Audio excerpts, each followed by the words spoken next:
Hey guys, I've been having a lot of trouble with my self-esteem lately, so I'm gonna go ahead and go today and get a haircut and try a couple other things. So hopefully I'll bring you guys along with me, and hopefully it'll work out. Okay, so I ate something this morning I wish I hadn't ate, and I've been doing really bad with my diet lately. I've been gaining weight again and the whole nine. So I started thinking. I ate 3 slices of pizza this morning for breakfast, and I'm going to go ahead and consider that 600 calories. For a guy of my size, to burn 600 calories, I need to walk 4 miles. So, just for fun, let's see where 4 miles takes us. Let's see where 4 miles is. Let's use the truck odometer and drive 4 miles. Now it's at the point where it's starting to get scary. It's like, man, this is a fucking long way. Because that stop sign was like, whoo, that's doable. It's gonna suck. And now we're at holy shit. So this field right here to the left of me is 1.5 miles from the house. Is this road gonna be long enough for 2 miles?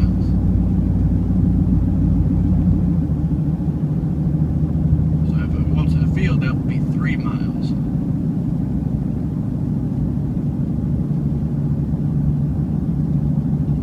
Alright, it looks like the road's not going to be long enough, but this is the furthest I'd be willing to walk.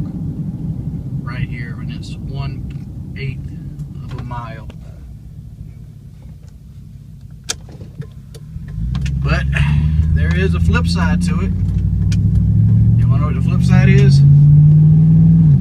It's supposed to be like 95 degrees today, so I think the heat right there would make up for that 0.4 of a mile. Information. Well, I figured I'm gonna get a bottle of water and just do it. I started thinking that maybe I should cut it down to 3 miles and just walk up to the cornfield, or maybe into that stop sign, and then come back and then walk my regular mile.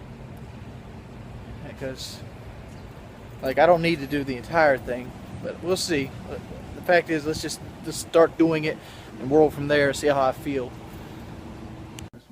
Grandma's, what are y'all guys doing? Trying to hang this mirror. You gonna be here next hour or so? Yeah, see my walls, how you painted them? That's supposed to be a light gray. It looks the same. It's pretty, ain't it? Look the same. Almost the same though. It looks the same. The painted this and my little hall right there. Put it on the frame. How you doing today, Brooke? Tired. Still having the cold flashes? Look at his feet, how they swelled up. I swore it yesterday. Look, Well, that's just because I worked Look. on them yesterday. his old legs are swollen. Your toes are bad, dog. Give some more. Look, Put your foot up next to it. Show what a. see him? Can you put your foot up next to that? No, your foot. No. See what a. Hello? All kind of show Wait a the minute. swelling. Yeah, that's a normal foot, no retarded foot. Yeah. But I want to see if you'll be here next hour, because I'm gonna try to walk 4 miles today. Are you? Yeah, and I might. It's gonna be hot, so in case I get somewhere I can't You better get call back, him. I'll call you. Right. I just don't want you to be up at the Where doctor. is she going now? Well, here we go. I'm gonna make it to the stop sign, and I'll talk about how I feel from there. I don't really want to talk too much while I'm sitting walking, because it's gonna be bobbly. Got my walking stick in case of a snake. Make sure Grandma's gonna be here, because I've never attempted to walk this long. And yeah, wish me luck. Found this poor fella. Looks like he's been ate up pretty good. Well, that sucks. Well, here's the fucking stop sign at. It's back there somewhere. I don't know. I'm at the stop sign. It's right behind me. Right there. Whatever. My back's killing me. Yeah, we're 1 mile in. I don't think I got 4 in me today. But I know I got at least 2. So I got to walk my way back. So, yeah. Let's go go ahead and walk a little bit. And the cool thing is I get to walk into the wind this time. So hopefully that will regenerate me. It is hot, hot, hot. And yeah, the wind's blowing, I'm sorry. But like, I am pouring sweat. Every piece of my clothes is wet. So we're at least a mile in. Since I stopped though, my back has eased off some. And like, it's almost revigorated. It's like when you hit the halfway point, it's like, oh, I've done the hard part. Now I have to walk a mile back, so it's whatever. Now I'm actually going to a destination. You're not, I don't know. I'll talk to you guys in a minute. Well, we did our walk and all this fun stuff. I'm not sweating right now because it's been about an hour later. I got regenerated, got revigorated. I got revigorated, and I don't know. I feel good right now. I feel really good. So to have the video on the editing software right now, I gotta add this part. I only made like two and like a quarter mile or something like that, because I attempted to walk the blue water, but I gave up about a third of the way into it because like my heart was really going and my back was really like, oh, my back was really hurting at that point. My back's fine now. I probably could go walk it now. But I have to do something different than what I've been doing. I guess what I've been doing doesn't work. And yeah, and it's amazing what a haircut will do for you. Like, a haircut made me feel so much better. It made me feel attractive. It made me realize there's more to life than sitting in a room. And that's the thing I got to break. And that's what kind of helped me push me through the walk today. It's like, oh, I'm ready to get back so I can stop. But I'm sort of thinking like, man, what am I trying to get back to? To be miserable inside of a fucking square box? Yeah, I think might as well be my coffin. But yeah, it's unique. I'm gonna attempt to try to do some level of walking every day. It might not be the 4 miles. I kind of got to build myself up for that. But yeah, that's where I'm at. That's where we're at today. Hopefully you guys enjoyed the video. Thank you for your continued support. And if you want to, subscribe or leave a comment. They help tremendously, and all supportive comments are much needed at this point. Thank you guys. I'm outie. Ginger. I heard through the grapevine that people don't think you're cute. And I be telling them. You just got to get Ginger on her right day, and she will look a lot better for you.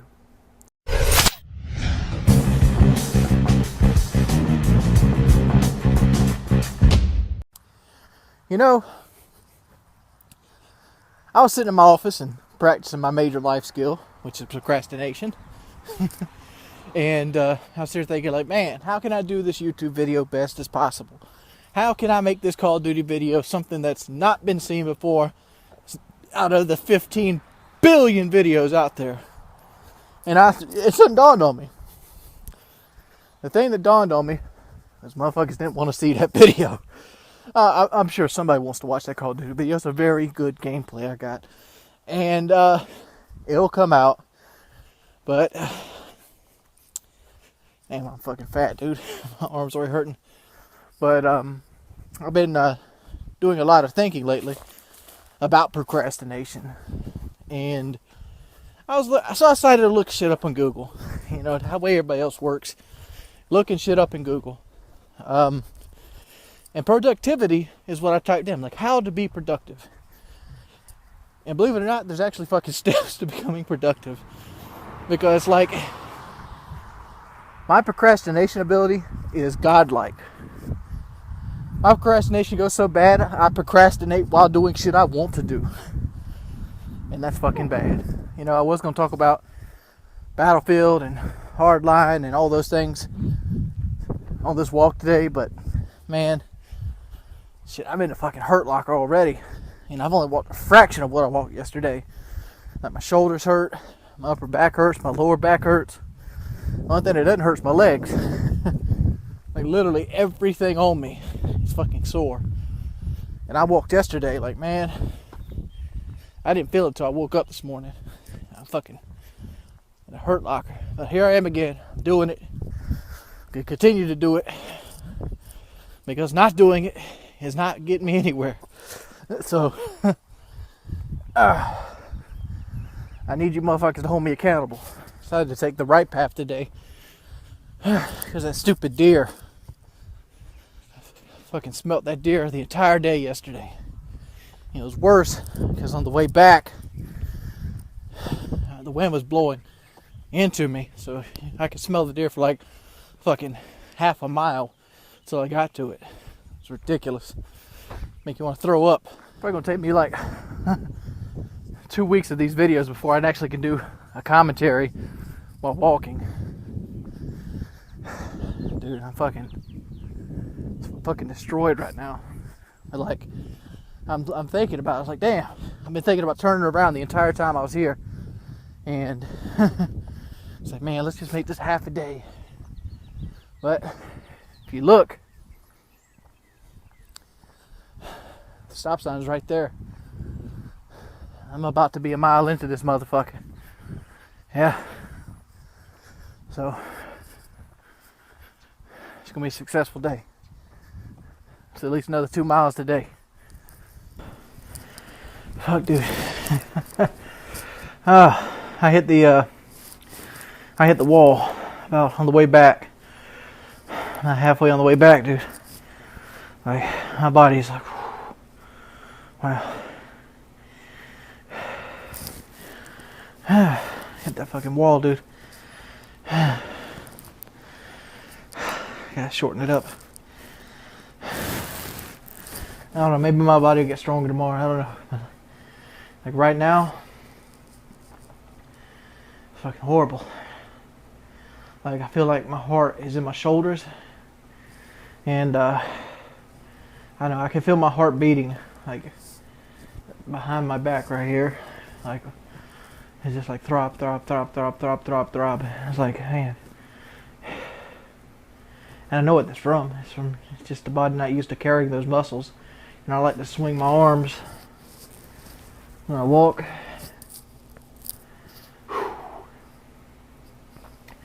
Yeah.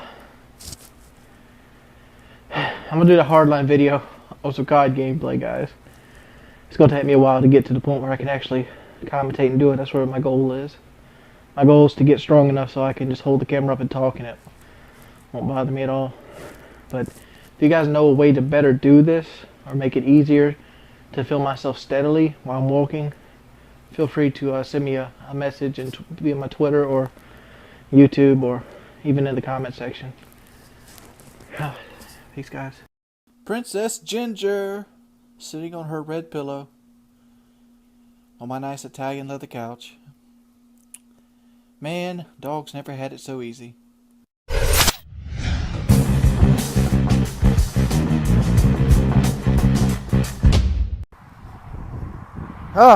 Smartened up today. I decided to walk early before it gets 95 degrees. Yeah, big brain. But one of the things I've noticed so far is today's day 3. I'm not as sore as I was yesterday. And I think that's a good sign. I'm feeling better. And I'm feeling stronger. And I look more forward to actually laying down and going to sleep. Much so more. And like, I don't feel depressed.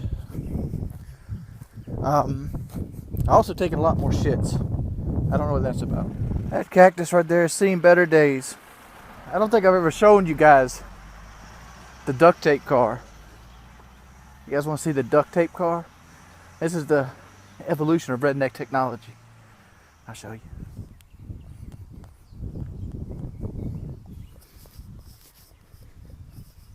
Corvette too. You know, somebody said that watching my walk videos is like, wow, you live in such an area where nobody's there. And it's sort of true. There's lots of cars. You never really see people. And this is my own version of my lonesome road, because I kind of always like to pretend that I'm out here walking, and I'm like in Fallout New Vegas, and I'm like walking the Courier's Mile or something. I don't know, that's the child in my heart, but yeah. I always like to think that like I'm going to like some special place, and I'm like armored down with like the trench coat, and I don't know, I'm a big kid. That's what I am. It's still hot as fuck. Yeah. It's really, really hot. And it's 9 fucking o'clock in the morning. Yeah, it's like 90 degrees.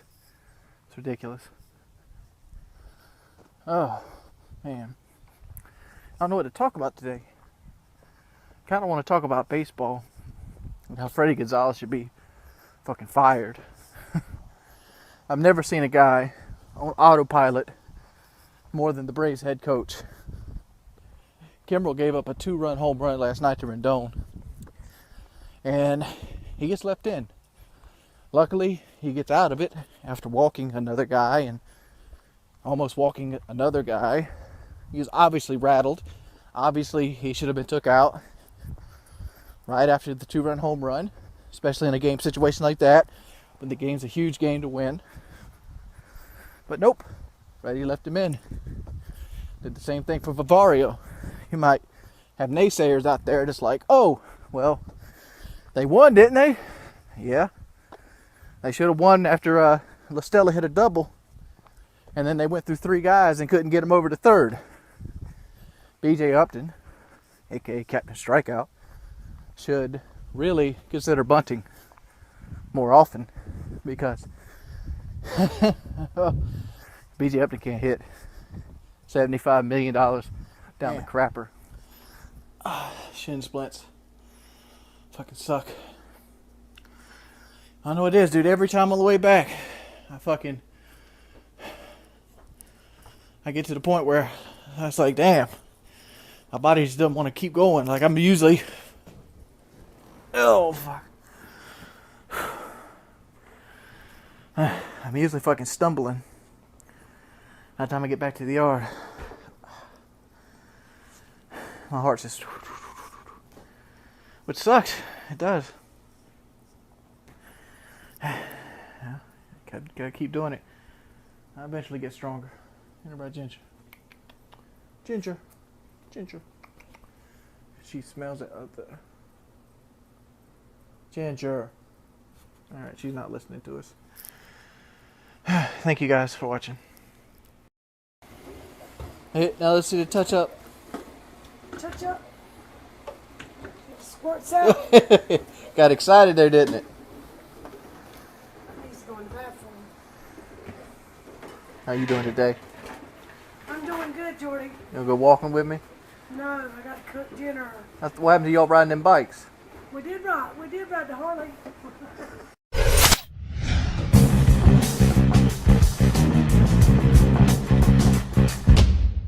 don't know if you guys can see it. Yeah, there you go.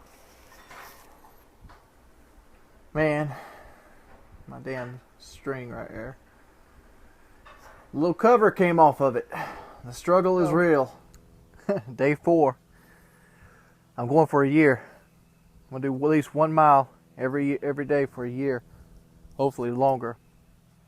And taking you guys with the journey with me. Make sure you like the videos. I was sort of thinking like, man, I got to do something to keep this series fresh. So today, we're going to go to the river walk. See how often I actually drive the truck. The ground is kind of growing up around it. That's nice. Yep. I live deep in the heart of Chevrolet country. It kind of lets you know what they're for. Look, there's the marina. It's very pretty out here. This is the river walk. This is where people come to walk. Oh, that one's for sale. And you big spenders out there want to get it. Looks like the boat from Jaws.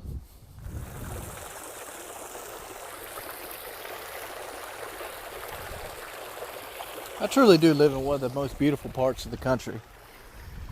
You know, I've had the privilege from being on YouTube to actually get to go see a couple places. I went to Los Angeles and I've been to Atlanta. Hazard County. Seen the Chattahoochee River. But like, there's a squirrel right there. Like this right here. This right here feels like home. This is my childhood. The river, the black water, the old bridges, as you can see down there. That's the Shriner house right there. I've always wanted to become a Shriner, but they have that whole you gotta be Christian thing, and I'm far from a Christian.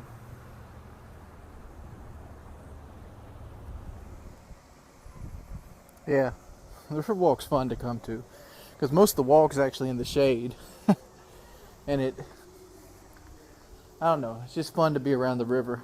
It kind of makes me miss my boat. I really enjoyed my boat, and you know, you had a boat at one point? Yeah, I did. I had a 2006 Triton 17-foot aluminum, and sold it. I sold it on my first go through YouTube. Like before Machinima picked me up, I kind of hard up for cash.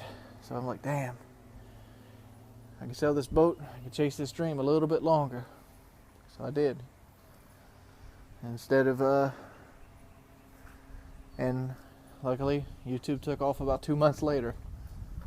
And that's where we're at today. This is actually the place we took the video of Ashley Seals walking, which was right over there in that section. That tree right there, yep, that's a survivor. Look at it. It's stretching out there to get to the sun. It's got its roots embedded down here, stretching all the way up there to get to the sun. Talk about a guy that wants to survive. That is survival of the fittest right there, 100%. It's getting its photosynthesis. And that sign over there says no wake. It's not like a stop sign or anything. You gotta watch these trees sometimes, because water moccasins like to climb them, and or some people call them eastern back cottonmouths. So you gotta keep eye up in the trees and look up when you're around the river. It's something that's kind of ingrained into me from my grandfather. It's nowhere near as long as I thought it was, so I'm gonna have to walk this shit like 2 or 3 times. So I'm gonna put some music on, and I'll talk to you guys in a minute. Motherfucker is digging. Let's see if we can scare him. See if we can. He sees us. Oh no. I don't think he's actually afraid of us. He's like, I'm just digging my nuts, motherfucker. Leave me alone. What? What? What? You looking at me? See how close we can get to him. Nope, that's it. I was watching a documentary of a guy that was living in the woods for 3 months, or attempting to, and like he's seen a moose. And that squirrel back there, I started thinking like, man, that's like that guy seeing the moose, but like, squirrel's not gonna kill me. Fucking moose will. It's like, do you have a death pack? Day 5. I'm feeling pretty good today. I'm trying a longer walk today, and hopefully we get some stuff done. And I'll see you guys in a bit.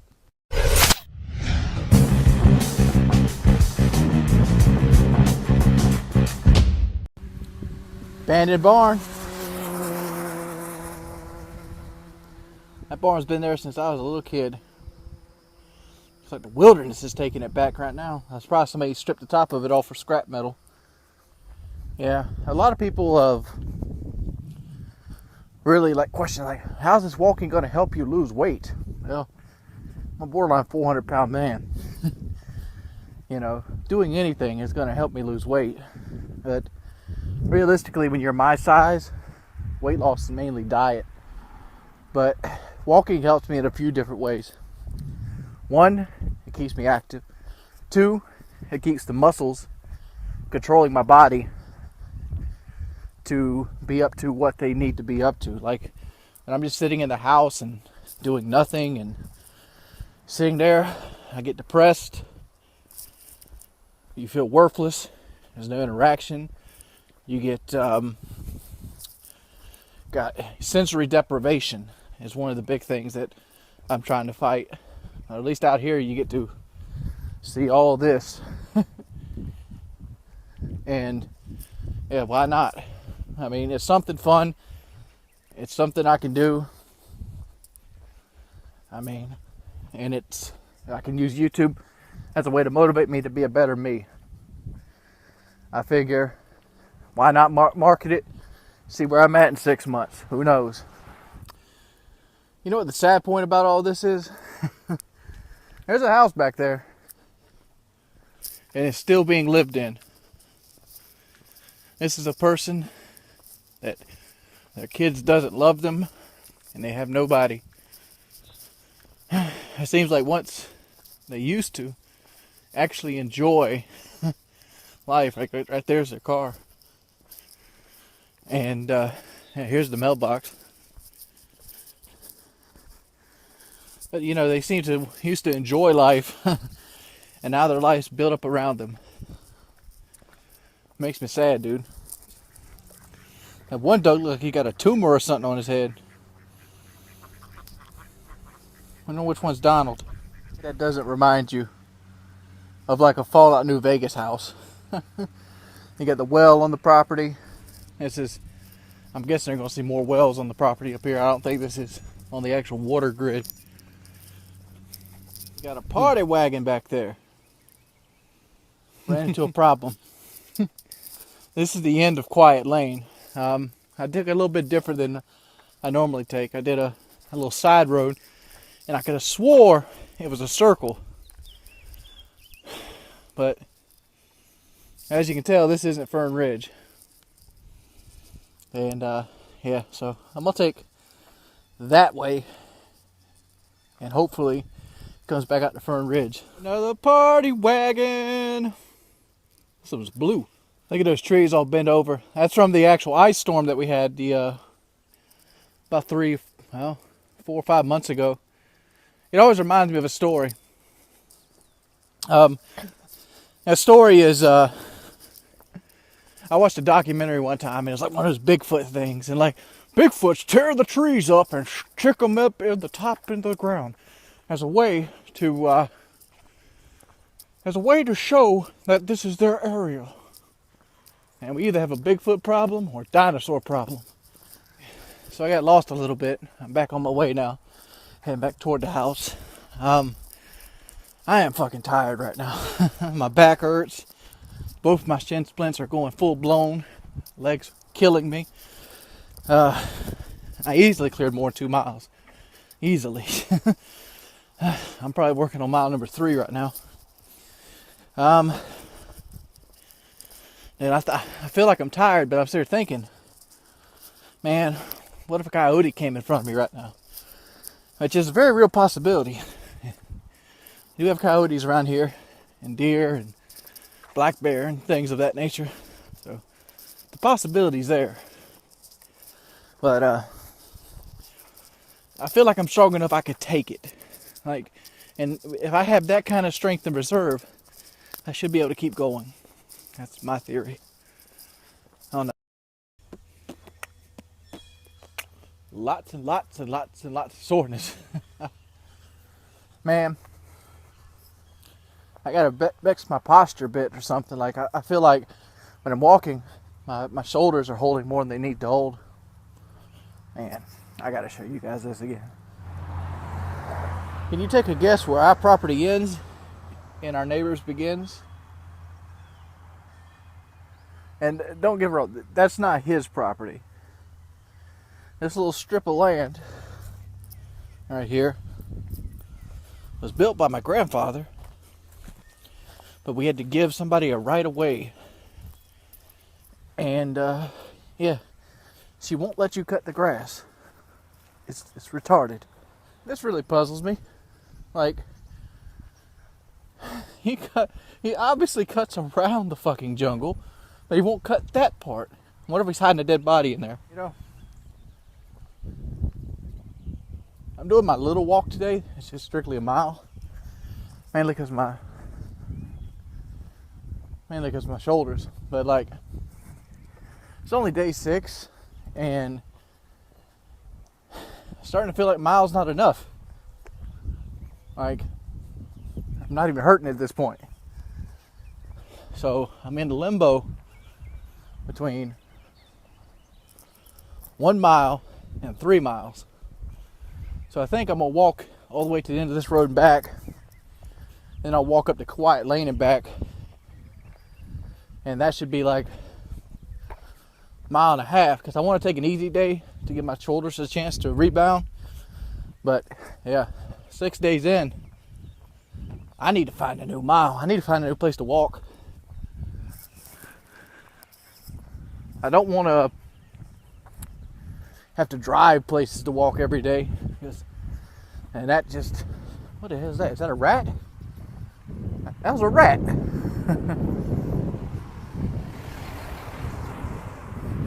I don't want to find places to drive every day, but yeah. I also don't want to get someplace I can't get back from. So those are 2 of my problems. The lot isn't the best.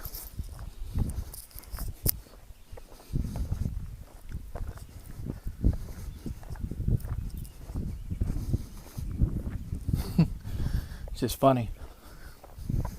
Yeah, the truck has cleaning services all over it, but the yard's just destroyed. Hey, buddy. Man, it's amazing, dude, how fast your body rebounds from stuff. Like, just like 3 days ago, this was tearing me down. And now I've walked it, and my heart rate's not up, I'm breathing fine. I'm a little sweaty because it's like 95 degrees. You're gonna sweat. But like muscle-wise, fucking good, dude. It's ridiculous. I wish I had more to talk about. Like, I wish I had more to show.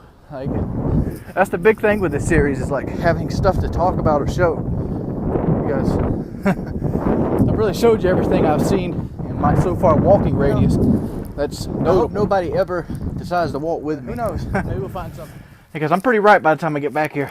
I usually don't bother taking my daily shower until after I get back from the walk.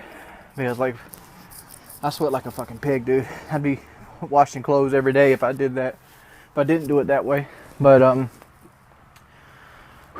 give me a sec. You might notice I've been uploading a lot more videos lately.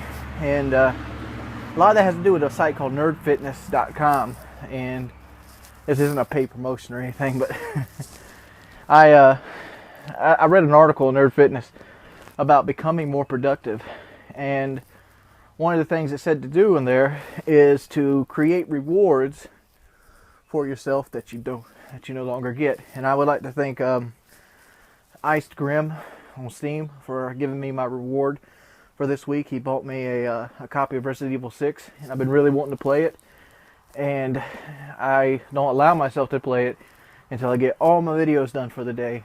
And like, that's been huge motivation. That, between that and the walks, it's yeah, it's been magical, dude. I mean, yeah, I'm so much happier than I was in the last 2 weeks. It's ridiculous. It's just, I'm not negative.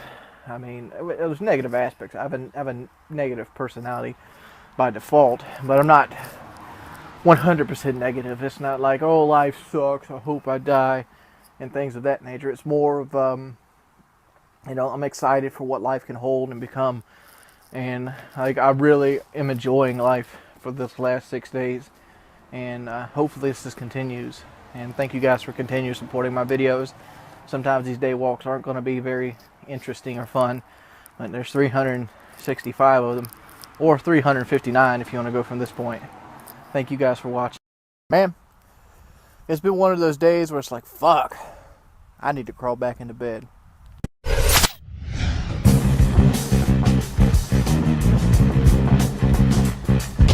Those days where, well, my morning routine is like this. I get on, I play Call of Duty, and generally from whatever I get out of that Call of Duty session, I'll spend cutting up and making into my Call of Duty videos. Well, this morning wasn't a very good session. Ran into a couple really, really tough domination lobbies.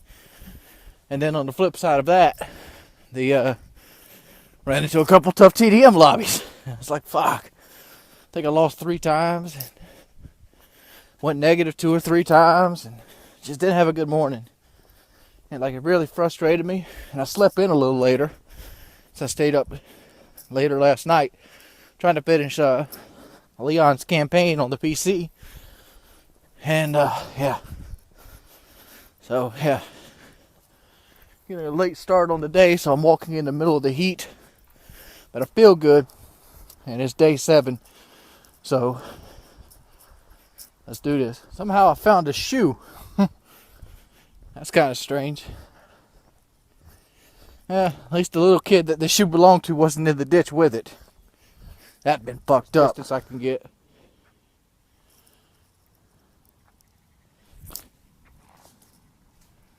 Yeah, it's back there. Red right there. Man.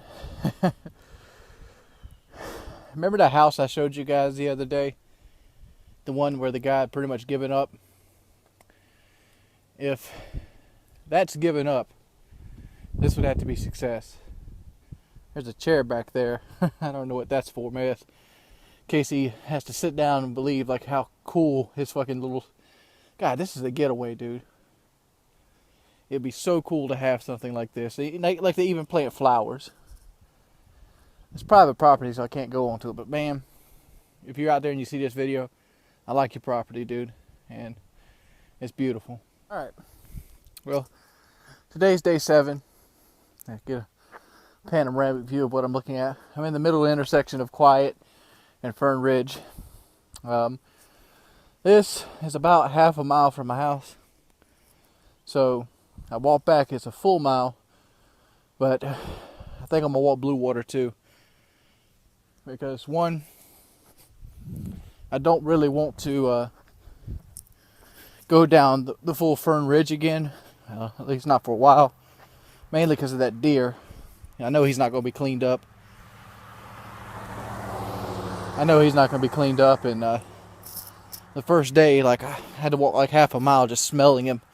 And it's not very pleasant. So, trying to make my way around. So I might walk all the way back down. Go around Blue Water. Go up Tweed. Come back down Tweed and go around Blue Water. That's going to be my walk today. That's going to be about... that's going to be about 2.5 miles. So, yeah. Let's hit some positives up. Well, the positives. First week, I've lost like 2.5 pounds. I don't expect to lose a lot of weight doing this walking. What I do expect to do is get a lot stronger in my core. Like, I figure after a while, I got to push myself harder. But as of right now, 95-degree days, 2 or 3 mile walks, it'd be good. People have been asking me, are there trails around here? I'm pretty sure there could be 4-wheeler trails, but if you look, that's dense wood, dude. That's all that is. It could be deer, rabbit, snake, Sasquatch, who the fuck knows what's in there. I'm a little over half a mile now, and my shin splints aren't fucking with me. I'm not really tired. I'm breathing heavy because I'm talking and holding the camera at the same time. So, yeah, that's a thing.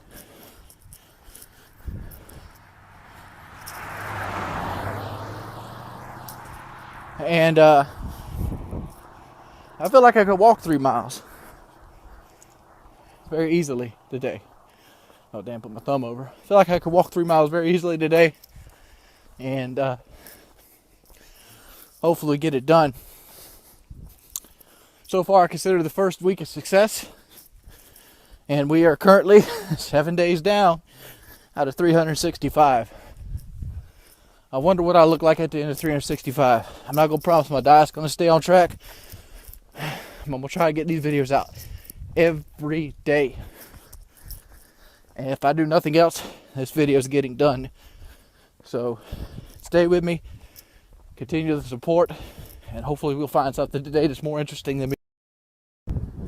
Today was the first day I had thoughts of like not doing the walk. Yeah, obviously I beat myself out of it. Most days I've ever walked consecutively was 12. So this is day 8. So let's keep going. We got a lot more to do. The reason I thought about not walking today though is I got nothing to talk about. And I feel like the videos are just bland, but I need to make them out of accountability. So that's what we're doing here. Like normally I just put on music and I would just walk. walk. So we're gonna try to walk the same pattern as we walked yesterday, which is 2.5 miles. And yeah, you know, it's odd that every day it kind of changes. Like yesterday, I feel good, I feel strong, but like my back is like super sore, and I don't know, like it's not hurt, it's just inconvenienced.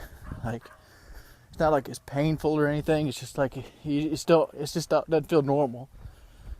I wonder if that's just the muscles aching, I don't know. Also decided to wear a hat today, not because of the sun, but because sweat dripping on my glasses fucking sucks. That's another thing. Man, I should really ask questions or something. What would you guys like me to talk about on these things? So, when I try not to think about anything, to be perfectly honest, because I'm so prone to depression or to feel bad for myself.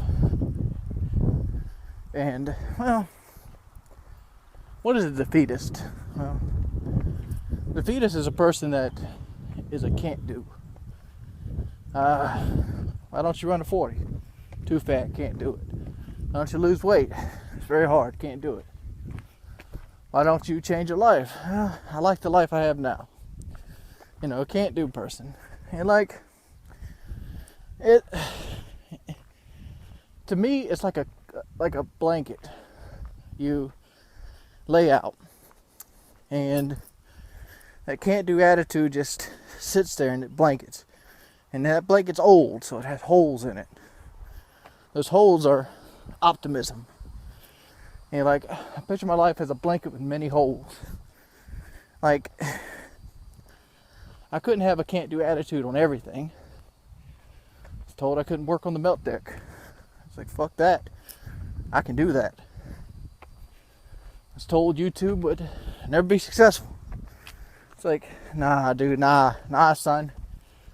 There is a lot of money to be made on YouTube. PewDiePie's making it. But no. I lived 6 years off of YouTube. Thought at one point in my life I'd be a virgin my entire life. That's not the case. Thought my dick was too small, my hairline was too ugly. I've been told numerous times I was cute. Told myself many times I would never lose weight. But I've done what a lot of people couldn't do. I've lost over 50 pounds 3 or 4 times in my life. And like, if I could ever get myself straight eating right, this is going to be a year I'm going to lose all this weight. Why? Because I want it. I do want it. I mean, people can say like, oh, your drive's not hard enough. But those are the same people that believe in bro science and don't believe eating is an addiction. Eating isn't a mandatory addiction. You don't think eating is an addiction? Don't do it for 3 days. See if you're ready to steal for some shit. Fat people have it just the same way. It's just longer. It's things. Like, I eat for the happiness. And like certain foods don't give me that happiness, like salads. Salads don't have enough carbohydrates in them. And without the proper carbohydrates, I don't get that full feeling thing I eat for. So I might as well address the eating situation. First week I changed nothing. I ate what I wanted to eat when I wanted to eat it. I was like, screw it. Let's get the first week of walks out the way. So now, instead of going cold turkey, I'm going to taper back. I'm going to limit myself to 5 Cokes and 3 or 4 mess ups. So 3 or 4 times out the week I can eat what I want. I can drink 5 Cokes. And but every other thing's got to be water and good food. So hopefully I'll taper back. I lost 2.5 pounds just introducing walking. If I can eliminate Cokes and sodas, I could be 20 pounds right there in the next 350 days. If I can cut off eating bad entirely, I could be 200 pounds in the next 300 days. I don't know. I'm going to try to slowly taper the stuff off and roll with it. If you notice, I've gotten stronger. I've been talking for almost 3 solid minutes without stopping. My breathing's getting better. And, yeah. That's that. What? Why would you doing me? What are you doing? What? What? This is how people act when you just put a camera on them. What? Physical abuse? Yeah, man. You seen it, right? What's your name? Michael. Hey, Michael. You might think this is scary, but there's 500,000 people going to see you, Michael. What do you think about that?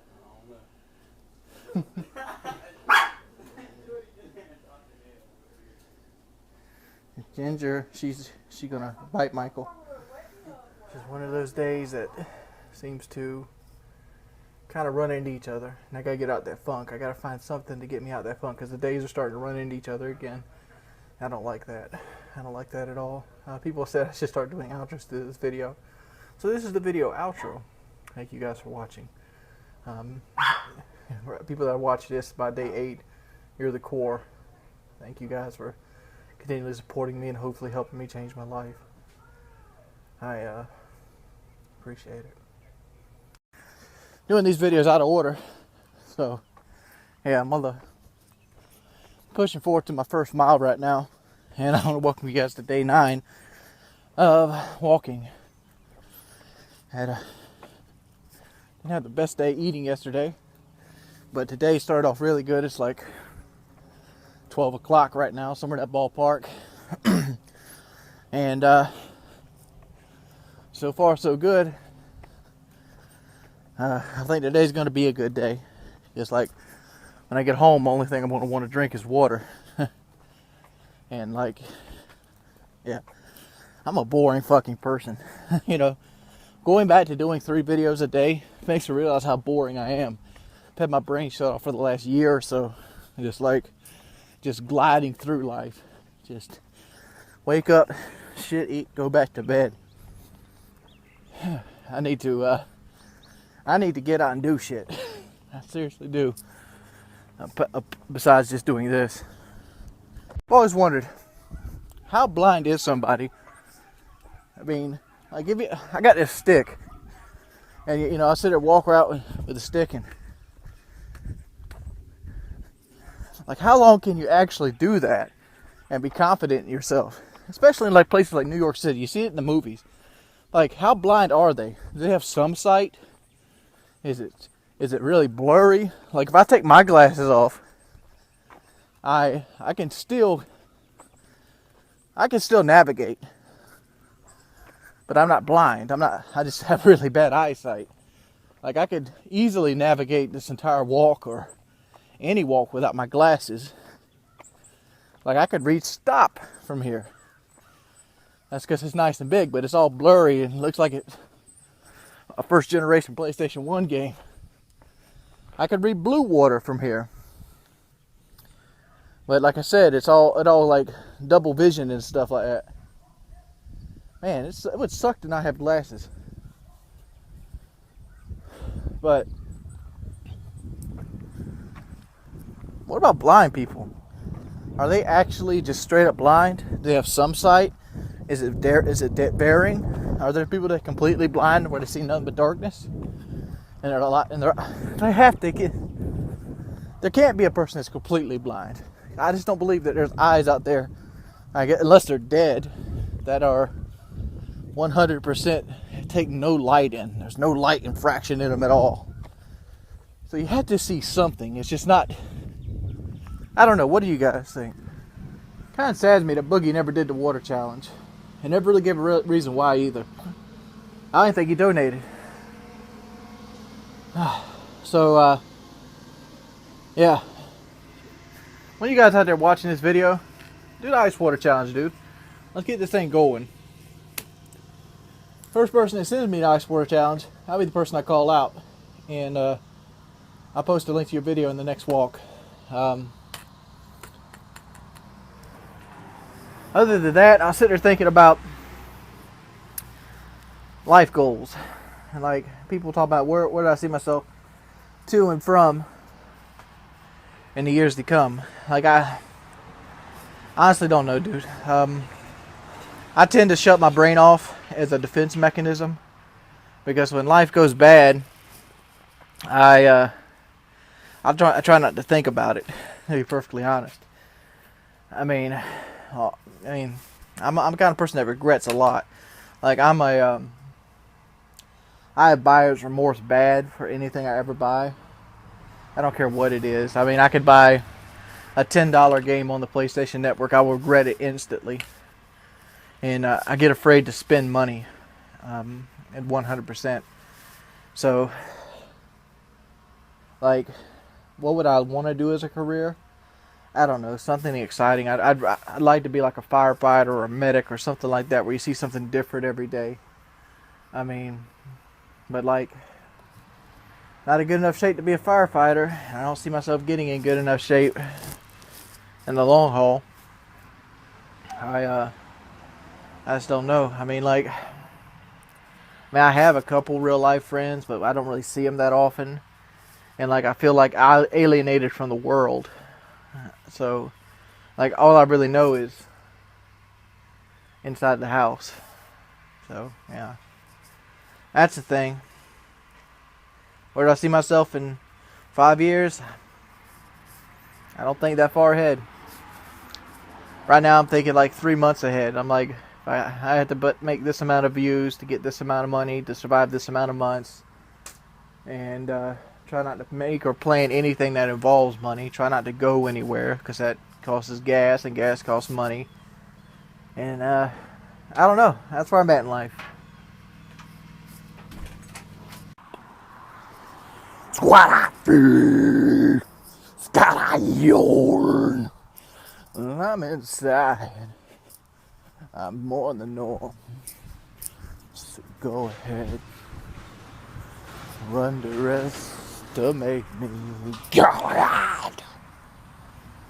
I said, take a walk. It's day 10. And I'm feeling pretty good. I recently just put a video out called Let's Talk About Gay People, and it's going over great. And I want to get this walk done before the Braves doubleheader today, so I'm kind of excited about that. Oh man, I was just thinking though about the movie Pulp Fiction, and like, I was doing the commentary on gay people, and it kind of shows you that you can't judge a person based off one thing that they've done. And it got me thinking about Pulp Fiction. Why did it get me thinking about Pulp Fiction? Well, in Pulp Fiction, there's a scene where Jules and Jules and Vincent, they go to a diner to eat, and they end up getting robbed. Well, what happens is Jules turns it against him. He kind of pulls him under the table, ends up giving him like $4 or $5 grand, and tells him to leave with everybody else's, so he doesn't have to kill him. Kind of shows a guy that was painted out in the film to be this bad person can actually do some good. Well, kinda. He still lets them rob the place, which is strange. But nobody gets hurt or nobody gets killed because they were a little more aggressive. Man, I don't even know what I'm talking about. Lights in that truck. You got the lift kit on it. You're like, man, get the rough country lift kit. What should I do? I should go ahead and get white chrome taillights for my black truck. Let's put on the chrome running boards too. Ugh. Works perfect with the duct tape car. Dude, this feels like a pool today. Ridiculous. Like, it's like hot and I can smell like chlorine. This is ridiculous. I had my buddy David send me a message asking me, did I use my Canon for these films? No, I'm filming with my iPhone, obviously. iPhone connect to it. And yeah, it's just really bright. And it's just an example of how well light actually makes cameras look.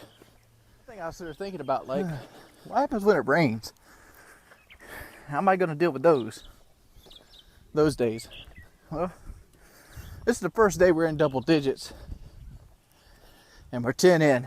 So, yeah, we're 1/3 of the way through a month. And I'm excited about that. I've done 10 days in a row. I've walked somewhere along the lines of 18 miles in the last 10 days. And, yeah, that means in the last 10 days, I could have walked to and from town 2.5 times. So, yeah, it's pretty good for a big guy like me. At least I think so.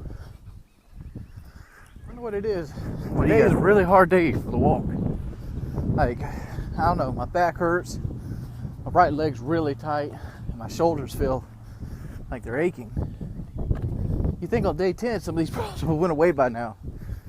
But, yeah, I don't know, I'm just having trouble doing it. I don't know. Hopefully it'll clear up. Wasn't a good walk today. I mean, I did like 1.5 miles. And like my right leg is on fire. Like the whole thing feels like it almost like the muscles stopped responding. Like I'd sit it down and it felt like the muscles didn't flex or didn't go with it. You know, like my left leg is completely fine. My right leg is just it's tapping out. I don't know. I don't know. Can't wait for day 100. Alright guys, I'm going to go watch the Braves game now. Thank you guys for continually supporting these videos. And here's to a healthy lifestyle. Whew. It's been a hard one lately. Got a headache right now. Gonna go ahead and do this walk. But I'm going to go ahead and see Aunt Harriet first. So let's go ahead and go with me.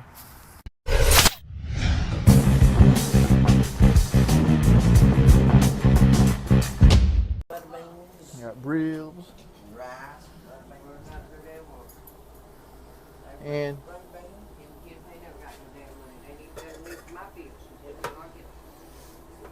Grandma, you have a rice cooker and you still burn the bottom of the pot. That's because I warmed that rice from yesterday. Oh, you warmed it up? How y'all doing? It's good. Hey, Jordan. Hey, your skin clearing up any? Huh? Skin clearing up any? A little, not bad, not much. I see you back on the road again. Yeah, I'm back on the road again. Cost me $130. I'll tell you What what went wrong? It's best it's ever been fixed. What went wrong with it? I had to have a master cylinder. Oh yeah. $51. That's bad. Yeah. But I'll tell you what, just tap them and you go. I mean, you stop. Well, that's good. You got a brand new master cylinder now. That car. How old is that car? 2000? 2002. 2002. So yeah, that car's 12 years old. Yep. I like my old car myself. Wait on my master cylinder to go out. Yeah, you pay a lot more than that. They're about the same size. What? Hey, look at Jordan. He's talking to you.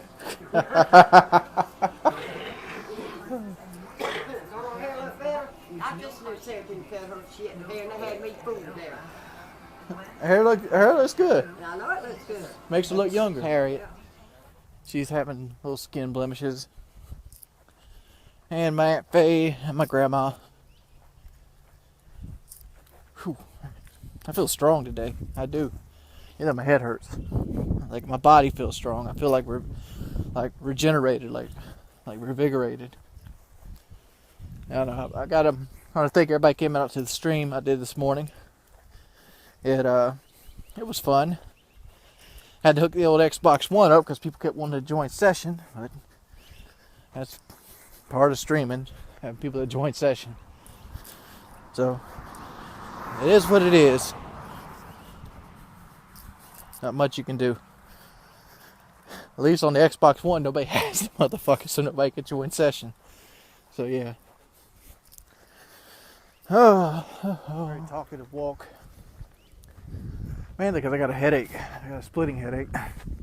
Just kind of doing this video to show that I did do my walk today. And yeah. Hopefully tomorrow's will be a little bit better. Thank you guys for your continued support. Bye bye. Is that an albino spider? It's weird.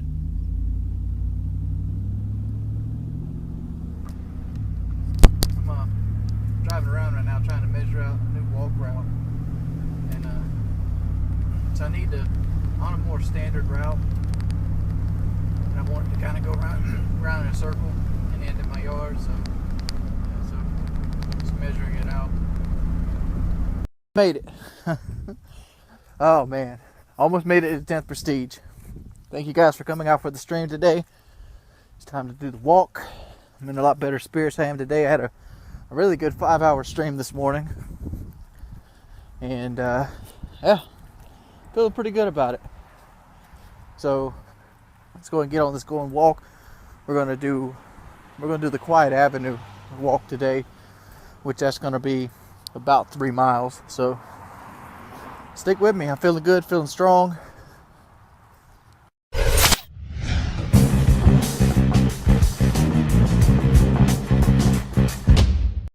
We got a white truck up here today. Wonder what he's doing parked here. Maybe he's robbing something. Maybe he's dumping off bodies. Who knows? It says contractor for Ori Telephone Co-op though. That stinks. The Valus is all ripped off that truck.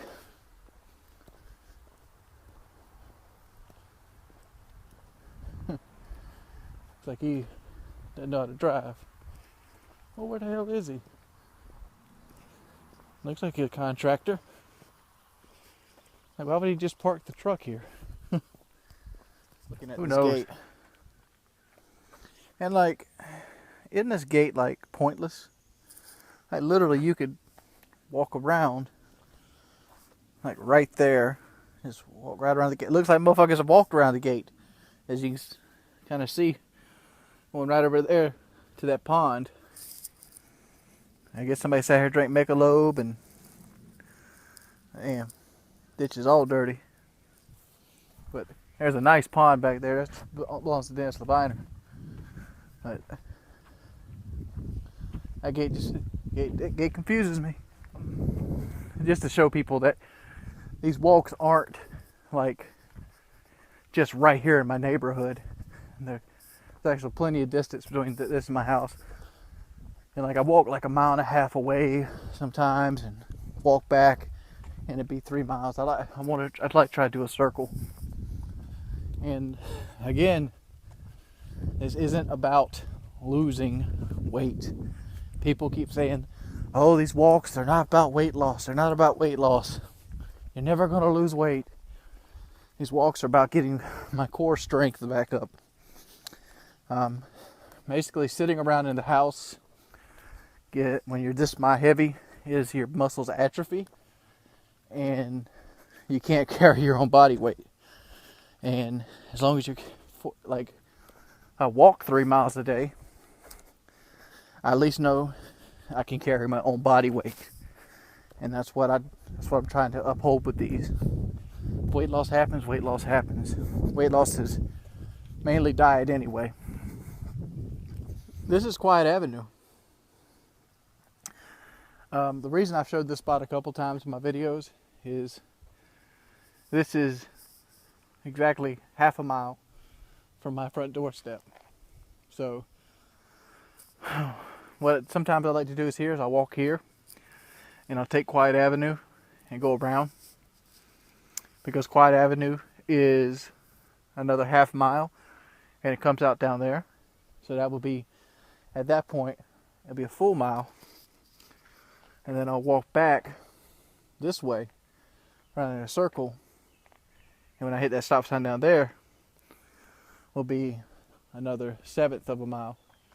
And then I'll walk Blue Water. But today, I'm going to walk back down that way, and we're going to walk Blue Water. So that will be 2 whole miles. Because Blue Water, at the stop sign, at the end of it, is another half mile. And that'll give me 2 miles for today. That's what I'm going to walk. I'm going to walk 2 miles today. Some people, I watched a video the other day, and the videos talk about how to get views on YouTube. Yeah, even me. I'll try to figure out how to get views on YouTube. And one of the things they said in the video made a lot of sense, and that is value. What value does your video have? Now, a video like this, the value or the selling point is somebody trying to better themselves. Granted, it's not a very good selling point because there's no comedy, the situation doesn't change up, and for the most part, this is the kind of video that doesn't grow channels. Normally, a video that would have value would be a certain niche. The guy in the video, he made an example. Example was Minecraft. When you put in Minecraft Let's Play, there's something like 1.7 million entries and growing. 1.7 million entries and growing. And he changed the filter to just a day. So on that day and time, there's 126,000 different Minecraft Let's Plays going up. So it's like, wow, how do you stand out? So you have 126,000 people trying to draw a crowd, trying to be the next PewDiePie. And so they're thinking, that's probably the same way with COD. I doubt the number's as big as Minecraft, but Call of Duty, there's probably 50,000 people a day uploading. Much of those getting no views whatsoever. Good thumbnails. Good story. Like, how do you grow? Where's the value? A lot of people don't like Ghost. Hell, there's probably less people play Ghost than there is Call of Duty, views on YouTube. So that's something to think about as well. My shoes are too dry. Hold up. So, like, how do you add value to your videos? And that's something I've been thinking about lately. Like, when people subscribe to a Twitch streamer, they generally subscribe to the guy that has the most interaction or the funnest environment. A lot of them play multiple games. Let's take Dan's Gaming, for example. Dan's Gaming plays multiple games, and he has like that green screen effect. I haven't watched a whole lot of him, but apparently he does something that adds value, that keeps people coming back. And that's what I got to figure out, how to add value to the things I put out. But that's just my little conversation with myself. Next to my property. Right back there's my property. And it says, warning, fiber optic cable. Basically telling you that there's fiber optic cable underneath the ground. There's also a bottle of Lord Calvert. But I'm sort of wondering, if there's fiber optic cable, why can't I get it? Like, is it literally on this side and not this side? I need to question that. I seriously do.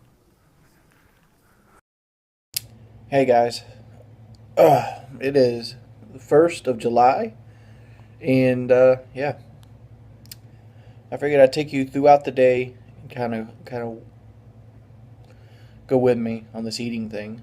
I think today's going to be the first real day I'm going to make a huge effort in eating clean. So, as it says right now, it's 12:25 p.m. I'm sitting in front of my computer, just cutting up video. I don't know what to put over it, but just sitting here watching a bunch of Atari stuff. I've been really into the Atari legacy and just the history of Atari. So, yeah, that's that. And I'm starting to feel a little bit hungry. I always do when I first wake up. So what I usually do is I usually get a big glass, such as this, and I'll fill it with water, and I'm going to try to drink it. So, bear with me. But if you look down into the cup, let's see if we get some light over here. It's obviously that kind of ice. This thing is fucked up like 3 times. There they go. Now we get cubes. Ice, water, baby. It's currently 4:15 p.m. I've been up since... I woke up at like 10:30, but I didn't get out of bed till like 11:45. I kind of watched the Angry Video Game Nerd for like an hour, just sitting in bed on my phone. Yeah, tough life, I know. I'm sitting here thinking about the next... There's the shadow. Sitting here thinking about the next...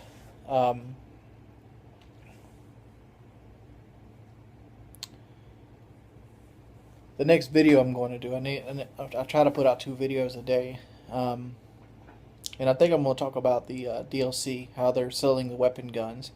I just got done playing Call of Duty, and it ran long. Like I only got on planning to play like an hour, but I kind of got into a game, and then I got into another game, and then we decided to play some TDM. Then we lost a game of TDM to a guy named Fatal Assassin, and Fatal Assassin wanted to talk him some shit after the game.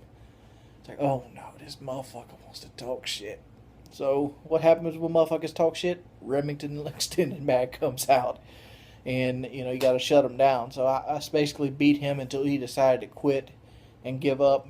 And next thing you know, it's damn near 4 o'clock.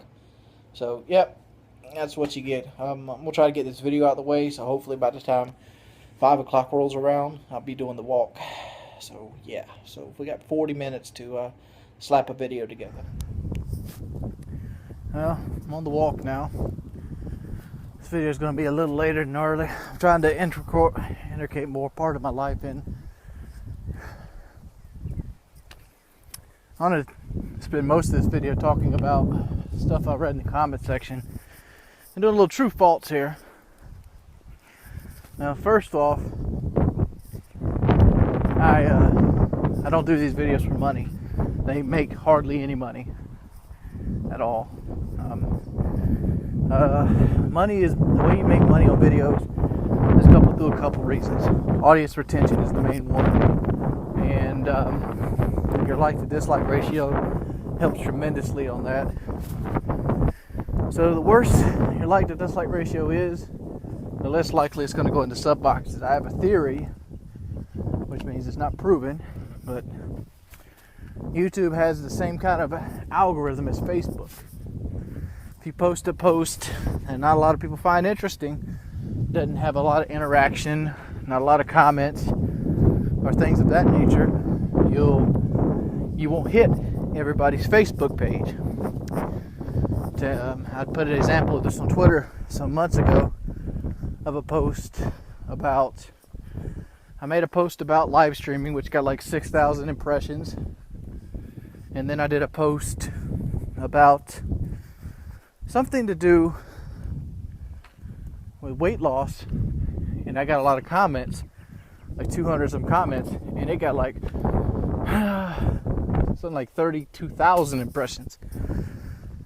So it hit more Facebook, it hit more people on the thing. YouTube's the kind of same way, I think. You have a lot of audience interaction, a lot of comments, a lot of likes. More people in your sub box get it. So not everybody in your sub box gets every video. So let's take channels that are similar in size. The only channel similar in size to mine, I mean, keep in mind this is not a fair comparison because my channel's a lot older and my audience retention is going down, whereas his is going up. Let's take Jericho for example. Jericho averages between 40 and 60,000 views a video. He gets 3,000 to 4,000 likes a video, and then there he gets more audience retention, whereas I get 1,000 or 1,100 likes a video, and I average 10 to 15,000 views. That's just one example. I've almost come to the conclusion that YouTube isn't going to be for me for the long run. I don't see myself being able to pull myself out of this hole I've dug, content-wise, and the way it is. Just the whole game has changed. It's not that the whole game has changed. Like when I got into YouTube, what I did was spectacular. Now it's looked at as not so spectacular. I don't have the means to do what half these guys can do, like a green screen and character effects and camera work, and it's just not me, dude. I don't have the access, I don't have the people, I don't have the patience. Like, I'm naturally a person that doesn't like interacting with people. Like hell, I've talked to Kelly like 3 times in like the last 4 months. I just don't interact with a lot of people. It's just me. I have a small circle, and if you're not in that small circle, I don't interact with you. But I've concluded that YouTube itself... Oh hell, this mailbox fell down.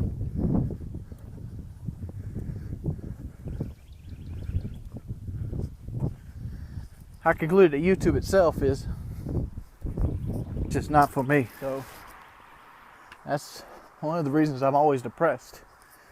I'm depressed not because of my weight, because for the most part my weight doesn't bother me. The only thing about me that bothers me is, oh crap, is overall mobility. I wish I had more mobility, but the one thing in my life that brings me happiness right now is eating. And that's been that way a long time before YouTube. It's not that I've changed as a person. I've gotten older, I've gotten wiser, I've gotten a little bit more laid back. But I was fat before I started YouTube. YouTube had nothing to do with my weight. I've been fat most of my life because I've been unhappy most of my life. I played video games as a way to get away from people. And then, I got to the point where I gained at one point, 60 pounds in the last 6 years or something like that. Luckily, Kyle helped me with that and got me back down to about where I started at. I'm just older now. I came into it like 23, 24. Now I'm almost just turned 28. So, yeah, and older. And it's starting to take a more toll on my body. And this is why I don't talk continually. Like, I'm trying to think, and all I can think about is my back hurting, and I'm tired. But, yeah. I just wish I had direction in life, dude. That's the big one. I wish I had direction. Like, I know this door's closing. I don't know what door's going to open up. And I don't know which way to head. I mean, theoretically, I don't feel like I have enough money to branch out and do anything. Don't have enough money to go back to school because I couldn't support myself while doing that. My body's in not good enough shape to go back to a physical job. Mainly because of that injury I took doing a YouTube video. Like, for those who don't know, I did a video called something with jumping jacks. I was doing jumping jacks and I fell. Well, the second fall was real. I physically got so tired I couldn't hold myself up. And I landed all my weight on my right knee. And all that weight just kind of plunged down my right knee. And ever since then, if I stand for like 5 or 6 minutes at a time, my right leg will start going numb, kind of like you ever sat on your hand or sat on the floor too long and you all the blood just gets cut off. It's that feeling, and it sucks. It doesn't bother me so much if I'm moving. Like if I'm continually moving, I'm good. And I don't know. And a lot of people are like, "Oh, quit your bitching. Quit your bitching." You ever thought, dude, like maybe YouTube is the only place that will actually listen to me? I'd bitch to my mother, but she doesn't care. She doesn't. My grandmother doesn't know what to do. She has a lower education, and the thing that's scary the most is what happens when I lose the people around me. I don't think I'm physically or mentally strong enough to deal with this world on my own at this point. At the same time, I feel like a burden. I don't know, dude. I just wish life was simple again. I don't miss punching time clocks, but at the same effect that punching time clocks is a lot easier than thinking about life and thinking about a couple more things I thought about on the walk right now. I'm hungry. First off, the reason I don't ever take Chevy with me is like you can see right now, I can barely make it myself. Chevy's not leash trained. He's very unruly. He's very strong. And it would just wear me out twice as fast. Second off, white shirts. You see me wear them a lot. That's because they're undershirts. I have like 6 of them. So like more likely than not, I'll have a white shirt on. I only have like 4 t-shirts. I have like the Play Dirty one, the Spider-Man one, the Thunder Buddy one, and a Pink Floyd one. And I have 2 Guinness, so I have 6 shirts. So I lied to you. And I have 3 Hawaiian shirts, 5 pair of dress pants. And that's pretty much a wardrobe. I have like 25 pair of underwear. And I have 3 pair of shorts, which is what I'm wearing right now. And hundreds of socks. I have socks coming out my ass. But yeah, today's video is kind of depressing. But that's what happens when I don't eat. When I don't eat, I get depressed. I want to become a better person. I just don't know how. I don't know how to get out this funk. I don't.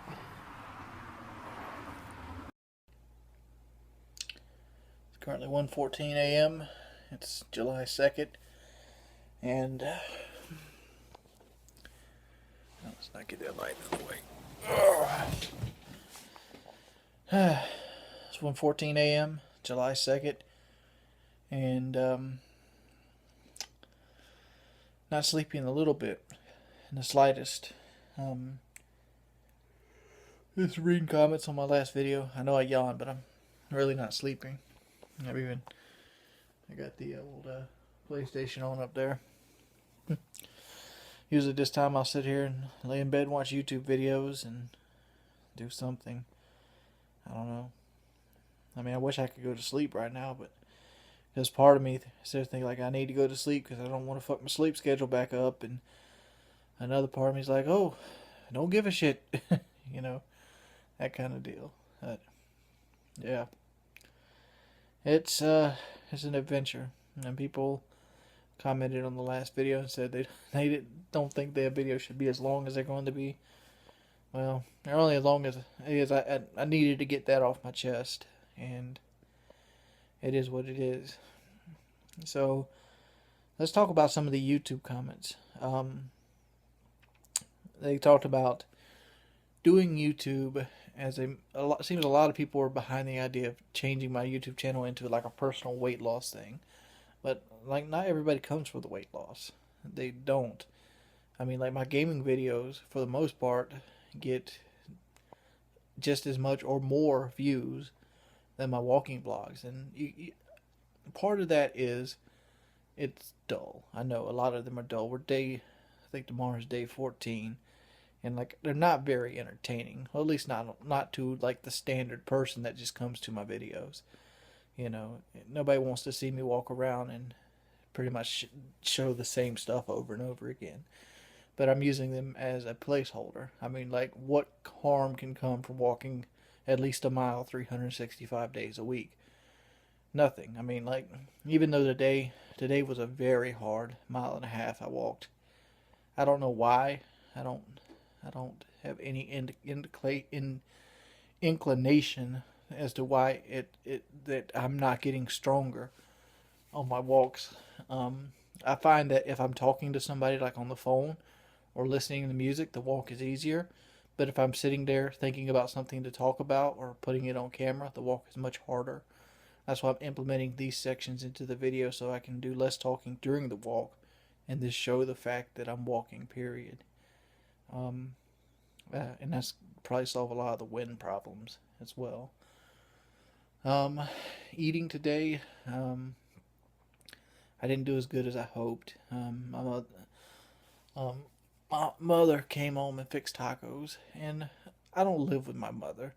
For those of you who've watched my videos any length of time knows that my mother moved back in once my stepfather basically, I don't want to throw her business out there. Basically, they got divorced, and she moved back in here. And she moved a boyfriend in at this point, and we just kind of lived together at this point because, like, I was by myself. Shalene had moved out. Brandy had no interest in being a living girlfriend. And then me and Brandy broke up, and then we kind of got back together, and then we kind of broke up again, and now I kind of see this Kelly girl, and she's really cool, but at the same time, it seems like she doesn't really try to make time for me. She always wants me to go to her place. She always, and she has her own confusing little life to deal with at the same time. So I don't know what that's about. But here I am with the Dear Diary things again. And then, the Kyle, the boot camp thing happened. And then the survival trip thing happened. And like both of those, I don't think neither one of those affected me positively. I mean, the money that you guys donated affected me positively. I mean, I really wanted to try my best with a personal trainer, and like it was going good for a while. And then Drew had to fuck up and get himself kicked out, and then they stuck me with a trainer that didn't really care about me, and try and push me way harder than I'd like to be pushed, and like I just couldn't do it. And yeah, it is what it is. And people are like, "Won't you go back with Drew?" Mainly because the money's gone at this point. I paid in advance I paid Drew 1 month for the first month, which was $400, and then I paid $325 for 4 months in advance, which was, I think, something, it ended up coming out like $1,300 after taxes or something like that. And and that, and just trying to eat healthy and things like that, and ended up being another $1,500. I only had like $4,600 to work with, and I bought some stuff like a boxing bag, and I had boxing gloves, and we bought just things. I mean, it just added up over time. But for the most part, I can't afford Drew anymore at this juncture. So, Yeah, that's the thing. So people ask me, why don't you go work out with Drew anymore? Because Drew wants money for his time, and I don't want to just be a burden on him. So yeah, I liked working out with a personal trainer, but at the end of the day, I didn't even have enough money to do the life changes that I need to do. And at the end of the day, it all falls on to me to lose the weight. And like lately, I've been thinking like, do I even want to lose the weight? I mean, partially to me, just like I said in the video before, that um, eating is like the only happiness I get in my life at this point. And it pains me to say it. It does. Like it hurts my feelings to say that that's all I have at 28 that brings me happiness.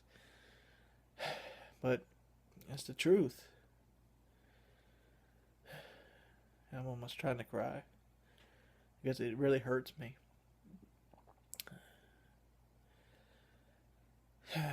Yeah. I listen to the haters too much.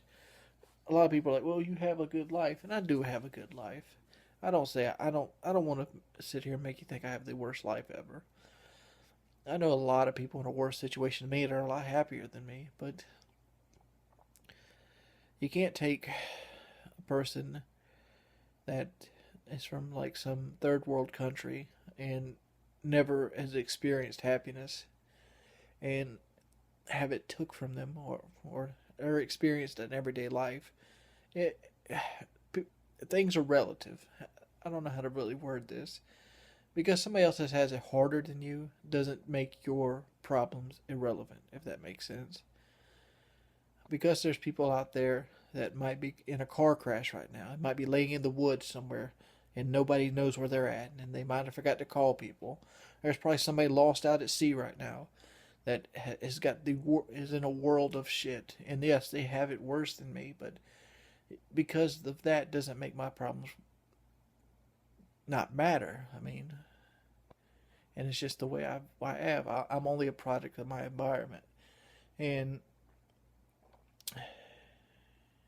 I don't know. It seems selfish to think that you are. It seems selfish to think that I'm unhappy when I'm about to lay in a bed in an air conditioned home and watch Netflix. I mean, there's a lot of people that don't have that, but I'm more disappointed in myself than I am in my situation, if that makes sense. And I think I think a lot of it comes from just being in the house as much as I am. Like when I'm out and about, like say I had to go to like a river fest or go to say a girlfriend's house, I'm a much happier person. I literally am. I mean, even with Brandy and Kelly, both of them try to take my phone from me because like they see how like the Twitter comments and things like that just negatively affect me. And I don't know. I don't even know why I keep Twitter at this point. I mean, I like interacting with people. I like cutting fun with people. I like making jokes. I mean, like T. Martin opens himself for jokes all the time, and I like doing those kinds of stuff. It makes me feel good.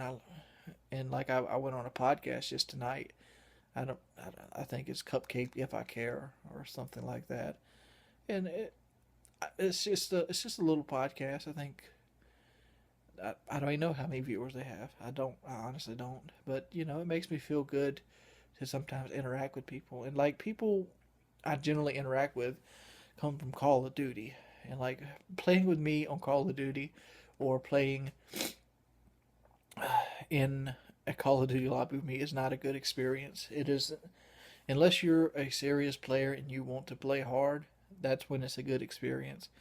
If you're a guy that, you know, can't really, handle people that, have, good gun skill or, a guy that kind of falters when the shit hits the fan, it's usually not a good experience. I mean, that's just the way I am. I'm a very competitive person.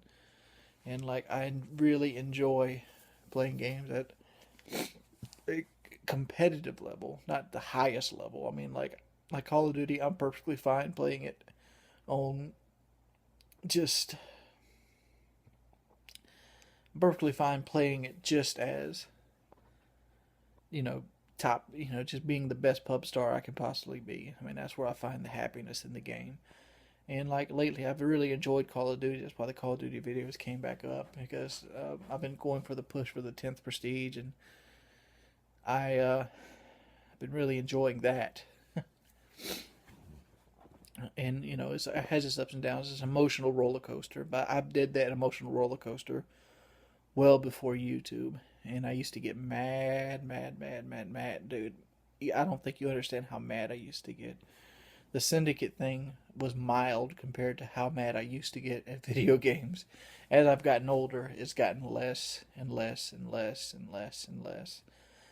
Me in Modern Warfare 2 is not the me in Ghost. I mean, in Modern Warfare 2, I used to punch holes in the wall, just being upset with stuff. And like, I don't do that no more. I've kind of reeled it in as I've gotten older. But yeah, a lot of people get upset at me with Ghost and like use the fact that I'm such an asshole on playing. I'm not trying to be mean, but playing with me on like games such as like Resident Evil 6 or Resident Evil 5 or Dead Space 3 or Sniper Elite version 2 is not the same as playing with me on Ghost. It's not the same experience. And a lot of people will tell you that, and it is a fact. And, yeah. If you want to be my friend, play a game other than Call of Duty with me. It's most likely going to get you there. And this video is already 13 minutes long, and I don't know what to do with it, because this was going to be the intro to the damn walk. I don't know. I don't want to put this video up and have, the pressed walk video and this one back to back, because like I'm still in the same mood, and I think it's a double dip, but I'll put it up somewhere. Who knows? Guys, doing the walk. This is day 14, but thought about getting rid of Twitter altogether, mainly because it's mainly because it's just an avenue for people to get mad at me. I mean, I know I'm not the most bright shining light person in the world. I'm not really that bad to hang out with, not that bad of a person. I know a whole lot worse people in this world than me. But some reason it feels like I'm the one that gets picked on. Maybe that's woe is me bullshit. Maybe I'm bitch made.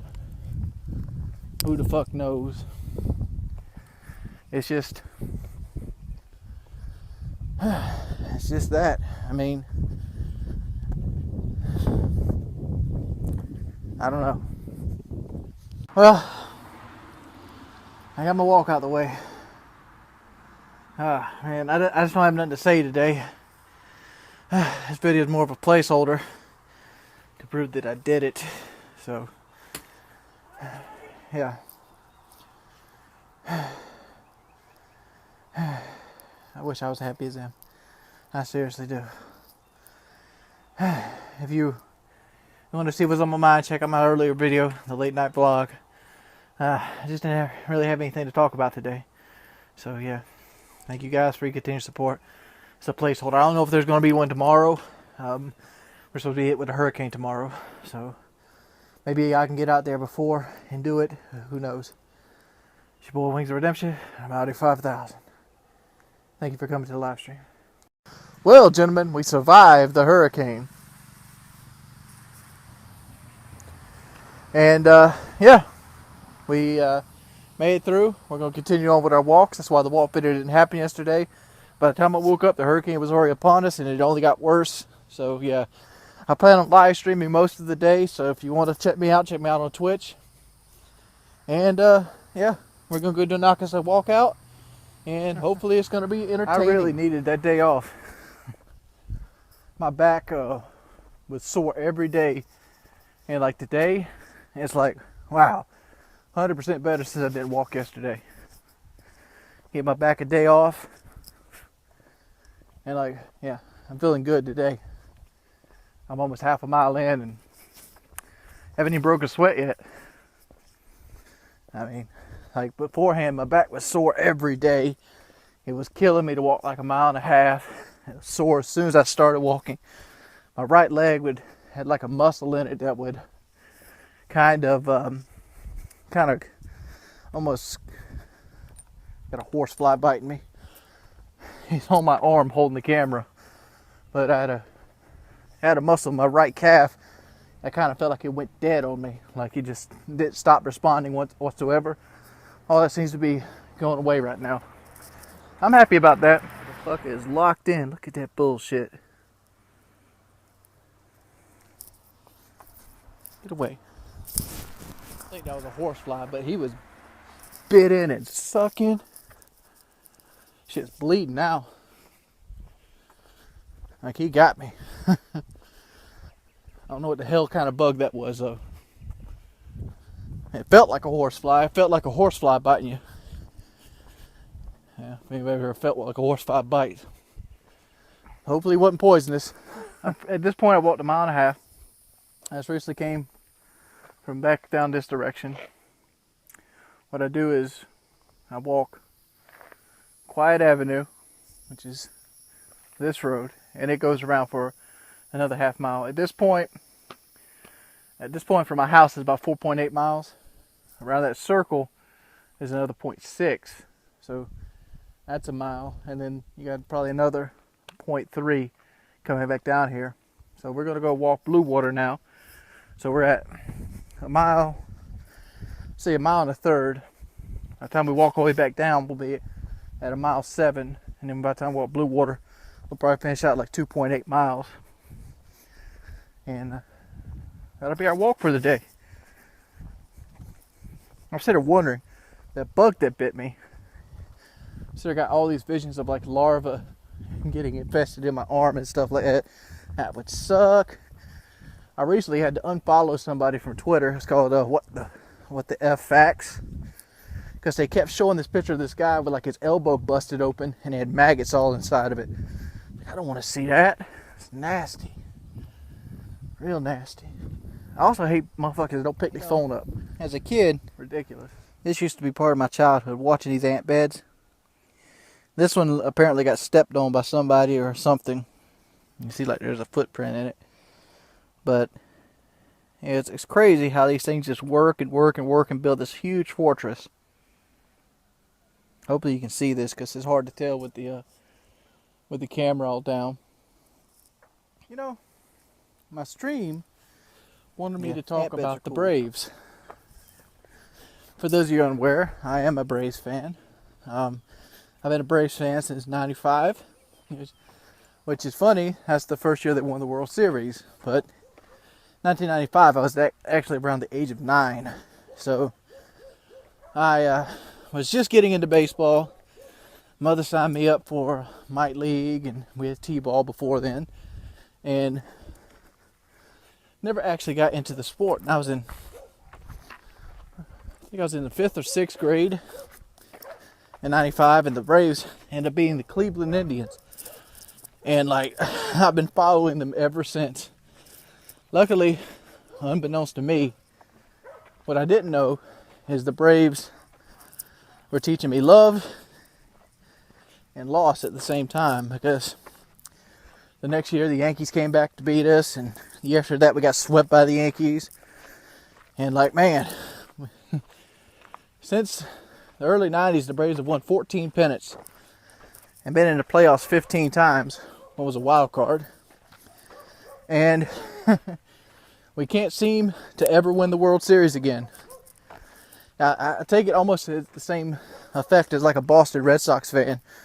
But at least they're winning the series now. They've won 3 in the last 10 years. Braves have won 2 in their entire existence. So literally, Red Sox fans have got 2 more championships than Braves fans. So that's a thing. And this year, I don't think we have a good enough team to win the World Series. There's always hope. There's always fan hope. I think we got the building blocks of a World Series team. I think we have Julio Teheran, but he's in his second year in baseball, or third. And I just don't think he's heralded as the ace of the staff, and he's got the stats to be the ace of the staff. But I don't feel like we have an ace. I don't. Julio's good, but what is he, 8-5? A lot of that's run support. Alex Wood's really good. Gives up a lot of low home runs. Mike Minor, he has confidence issues right now. He likes to give up a lot of the long ball too. Harang is in like his 14th season as a major league pitcher, and he started out really good.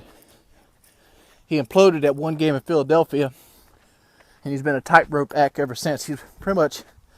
He throws too many balls, and he throws too many wild pitches. He puts too many pitches under dirt. Santana, hopefully he's only with us a year, because Santana can't pitch.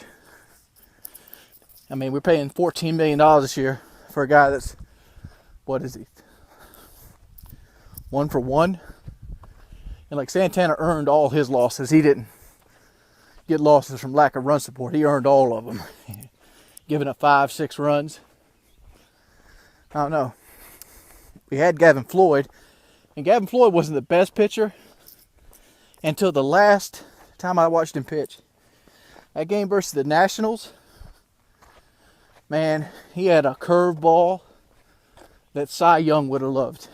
I mean, that curveball was on point. That was the most beautiful curveball I've ever seen, and then his elbow shattered on him. And I'm like, man, it's kind of like Jose Fernandez. Jose Fernandez struck out like 14 Braves the first time we played him this year. No runs, shut us out, complete game shutout. Nastiest slider I've ever seen. Randy Johnson-like slider. And he goes out with Tommy John surgery. I guess the really good stuff really hurts the arm. I don't know. I'm hoping we win 8 in a row tonight. The Nationals already lost to the Cubbies. We have a chance to take a game and a half lead right now. And I don't really film this part of the walk a lot. Mainly because generally during this part of the walk, my back starts to give out. And I'm really, it's like, and I'm pushing at this point. That's why I haven't been filming it lately. But yeah, I do this part. That's usually why I'm so sweaty when I get on the porch. And like today, my back feels pretty good. So I figured I'd film a little bit over here as well. Just to show you I do this part. I don't fucking tell you I do it, not do it.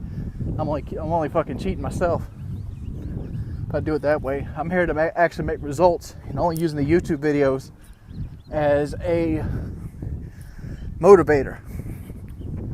That's the only reason I'm using the YouTube videos. I'm not doing it for the money.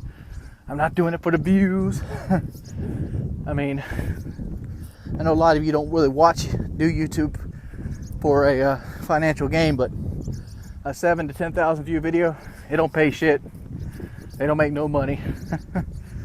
So yeah, it'd be easier for me to spend this hour working somewhere, and I'd make more money if I worked at McDonald's this hour than made a YouTube video. But I do this to hold myself accountable, not to make money. I tried to run the last 2/8 of a mile. Fucking killed me, dude. But I feel a lot better. I feel stronger. And like, yeah, I feel a lot stronger. Yeah. I started wondering while I was on the walk, how do snakes burrow in holes? I wonder if there's a video about that. I don't know. I'll see you guys tomorrow. Oh, day 16. I'm paying for yesterday. I am sore. Almost everything on my body right now. That's funny. What used to go there? The answer? My truck. It's over there now. It's kind of bad the grass is dead. I haven't drove the motherfucker in so long. Old trucky. But yeah, very sore right now. Time to go on my walk again. But I feel strong.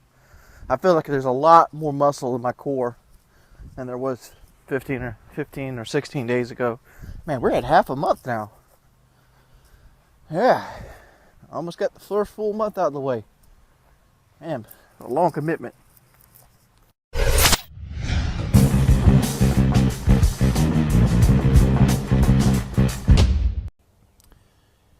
This guy really doesn't want anybody to trespass. He's got three visible signs from where I'm standing. He's got an electric fence from where I'm standing that runs all the way, and he has a chain down there on his driveway that he has to open and close every time he hangs.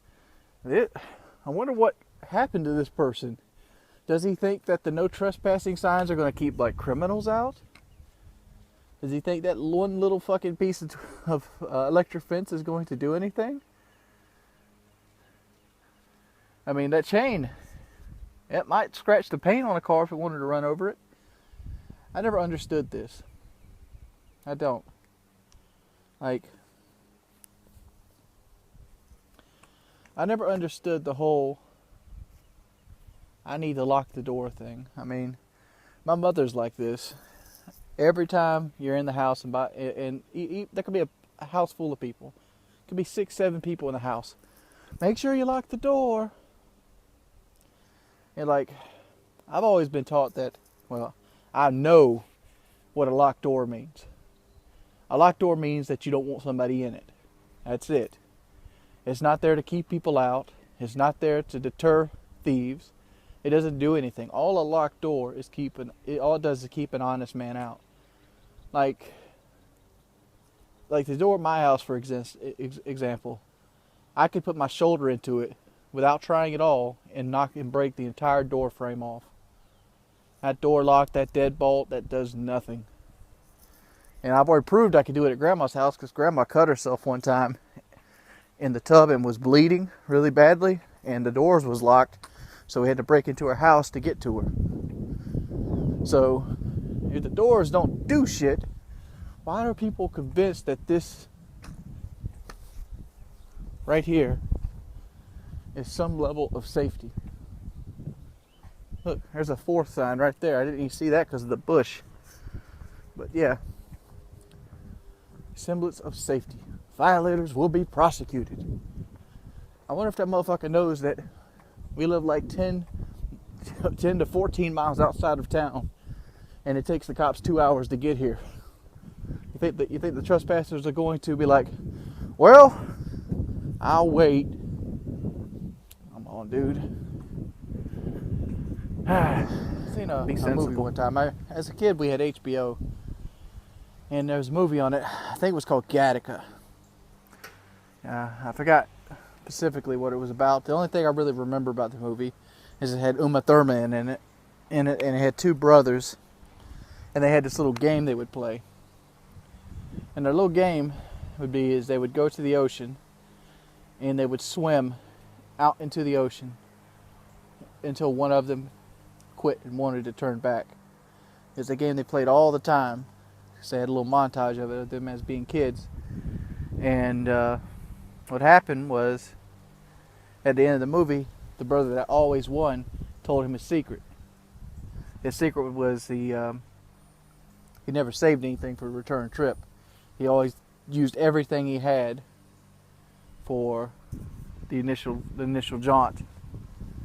So, I don't know why I was thinking about that, because like I'm at the first stop sign from day one. At this point, I've walked 1.7 miles. If you look down that way, that road behind me right there, there's about another, I think there's another 1.5 miles before you hit Allen Dew. And like, the end of that road is where my goal is. If I walk to that end of that road and back to the house, that's 4 miles. was actually over 4 miles at this point because I've deviated. But I don't know. I'm gonna get there. Like right now, 1.7 miles in, my back doesn't hurt. I feel fine. The only problem is it takes forever, and like it's 3:25 right now, something in that ballpark. I'm sorry about the wind. I can't control that. It's a nice, cool day, windy day, and I could do it today. I could, but I don't know. The first pitch for the Braves comes off at 4 o'clock, and I kind of want to make it back. And right now it's a 20-minute ride to the way back. So I think I'm gonna head back toward the house now.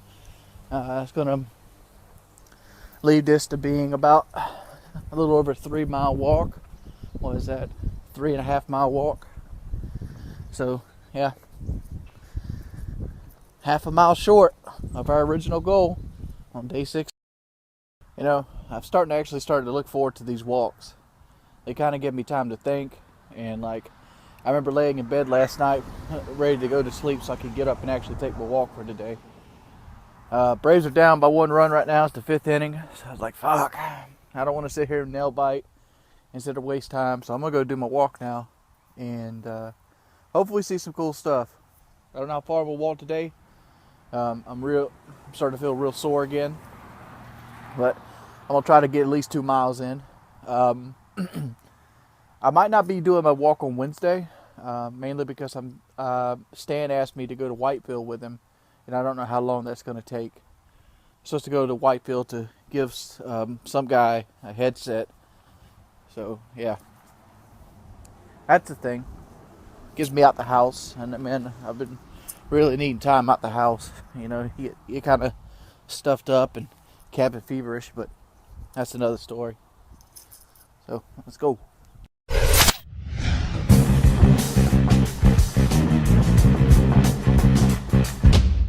I don't know if you guys remember this from the first video. We're just going to kind of like document this.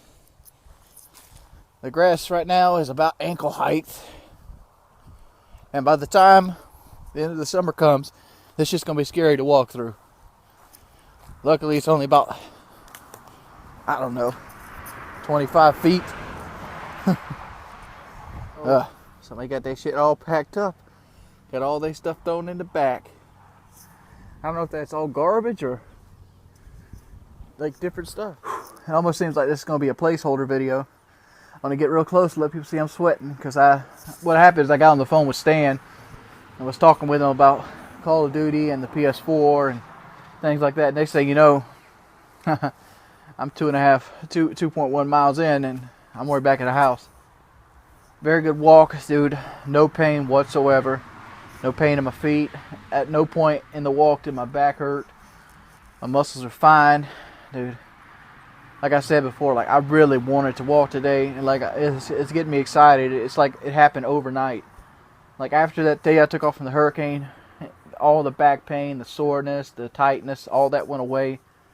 And like my body is like, you actually see where the muscles came in. Her muscles been built. Like when I'm walking around normally, like throughout the day, I feel stronger. I feel like I'm more defined and toned up. I know that seems like bullshit because I'm a fat, tubby piece of shit, but you could feel it. You could feel when you're getting better and you're getting stronger and you have muscles that you normally didn't have, and it's easier to move around. It's easier to walk around. And like, yeah, one thing is, like I noticed, it's curbed my appetite some. Like, and that's strange. Generally, when I worked out, like say with Drew, I would really come home and really want to eat, or I'd want to eat on the way home from the gym, or different factors. And I'm not getting it so much. Like yesterday, I don't think I ate at all. Well, yesterday I had 2 bananas. So yesterday was technically a clean day, but it wasn't a good day. Like I need to eat something. And like today, I've not really had anything yet because it's only like 3 or 4 o'clock. I didn't wake up till like 12. So yeah, so I'm gonna need to find something to eat today. But today should be a good clean day too. I did have a glass of sweet tea today though. But 1 glass of sweet tea shouldn't hurt me too bad. So I'm gonna go and drink some water. I'm gonna watch the Braves play. Hopefully they're still down by 1. It's the 8th inning now. Hopefully they come out and get a 10-game win streak. So cross your fingers. Thank you guys. If you could, please rate these videos. Rating the videos is the most important thing you can do. It helps out so much. So please leave a rating. Hey guys, it's day 18. We're gonna go for a little walk today. You wanna say hi, Mom? No. Why not? Wave. Hi. Look at her, she's unsocial. I'm tired. You tired? Look at you changing personality for the camera. There's Ginger. Ginger, what doing? What doing, girl? So we're gonna go get our walkout done today, and yeah.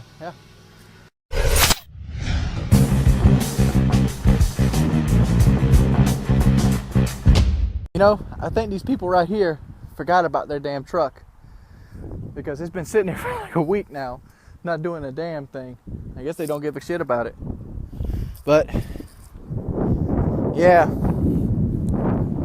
people are always like, walking ain't gonna do shit for weight loss. Well, pretty much exercising doesn't do shit for weight loss, if you want to be blunt about it. I mean, I know these are minorities I'm talking to, and I know a lot of you guys are supportive, and I see them, and I don't respond to all of them, but I appreciate every supportive comment that I get, and I do read them. But like, I try to train myself not to respond. Like, I've recently got rid of Twitter, and I've only started posting on Facebook again, and like, as you can tell, I'm already happier.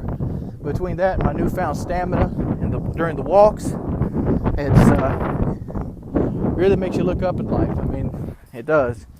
Like, just little things, not getting beat down every 5 fucking seconds. Thank you guys for the comments. If you guys really want to help out, leave a like. I know somebody said, I thought he didn't do these videos for money. Well, the fact is, money is a necessity of life. And like, I don't do them for money, but like, I'd like them to get more popular. It wouldn't hurt to make more money off of them, but they're not. The reason behind them is not money or monetary gain in any way, shape, or form. But I noticed they are growing. I mean, they seriously are. I think like 15,000 people actually show up to these things, and that's amazing, dude. I think that 15,000 people actually care about my health. Makes you feel good. It does. It really does.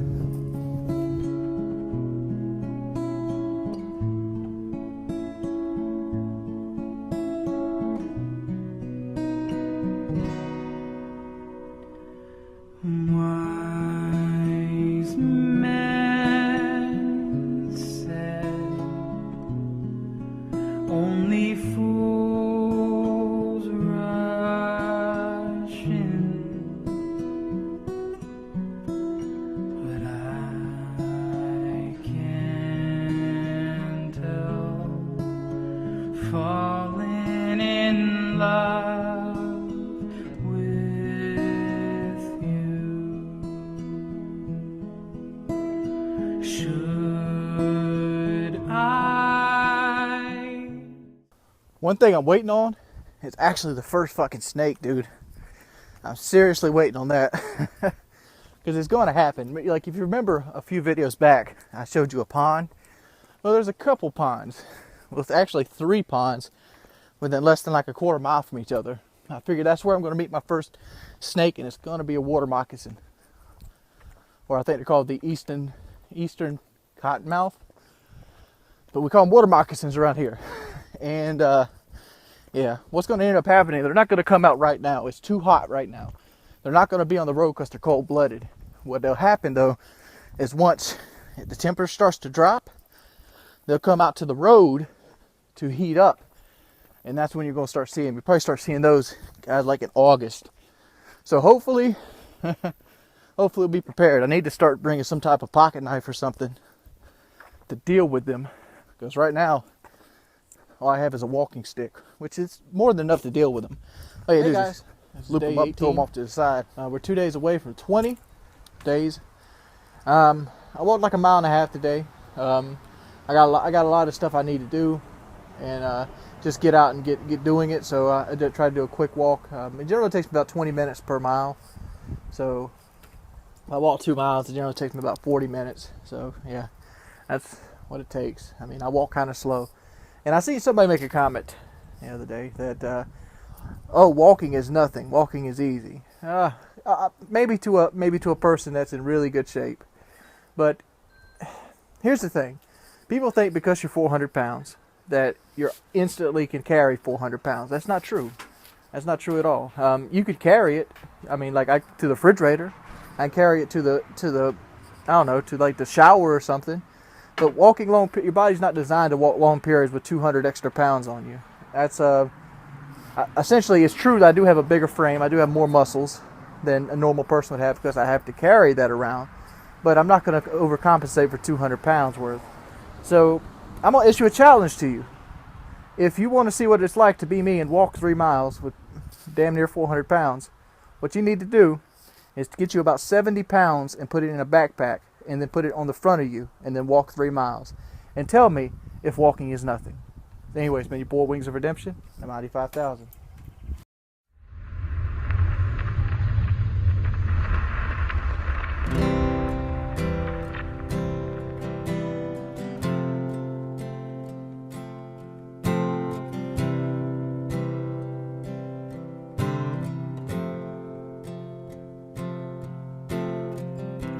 Imagine there's no heaven.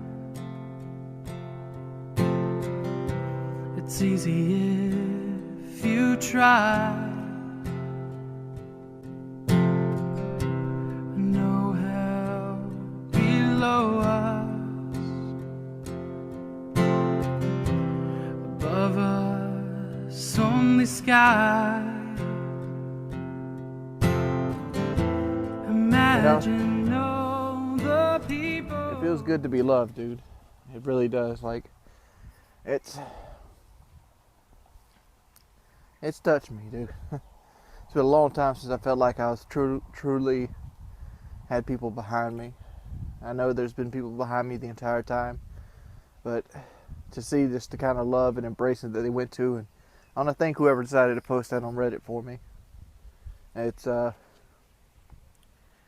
it really helps with the motivation and the self-esteem. A lot of the articles say I walk 4 miles every day, which is untrue. I haven't worked up to 4 miles at this point. It's day 19 right now.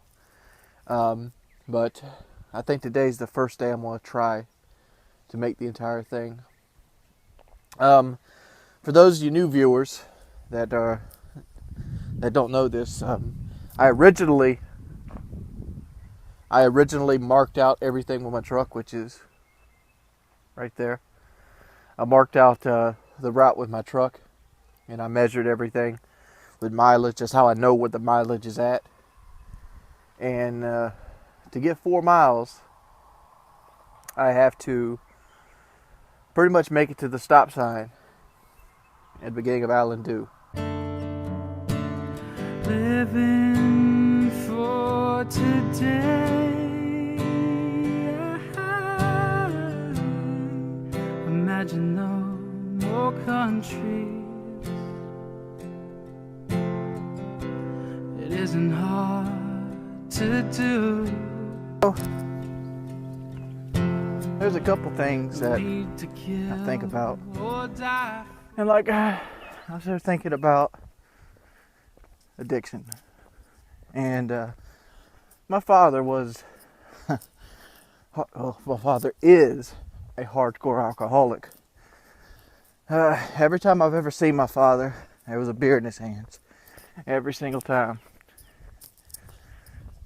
Keep in mind, I didn't grow up with my father, so I've only seen him like probably 10 to 20 times in my life. You can count them on your fingers and toes. But he gave me the addiction gene, and like, it springs from everything. I used to be on this podcast called Painkiller Already, and we from time to time they would have these drinking shows, and if I dodged them every time, I did. I mean, the first time I had a bottle of vanilla schnapps, and I poured it all out in the sink and filled the bottle up with water because it was both clear. And I'm like, I can't do that again. Because I figured, like, man, maybe I could do that again with like a vodka bottle and drink water again. Well, I decided to get a little more clever the second time and drink. I forgot the name of the company, but it's It was a fruit punch vodka, so it was red. So I got pomegranate Crystal Light and poured it in the red fruit punch bottle. And yeah, it was well, the whole story is the reason I dodged is because of my addictive personality.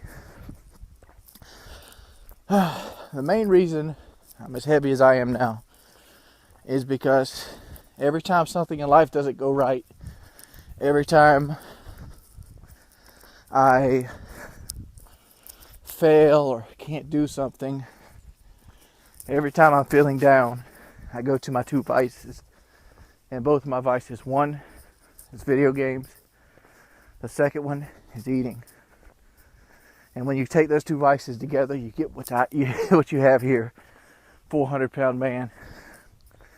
And that's the same reason why I never even attempt to pick up alcohol. Because I know that if I do it and I like it, it'll be a third vice on top of everything. And I don't want that. That's the stop sign that I set out to get to today. I want to sit here and talk a little bit about this. First off, I'm very tired. And I'm not looking forward to the walk back. This is 1.8 miles. And the reason I'm tired here, I've walked 1.8 miles before. So, I'm not give out. My back doesn't hurt. My legs didn't hurt. I am a little thirsty. I didn't really bring water with me. But it's the wind's blowing. Hold up. Oh, the wind's not going to... See, the wind's it's not going to stop picking up. But my theory is the initial walk is the hardest part. The furthest you go out, the more you have to go back. Since I pretty much walked 2 miles out, I have to walk 2 miles now to get back home. And the initial thing is, where do you turn around at? That's where you give up at. It isn't how long you go, it's where do you turn around at. And yeah, I made it all the way today. I'm on my way back. I still don't think I'm physically ready for this jump. It's just got off quiet. I went around the loop. And I don't know, dude. I'm really starting to feel heat exhaustion at this point. I'm really quiet. And I've contemplated calling my grandmother and tell her to bring me a glass of water. But I'm about 0.7 miles away from home. I think I can make it. I want to make it on my own without calling in reinforcements. Man, I can't stop at this point. Can't stop and take a breather because my feet are numb. And generally when my feet get numb, if I stop and do any kind of resting, they'll feel like I'm stepping on pins. And I don't want that to happen. I want my feet to feel just numb and just keep going until the end of the walk. They can feel like pins after I get home. Man. I learned something valuable today.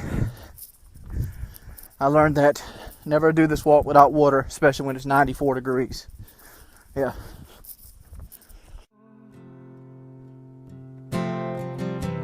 No religions to imagine all the people living life in peace.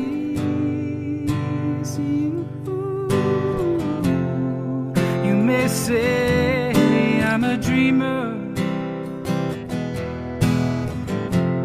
but I'm not the only one. I hope someday you will join us,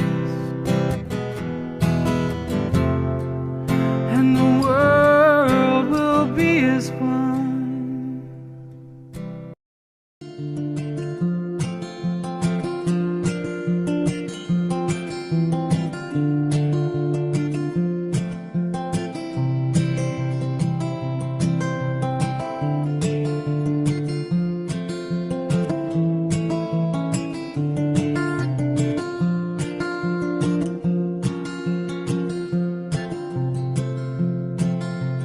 Love of mine, someday you will die, but I'll be close behind and follow you into the dark.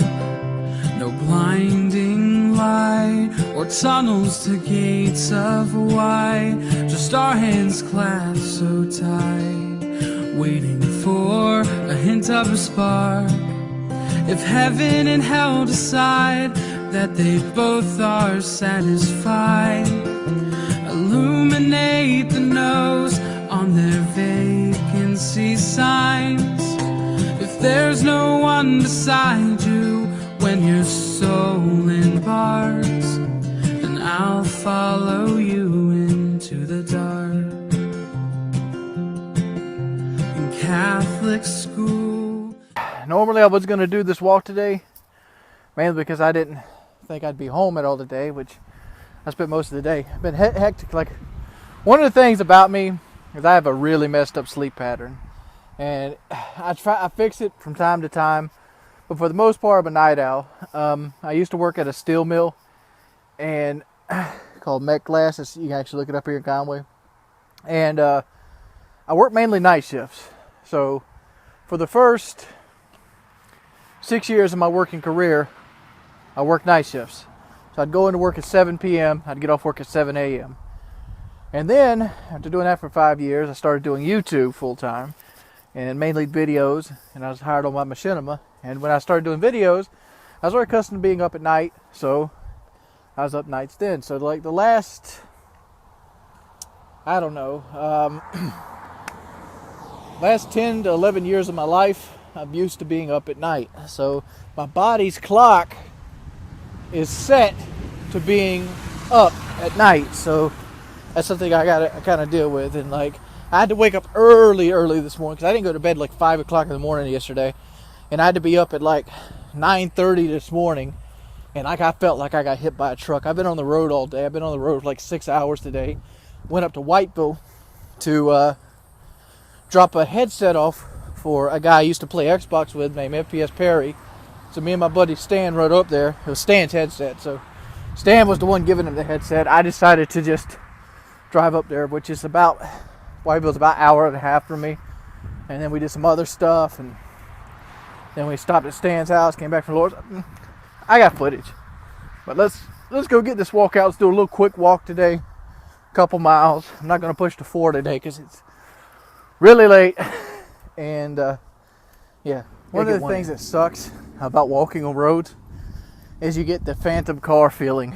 Like, I have my headphones in, so when I'm not recording, I usually listening to YouTube videos or music or talking on the phone with somebody, and every now and then you're like, because you think a car comes beside you. And a lot of these places the cars don't slow down, so yeah, that's creepy. But let's talk about the walk yesterday. Yesterday we made our goal of 4 miles. I ended up walking something like 4.2 miles yesterday, and yeah, I almost had heat stroke. I almost took over by the heat stroke. I mean, as soon as I went into my grandma's house, I got really dizzy. Like, as soon as I hit the air conditioner, my head was like, and I just went loopy. And every time I turn this thing on to record, it does this. But I went loopy, and I don't know. My body's not there for 4 miles. I can physically do it, but it's not one of those things that I'm going to be doing often at this point. Hopefully by the time we finish the first month up, I can continually walk 4 miles.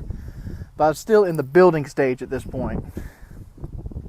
Because like right now, my back, I feel like there's 3 channels down my back, and all 3 channels are just, to be honest, it feels like a pinched nerve. But I know it's just soreness. Like my back was pushed to the maximum yesterday, and like my whole body is sore.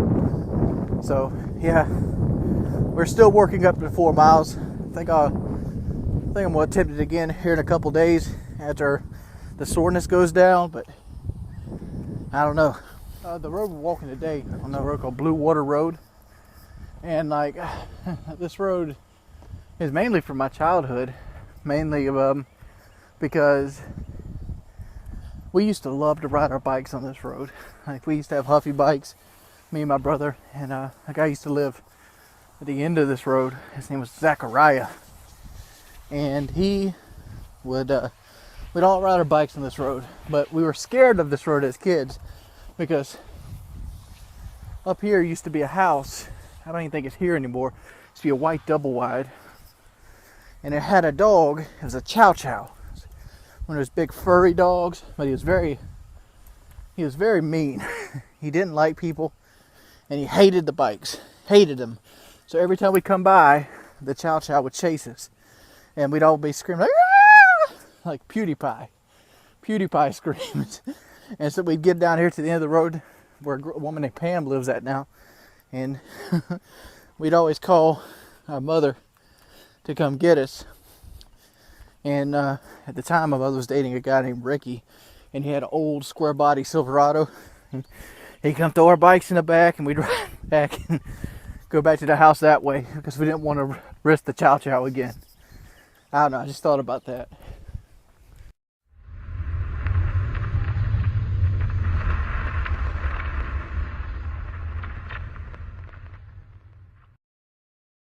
You know, it's cleared up a good bit here, as you can see. There's remnants of clouds and stuff like that, but I think we're gonna try to go to the river walk and get a little bit walking in today. It's a beautiful day. I'm not as sore as I was yesterday, so this should be all right. I mean, I'm in downtown Conway right now, and if you've never seen downtown Conway, this place is beautiful. And for some reason, they got the street locked off on me. You know it's bad when your town fountain has PVC pipe as part of the decoration. I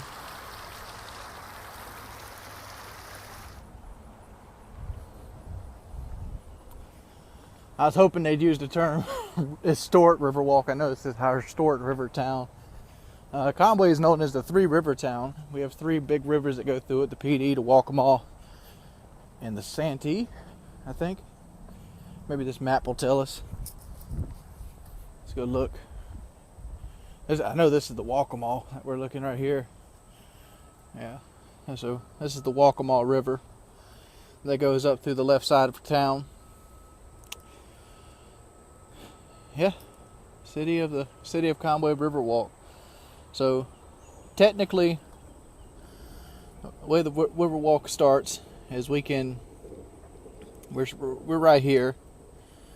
We can walk all the way down here into the northern entrance, or we can walk all the way up here. Up here is where I showed you earlier. So that's what that is. So I'm gonna go by the peanut factory. So we're most likely going to go this way because that right there is the peanut factory, and I want to show that off since we've already seen the top part of the Riverwalk.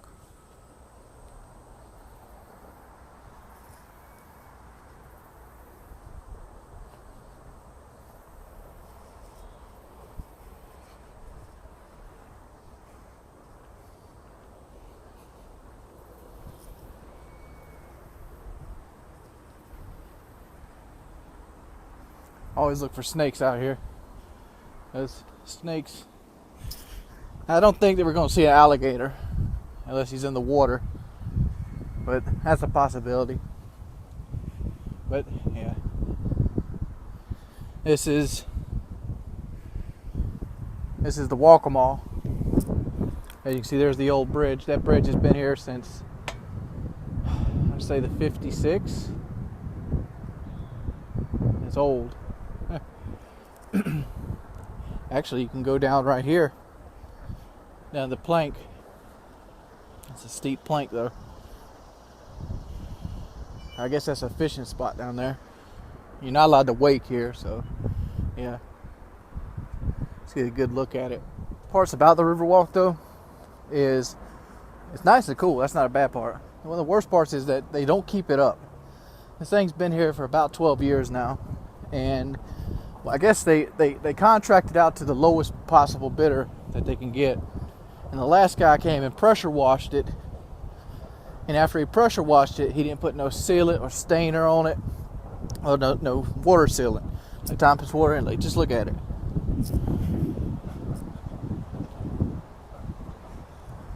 I mean, the wood's damaged and cracked and got holes in it in some places. And it doesn't make you feel safe, especially since there's only about maybe 3 feet of water under the bridge. Under, well, the deck here. And like if you fell, you could probably really hurt yourself. Stand corrected. It says right here the river's names. You got the Walkamaw, the Great PD, the Little PD, and Little Rivers. So there's actually 4 rivers. I think the Santee is the river in Charleston. That's where I messed up here. This just shows you some of the steamboats and things of that nature. For those of you unaware, Conway was actually very important in the Civil War because they would cut trees down from Georgetown and they would use the rivers to transport the logs down for the war effort. And that was pretty cool. What was it? Let's see, the Burroughs and Chapin's Company, Lower River Warehouse, circa 1880. So this building is still in use. It says the Jerry Cox Company. So I really wanted to show some of the more of the environment around here because, like, the place where I live at, it's got some pretty things, but it's by no means this. It isn't. And like, I'm gifted with being in the situation that I live so close to so many beautiful things. And like, I live in probably one of the biggest tourist attractions on the East Coast. And it's Myrtle Beach. And I want to eventually go to the beach for you guys and walk on the beach. The only problem I've been having and combating was the wind. Like, if you think the wind is bad on like old back roads and dusty dirt roads that I've been walking on, you've never seen the wind up at the beach. The beach is 3 things: salt, wind, and sand, and water. I guess 4 things: salt, wind, and sand, and water. That's it. It's windy as it can be, and it feels good. It's beautiful, and like, I don't know about you, but the beach makes me feel good. I've lived at it. I've lived close to it all my life, and every time I go to it, it blows my mind to this point. And like, I almost want to go. I'm envious of people that actually work on the ocean, because the ocean it blows my mind, because like, it's fucking huge, dude. It literally is. It is the biggest thing I've ever seen in my life. And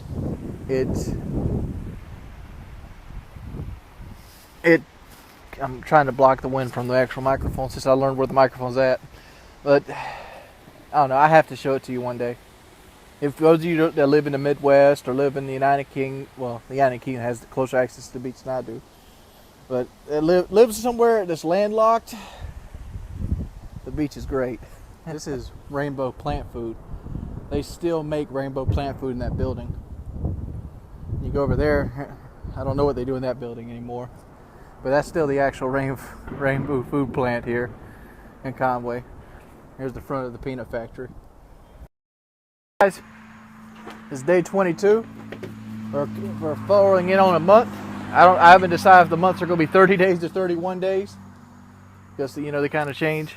But we got a whole crew coming with us today on the walk. Got Mama and David. So hopefully it's going to be fun. It's been raining most of the day today. That's why the walk's so late.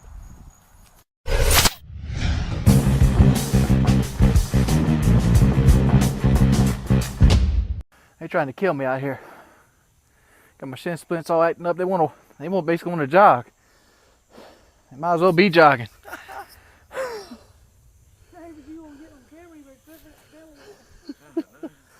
Oh man, dude.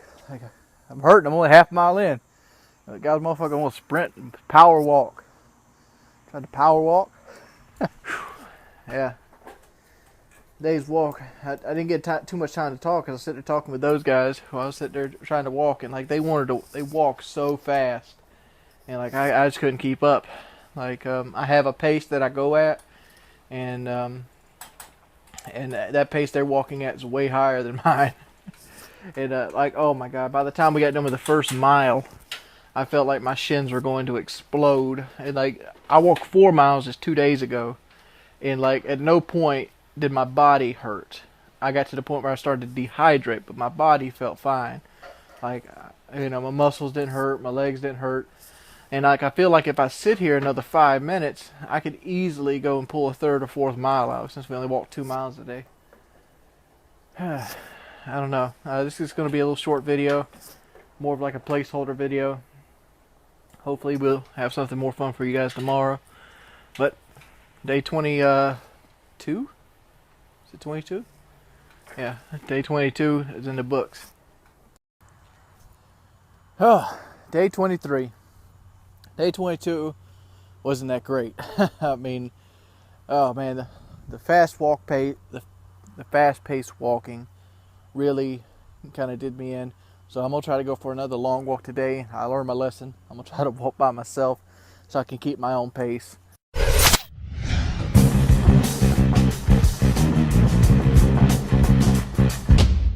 Trying to get this up there. Somebody made a comment in my last video that I already missed a day and that my videos are null and void. Obviously days are going to be missed, and this right here is one of the reasons I missed that first day. If you realize, like day 5th or 6th day, I showed this barn that has been standing for a long time. Well, the barn's kind of fell into itself now, and that's because of the hurricane that we had. We had a hurricane called Arthur come through. It's category 1, but I wasn't about to go walking with Hurricane Arthur out here. So yeah, I did miss a day. And obviously there's going to be situations where I'm going to miss multiple days throughout the year, but the idea is to walk 365 days and try to do it every day. We got some 4-wheelers coming.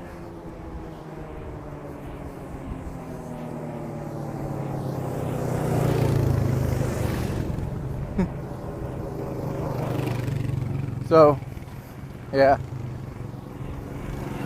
it's one of those things that are that you got to take it day to day. I mean, like, it's been raining a lot the last few days, and I made every effort possible to get out here and walk. I mean, day 21, I snuck a walk in. Literally, it was like a 30-minute window to I had to go walking, and I did it. And yesterday, it rained until like 5 o'clock in the evening. I was still able to get the walk out. So yeah, I try my best, pimps. I'm trying my best. One of the things that kind of sucks is you get so bored doing this. Like, I'm like a mile and a half in right now, and nothing hurts per se, but I'm fucking bored out of my mind. Stop sign on blue water. There's blue water right there. I don't know if you read it, but make sure that I haven't parked my truck anywhere. Any truck behind me back there? No? How about this way? No, no truck. And as people say some straight up stupid shit. Let's get out the shade a little bit. People come up with some stupid shit. I've heard people like, well, he's walks slow and normal people walk fast, that's why you can't keep up. Dog, I've walked in Walmart. I've walked around with other people at malls and things like that. My normal walking pace is generally faster than most people's normal walking pace, regardless. But, you know, like, I have these things called shin splits, and after I push myself so hard for so long, or in such a rate of pace, I mean, it feels like my shins are going to explode. And I don't know, it just feels like they get wound up until they're ready to explode. And like, people are like, oh, you don't sweat. I'm just very fucking pale. I'm sweating my ass off. And damn it, I can see it, but the camera can't. That's what sucks ass. But yeah, I'm sweating my ass off. I'm just pale as fuck. But yeah, this is gonna be a 3-miler today. I gotta just walk my ass back home at this point. I figured I'd sit here and talk to you guys for a little bit. It's like it makes me feel bad when people say I would cheat. I don't cheat. If I say I'm doing it, I'm doing it to the best of my ability. Mainly because the only person I'm cheating at the end of the day is is me. And like, I don't make money off these hardly. I mean, like, I make something like 10 to 11 bucks per walk video. And so you ask yourself at the end of the month, would you walk over 100 miles in a month for like, what is it, 300 bucks? I'm doing it for me, dude. I'm doing it for me. I'm not doing it for anybody else. And I figured I'm on pace to walk anywhere between 70 to 100 miles every month. So if I walk the entire year, if I did 100 miles, it'd be 1,200 miles. I could almost make it to Boogie's house. Boogie's house is 1,700 miles away from me. But I'd be a good portion of it there. I'd be walking like 3 or 4 states. But it is what it is. Like, there's a couple milestones that I've reached. Like, I'm a lot better at holding the camera up now. I'm in a lot better shape. I'm taking 15 Joe Lozons a day. And that's not a cracking joke. I mean, that's what people have been calling it. Joe Lozon's a UFC fighter. He has a water challenge of drinking a gallon of water a day, which I suck at. But I'm trying. I have a 5-gallon water thing in my room, and I'm about halfway done with it. But today's day 4, so I've drunk like 2.5 gallons in 4 days. So I got to step my water up, but I don't want to step it up too much because it gives you a full feeling. And once you get there, it's kind of back off, and you piss a lot. You piss a lot. Some other things. I've been waking up with dry mouth for some reason, even though I'm drinking mostly water. I don't understand that one bit. And like in the mornings, my urine is still yellow. It is what it is. Thank you guys for the continued support on these videos. I'm going to make my way home and take a shower now. Hope to see you guys tomorrow. Leave a like rating. Peace, people. Whew! I got to get a handle on my sleep schedule. It is something that's fierce. It's like woke up at 3 o'clock today. I don't know. Anyway, it's day 24.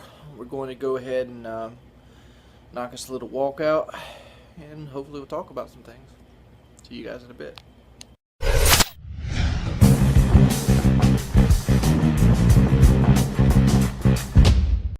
Here's something I've been doing lately. Cheers.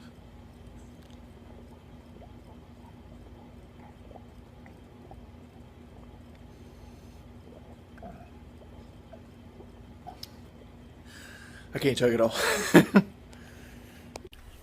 Sure thinking, man.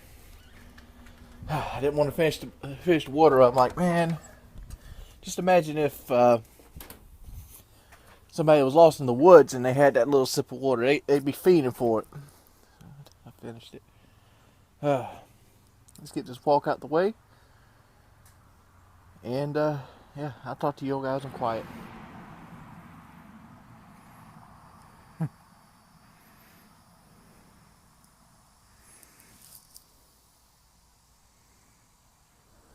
I can't show this. I'm going to tell you what I'm going to do. If you look here, let's see if I can get it. If you look out in this direction right here, you'll see there's a series of light poles that go all the way down. And I'm right here next to a light pole. So I will talk from this light pole, the light pole, and we'll jog. From that light pole to the next one, I'll walk. From that one, I'm going to jog, walk, jog, all the way to quiet. I'll instantly regret my decision. 100%. God, I got a headache now, and my left calf is like seizing. Like it just feels like it's opening, closing. Instantly regret that decision. I think I'm still way too heavy to try to run. I mean, like, I don't know. It untied both of my shoes just trying to do that. But there's a positive. The positive is I did it. And that's got to mean something. I'm not going to do it on the way back. I'm going to stand here a minute and try to recover. Man, I got a headache. And it's like one of those, it's not like a regular headache like you get playing too much Call of Duty. It's a headache, feels like you fell and hit your head. Like, it's one of those full migraine-like headaches.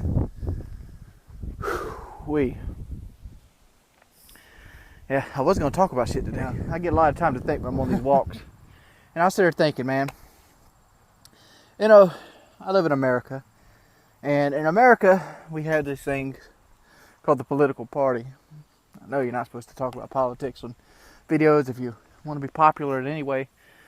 But I wanted to point a couple things out. Isn't it strange that people that are against entitlements, such as food stamps, welfare, you know, unemployment, things like that, they call them entitlements.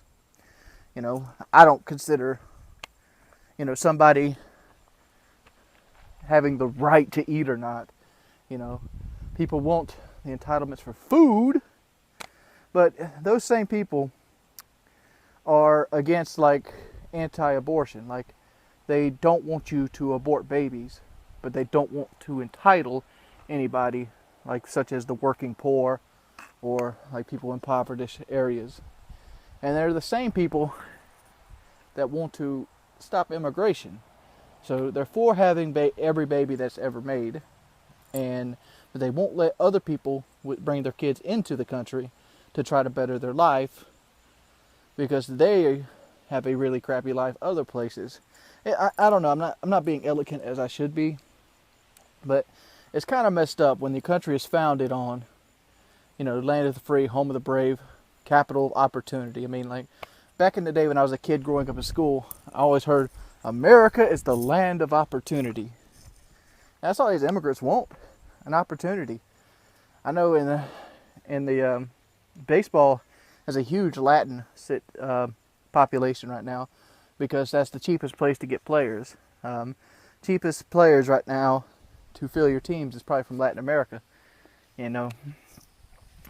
And they do that, and they basically have schools in places like these Latin countries like Nicaragua and God, one keeps escaping my mind, the big one. So, I don't know. It's in the Caribbean, but they have schools to try to get kids to come over here to try to better themselves because there's nothing over there. There's no food. It's very poor. It's very impoverished. But I don't know. It just seems hypocritical that our country's about bettering yourself and anybody can do anything they want here as long as they're willing to work for it. And when people come over here willing to work for it, you want to throw them out in immigration. I understand it's blurred lines. I'm just saying that poor motherfuckers didn't write the tax code. And poor people don't write the legislations, laws. And poor people don't have any impact on this world.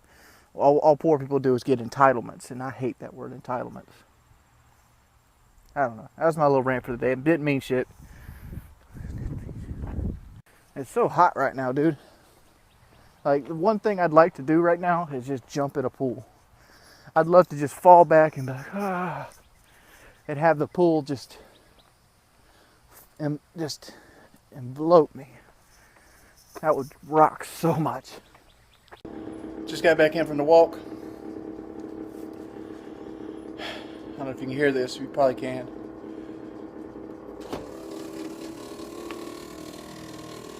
It smells like...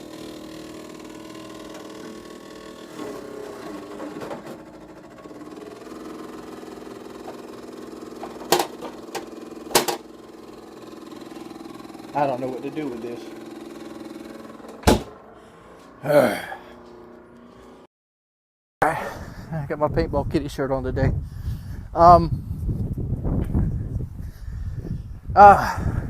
Let's talk about drug culture. By the way, it's day 25 of the walk. Drug culture. Well, parts of my life I've been able to see and understand fully what drug culture is like. But and I'm sympathetic. I'm a firm believer that drugs should not be illegal. I think making drugs illegal opens up the market for too much profitability. when you make something illegal, you give people a chance to make money off of it because you're limiting the quantity or access to said thing. There's no regulation. So when you have a war on drugs, you create billion-dollar industries. That being said, I think everybody should be responsible for what they put in their own body. Just like me with eating. Only person responsible for me being fat is me. Can't blame McDonald's. Can't blame Zaxby's. Wendy's is off the hook. Why? They don't force me to buy their stuff. They don't force me to eat it. They don't call me like, hey Jordy, come by get you a McDouble. No, they don't do none of that. So when you see people on drugs, it's their own choice. I mean, there could be circumstances where somebody got them addicted. That's a possibility. But and most of them will cry that the hospitals got them addicted, which is bullshit. I've been to hospitals. I've had injuries where I've had to take painkillers. And when the hospital gave me painkillers, they gave them to me so sparingly that they barely work. And normally, I don't even ask to get them. Like, I recently had a MRSA infection. Probably about August of last year. Painful. Man, was it painful. They wanted to give me painkillers. I don't know what they were called. But I turned them down. For the main reason is they're addictive. Don't want to risk it. I'd rather deal with the pain. So, well, I'm telling you all this because I'm going to get to a story. The story itself is about helping people. You know, my grandmother is like me. She likes to help people. She don't like seeing people down. So we met a girl. I'm gonna call her Tina. It's not a real name. Well, Tina lived with my grandmother for like 2 weeks, almost a month. 2 weeks to a month, somewhere in that ballpark. And during that time, she was trying to get her 3 kids back. Well, her boyfriend gets out of jail. We'll call him Bob. When Bob gets out of jail, she goes right back down the slide. She loses her kids, when she was about at the verge of getting back. She was left a lot of property, rental property. She was left probably like 12 lots of rental property from her father when he passed away. She sold 6 of the 12 already, looking to sell the other 6. And I might be looking to buy, but so she has 6 left. So she has $1,200 of income without a job, because 6 lots, $200 per lot, $1,200. And she's living in a tent on the river because of drugs. I mean, I do these walks every day. This is day 25. And on these walks, sometimes I'll catch them coming up to the house. Well, the other day, I caught them sitting in their car, and I knocked on the window. And when I knocked on the window, I seen this huge needle with a bunch load of heroin in it. You know, I'm sitting there, so I knock on the window. I'm like, dude, don't do that shit in my yard. You go there, you go to a field somewhere. Go do that somewhere else. And it's sad, dude. It's sad. Like, lately it's been a huge debate because I've had to do a lot of little enforcing. Because, like, they'll come over there and they'll freeload off my grandmother. And it's the worst kind of freeloading, too. Like, you ever invite somebody to your house and they want something to drink? What do? They go, hey, can I have something to drink? You go, sure. Help yourself. There's a glass. They skip that step. They skip it 100%.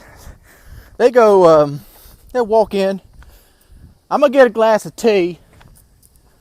They fix themselves 4 glasses of tea so they can take one with them. Because they pretty much live out of McDonald's styrofoam cups. So they got 4 glasses of tea. help themselves to some cake, little Debbie cakes or whatever. You cooking, Miss Sarah? It's like, come on.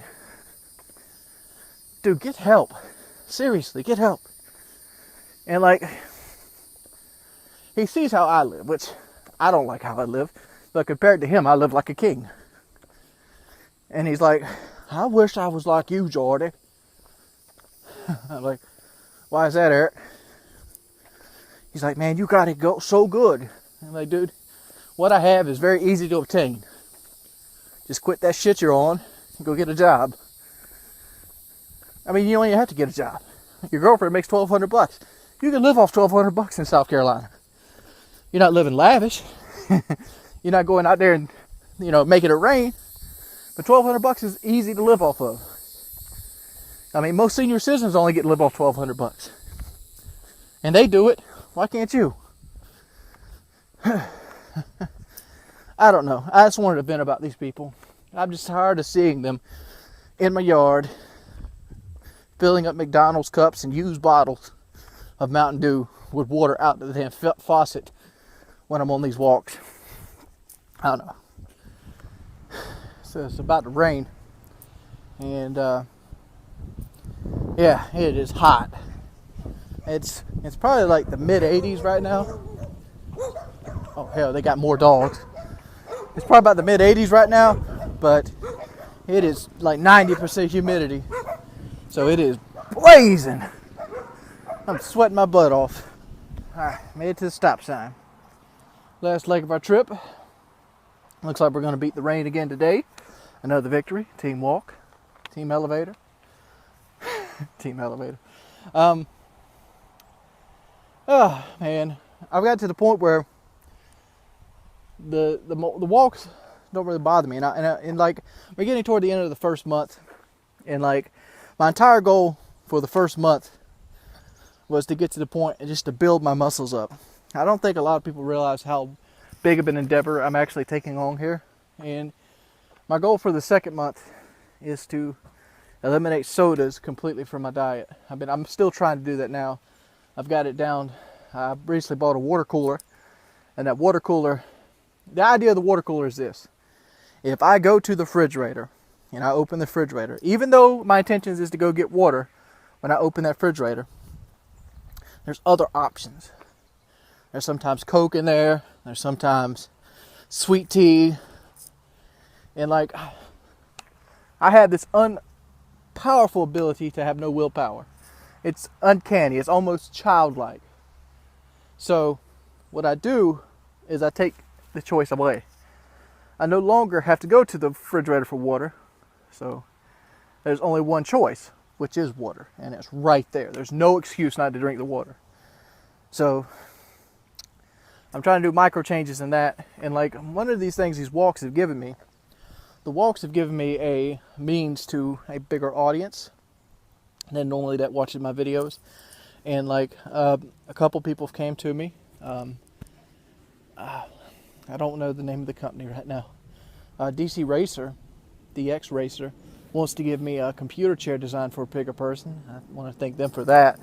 Another person named Tosca, she has a eating plan called something like Destroying Sugar, and I've recently got to talk with her, and she wants me to try her eating plan, and I'm more than willing to try it on. And also, I've got to meet some cool people like Joe Lozon in my day, even though I don't think he likes me too much. But I'm trying his water diet as well. I'm trying to drink a gallon. I suck so much ass at it. It's like day 6 right now, and I've drunk like 3.5 gallons in 6 days. So yeah, I got to step my water game up dramatically.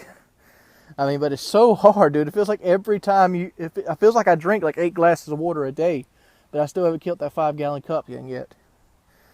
So I also got to find a place to refill that cup, because I'm not paying $15 a piece. But I understand that you can refill them for cheaper than you can buy the thing. But I'm gonna head on back home now. I got half a mile to go, and I'll see you guys tomorrow on day 26. Hope some of you guys are still continuing your walks with me. If you are, post some of them online. Let's see your area. It's been your boy. Got Grandma walking here every day with us. You want to say hi? Hi.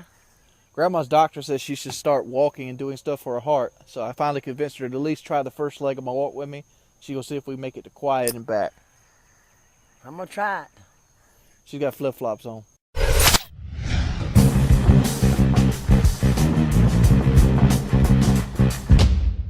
Oh, this is how tall this grass is. I finally got somebody kind of like form.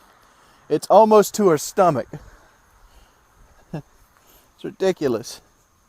Like, she's not slouched over or nothing. Come on. I'm all right off my foot. What's wrong with your foot? Right there hurts right in there. You Maybe we're gonna get wet. Yeah, we might get wet. I mean, I'm trying to sneak this walk in between rains. It's been thunderstorming all day. And like, I have this, which I'm gonna talk about. This right here is a walking stick. A buddy I have named Jason bought it for me to go on the survival trip. And it stretches out to 5.5 feet. It has a Air Force aluminized steel, hard to break, hard to bend. It's what I use for dogs and snakes. If the situation comes, I just pick him up and throw him off. There's Dennis in his orange truck. There it goes. Your legs are hurting? Yeah. Back something. Where are they hurting at? Right back there. So the calf muscles. So the front ain't hurting any? On my foot, my knees. But I have problems with my knees anyway. And my knees. Think you gonna make it all the way back? I don't know, we got to rest a minute. It's a pretty good walk, isn't it? Like you. Very quiet. Quiet. It's raining a little bit too. Yeah. Needs some windshield wiper on these glasses. Yeah, eyeglasses. Yeah, one of the things that a lot of people don't notice is like you got to pretty much walk in the road. If you don't, people fly down this road like 50 miles an hour, Yeah. even though it's 25 miles an hour. Who knows? See y'all tomorrow. I hope. All right, Grandma just finished her first mile.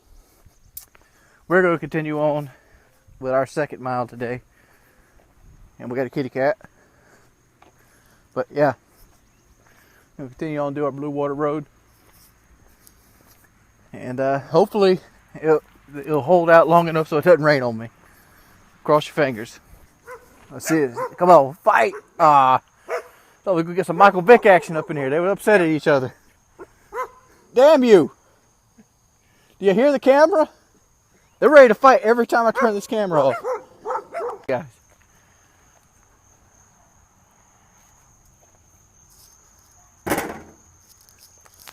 At the stop sign.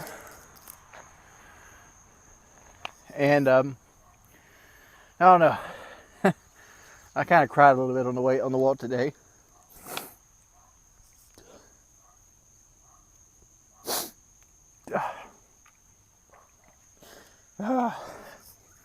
Hold on. I'm not being a crybaby. It's just that during the walk today, I realized I was in the best shape in my life. And like, I mean, right now, I feel better than I did working with Drew. I feel like I'm stronger. I feel like I'm faster. It's just amazing what 3 weeks can do for you.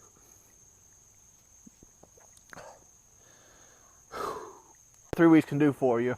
Like, I find myself waking up ready to do these videos. And like, I go to bed at night thinking about when I get to wake up, I get to go walking. And it's made it a lot harder to be depressed. It has. Like, I don't know. It's been so long since I actually got like tremendous support. Like, and it changed my outlook on things. Like, throughout most of the years, I've always had people that followed me, that supported me through thick and thin, and I thank you for that. But lately, I've just been flooded with like stories of people's lives that's been changed, and like out now at this point in my life, even though I'm still struggling with my eating, I feel myself changing. And like when I do cheat, I don't feel bad about it. I don't feel like, all right, well, I had this today and like I'm gonna be fat for the rest of my life. It's not like that anymore. It's like I had this today, but it's okay because I'm working towards it. I'm working for it. And I'm going to beat it. I am. I'm going to beat it. I'm not going to be fat the rest of my life. And hopefully this is what causes. Hopefully this is the thing. This is the thing I thought about 6 years ago. For those of you who don't know, 6 years ago, I started to do YouTube. And I didn't know if it had a future in it or not. I didn't. And like at the time I was on unemployment, and while I was on unemployment, I was watching the unemployment money just slowly dwindle down. You got it in segments. I'm sort of thinking like, man, you should give up on this gaming bullshit and just start working out and get ready for the job market. And I never did it. I never did it. Fast forward 6 years later, I'm now doing it.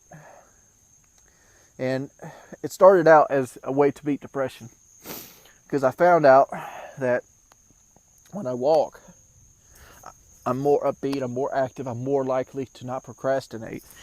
So it started out as that. Like I'd walk, and then I'd get home, and I'd do my 2 videos.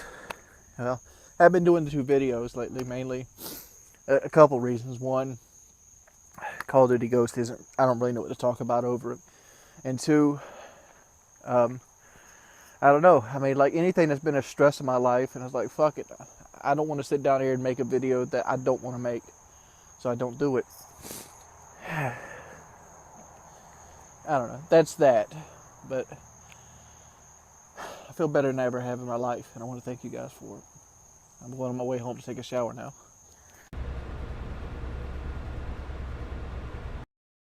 Shirt off, Grandma. Huh? Grandma's Hump got day. hump day. Hump day. What day is it today? Today's Wednesday. Is Hump it day. hump day?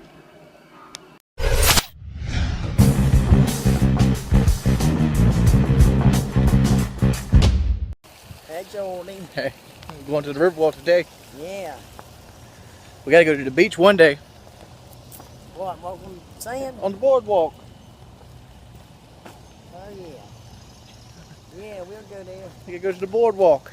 I mean, the world famous boardwalk. Yeah. The Bama boys used to sing about it. Yeah. Grandma's over talking about fishing. I'm ready to go fishing down here.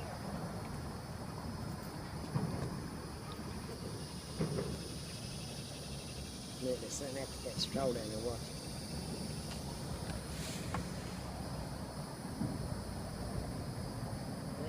Mm-hmm.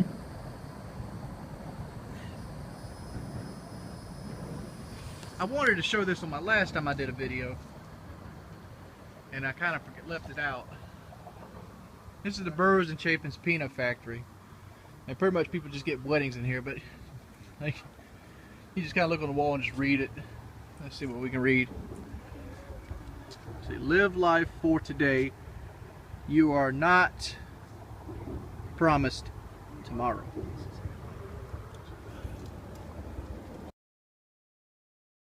Oh, when Carl first got cancer, he come home and he said, Sabrina, I want you to do something. Sabrina said, what? I want you to cut my hair. Carl says, cut your hair? I said, yeah, the doctor said, go ahead and cut it, because he said, when I take my chemo treatments and radiation, I'm going to have to be gone anyway. So go ahead and cut it. So he did, and it, take it by the hand, pull it all right out. His hair with Mm-hmm. Jordan, What did he end up dying of? cancer. Like, He had it in his sockets, and it went through his brains, and it squared all over him, and all over his body. I remember last time I seen him, he was sitting on the sofa. Sitting on the sofa. In the house they gave for him. A little, it was much ado. Dale and his boys pretty much popping pills and stuff in it, and doing drugs. But I remember going over there, and he was laid out on the couch, my last memory of him, other than the casket. Yeah. He didn't say nothing to you? He was sleeping. Or he was in a coma? No, he was sleeping. He weren't in a coma. And you wouldn't wake him up? I didn't want to be over there too long. I went over there to give him something. This is right before Dale stole the car. Yeah. What car? Mama's car.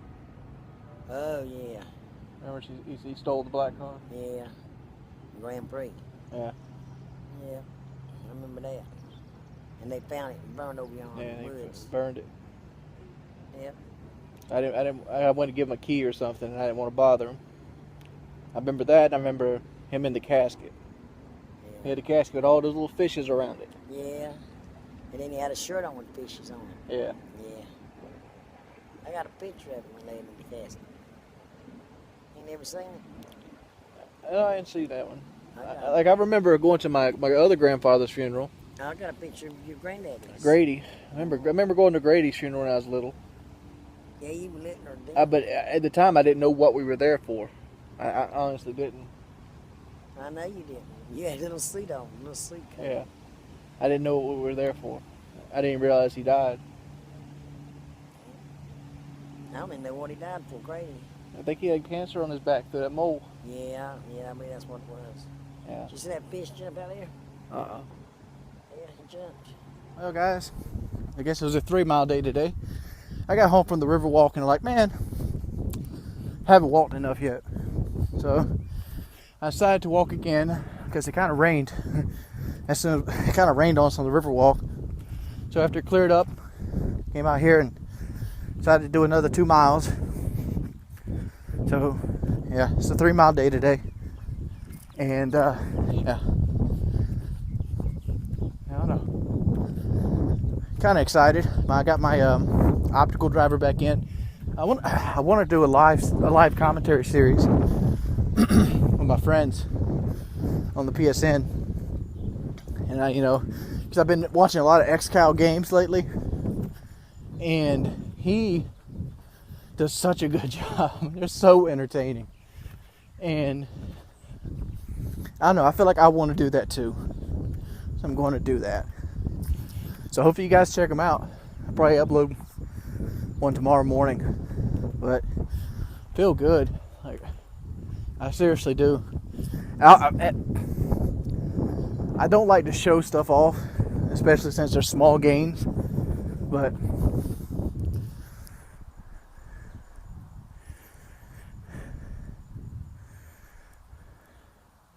also, my shorts aren't tight no more anymore. So, yeah, I'm losing inches. And that's what I've been losing. I've been losing inches. I'm back to, like, if I wear my dress pants, I got to put the suspenders on them. So, yeah, and I'm also started to lose weight again. It makes me feel good. My appetite is getting curbed. Like, today would be day 3 of good eating. And, like, I've had, like, I don't know, 800 or 900 calories today. Still got to eat dinner of some sort. But yeah, it's a good day. I plan on, I don't know if you guys remember or not, but a guy named Maurice came from my house from Germany. And Maurice promised me he'd be back in 1 year, and I better lose the weight. So I'm doing this for you, Maurice. I'm going to keep that promise. I'll try to start keeping promises. I'm going to go home now, guys. Hope you guys enjoyed the video. Hey, guys. Day 28, we're already half a mile in. I seem to be walking faster than normal because, like, my shin splints are, like, twined up. I don't know. It's just one of those days where I'm doing a lot of thinking about life in general. And, yeah, I don't really want to get too much into that. I started my ghost live session. I mean, it got mixed reviews. A lot of people say they don't like Ghost anymore and don't want to watch it, People that did enjoy it really enjoyed it, and then you have people that just are assholes that wanted to come by and tell me how fat I am. Cool, pimp, cool. Feeling good. Like, I feel like I picked my pace up subliminally, because lately inside my upper my upper abdomen has been really sore the last 2 or 3 days, and I couldn't figure out why. Because like I don't feel like I do 2 to 3 miles a day. Let's just call it 2.5 on average. And like, it's not like the biggest strain on me anymore. Like, I could very easily, just come and knock it out. And the reason I don't go further so far is like, one, it takes a long fucking time. It's like a huge chunk of the day. And two, I'm much rather walk like 2.5, 3 miles and supplement it with some sort of exercise versus, just walking 6 miles and taking like 3 hours of my day. Because like walking is cool and all, but I want to pick up other areas too, such as physical strength. So yeah, that's the thing. I figure out I want to get back into weightlifting a little bit. So that's part of it. We stood here long enough. I figured we go ahead and I'll walk down to the other end of Blue Water and talk to you again there. Peace, people. Hey. Oh. We made it. I was talking a little bit about, wanting to start moving more workouts in, because I feel like I need to do a better total body workout as opposed to just straight walking. The walking is going to be the staple, but I need to do other things to build my endurance up, because at this point in my life, I don't know what job I'll go into. I literally don't. I mean, I know where I want to go, but I don't feel like YouTube is going to sustain itself long enough for me to reach that goal. Mainly because like all my other videos, besides the walking videos, fall under 10,000 views. They don't get no likes or anything like that. So it seems like what's going to have to happen is I might have to get some sort of part-time job to keep me going as I work towards the initial goal. So the thing I question about myself is like, how good is my endurance? Like, walking 2 or 3 miles at 400 pounds or close to 400 pounds is great and all, but like, how does that translate to like actual work endurance? I mean, I feel like if I went back and did my job at Met Glass, I couldn't do it. But at the same time, I don't know. Like, I could do a job like Domino's or like fast food or things like that. That would be pretty easy. But most likely those don't pay enough money to get where I need to do. So if everything comes down to it, most likely it's going to be physical labor again. And physical labor is something that's scary, like carrying shingles, roofing, I don't know, being some kind of assistant. I don't know, jobs that you don't want to do, but you have to do, assisted countertops, cabinets. That's the kind of work that you get around here that isn't like McDonald's or like Burger King or something like that. There's only like 3 or 4 factories in the whole town. Well, Ithaca is opening up. So if you want to be successful around here, you either work for the phone company, the electric company, or you work for one of the mills. Shoreline, Met Glass, Wolverine Brass, AVX, and Combraco. You work for one of those companies, or you're a drink jockey, work for Pepsi Cola or Coke or one of the bread companies. I mean, that's pretty much the line of work that is around here. And I don't know.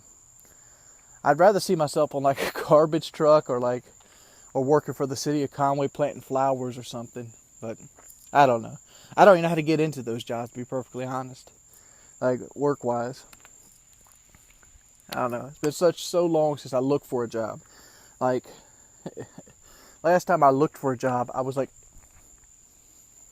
18. I mean, like, seriously, I was like 18 last time I had to actually look for a job. It's like 10 years ago. Like, because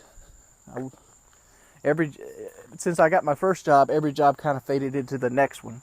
And this is another open period in my life. It's like, well, what do I do now? I want to address some of the things that people are saying in the comment section. Well, obviously there's the funny guy that says I should do cocaine, which is, he's not being serious. He just says it every time. He originally was a troll, and now he's getting his jimmies off, you know, just saying it as something. So yeah, he gets a lot of response from it. You're feeding the troll. But walking off cement. People are like, walking on cement's better for your ankles and joints. Well, I don't know where you're from, but where I'm from, walking has these. These are everywhere. There's another one right there.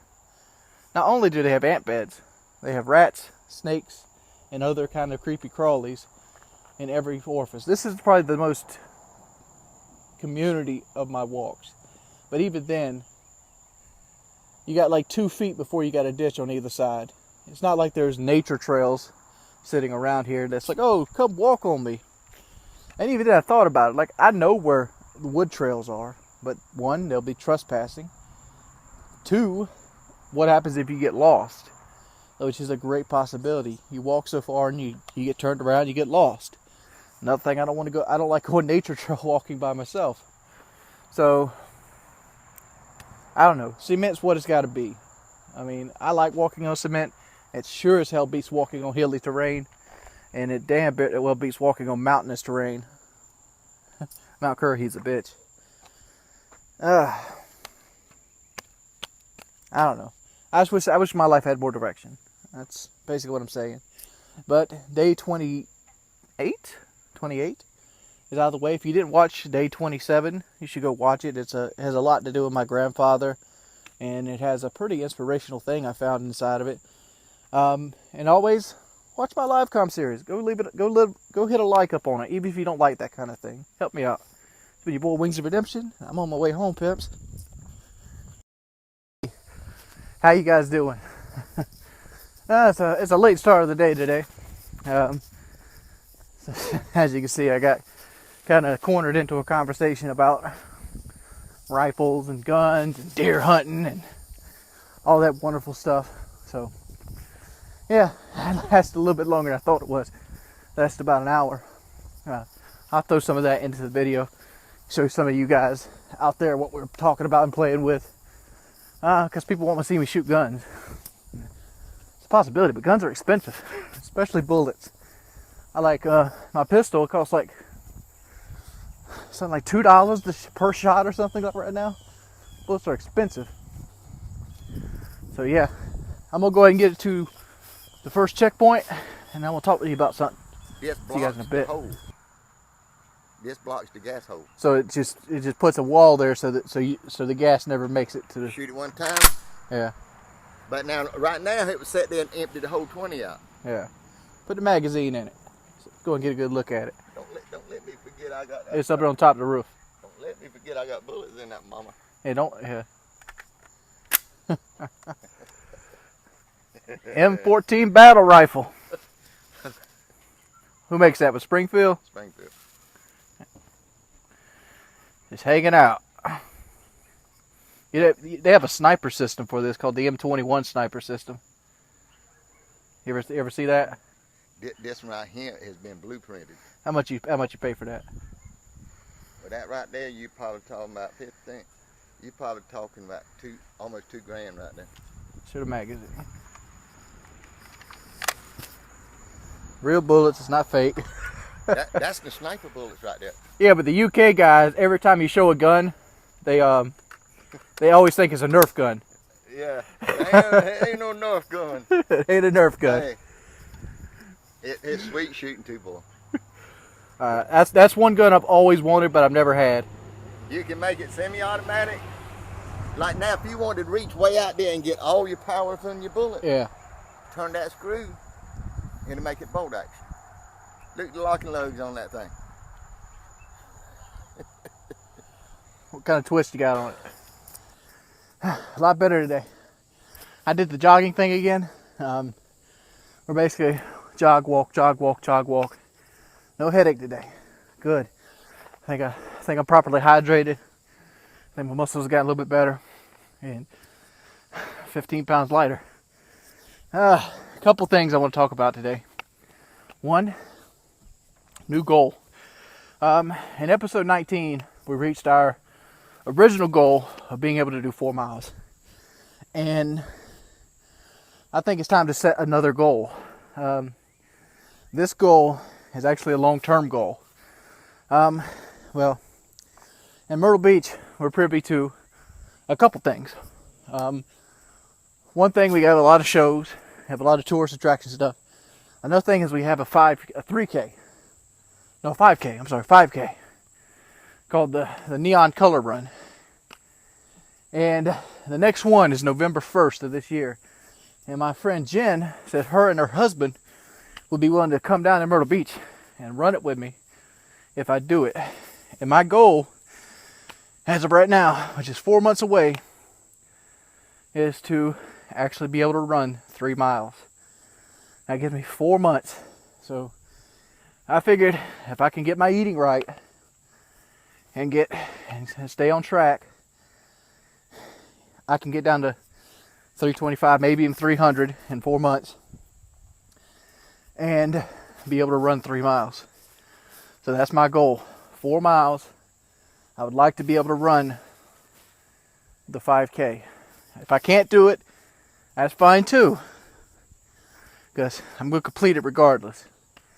But that's our goals. By November 1st, I'll be as close as I possibly can to be able to run 3 miles. So what I'm going to do is I'm going to start jogging and walking, the jogging and walking, the jogging and walking. I'm going to slowly build my muscles up. I'm going to get my eating right. My eating is going to be good. And we're going to do this. Because if I can make that goal, everything else is going to be cake. The rest of the year, the rest of the walks, it'll be cake. What walk will be at that point? We'll be at walk 140 at that point. We're at walk 28 today. So I think we have plenty of time to do this. And that's got me really excited. I'll see you guys at the next checkpoint. Made it. Oh man, my legs are killing me today. That running. I do that on the light pole section, and like I'm paying for it over here on like the little nature walk. They're burning really bad, but they're just burning. They're not. It's not like they feel like they're wound up. It's just that they're tired. Like, yeah, there's a difference between like the wound up feeling and like the just muscle fatigue feeling, and like this I can deal with. Oh, I don't know. I just feel so good today. I mean, it's been a wonderful day. Yeah, hopefully every day is like this. Well, it's day 28. I'm feeling good. Two more days and we've done our first month. Cheers. Oh man, I'm not looking very snazzy today. I'll show you my old man look. Yeah, I don't know if you can see, I got the gray with the black. It doesn't matter. All my shorts are dirty, so I had to put on sweatpants today. Going for a walk. I want to thank, God, I forgot his name. I'll give you a shout out, but a guy bought me a blue Nalgene bottle, and these things kick ass. I mean, like, I doubted Woody when he said Nalgene was the best water bottle out there. I'm like, man, it's a water bottle. Like, what does it matter? I mean, you know, you drink water. That's all it does. All it does is hold water. But I mean, that's like having a toilet that doesn't spread your ass cheeks for you. I mean, like, the way you drink from an Nalgene bottle makes you drink water so much faster, and you get so much more water. Like, I've put a fatality on my water cooler just in the last day. I probably drank 2 gallons yesterday just because of that Nalgene bottle.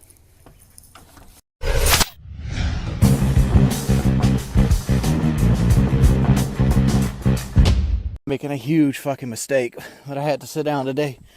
Oh, rub them. Oh, and well, today marks the first day I was able to jog the entire way. But man, I am paying for it. Well, generally, let me get up, a car's coming. Oh. generally, I do the thing, but man, running hurts. Hurts. I mean, I don't know. I gotta do it. I gotta get the muscles stronger. But, whew, wow. I'm still trying to catch my composure. Give me a second. Man, I felt like somebody had clubbed me in the legs with a mag light or something. It is, wow, I feel like somebody just took a stick and welted me. Lots of muscle strain. They were tight. They felt like they were ready to pop. But I was able to jog that stop sign to here. It's a quarter mile. Well, half mile. So, yeah. Pretty happy with that. I was going to talk about the painkiller ready situation. Well, it appears to be that there's a thing going on where Lefty has left PKA for creative differences. I'm just as clueless as you guys. I can tell you this: I haven't been approached to be on PKA again. I've talked to Kyle and Woody since me departing PKA, and it seems like we're on pretty good talking terms. I mean, they're both supportive. They're both supportive about my walking videos. Kyle has given me tips and stuff I could possibly buy to, help better the walking videos, such as a little stick where you hold the camera like this and you could get better angles. That's a possibility. Another thing is a lav mic to kind of control the wind. But I don't know. If I did this stick, I could only have it out to like there, because right now I use the mic built in, which is right here, built into the actually earbud headset. I've asked, and I've got the same questions. I asked, is Lefty, is this a practical joke? Because when I heard that, I thought maybe that's the practical joke they wanted to put out there. I don't know. I'm in the same ballpark you is. As far as I know, it's not a practical joke. I don't know why he'd do it. Personally, I mean, I could contest that, leaving PK has really hit my viewership. I think my live videos are getting somewhere between 4,000 and 6,000 views. These videos get 10,000 views, and 4 months ago, I put a video out and it didn't score at least 20. Yeah, it was considered bad. I don't know. But it's not the downfall. I've done much worse than leaving a podcast on mutual agreements because of creative differences. And life goes on, dude. I mean, I'm sure if Lefty decided he wanted to come back, he probably could. Because I can tell you this, I mean, Lefty is just as much as PK as me, Kyle, or Woody. I mean, he's been on about half the shows.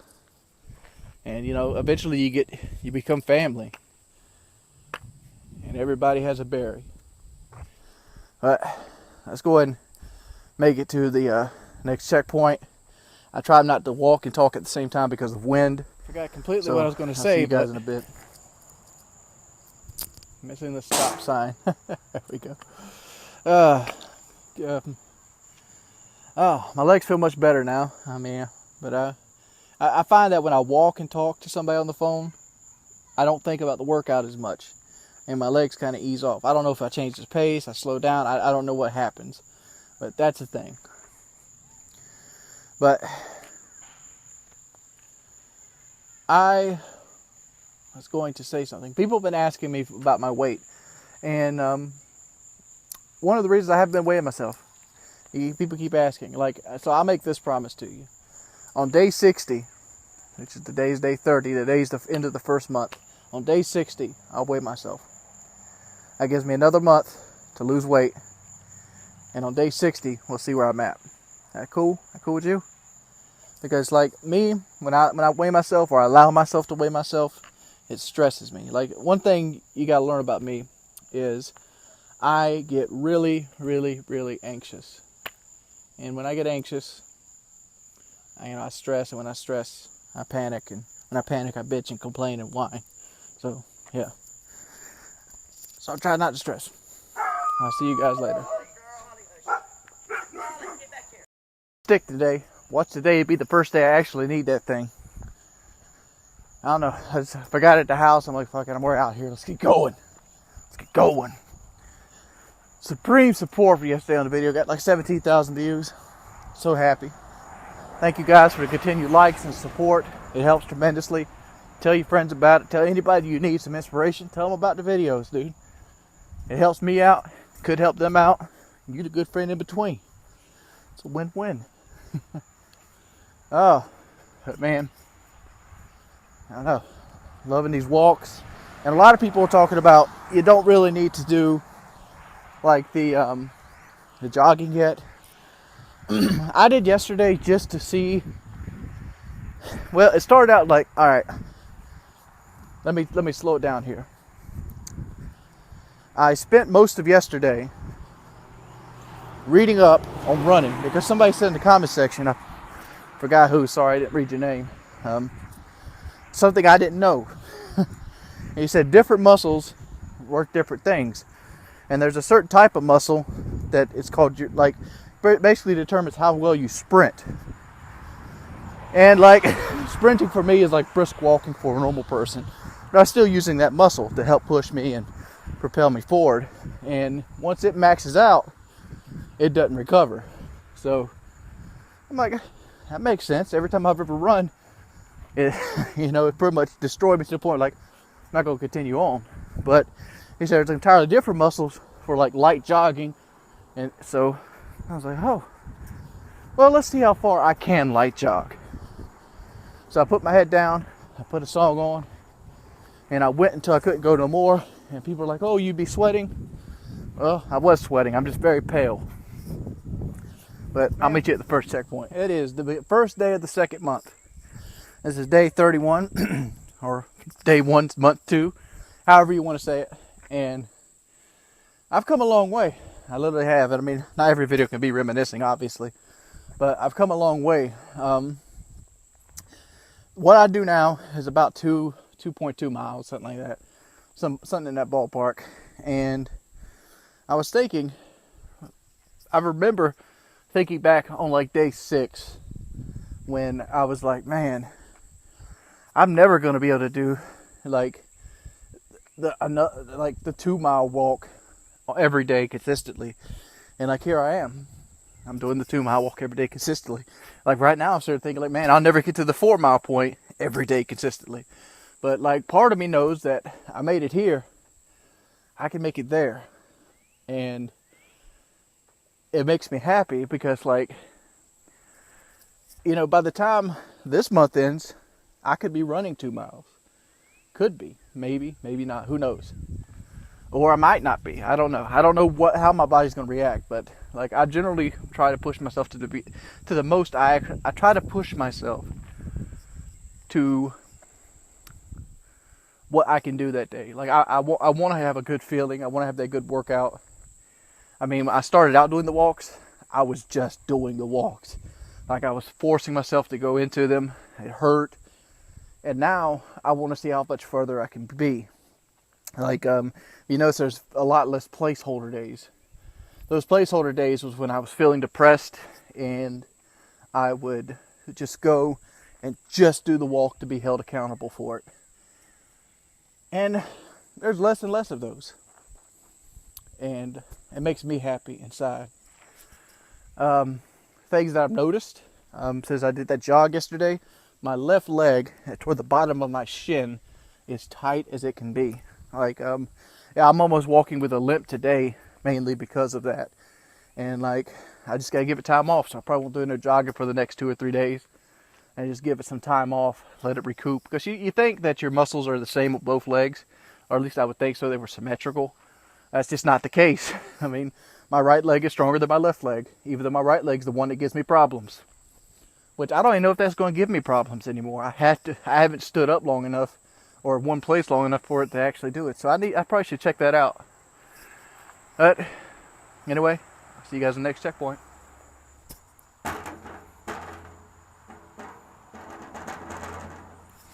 Alright, made it. It's been a harder walk today because I feel like I got 2 busted tires. I mean, like, my right knee's kind of bothering me, and my left leg is just dragging. Like that muscle was just like, hey, no, I'm done, tapping out. I'll be all right though. Forgot what I was going to talk about. Like, I didn't really think about anything but the pain the entire way up here. So, yeah, I didn't really have anything prepared to talk about. Usually that's what I do in between the things. Like, well, what I want to talk about this time. But, so, I don't know. I might go walk the last little bit and hit another one. If not, it's day 31. Hope you guys enjoyed it. There might be a little bit more after this. Hey guys, you know, everything that could go wrong today has gone wrong today. So we've had thunderstorms and downpour all day. I think this is as good as it's going to get. So we're going to go walking with the umbrella today because it's still raining, and I don't think it's going to stop anytime soon, at least not before the sun goes down. So let's go and sneak us a walk in, hopefully before the thunderstorms come back. So also, my camera battery's dying, so I forgot to charge it last night on my phone. So everything's going against us.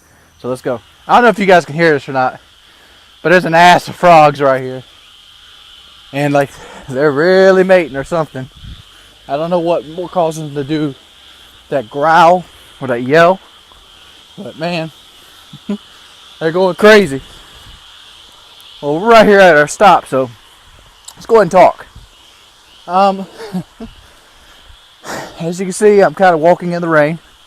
I brought an umbrella with me, but hell, it's not raining hard enough to feel like, oh man, this sucks.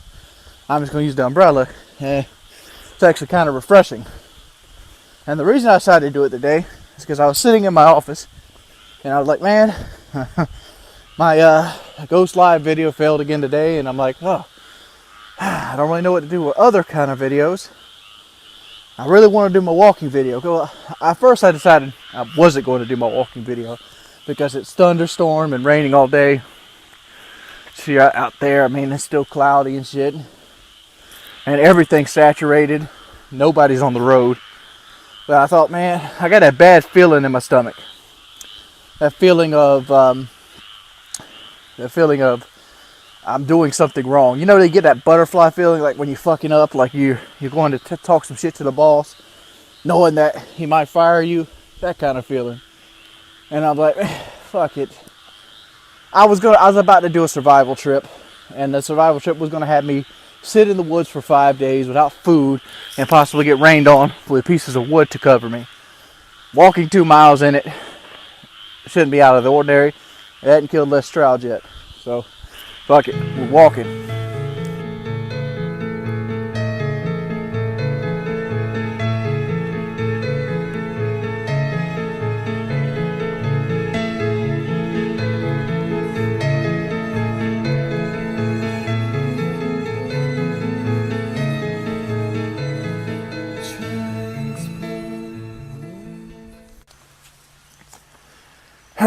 Well, I've had another mile to think about it, and I'm probably going to heavily edit the speech I had right before this.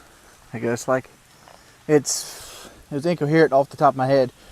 The lefty situation. My understanding about the money is this. When we started Painkiller already 4 years ago, maybe it might be 5 now, I don't know, 2010 I think we started. I feel that the Patreon is not doing its job. If you have an idea to donate money to whatever cause it might be, to improve that cause, and such improvements cause the hosts to break apart, leave, or break down the show, that the Patreon is failing at what it was doing. The idea is good, but good ideas can have sour moments too. Like Prohibition, for example. Prohibition is a great example of a good idea going wrong. I mean, the idea there is sound. Like, I would love to see more survival trips. I thought those videos were spectacular. But to leave the show because of a grievance of money or a grievance of an original contract, which I think the original contract was everybody gets the same amount, and then all of a sudden that since Lefty doesn't want to do any of the things that promote the show or make the show more popular, such as survival trips, hunting, things of that nature, that he should be excluded from those and still get paid the same. Whereas I think Kyle or Woody looked at that as like he's making more money. I don't know. I don't know the secrets or intricacies of this process. I don't know the negotiations. I'm just going by what I've read and heard about on the internet. And basically Lefty wanted to make the same money and do less. And Kyle and Woody didn't want that. So in a way, Lefty was making more money because he was making the same money without doing anything. And they wanted him to take less money and put that money towards other things such as the trip, since all he had to do was show up. And basically Lefty wanted to be an employee of the podcast and not an owner. Because when you're an employee, you're not liable for stuff such as being sued, injuries, things of that nature. Whereas an owner, you are liable. So if Painkiller Already said something, the owners of Painkiller Already would have to go and stand in front of it, which sucks. But as an owner, you should get more money. If you want to be an employee, you get less money. If the original contract doesn't work for you, make a new contract out. I know the worst possible example of this, and I'm living it. You know what money I make? Goose egg. I would have took whatever Lefty was going to make and leave, but that's me. It is what it is, dude. I don't think Lefty made the right choice, but pride's a double-edged sword. I don't wish harm on him. I have no bad voodoo against any of the guys. I still talk to Woody and Kyle. I mean, Lefty recently talked to me again. I don't know. That's my take on it. That's all I got for you. It is really wet. I am soaked to the hilt right now. And like I am ready to get home. So I will see you guys in a bit. Luckily for me, it stopped raining. Even though the ground's like a big mud puddle right now. It's been raining for like 5 straight days. So, yeah. I guess to walk with me some sunshine today. Oh. Talk to you guys in a little bit. Let's talk a little bit the other day about hunger. Hunger is something that's been catching me off guard lately. I've been trying my best to eat and cheat less and less. And one of the things I've been combating is hunger. And a lot of you might have noticed I've been doing a lot more live streaming late at night. And a lot of that is to combat hunger. Like when I'm live streaming and I'm interacting with people and I'm doing stuff, I'm not really thinking about anything. And I'm not thinking about food. And yeah, a buddy of mine, I go by the name Maurice, he kind of explained it to me while I was sitting on the porch. He goes, your body thinks you're hungry out of habit, but you're not actually hungry. And like, I think kind of that's true. I mean, there's some truth in it. And he gave an example, and I'm going to give the same example he gave. So if there's any ladies out there, just switch it around. But like, say a beautiful woman walks in and she wants to have sex with you and you're hungry. You're no longer hungry anymore. It's your mind looking for a way to entertain itself. And it's done so for so long by getting that release, that carbohydrate high. And yeah. So I don't have a slew of beautiful women coming by my house right now, so I have to play video games. So I've been playing a lot more video games than I normally have, and I think it's becoming apparent that I'm not as good at Call of Duty as I used to be. I'm still pretty good. But hunger makes you do incredible things. I remember watching a show called Naked and Afraid. It's a Discovery Channel show. And on Naked and Afraid, they there's this one episode that had this like Christian kind of guy that was just married, and like this hippie chick. And the hippie chick wanted to cuddle in the cave, but the Christian guy didn't because he just had his vows and he's faithful and blah blah blah blah blah blah blah. Well, the point of the show is they caught 2 snakes in that 4-week period to eat. 2. And like the first one I think was like 12 days in, the second was like 21 days in.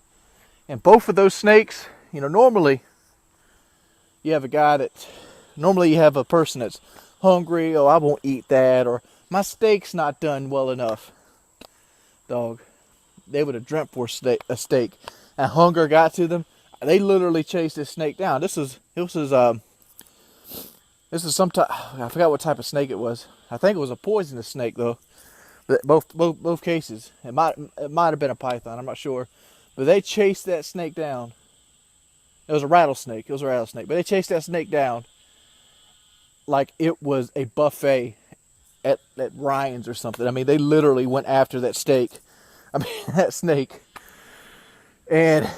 it's like, wow, that's the power of hunger right there. I mean, if I ever have to give an example of hunger, it's that right there. 2 people naked and hungry chasing a poisonous snake down when normally there would be so much caution. Like if there was a snake like right there on the road right there, it'd be a whole different encounter. I wouldn't be like, oh, I gotta eat that motherfucker, I'd be like, oh, okay, I'm gonna keep my distance. This is dangerous. No, when you're hungry, that looks like a gourmet meal. I don't know. Hunger is one of my hurdles. I'm still trying to jump, and hopefully you guys help me with it.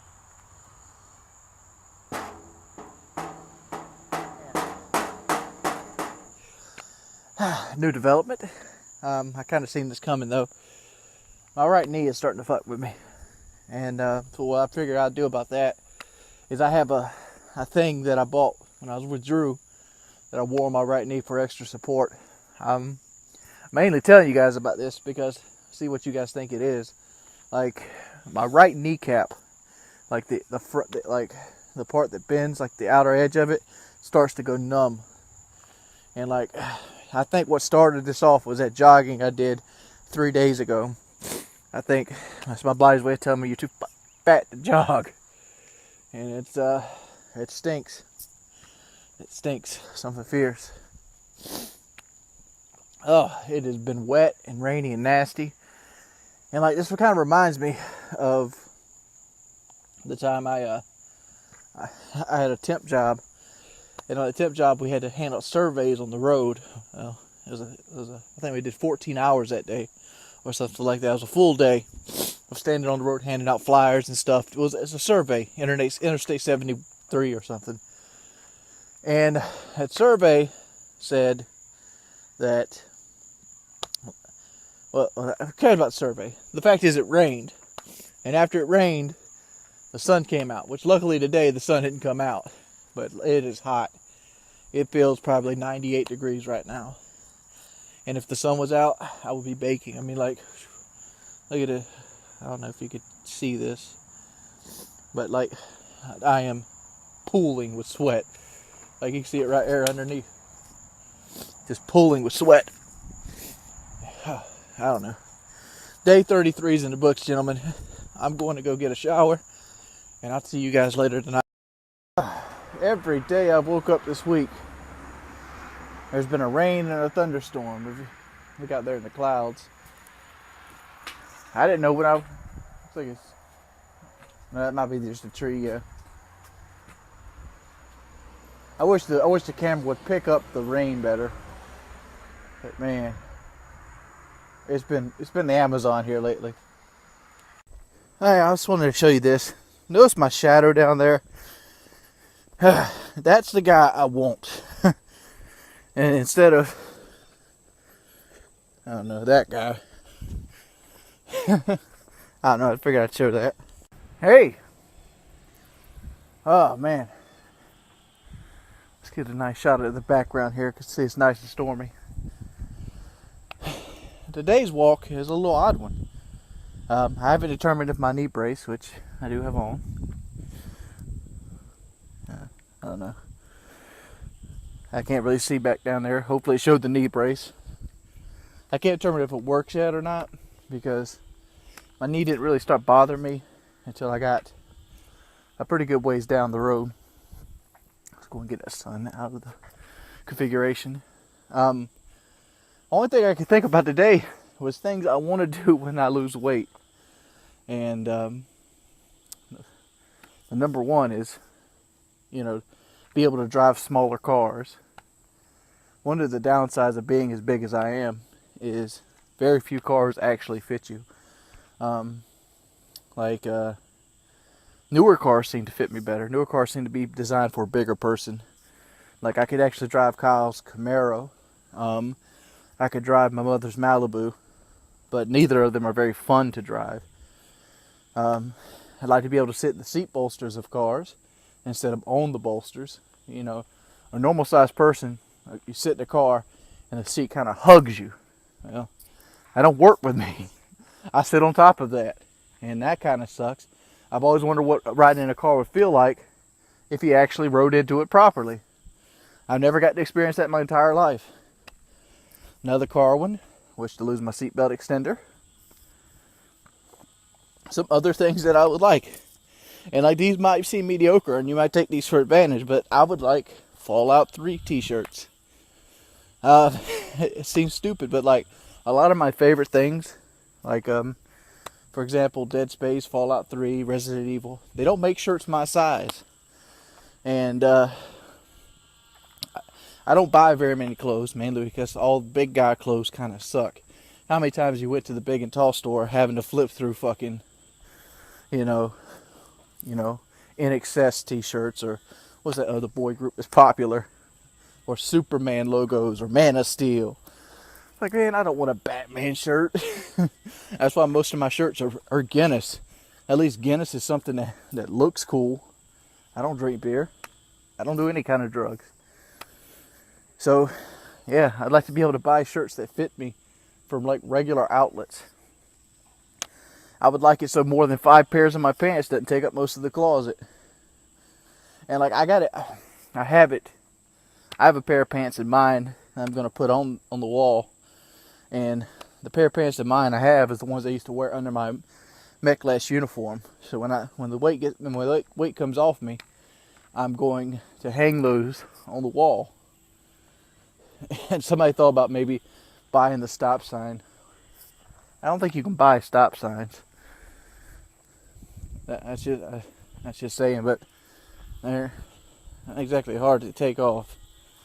You see right here, there's just 2 bolts holding them in.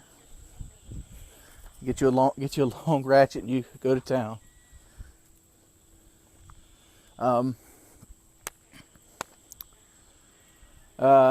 Some other things I wanted to do.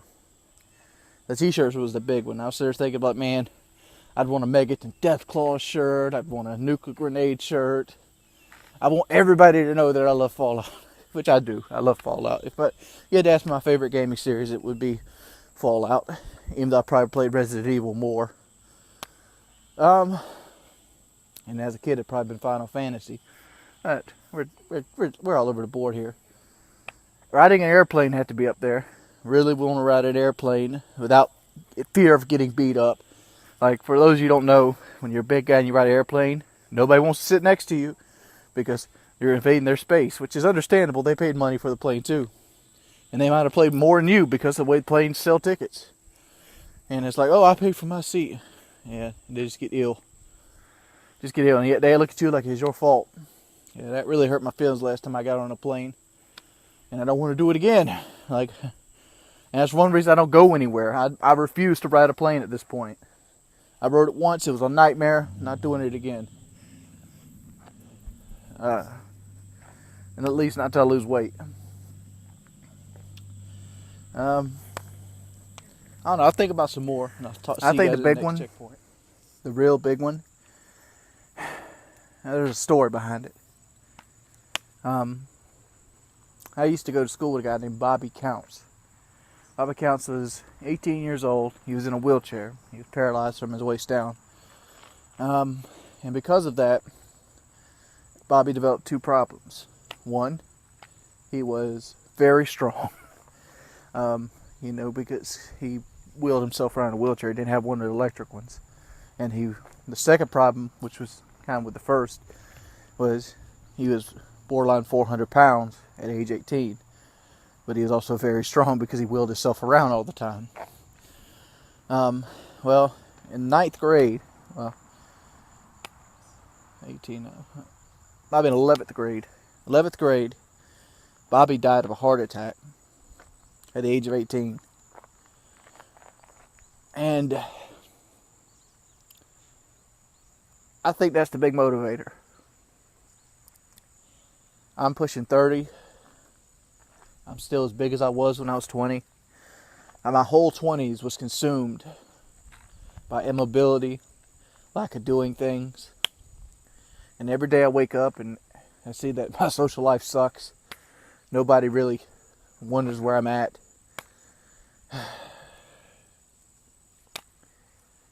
And there's a good chance I won't see 40 if I don't do something about it. That's the motivator. That's the big one. And I looked around and I was like, what tools do I have at my disposal? My disposal. It isn't about saving for retirement. It isn't about making it to retirement. It's about living the life you want to live. And yeah. Your heart seizing isn't dictated by how many years you've been on this earth. It dictates by the life that you live and what causes it. I think that's the big motivator. You haven't hang out with me, Chevy? He's not coming today. Problem with bringing Chevys, we don't have a collar for him because he keeps eating them. All we have is this orange thing, and it's about a quarter mile long. You might as well not even have a leash on. But Chevy, I'll say hi. Say hi. People ain't seen you in a while. Don't worry, we're gonna start bringing you. You're gonna be our little walking buddy. Teach his ass how to be leash trained. All right. I'm gonna try today without my supportive knee brace on.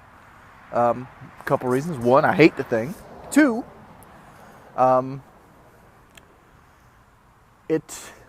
just one, I hate the thing. I don't like the supportive knee brace. It makes my knees sweaty. It does help, but I'd much rather be able to do it at home. And one thing it did teach me is I'm still not ready for jogging. So since I'm gonna not be jogging any on my walks, it's time to kick up my eating game. And this is the part I've been dreading. I mean, I know we're a month into it, and you still haven't fixed your eating yet. Baby steps, player. Baby steps. And yeah, I'm gonna go back. I'm going back on the diet I did in 2011. 2011, and it's Dr. Norman's Myrtle Beach diet. And it will make you lose weight. Basically, you limit yourself to about 1,500 to 2,000 calories. And here's the kicker.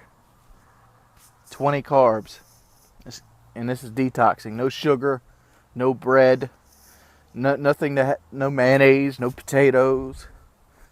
So, everything I'm going to be eating for the next 5 days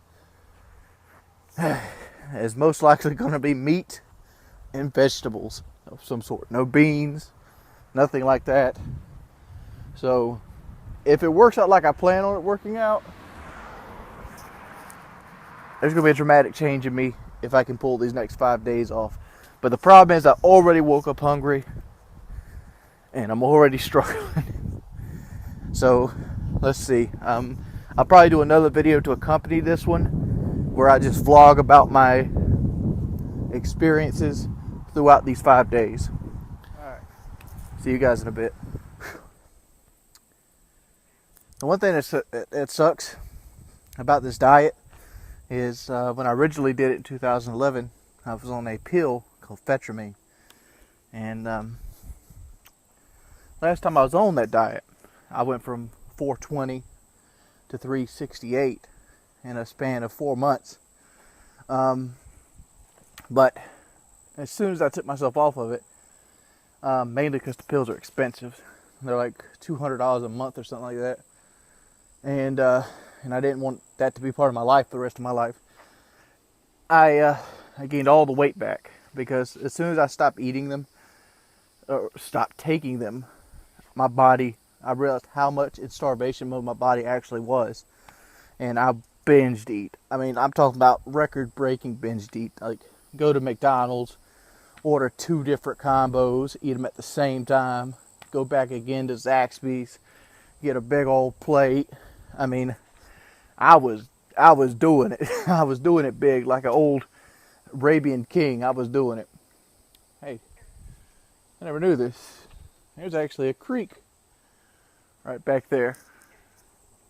But I was doing it big. So I gained all of it back, every bit of it. In a span of a month, I went from pretty much 370 right on back to 430 pounds. And I just couldn't stop eating. I was addicted. And one of the things that really helped me at Kyle's house was getting off sugar. I remember I drank a strawberry G2 Gatorade. And by drinking that, it was so sweet I couldn't take it. And I need to get back to that. But doing this diet, the way I have it planned without those appetite suppressants, it's going to be a real challenge. I don't know if it's because I'm thinking about it. I'm incredibly hungry. And I know the day's going to suck. I'm sort of thinking about what I could actually eat today. Like my first instinct is bratwurst. But like the same thing, like bratwurst has carbohydrates. And keep in mind, the 20 carbohydrates is only for 5 days. You know, after that it goes up to 80 to 100. But man, it's so hard to avoid carbohydrates in some form or fashion. Like everything has it in. Fried chicken, you know, regular chicken. Everything has a little bit of carbohydrates in it, other than like Jello and water. Yeah, Jello might even have carbohydrates in it. I don't know. It's day 35. It's with your boy Wings of Redemption. Come on by the stream tonight. I'll probably start it up about, 8:30, 9 o'clock. Come check it out. We'll probably be watching a movie called Metal Gear Solid 4. 50-minute cutscenes and all that. Another thing I wondered about with these videos is I wonder how people are going to view them that come into the game late. Like, when you make a video, you always try to make a video that has long tail appeal. And like, I don't know, like the first 13 of these, so they're not that very good. And those are the ones that are going to get the most views. I wonder if anybody after the initial viewing of this video will see it again down the road and be inspired by it. I wonder if anybody will remember, like, oh, well, day 35 was when he actually started eating. I don't know. It's been your boy Wings of Redemption. I'm heading home, fellas. Hey! How you guys doing? I'm feeling a lot better today. I did a couple things differently. On my second day of the detox, one, I allowed myself more carbs. I found that yesterday, taking in only 5 carbohydrates, well, 4.8 carbohydrates, really got me depressed. I mean, it was a vicious depressing. And one of the things I didn't want to do is I didn't want that depression cycle to stay with me the entire day. So I upped my carbs. I think I took in something like 70 carbs the second day. What's day 3 now? Haven't ate anything yet today. First day I wrecked in something like 1,700 calories. Today I'd go and guesstimate I wrecked in about 1,800 to 1,900 calories. It was 70 carbs.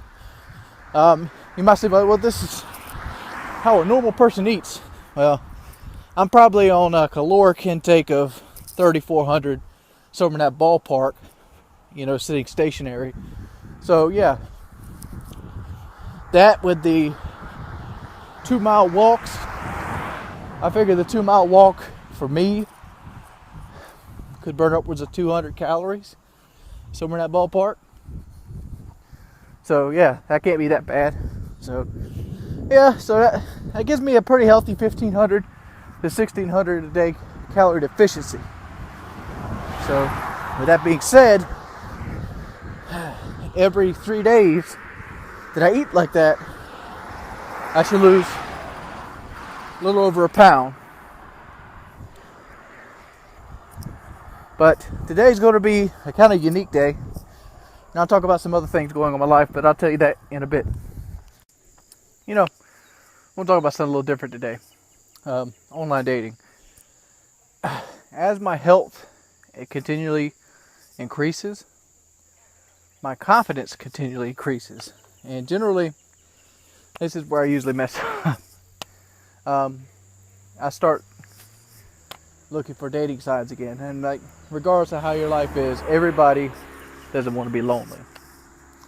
And currently I've been single for 7 months.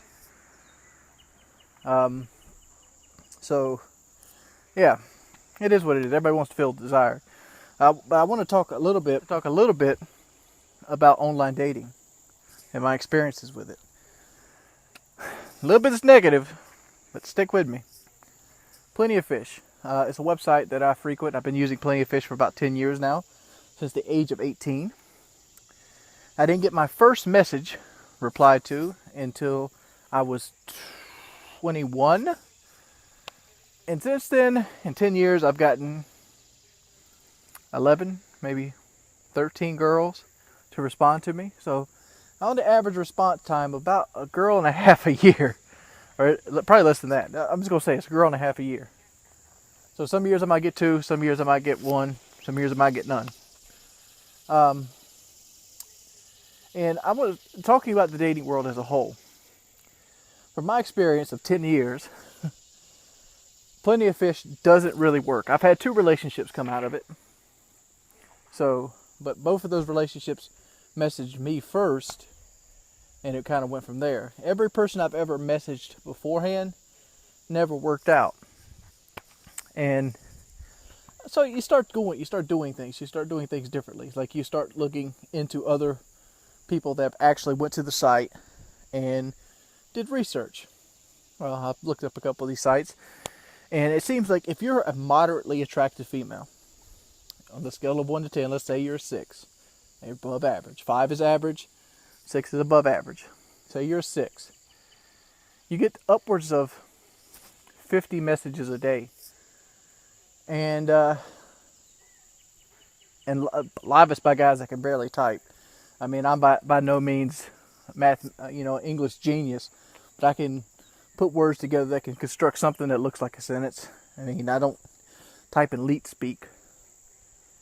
And it's kind of disheartening in that way. It's like, how do you find somebody when there's such a high demand? And like, the smart person tells me this: you go to a site that pays money. But what if you don't want to go to a site that pays money? Like something like Harmony or something like that. Because if a female is more likely to pay money, she's more likely actually looking for someone to date. Because you have to kind of dodge the real problem child with online dating. And some of you guys there might not use online dating. Some of you might be getting to the age where you think like, man, maybe I should try online dating. There's one big thing that's a problem with online dating. Especially Plenty of Fish, and that is that it is free. Since Plenty of Fish is a free online dating service, you pretty much get what I like to call girls looking for attention. Well, I don't like to call it what it is. You find girls that obviously shouldn't be there, posting profiles of pictures that obviously are flattering to get the responses for them. It's like an ego boost, and you have to kind of avoid that. And because if you know a girl that's a 6 gets 40 to 50 messages a day, a girl that's an 8 probably gets somewhere along the lines of a couple hundred. I know my last girlfriend, her name was Brandy. I had a chance to look at her profile. And from the time she messaged me till the time we broke up, or last time I looked at it before we broke up, and we broke up on just life standards. We didn't break up. Things happened in life that we couldn't spend a lot of time together, each other, and we just kind of went our separate ways toward the end there. But by the time there, she got something like, and this is a 6-month period, she got something along the lines of 850 messages. And Brandy is a cute girl, but she's by no means an 8. I hope she doesn't hear that. But realistic standards, what is an 8? An 8's like somebody on TV, a supermodel of some sort. Brandy is an above average, good-looking woman. And she gets 850 messages in 6 months. I looked at that, I'm like, I've gotten like 10 messages in 10 years. And like, I don't consider myself a bad-looking dude. I mean, obviously, I'm a stereotypical poster child for a neck beard. I mean, I got a beard that's out of control, and I'm overweight. I'm a typical neck beard. But I carry it well. I do, and I don't have the worst personality in the world. I actually have a superpower that I'm very likable. And with that being said, the struggle is real. I'm just honest, the struggle is real. And I don't know, I just wanted to comment on internet dating to see how many of you guys or girls out there have had to deal with this. I'd like to see your response with some of the internet dating things. Because it's a world that I'm scared to jump back into, because I know it's just going to lead with a lot of profile looking and a lot of heartache. In my lifespan, I've been an I'm gonna advocate go finish my walk now. I'll see you guys in a bit. of not knowing what I have until I lose it. And I think a lot of that's changing. Like I started thinking the other day on my walk on the way back home, how I always told myself how I couldn't do things, and then looking at the things I actually have. I think the turnaround period in my life was getting MRSA, and like, I know it's a little early to be celebrating, but if I have to pinpoint the mindset change, it happened August or September of 2013. Up at that point, 2013 had been the worst year of my life. And lots of bad things happened during that period of time. So, oh, there's a car coming. So, I got MRSA, and I lost the ability to walk for a while. It was like 3 days. Because where the MRSA infection was at, it left a huge sore, and it weighed something like 4 pounds of infection. If you really care about watching it, I have a video up that's age-gated over the elective surgery I had. And, I lost the ability to walk for about 3 days. I could actually walk, but it hurt so much that it didn't. And so that lack of mobility made me think about where I was at in life. And at that point, I was 440 pounds. And then shortly after that, obviously a guy named Kyle and his friend Kitty stepped in to try to help push me forward. And then donations got me to meet Drew, which was a personal trainer of mine. And then after flaking out and failing with Drew, I was sitting at a low point in my life, and I decided, changing your stuff starts with you. And now I'm getting to the point where I'm losing inches, and like, you can't really tell, but the shirts are getting really loose, and like, I'm losing weight, and I don't know, I just feel good, dude. I honestly do. I mean, I was really depressed yesterday, and a lot of that came strictly from the diet. I mean, it was my brain's way of trying to make me go back to those comfort foods, and I refused to do it. I think yesterday was a sincere victory for me. I gave in some. I increased the carbohydrates, but I intended to increase the carbohydrates anyway, and I chose not to feel that way. Because a perfect detox doesn't have to be perfect. And for all of you out there that's walking with me, that are watching these videos and using these motivation to walk yourself, whatever it might be, whatever weight, whatever level of fitness you are, I can tell you this. Today's walk was easier than yesterday's. Because today's walk, I was happy. I was listening to music. I was feeling good about myself. Where yesterday, the walk couldn't end fast enough. Because it felt like I was walking 100 miles compared to 2.2.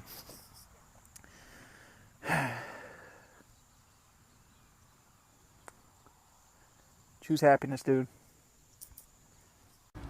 So live life for today. You are not promised tomorrow. 8:30 in the morning, and it's 90-some degrees outside. Ain't that about a bitch? Woo wee.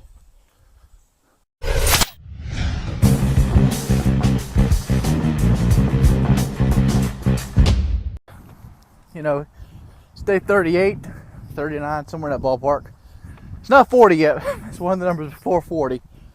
And I would like to talk about a little bit of the milestones we've hit. We've cleared a month. We've cleared 5 weeks, actually, of walking every day. And I'd like to go ahead and just throw some stats out there. I walked over 80 miles. And during that time, I've burned 16,000 calories, averaging 200 calories per mile. And 16,000 calories equals to 4.57 pounds that I've walked off, or walked off that extra weight I normally would walk. So, on average, let's say I walk 80 miles a month. I'm going to lose upwards to 60 pounds a year just from walking. Not bad. Throw some diet in there, you're good to go. But I'll talk to you guys in a minute. You might be thinking to yourself, man, Jordy, 4.57 pounds is not much. I expected, world's difference. I mean, you lost 40 pounds at Kyle's house. Well, this is where eating comes into play. 4.57 pounds. You lose about 60 pounds. Let's go and nice round number, make it 5 pounds. So 5 pounds extra a month over 12 months. 5 times 12 is 60. That's 60 pounds right there. Obviously a depreciating factor because as you lose weight, the walks use less energy to actually do the same thing. This is based off 400 pounds. And so let's think about eating, for example. Some other things I've done is I've stopped drinking soda for the most part. I used to drink somewhere in the lines of 2 sodas on average a day, and I'm going to use the 12-ounce cans as a reference. That's 190 calories per can. That's 380 calories for a soda. That's something like 2,500 calories a week. And if you do it by year, it's something like 138,000 calories a year. And if you do a pound, which is 3,500 calories, divide that into 138,200, it's 39.7 something pounds a year that you have to burn off from just drinking soda. So right there, those 2 changes alone, walking 2 miles a day and stopping soda, if I could continue, that's 100 pounds right there. That's without changing my eating habits. That's without, stopping eating Zaxby's. That's without stopping pizza and things of that nature.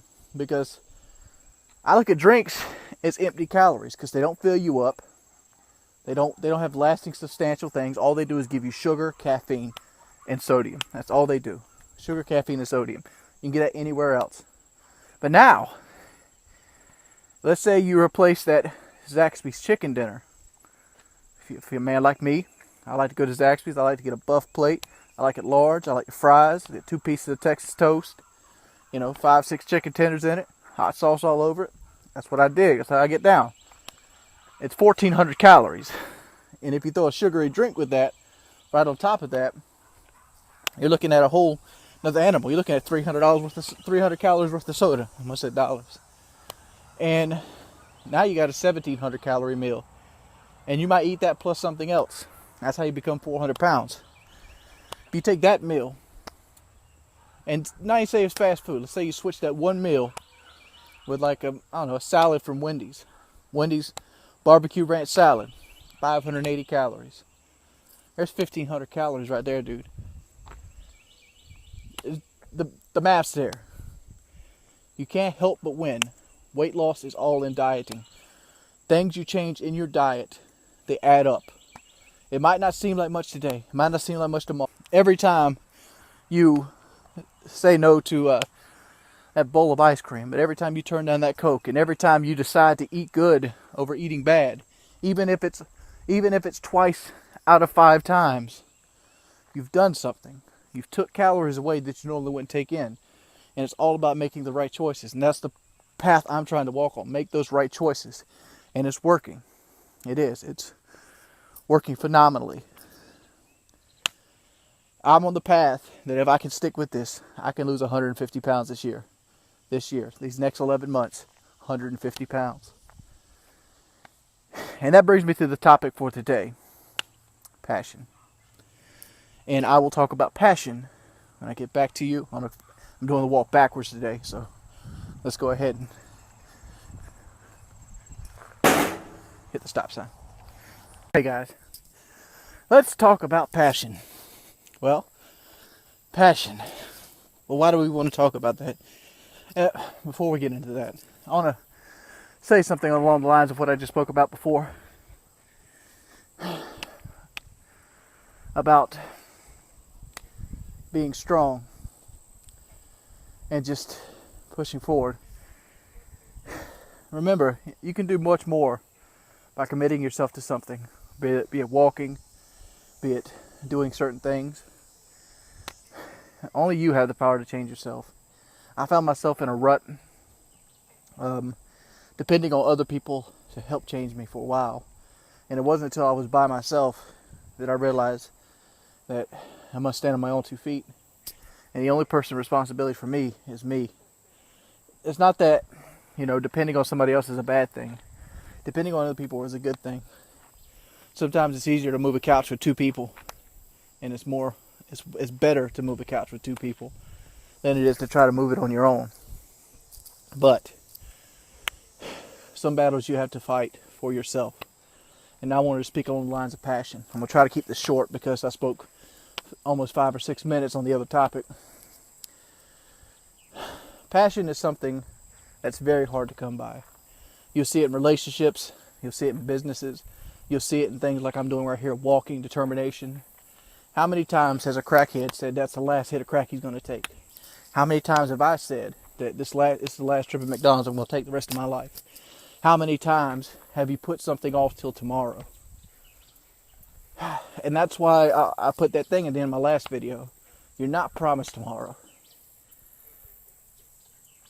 It's up to you to take advantage of what you're given with today and stop worrying about tomorrow. We live in a system that, it might sound like a conspiracy theory, can collapse at any moment or any second. We have no control over it. You're living a life based off somebody else's ability to run things.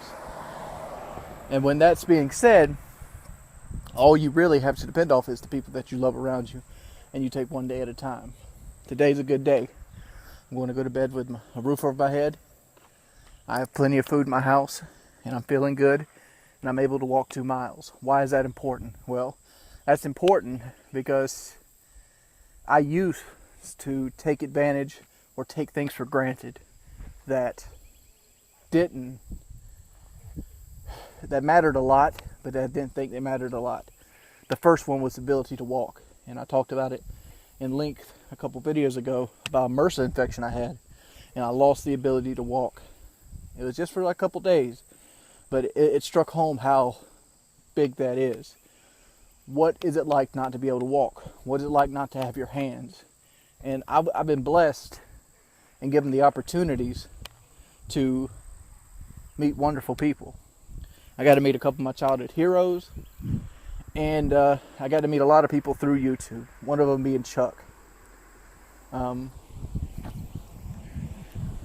Chuck is he is paralyzed from his neck down, but He's a better video editor than me. He has a better outlook on life than me. And he gets more done probably during the day than I do. And I have the ability to use my entire body, regardless if I'm morbidly obese or not. I bet Chuck would trade 70 years of his life for 10 years of my body all day. And he wouldn't hesitate about it.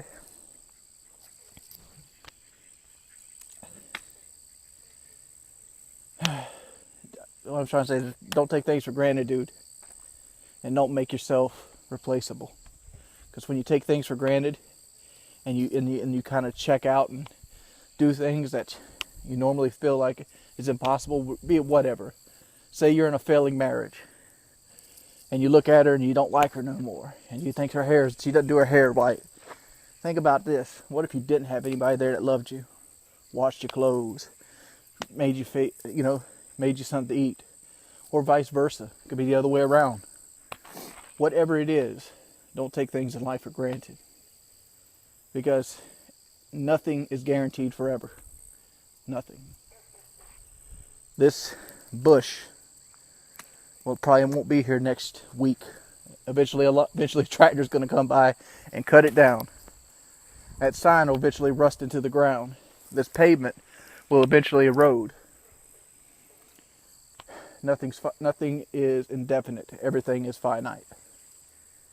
So I kind of lost the track of passion, but that's what I wanted to talk about, guys. It's hot. I need a shower. So I'm heading home now. Thank you guys for watching my video. Guys, a couple videos ago, a guy on one of my walking videos tried his hardest to make me feel bad. I mean, he pulled out everything that could possibly be wrong with me, that there possibly could be. If you want to go look at the comment, it's still there. Unless one of my moderators deleted it. It should still be there. It's on the video about dating, or online dating. And he listed, certain things, such as like, oh, I'm overweight, I'm a neckbeard, I shouldn't be where I should be in life, and normally that would make me feel bad. But not this time. When I looked at it this time, I thought, man, what is that guy doing in his life that he feels the need to break somebody else down? Because every time in my life that I felt the need to break something down, it's because I was missing something in myself. And, I really want to question that guy. I know you're not supposed to do that. You're not supposed to be like, give him attention and things like that. But like, what is hurting inside of his heart so much that he feels the need to break down somebody else that he will never probably meet? And, you see it all the time. PewDiePie gets it all the time. People out there, PewDiePie's fake, PewDiePie does this. And I'm guilty myself. I've said it myself in my own depressed stupors that PewDiePie does not deserve where he's at. Well, who determines who deserves what? I mean, there's things in my life I felt like I don't deserve. I don't deserve the fan base that I have. I don't. I'm nothing special. To put it bluntly, I am I'm balding. I got gray hair. I'm average height, average build. Well, not average build. I'm obese, but if I was a regular weight, I'd be average build, and I'd be middle of the road. I would be that guy that sits there, that's balding, drinking cups of coffee. That's who I would be. But I'm not. My life didn't turn out that way. My life turned out completely different. And if I was born on the other side of the world, the life I have right now is considered luxury and king size. Whereas around here, it's not considered luxury and king size. But who determines what it is? I mean, like, I watched a documentary the other day, and it kind of spouted something into my mind, that there's companies in this world that go and buy up land, or subsidize land, or buy rights legally to put wells on properties and to sell water back to the people, because the city itself has mismanaged the money, and the water infrastructure of that city or that community has gone downhill a lot. The quality of the water's gone downhill, and it's getting people sick. So you have companies like Nestle and Coca-Cola that come in, put new wells down, and then they charge people more than gasoline per liter for water.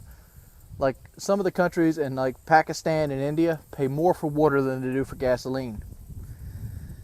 And yeah, and it's perfectly legal. But if you come over here and steal like a lawn gnome out of somebody's yard, that's illegal. To me, which one's the greater theft? I mean, but that's a whole different story. Whole different story. But I don't know. I don't know where I'm going with this. I'm going to continue on my walk now. You can fry an egg on the sidewalk today, man. It is hot, hot, hot, hot, hot. And like, I don't have very much to talk about because all I can think about is how hot it is. Like, I am sweating in places I forgot I could possibly sweat. Oh man. I want to give a couple shout outs today in this video though. A couple guys I've been following. A couple people I've been following. And trying to get at least one of them back on track. Colton Lewis, dude. Stick with it, dude. Couch to 5K, you can do it. I've watched all 10 of your videos. And I figured if you struggle through mine, I'll struggle through yours. Because it's all about support, brother. You're doing a good job and you're helping better your life. I don't know the other dude's name. His name, Closet Mormon. You made it 3 days, pimp. Don't let the passion die in your heart. You keep getting out there, you keep doing it. Make tomorrow the 4th day. Another thing is another couple people that's been a major impact in my life, helping me get back in weight. A girl named Evanly from Austin, Texas. You know, all your Facebook posts really inspire me to keep going, especially when I see you doing it. Same thing to Lisa Graves. Every time I see you push harder and post photos of it, it makes me want to push harder. But it's hot today, and I'm sorry I didn't have a whole lot to talk about. Thank you guys for watching my video. It's always been your boy Wings of Redemption, aka Jordy Jordan. I'm out. Guys, welcome back. It's day 40, and I don't know. Some reason in my head, this one right here feels like it's an important one, but I guess it's no more important than anybody else. I don't really realize it's like some major milestone, but every time I get to a 0, I feel like I've accomplished something. So 50, 60, 70, every time I get 10 days in, that's how I basically base my days out. So the 5s are the halfway points and the 0s are the ends. So that's the way I do it. That's a technique I learned at my buddy Kyle's house. Being a bigger guy, when I started working out, I couldn't do shit, dude. I mean, that first day was hell. I mean, we hardly did anything. We did probably 3 minutes on the tire swing. I did 30 seconds on the elliptical. And we did something else. I don't know. We did something else too. But all of it was bad. Every bit of it. And it's like, I sat there and I was sore as I could be. Actually, Kitty had this magnificent tub. You actually go see me sitting in the tub if you want to. It's on FPS Boot Camp Day 1. But they had this magnificent tub. And like, it's the best tub I've sat in till this day. I started thinking to myself, after I did the vlog, obviously, how can I let myself get to this point? And how am I going to get past it? Well, the way I got past it was I set small goals. And that's kind of how I got to this point in the walking too, using small goals. Let's point out, for example, just to show you what I'm talking about. On this road, the goals will be easy. I'm actually using them as my goals. When I was attempting to start initiating jogging into my routine, I would go pole to pole. Same thing with walking. If I was still struggling with walking, I'd be like, all right, I'm gonna get to this light pole before I could take a break. I get to this light pole, give myself 30 seconds, then I gotta get to that one. And if I'm still feeling good, let's go to the next one. Pretty soon, a couple days later, you're 3 or 4 light poles in. Week or so later, you're half mile in without stopping. You just build yourself up from there. Just give yourself goals. Push it a little further every time you can. That's basically how I did it. So the whole basis behind it is I don't want to think about the year as 11 more months. I much rather think of it in 5-day intervals and break them down every 5 to 10 days. All right, so today is the last day of a week, the beginning of a new. So by 45 rolls around, we'll be at the halfway point till 50. It's a cool concept. You should try it in your everyday life if you don't do it already. Woo. Lately, I've been trying to get my sleep schedule back on pattern. So today, I tried to get my walk as late as humanly possible in hopes to get me stay up an extra couple hours. It's currently like 2 o'clock, and I don't know. I don't know, but stop sign. At least it woke me up. How long? I have no clue. I have no clue. I mean, like, I want to think about stuff to say and talk about, but lately all I can think about is Dark Souls. I mean, the game, yeah. I've been live streaming it the last 3 or 4 nights, and I don't know, I get frustrated on the live stream and say I'm never going to play the game again, but every time I can't stop thinking about it, dude. Like, I think about strategies, I think about how to make builds. It's got such a good combat system, and I know a lot of you guys out there don't really, you know, a lot of people that watch these walks don't really care about games no more, or never even played games. But I don't know, it's just something I can't get out of my head right now. And it's all I'm thinking about. I did my entire walk at this point, and like I figured I'd think about something to say on the way back. And like I didn't want to end it with what I left it off with, but I didn't think of anything to say. I could fill you into some of the things that's been going wrong. I don't know, like for some reason my right knee just keeps going numb, and that's the leg I've always had trouble with. I've had trouble with that but wait, 3 or 4 years now, and like, luckily for me, it's usually towards the end of the trip.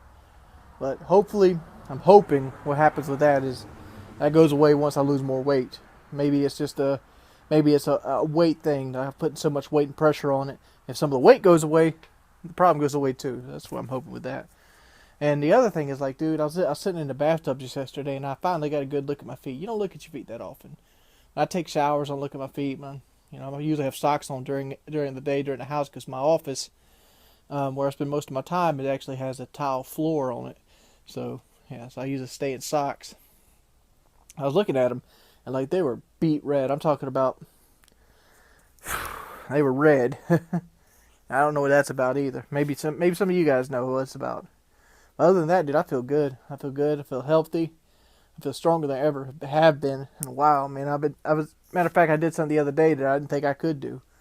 Like, we had a leak under the sink, and I sat down there in the crouch position. I mean, just like this, this crouch position. I sat down there almost 15 minutes like this. I could never do that before. But yeah, come a long way. Started from the bottom, now we're here. I don't know. I'll see you guys tomorrow. Hey guys, day 41.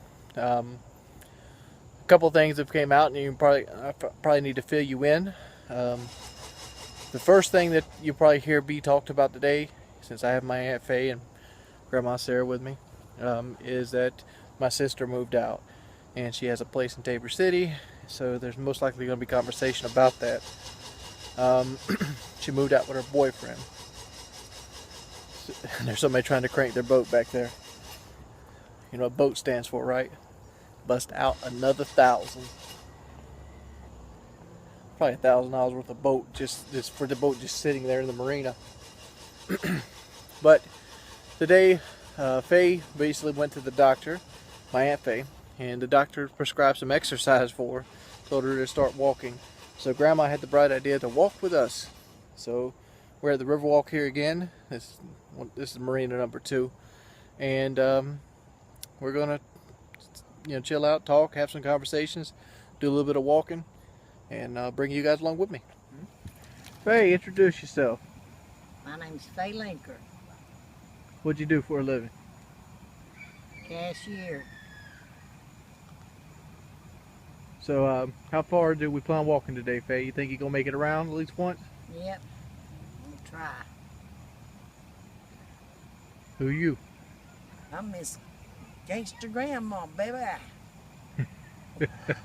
You know, it's funny, you got your hump day shirt on again. Got my hump shirt on, baby. You know, it's Tuesday, it ain't hump day today. Today's Wednesday. Today Wednesday? Yeah. Gotta show you where I'm at. Here, give me this shirt face boy. Hump day. That's why I like it. It's got hump day. You take his little paws right down there, you know.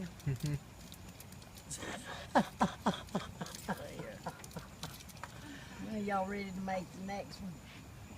Yep, Ready? we can go. Yep. Here we go. We made it to the gazebo. So what kind of contraption you got on you there, Faye? My back. For my back. A back brace? Yeah. How long you had that? About 2 years. 2 or 3 years. Like when you normally walk, does your lower back just kill you? Yeah. You alright, Faye? Mm-hmm. How many arms did the doctor say was closing up? He didn't. He didn't say? I see you got your cigarette. Yeah, I've been smoking on it. Well, you know, they say this bad too. Ain't no worse than what you smoking right there, Grandma. I know, but the doctor told me they're just as bad. They probably are. Yeah. When did you get that one? That's a new one. No, it ain't. Same one. Is it? How'd you get it fixed, Doc? It was already fixed. It just needed charging. Oh. I got mine out too. Mine's at the house. Mine's yellow. You seen it. Yellow and silver. Why y'all have all these vapes and don't use them and smoke the real ones? I got my real ones with me. I got my real one right here in my hand because right here smoking it. Like what's the point though? Like what's the point? Just love them, we can't quit them. We've been smoking so long. I've been smoking ever since I was 10 years old. Well, I sure didn't. I was 18, 19 years old. How old was that? How long has that been? 10, I'm 61, soon be 62 September. A long time you've been smoking. It's been a long time. That's right at what, 50 years? Maybe. 50 years. About 51 years. Darn. I'm right behind you. Yep. How long you been smoking, Faye? Since I was 18, 19 years old. How old are you now? 65. Yeah. She will be the fourth. Started late but did it big. Yep. And the consequences, and the consequences. You think your health mainly because of smoking, or do you think other things? Yes. Answer that quick. Yes. Smoking. You reckon that's one of these supposed to do? I mean, because Grandma's got you beat by like 10 years, and she hasn't developed this stuff. I know. I'm a diabetic and everything else. Y'all ready? I can't find it. You're poking with your finger. See my frog? See his eyes right there? That's his tongue right there. That's his eyes. Poke up, he's ready to get you, Jordy. He's gonna get you. Yeah, trigger See, finger look at ready to him. go, huh? Yeah. It's weird. Look at his eyes. It's ridiculous. Kenneth could be Lord, I don't need no more killings in my family. Kenneth can be what is it? The work on people. Paramedic. Riding the ambulance, yeah, be paramedic. Zach wants to be a policeman Gosh. in the army. Yeah. It's probably old Bruce, huh? Militaries, whichever one he wants to go to. That's a crying time, man. What Grandma used to do to me when I was little. Mom, Yeah. Mom said, Joey, I'm gonna put you in the army. Joey be so mad. You ain't gonna put me in no army. Yes, I is too. I'm gonna carry you and put you there. She used to lie to me. She used to do she used to tell me that when you turned 18 you had to enlist. Yeah. Yeah, then she tell Jordy that. And then she'd go and show me some of Jerry's pictures. Yeah. I ain't going no. I came from a messed up family. Oh Lordy, Mama used to pick at Jordy about that thing. They'll beat you in there, son. Jordy said, they ain't getting in there and shoot my ass. Sitting here and ain't even smoking my cigarette. Got a better chance to be shot by the local police. I know. They'll shoot you right down. Yeah, police Especially shoot. if you got a bench warrant or something on your ass. You run from them, they'll shoot you down. Well, headed back to the house now. I don't know how well this video is going to go over with. We did our walk on the Riverwalk today. Just mainly just hanging out with the family. Figured I'd show you guys. Yeah, we'll return to our normal schedule tomorrow. And hopefully we have something else too. As anyway, it's been your boy Wings of Redemption. We're heading back to the house now. I'm 95,000. Hey fellas. Lost my beard trimmer. We'll get the hat right before the OCD people get in here. It's rained a lot today, man. It's rained a lot this year. I mean, we've had a hurricane this year, and it seems like it rains every other day. So that sucks. It does. So we're going out to do our walk today. Today's day 42, and hopefully take you along with you. I'll see you guys in a little bit. Well, I'd like to address some of the comments I've seen in my latest video. Well, some of the comments that I actually seen in the video itself.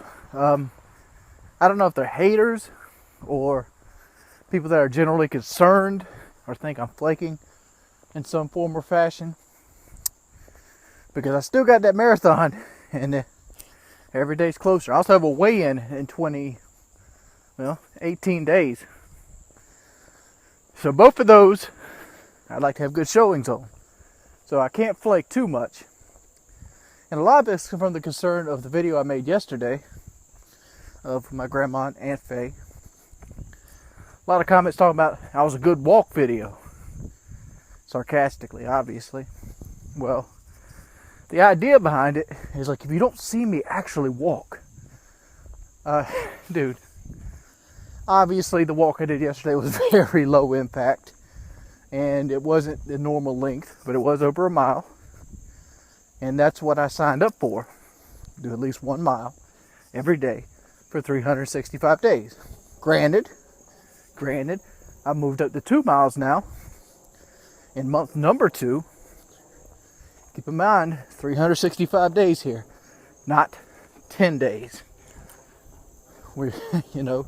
It's a marathon, not a sprint. Obviously, I'm hoping to get up to like 4 or 5 miles a day, but I'm doing it at my pace. And videos like that, that's more about hanging out with the family. Aunt Faye can't walk very far. Be it that she can't walk very far, we went to an area that had a bench probably every 30 feet. So she walks as far as she can, sit down, relax. As far as she can, sit down, relax. Took that time to record a little bit. Obviously, it's not the most high effort video you ever see on YouTube. None of these are. But the reason I don't try to walk and talk like we're doing here is because I breathe harder. Believe it or not, borderline 400 pounds, pushing that across, well, we're coming up on a quarter mile. Well, we're coming up on half a mile just on what I've recorded here. And to me, that's improvements. I can walk half a mile in 4 minutes or so. 4.5 minutes. It used to take me 20 minutes to walk a whole mile, so it used to take me 10. So I've doubled my pace in 40 days. So that's something to be accounted for. But I told you guys when I get to the checkpoint. Remember how I said that nothing in life is for certain? Look back there, right there. The grass got cut. And it never knew it was coming. But I was sort of doing some thinking about my time. I forgot to add in the time it took me to get to from where I started the video to the point where I started recording the video. So, a rough estimate, my mile walks went from taking somewhere around the ballpark of 20, 21 minutes to about 17 and a half to 18 minutes. I feel like I've shaved two or 3 minutes off the hour walk time, mainly from my muscles getting stronger and able to walk faster subliminally, picking up the pace. So that's a good thing. I started thinking, man, the math's off. My brother used to run 8-minute miles in the military, and that was good. I can't be walking 8-minute miles. So yeah, I don't walk 8-minute miles. I walk something along the line of 17-minute miles. So yeah, not that good yet. I know there's probably somebody slamming the comments already, but yeah. Oh yeah. Oh, I noticed Boogie got in with the DDP yoga people, and like I've tried yoga before, and yoga is hard, very hard, and it's probably super hard for somebody like DDP, not DDP, but Boogie.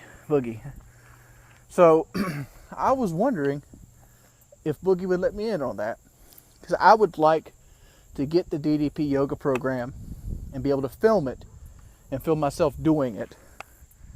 You know, it wouldn't be a daily series, like the walking, but maybe like I do it first on my beginning session, and then like, I don't know, every Monday, see how much better I've gotten during it or something like that, and would add a strength regimen to my diet. Well, it had a strength course to my regimen and another exercise for me. Because, you know, exercising with YouTube as a way to keep me on course seems to be the best way for me to go. I don't know, I'm looking pretty slim today. But, yeah. Speaking of slim, I'm sitting here reminiscing, but man, I finally put dress pants on today. I actually have my pants on right now. I put pants back on today. Normally I've been sitting around in shorts or sweatpants most of the day. So I'm like, man, I got all these dress pants. Let's put a pair on today. And like, I was terrified because I hadn't worn them in so long that it was going to make me hurt my feelings. And it just, I was terrified I was going to hurt my feelings. And I don't know why. I've been walking for 42 days straight. I've had more clean eating days now since I had in the last year. And, you know, I've been dropping weight considerably. Something in the back of my head said, you're going to put them on and pop the button. And just, that's the first thing I thought about. Yeah, luckily I didn't. These are probably the tightest I have. And these even fit pretty comfortably and snug now. Most of my other ones I have to use suspenders to put on, like my gray ones or my blue bands. But these are the orange ones. These are the ones that I popped a button at Kyle's on, and I had to have them re-put on. But yeah, these are a lot looser. My clothes are starting to fit a lot looser. I don't know if you can tell. I mean, this shirt used to be horrible. I think this is the shirt that was my I Play Dirty shirt. That I have a picture of at my heaviest, and it's a bad picture. I'll see if I can find that picture and put it on this video. But let's go to the next checkpoint. Tell me that doesn't look like some swamp thing straight out of a horror movie.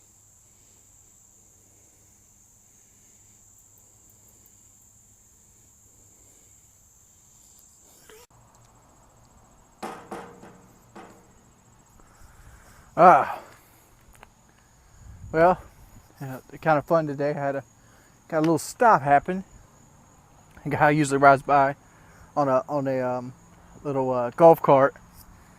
Asked me if I was coordinating burglaries because burglaries were happening.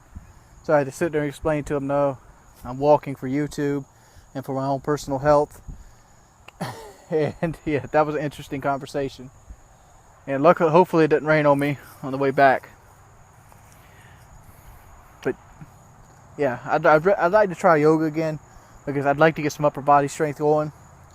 And if nothing else, something else to bring the family in on. Wouldn't you like to see Gangsta Grandma do some DDP yoga?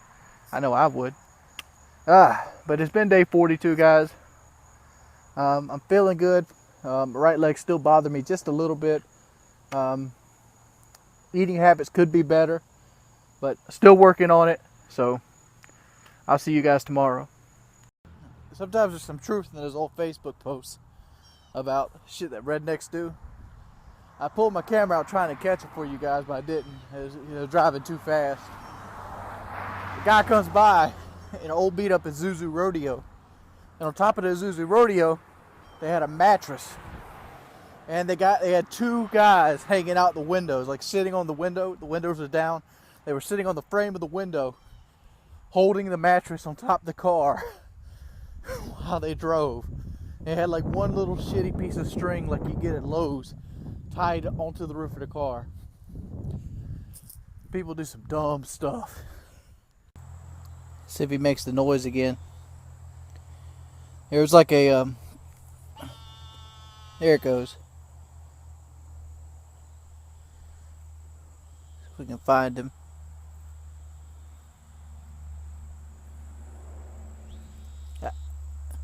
He's right here somewhere.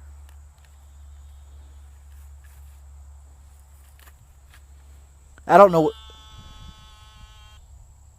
I can't really pinpoint it. It might be coming further down there. I'm not a tracker by any means.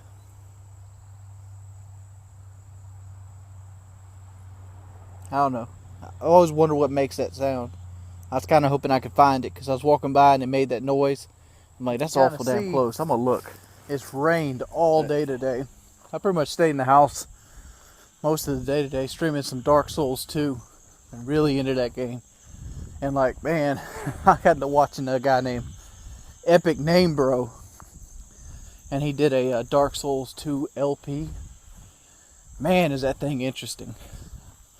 He takes his time doing everything, but I kind of like it. I don't know, I really like it. I'm really digging those videos, dude. You know, I was there thinking maybe I should do something like that for Fallout. Just take the time, explain the lore. I guess I'm not that good at Dark Souls, but I am that good at Fallout. So I could probably do that. Oh, we're going to go right up into the trash here. That's what I like to call the trash heap. But if you look back there, dude,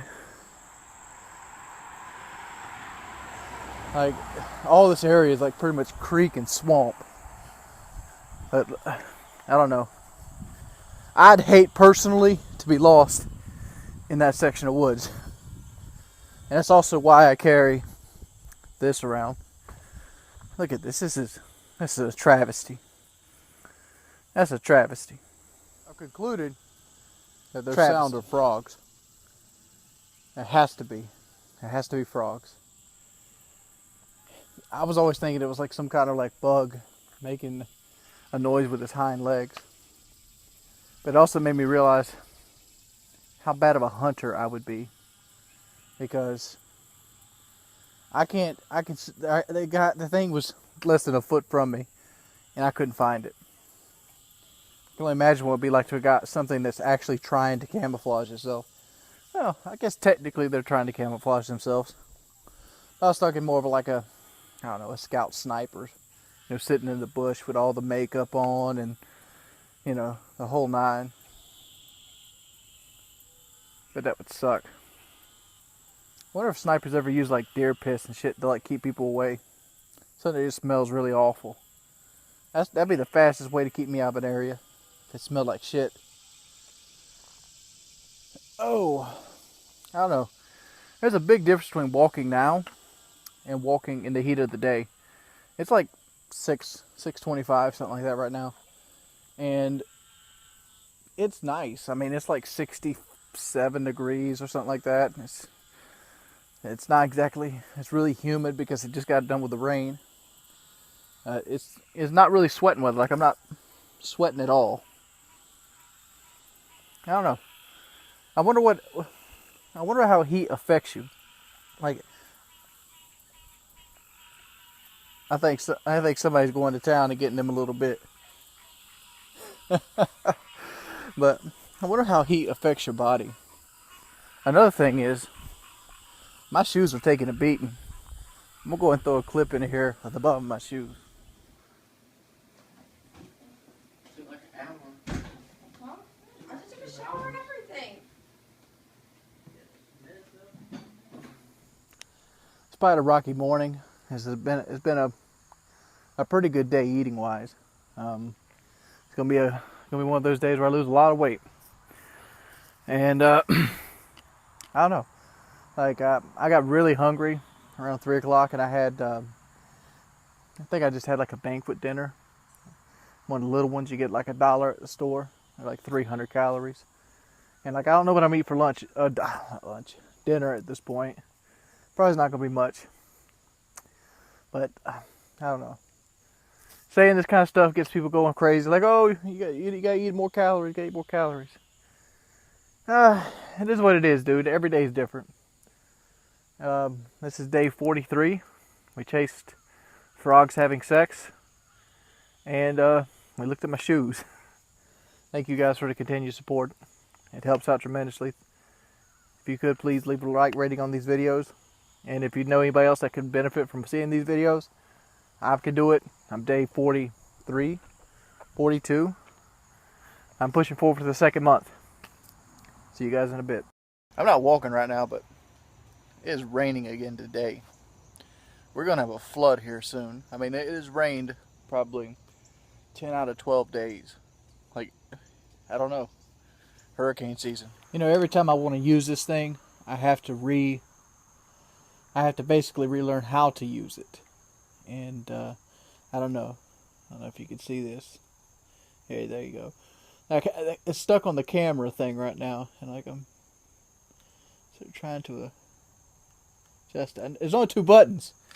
I'll figure it out.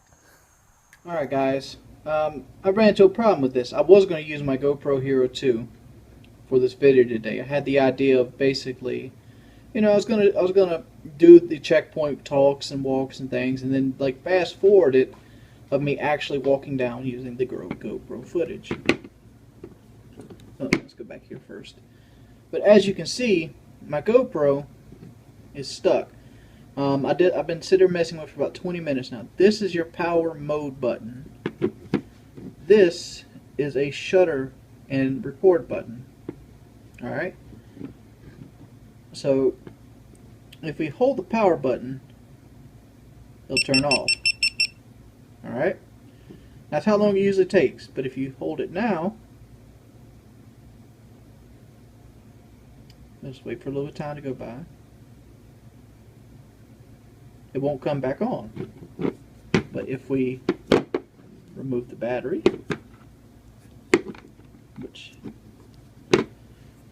remove the battery, and put the battery back in,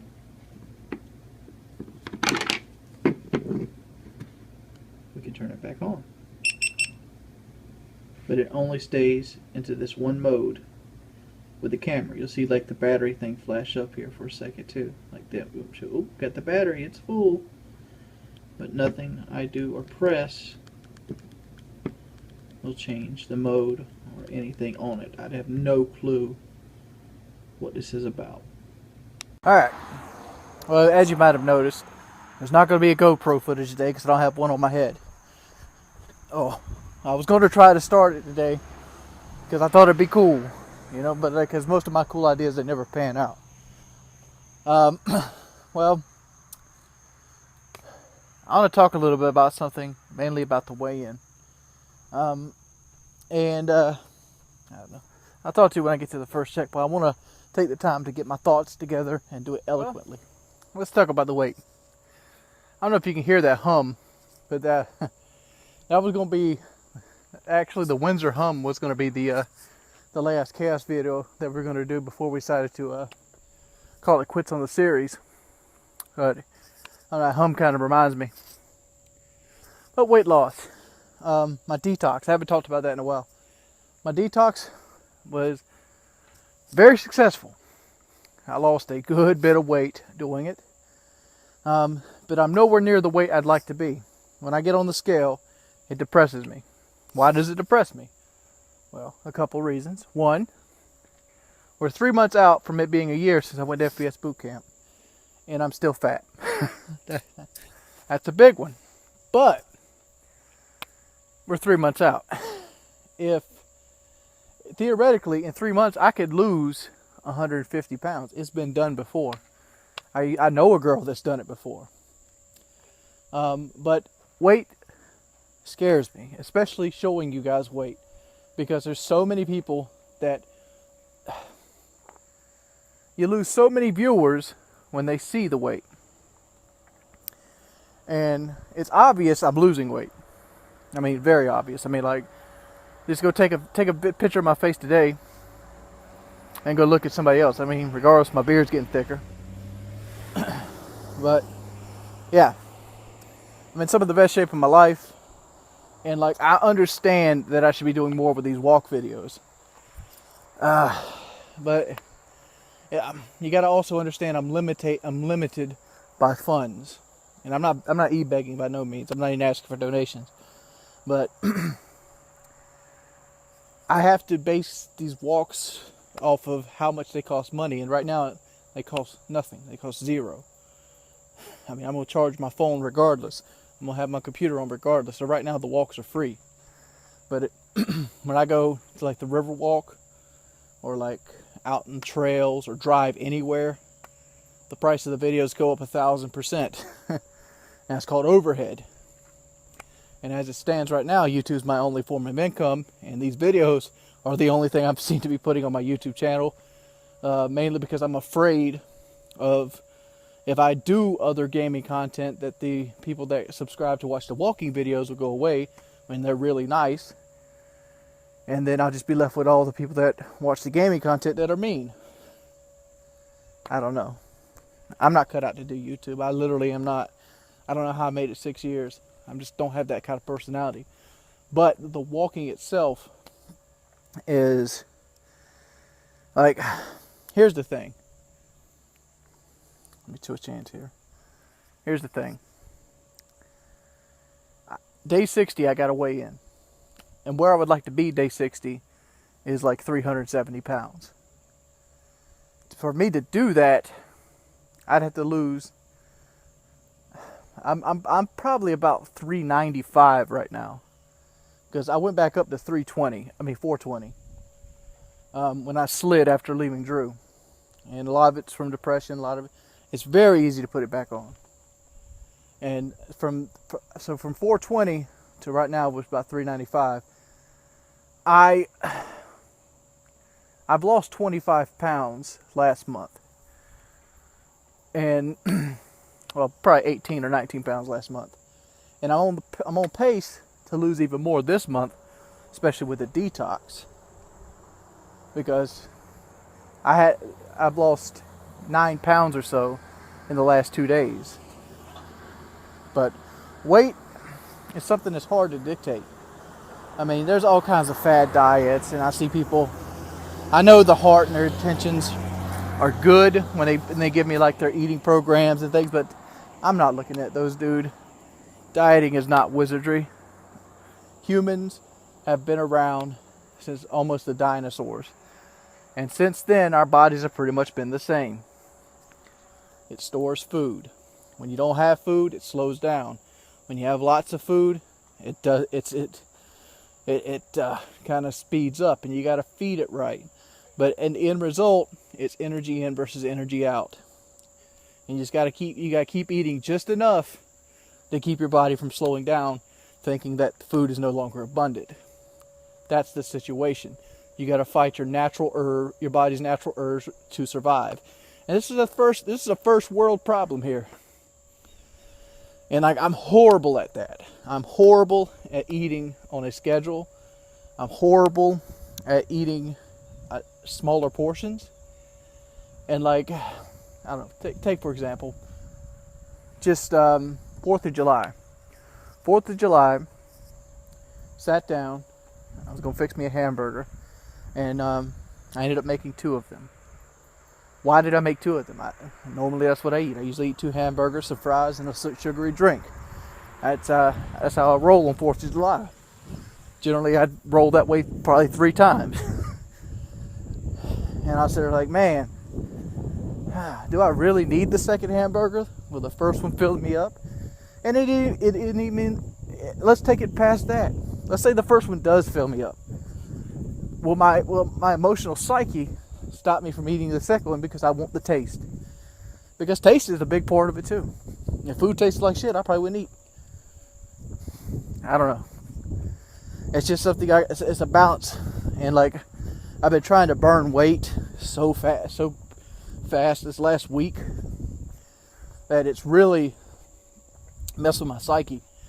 And like, I have to get to a better place mentally to, I don't know, to not send myself into fiscal ruin, because when I don't eat right or I don't eat enough, I go into depression. When I eat too much, I go into depression. There's a happy medium. And depression in both states means I don't want to do anything. I'll spend all day watching YouTube videos and sitting in a dark corner. I don't know, dude. I don't know. One of the questions or private emails I get all the time is, have you asked the guys to go back on painkiller already? And I think it's time to formally answer this question. So get your popcorn. Actually, it's going to be a quick one. I do talk to Woody and Kyle. I don't talk so much to Lefty, but I never really talked a whole lot to Lefty. And PK never comes up. But here's the thing. I haven't changed. I haven't. I mean, I get periods where I'm happy. I get periods when I'm sad. And some people seem to think that there's something emotionally wrong with me and I need to see a psychiatrist. And that's just bullshit, dude. I'm just like every other person out there. When times are going good, I'm happy. When times are going bad, I'm sad. And the last 2 years of my life has been a whole lot of sad. Yeah, I get depressed. I get depressed when you can't go nowhere and stuff like that. You know, you might look like, oh, I'm a cheapskate because I won't drive to like the beach and do a walk video on the beach. You know, it's at the point where I can't. Every dollar I spend in life is $1 quicker to being on the street. And you're like, well, why don't you go get another job? Well, I live in a tourist town. The jobs around here are like $7 an hour, which would put me in the same pay grade. Then the only real solution is to do both. Go back and work at McDonald's and do YouTube on the side. I don't think I'm physically ready for that. I seriously don't. Besides, I don't think they make McDonald's t-shirts in 4X long. But the PK thing, I don't think I'm ready to go back. Would I go back? Yes. But am I ready? No.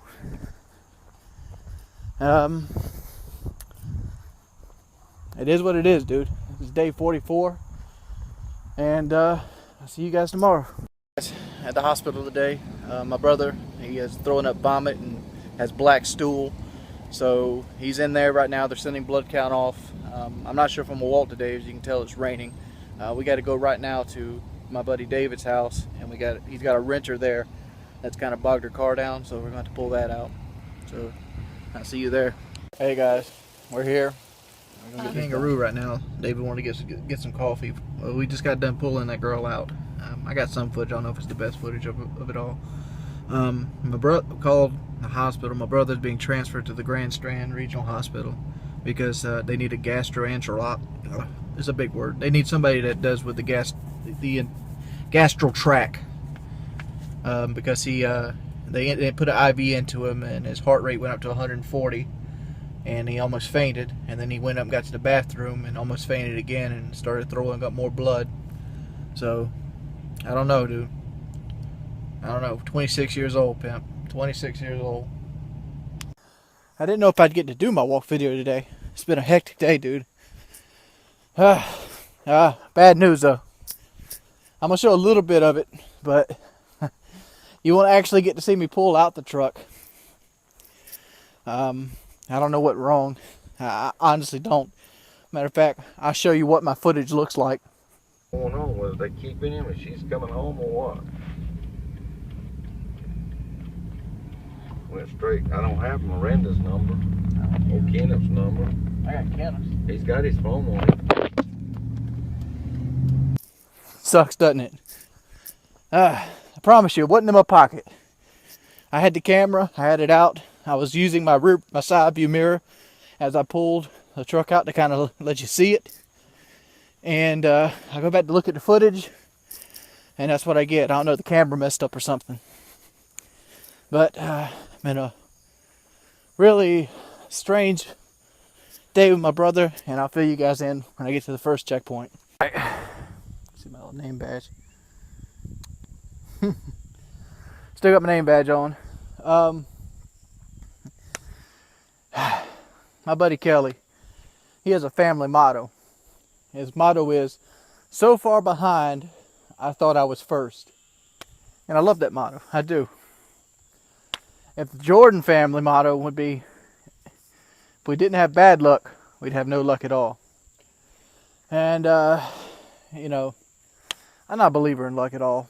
But if you're one of those people that believe in karma and luck and things of that nature, other than chance, you would, if that's the case, my brother's girlfriend probably leaving right now. For those who don't know, well, obviously you are enlightened by either by the title of this video or the little monologue I did in my truck, which I don't know where I'm going to put in this video, but I'm going to probably give you some information that's the same as the video just ahead of me. My brother, today was going to be a more productive day on YouTube. I was going to start my Fallout 3 No Stim Packs LP. I was going to do some boss fights and talk about my opinions of the Dark Souls series. And I was going to do my walk video. That was my game plan for today. And I was going to live stream later tonight, which I still might do. But all that was put aside because my brother woke up vomiting blood. And like when I say vomiting blood, it was coming out in big black chunks. It was almost like pulling hair out of the sink. Being one of the only people in the house that is not dreadfully afraid of blood, I'm the one that had to clean the sink. And that spun off a interesting day of sitting at the hospital. And obviously David got called and one of his renters needed to get pulled out, so I had to go pull a renter out as well. But besides the point, truck life, peace mode. It made me think a lot about life. Like, my brother's 26, and we don't know what he has yet. They're supposed to be running a light down his throat tomorrow, and he's stable right now in Grand Strand Hospital. But it could be as simple as an ulcer, or it could be as severe as a tumor or a kidney failure. That's what we're looking at there. And it makes you see how people take life for granted. I'm one of them. I took life for granted way too long, obviously. And like, you have to take care of yourself, because it was my brother's decisions that put him in his position. But, you know, it sucks. It seriously does. It sucks to see that play out. And like, I did a pretty good job today of holding it together, because I had to hold it together. There was times I wanted to cry, especially during the initial reaction. I mean, but if I would have started crying, Miranda would have started crying, Mom would have started crying. Everybody got to hold it together, because crying doesn't solve shit. Being strong solves shit. And with that being said, I kind of held it together. He's okay for right now. The bad news, it could be bad news down the way.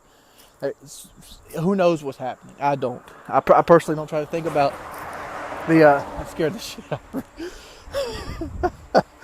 But, I might have to leave that in. But I don't know. The worst might not be done yet. You know, I mean, Negative Nelly me thinks like, his blood's so coagulated. I can't say the word.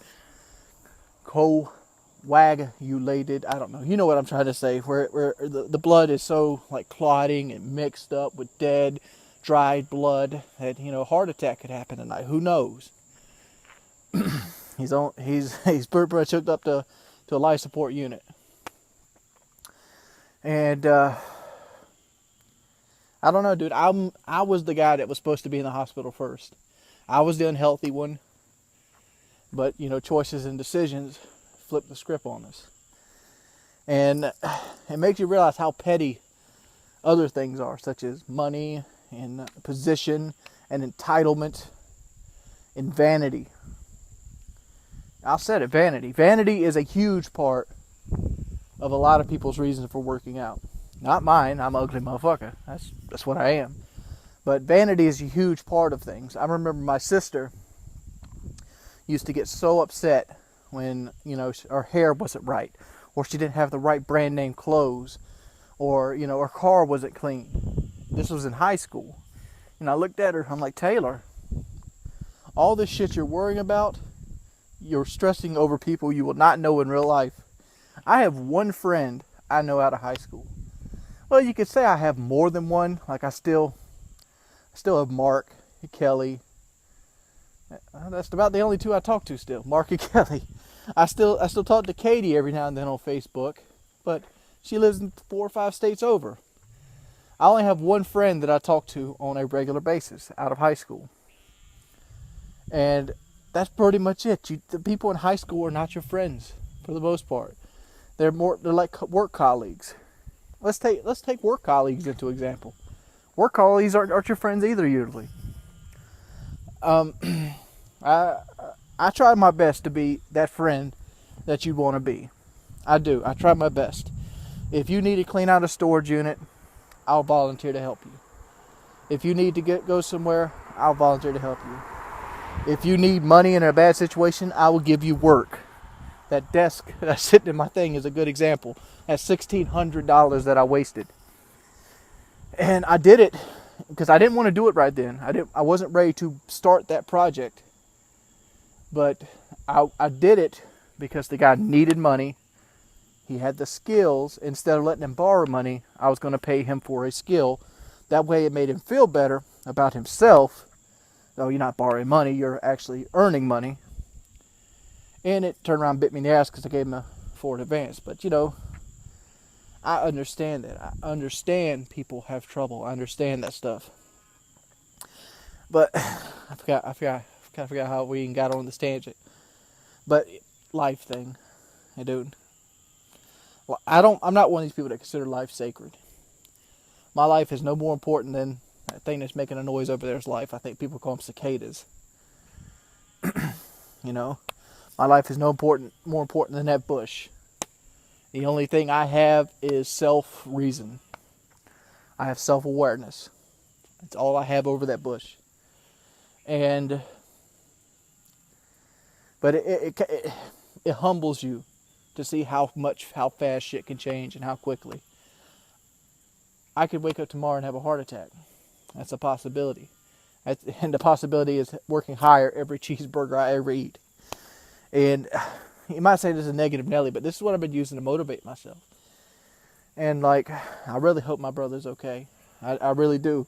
Because it means a lot to me personally. Because that's my player too, dude. I mean, we grew up together. We played two-player co-op games. We played Baldur's Gate Dark Alliance. We played Final Fantasy. We switched to controller. I mean, we pretty much worked at the same job for a long time. We both worked at McLast for a while. And it sucks to think him laid up in a hospital.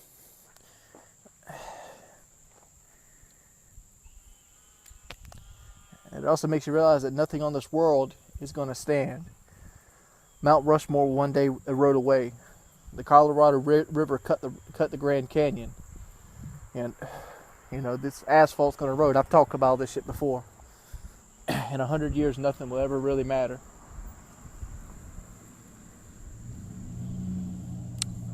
I guess that's saying, Live for today, dude. Tomorrow is not promised. Died really bad around here right now. So, ugh. Day 46. Well, I got some news on the brother. My brother, he had a GI tract done on him this morning about 12. And turns out he had a tear in his esophagus. And that's what was causing the blood. The esophagus was bleeding internally and pulling into his stomach, which would go down into his intestines. That's why his stool was black. And that's why he is vomiting up coagulated blood. So they got it kind of like pinched together right now, and they're keeping him overnight. He had to have a blood transfusion last night. He might have another one. And yeah, so it's going to be okay. That's good news. That's a load off my mind. But I don't really have anything to talk about today. At least I can't think of anything. So I'm going to continue walking. Hey guys. That's the third hey guys I've said, but you know, when I say I don't have anything on my mind, it's just I'm thinking real negative today. And I know a lot of my negativity has to do with my diet today, because I've yet to eat. It's like 7 o'clock. I forgot to eat, to be perfectly honest. And yeah, somebody scolded me in the comments, dude. I don't know. I'm just disappointed, dude, because I looked the other day and I realized I haven't done another video on my channel other than the walking videos in 2 weeks. And like a lot of it because I feel unmotivated. I don't know where I am. Without Call of Duty commentaries, I don't know what to do channel wise. My Let's Plays never take off. I don't know. I mean, like, I can't do 3 vlogs a day. And like, I don't know, that's the problem in itself. I have no clue what to do with my channel. I don't have any direction anymore. Back in the day, I was a Call of Duty tips channel. Well, that's ran dry, and like it's now, I was like, well, what are you gonna do today, Jordy? I don't even play Call of Duty. I seriously don't. I haven't touched Call of Duty since 3.5 weeks. 3.5 weeks since the last time I touched Call of Duty. And like, I just don't find the game enjoyable anymore. I mean, like, it's frustrating. And I've been really into Dark Souls lately. And I plan on doing a Dark Souls guide, but I don't know. Every time I start playing it, I forget to record. I don't know. I don't want this to be a bitch video. Because I made it my 2 miles. And I'm feeling good. I've been still waiting on, I got in touch with Boogie and waiting to see if he can get me in touch with the DDP people. Maybe get me a program sent so I can start doing that. I think that would be interesting. But you know, everything I do turns to shit. I don't know. I'm just upset with myself today. I seriously am. Right now I'm struggling to find something to make this video longer than 3 minutes. But I don't know. I just wish my life had some direction, dude. I'm tired of sitting around spinning in circles. And like, people are like, we'll go get a job. And like, I would love a job, dude. I seriously would. I long for human contact so much. But I don't want to get just any job. I want a job with a future. I don't want to go back to work at Domino's. I don't want to go work at Arby's or Zaxby's or some fast food restaurant. I don't want to work at a clothing store that the only future is like a $10 an hour manager. I want something that I can work into. And sadly, those positions aren't open to guys that are my size. So here I am in this rut. I'm stuck in a place I don't feel like I belong anymore. In a place that don't want me. And it sucks. See you guys tomorrow. I don't know, guys. It's been a bad day. It's been a bad couple days. I need to eat something. I mean, like, life could be worse. I could be paralyzed or laid up in a hospital. I'm neither one of those. Something will work out. Something will happen. I just wish it would happen sooner. Thank you guys for watching my videos, even though this one's been kind of negative. I don't know, dude. You get fed up with life, and it is what it is.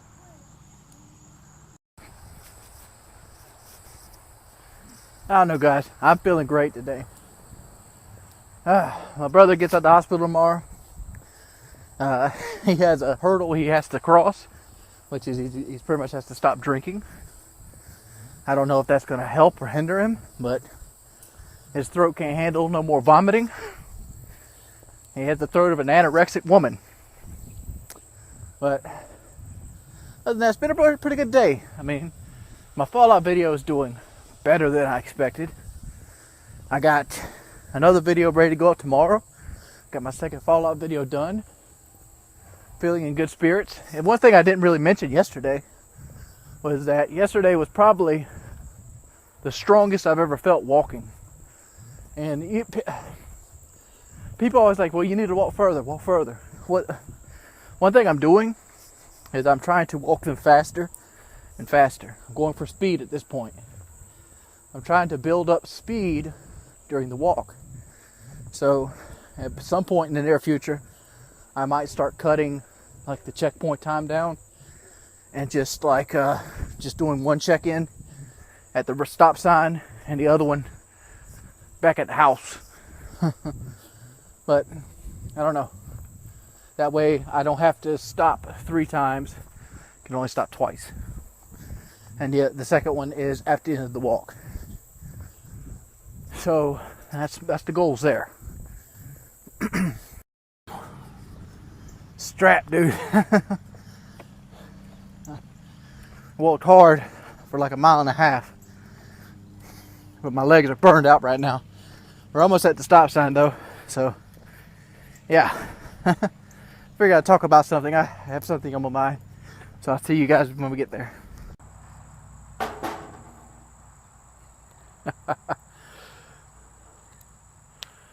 Alright. I wanted to talk about something. I had an epiphany today. Like yesterday was a very negative day.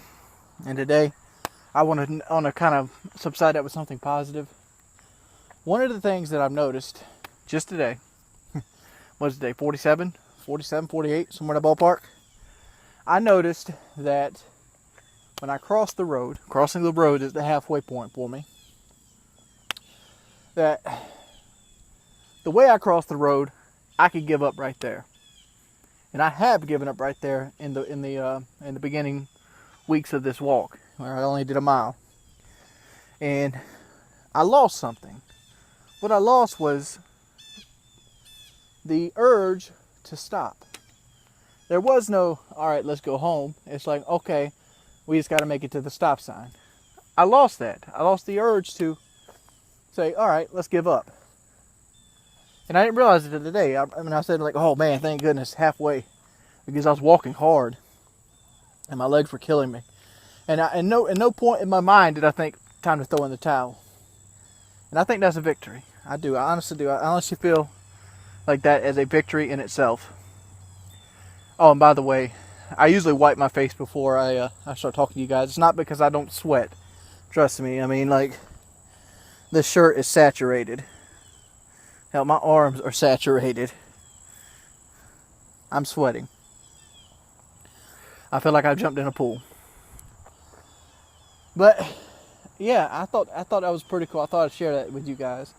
Like, man, it took me over a month, but I got to the point where quitting wasn't even in my mind.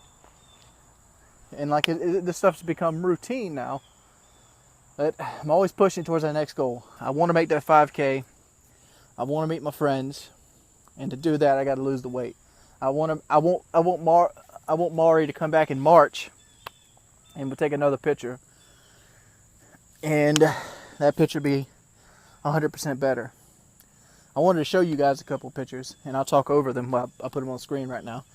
The first picture is me and Mari standing next to each other. This was taken in March of this year, before the actual survival trip. And I'm hoping to take that same exact picture March of next year. And I made a pinky promise to him I'd be 100 pounds lighter. And I'm going to. I'm hoping to be under 300 pounds by March of next year. That's my goal. That's the long-term goal. Short-term goal is be able to do a 5K. And like another person on my personal Facebook is a girl named Whitney. I know her through my sister, and she has lost incredible amounts of weight. And people keep asking her secret, and she put her secret out today. And her secret was she gave her McDonald's. She gave up her Big Mac and large fries for a bottle of water and a bag of broccoli. That was her secret to losing weight, and that's true. That's what it is. You know, calories in, calories out.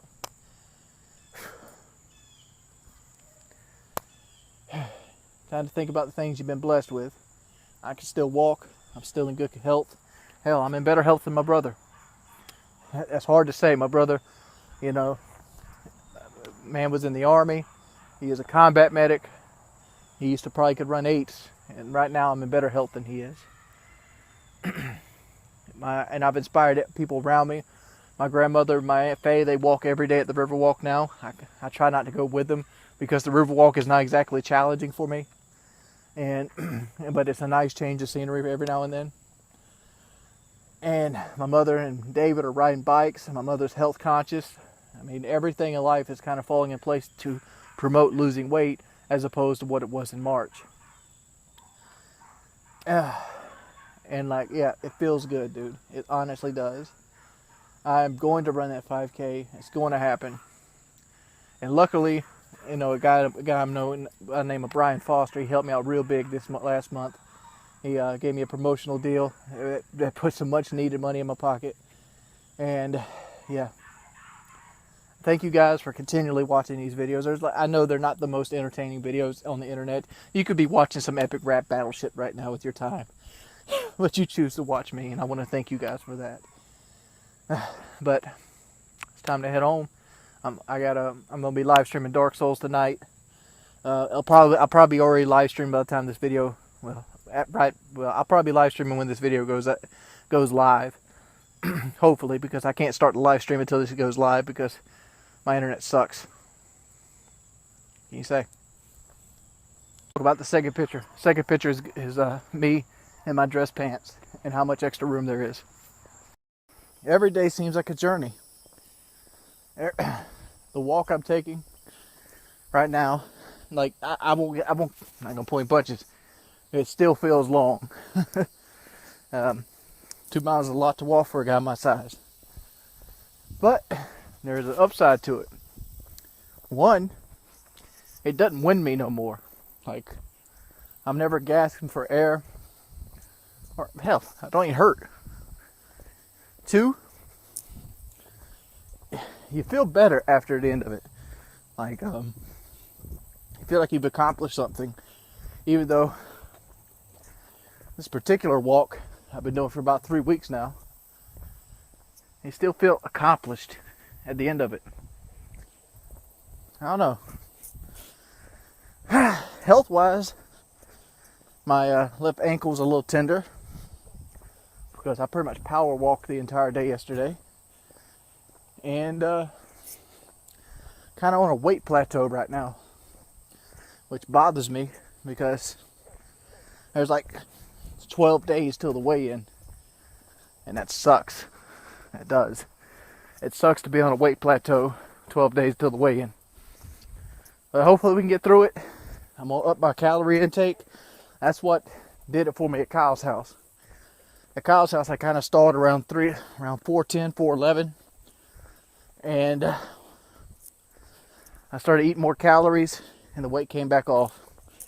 Kind of strange how you got to eat more to lose weight, but it is what it is. Hey, fellas. Well, I feel like we made it physically to the peak of what we can do with this stretch.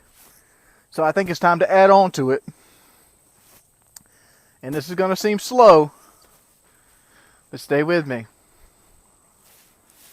Behind me, going that way, you'll see over top this bush. I don't know if you can see it very well. You can't. The light's too bright. But there's a light pole there. I'd say it's 200 feet, 200 yards, something like that. Well, I wouldn't say it's 200 yards. 50 yards. It's 50 yards. I'm guessing. It feels like here to like a half of a football field. I'm going to take that light pole, much difference, before I turn around and walk back. And every day, I'm going to go one extra light pole and add it onto the walk. So, these are permanent adds, not temporary. So let's do this. Really show the actual walk as its thing, but I feel like I'd take you on this little section here of how much extra I'm adding to the walk. Oh man, dude, I'm so happy how my videos have been doing lately, and it's really a blessing to see all the support I've been getting. I've been getting like 2,000 likes on like even my Fallout stuff, and I love playing Fallout, and I'm glad you guys like watching me play that. But yeah, it's a thing. It's something that, I don't know, a lot of people say I'm a pro Fallout player. Something's in the woods.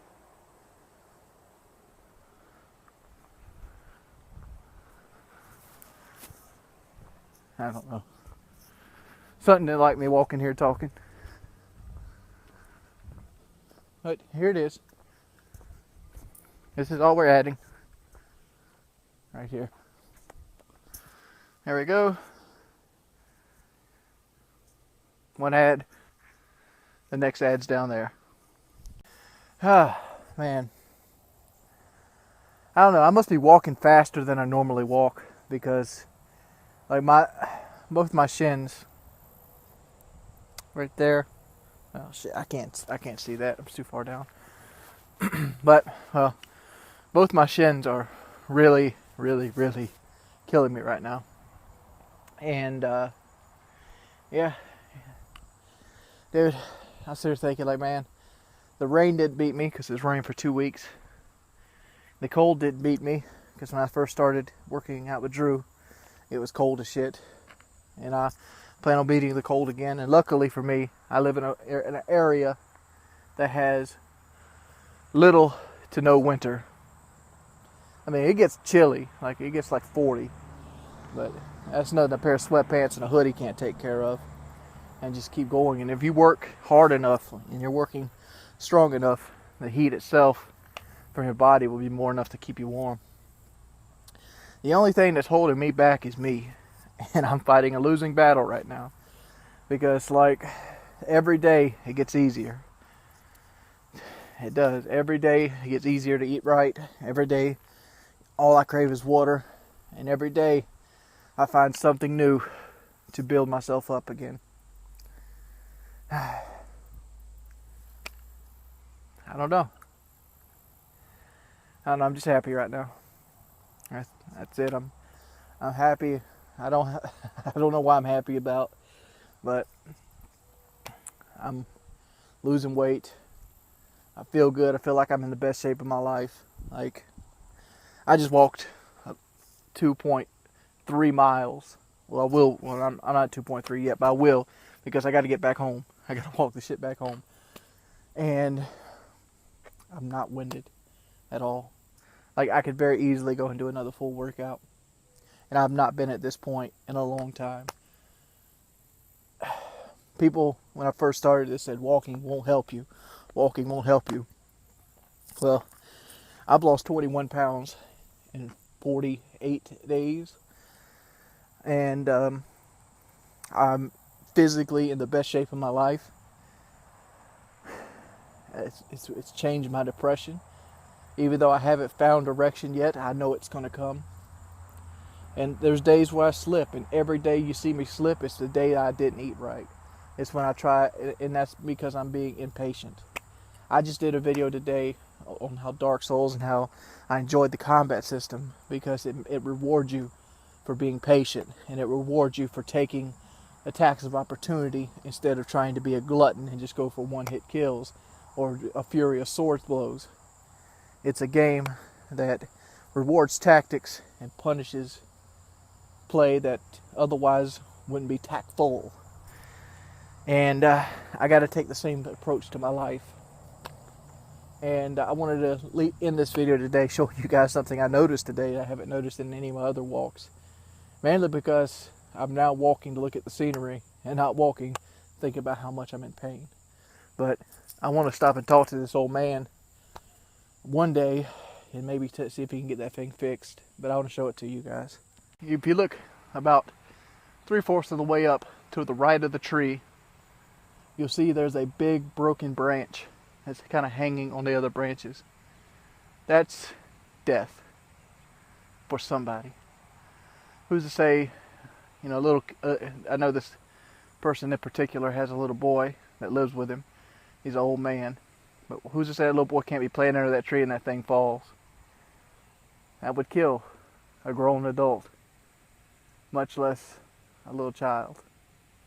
There's one more thing I'd like to comment on before I leave you guys today, is that I don't know if you guys could tell in the videos lately, but my mind feels sharper.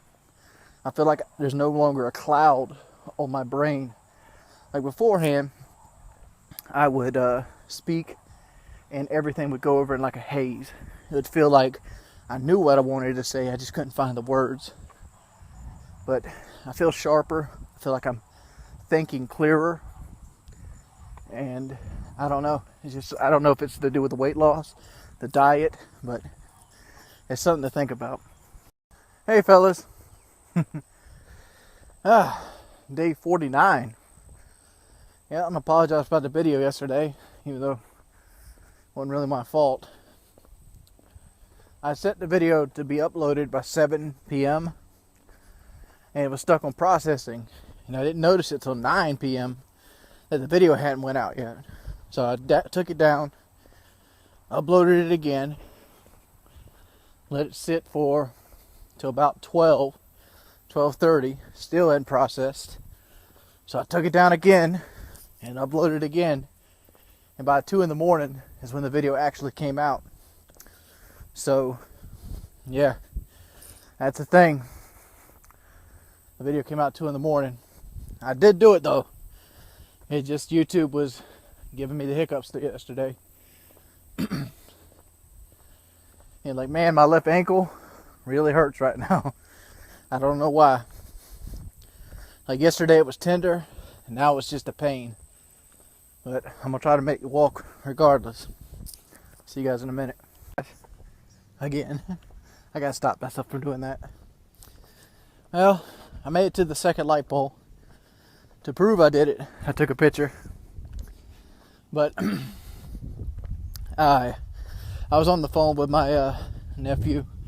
He was wanting to learn how to install his Xbox Live, and he's under the age of 13, so I had to teach him how to rig it so he doesn't get age restricted on games and stuff like that. So I couldn't really talk during the first checkpoint. But that's what that is. Oh, man. I sitting there, started counting light posts, and I thought to myself, man, a week from now, you're going to be walking a long fucking way. And like, I don't know. I figure my body will tell me at what point I need to turn around. So I'm going to go from there. Been a real pissy mood the last 24 hours. And that in itself is strange. I mean, like, it makes me start to believe that I actually am bipolar. But a lot of it seems to be like this. YouTube is very depressing. It is. Like, especially when you're on the downfall. When you're going up, YouTube's the greatest thing in the world. When you're coming down, YouTube stinks. Because you slowly see your viewership crumble, and you feel like everything you do always gets worse. Like when I put a video up, let's take these walks for example. These walk videos are never going to get the same amount of views as they used to get. It never happens. My Fallout video, the first one will get the most amount of views. Every one after that will get a depreciating amount. And I haven't found anything since leaving Call of Duty that can uphold a viewership. It used to be Call of Duty, you could put out 3 videos a day. Every one of them would get 25, 30,000 views. That pretty much isn't the case anymore.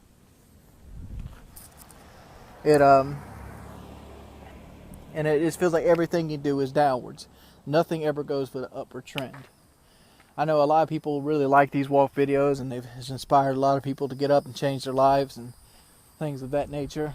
And like I'm happy to do them just because if I wasn't doing them, I'd already quit. And that's the reason I started uploading them to YouTube, because if I didn't do them, I knew if I started this and I failed, my channel would fail too. Like everybody, this would be the last straw, the camel's back. And I was willing to take that risk. I mean, I needed something like that. I needed that weight to kind of push me forward and keep me on the straight and narrow. But the thing is, my channel is failing. I put out 3 videos yesterday, and the day before I was so happy. I was hoping they get a lot of views. I was so excited. It's going to be a 3 video day. Woo! And nobody watched the Dark Souls video, and the Fallout video depreciated like I expected it to, and then the last video of the day had a processing error, so it didn't get up to the next day, which is today, and then it got no views. I think it's got 4,000 views or something like that. So might as well, while I'm talking to you guys, I'm started adding a little bit more to each walk, and that's why you seen a picture earlier of a different like post. I don't know, dude. I just don't know. I mean, like, I feel like I'm a good enough player to grow on Twitch, but I don't seem to be able to grow on Twitch. I feel like I do enough interesting things, even though none of them are things, because people expect me to be funny. I will never be funny. I'm never going to be that laugh out loud, I'm a joke around type of guy. That's just not my personality. I can do it for small periods of time, act PKA and stuff like that. PKA is an act. It is a show. And I can't put on that happy Geordie face for 8 hours. Can't do it. I mean, especially when I'm miserable on the inside. Even now, I'm still miserable on the inside. What makes me happy, and when you see me happy, is when I ignore everything. I forget what my situation is. I forget where I'm at financially. I forget where I'm at in life. It's like even earlier today in the walk, I started thinking, like, man, you're right here on 30-year-old doorstep, and you're about to go back to a minimum wage job. You've accomplished nothing. And it depresses me because I feel like in my personality and my brain, I feel like I have a strong enough brain to do more than I'm doing. I don't know. Therapy. There's the money maker right there. You say hello to your people. They won't know how you doing. You still feeling good? Huh? Go off in a second. Say hi, Miranda. Hi, Jordy. Are you still doing your walk? Yeah, I'm about to go do it right now. How many miles? About 2.3. Good luck. Have fun with that. Another day in paradise. I tried to get Grandma to go with me. She's right there. Good luck with that, too. And she says, oh, my legs. Oh, my legs. That river walk ain't nothing, though. Especially with Faye, she wants to sit down every 2 feet. She don't sit down all the time now. I walked almost twice yesterday myself. Yeah? I left my damn cigarette case and I had to go back and find it. Me and Faye was following one of these people when we was watching them youngins, and they was out there videoing them, Yeah. portraiting them, whatever they are, porters, and they was filming them. Photographers? Yeah. Out there with about 40 of the youngins, and the lady was laying on the ground all different kind of ways, and had them going, pausing, you know. She should be able to at least walk that circle without sitting down. Yeah. Right. I mean, even when I was 450 pounds, I could walk that circle. I can walk it, but my heart will go fast. That's good for it. The more fast I get, my heart will go bad. It feel like it's jumping out your chest. Yeah. That's good for it. Ain't bad. But it helps your lungs span. It helps your endurance. Yeah. I like walking down there. It's gonna be cool today too down there. Yeah. I gotta walk the lonesome road. Alright.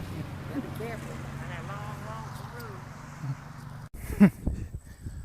Speaking about my Aunt Faye, and it really is. Like, well, let's start with some backstory. My Aunt Faye is, she's not the eldest. She might be the second youngest. My grandma is actually the youngest of all her sisters. And I think there's 8 of them. Well, 7 sisters, 1 brother. Yeah, well, there was 2 brothers, and there's 6 sisters. But one of the brothers died as a baby. So there's 7 of them. That's correct. And Faye is the second to the youngest. Grandma being the youngest. So what happens is Faye, she's never been the kind of person that has had a life that branched too far out from sitting down. She's never really been a big woman either. So, but just recently, or more recently, she's got pretty bad off health-wise. So the doctors told her she had to start walking. And man, I got around better than Faye, and I was 450 pounds. You can use the same excuse, yeah, you're a lot younger. It's true. She's not trying because she's experiencing new things, and she doesn't know how to cope with them.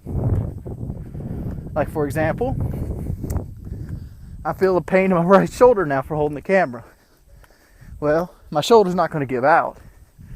It's just pain. It's just muscles burning, doing what they do. It's putting it under strain. And strain's not a bad thing. It's not. I had to show this shit to you dudes. If you could see there, well, obviously the wind's moving that, but his legs are still twitching. So his dumbass flew straight into the concrete. And it's like, wow. How do you do that? Maybe the wind blew him down. Maybe we'll give him the benefit of the doubt. Maybe the wind blew him down, and he didn't realize that when he hit the ground, it was going to hurt. New light pole. And our next tomorrow, we'll probably make it to that Tweed stop sign. And to kind of give you a good idea of how far we've made it, yeah, I don't know if you could tell on the camera. I don't know. You can see the back of that sign back down there. That's how much we've added to our walk. And I figured, what I figured is, which kind of sucks, is if you can look up in that direction, there'll be there'll be like a curve, and around that curve is a stop sign, and that stop sign marks exactly 1 mile from the beginning of this road. So if I make that stop sign, that'll be, so if I walk up half, that'll add exactly half a mile to our routine, but we got to walk it twice, because from that point to that point is another half mile, so that'll be exactly 3 miles to our walk. So if we make it to that point and do blue water, I'll add exactly 3 miles to us. So I'm at what, I'd say 2.5, probably 2/3 of a mile and 2/3, miles 2/4, somewhere in that ballpark right now. So, yeah, that light pole right there was the one we did yesterday. I can show it today. Wasn't on the phone. It looked like it's thundering. It's going to thunder and lightning here soon, but at least the sun's out of our way. But I got to get up there. I wanted to say that, man, I've been playing the Sunken Crown DLC on Dark Souls 2, and man, dude, that shit's fun. I mean, I've been really enjoying it. It's perked my mood up today. I haven't found anywhere. The thing's a huge maze, and I'm kind of lost right now at the Dragonstone, and I refuse to look up tips. I've been scared to live stream it, because live stream you have a lot of backseat gaming, and like I play right into this shit, dude. I do. Like, oh, I missed this. Let me go back and get it. And yeah, but that's going to continue on. If I don't, I might get rained on, and I don't want to do that. And I refuse to walk in a thunderstorm, and it seems like a thunderstorm's coming up, mainly because I carry a metal rod. This is aluminum. So yeah, so let's see if we can get the walk out before. Hey guys, So I was here to talk with you a minute before we get into our walk today. I kind of want to change the walks up a little bit. And the reason I want to do that is, one, the idea was to do the commentaries while doing the walks. And for one, I don't feel like that's very entertaining. I don't. I know some people use it as inspiration, but the idea behind it is the inspiration. The actual videos, in my opinion, aren't the best they could actually be. What kind of crap is that? You want you want to know what fat is? I have flattened this out completely. That's fat. You can actually, yep, right there. You can actually see where my foot has been imprinting into the shoe. I don't know if anybody else can see that, like in their shoe. But this thing has little to no cushion left. And joy. Joy of joys. Let's see what the other one looks like. But part of me wants to like expand on the idea. Like I'd really like to like show eating vlogs and things of that, but like I don't know, this one's even more fucked up. Let's see if I can, yeah, there you go. I don't know. But like, I don't have a structured eating schedule. I don't. And a lot of people are like, well, that's what you need. You need structured eating. The thing about being unmotivated in general in life is that you don't do things that are sensible. Like me, like right now, it's 6 o'clock, 6:30. I mean, I waited damn near to the break of dark to go for my walk, and that's because I was just putting it off. Mainly because I'm unhappy with the distance, and like my body's been hurting a lot lately. I don't want to shorten the distance because I fear I'd lose even more viewers, and like, I don't know. And losing viewers equals more money trouble. More money trouble equals more depression. More depression equals Jordy goes in the room more. I don't know. I don't even know I got to that subject. But eating, like, I've been really developing a problem with my eating lately. I did my detox. I had 4 good days and 1 semi-good day. So it was, I'm gonna say, all in all, it was a successful detox. And the problem I ran into yesterday was I started getting hypoglycemic again. For those of you who don't know what hypoglycemic is, it's pretty much, well, I'm put it in layman's terms because that's all I know how to put it in. Basically, I've ate so much sugar in my life that my body got really good at breaking down sugary things, such as bread, ice cream, soda, that when I take those things out of my diet, my body breaks down the existing sugars efficiently as well. So I end up having low blood sugar. And to combat that, I have to eat something sugary, such as light bread, milk, orange juice, something of that nature. Yeah, I'm about to go walking.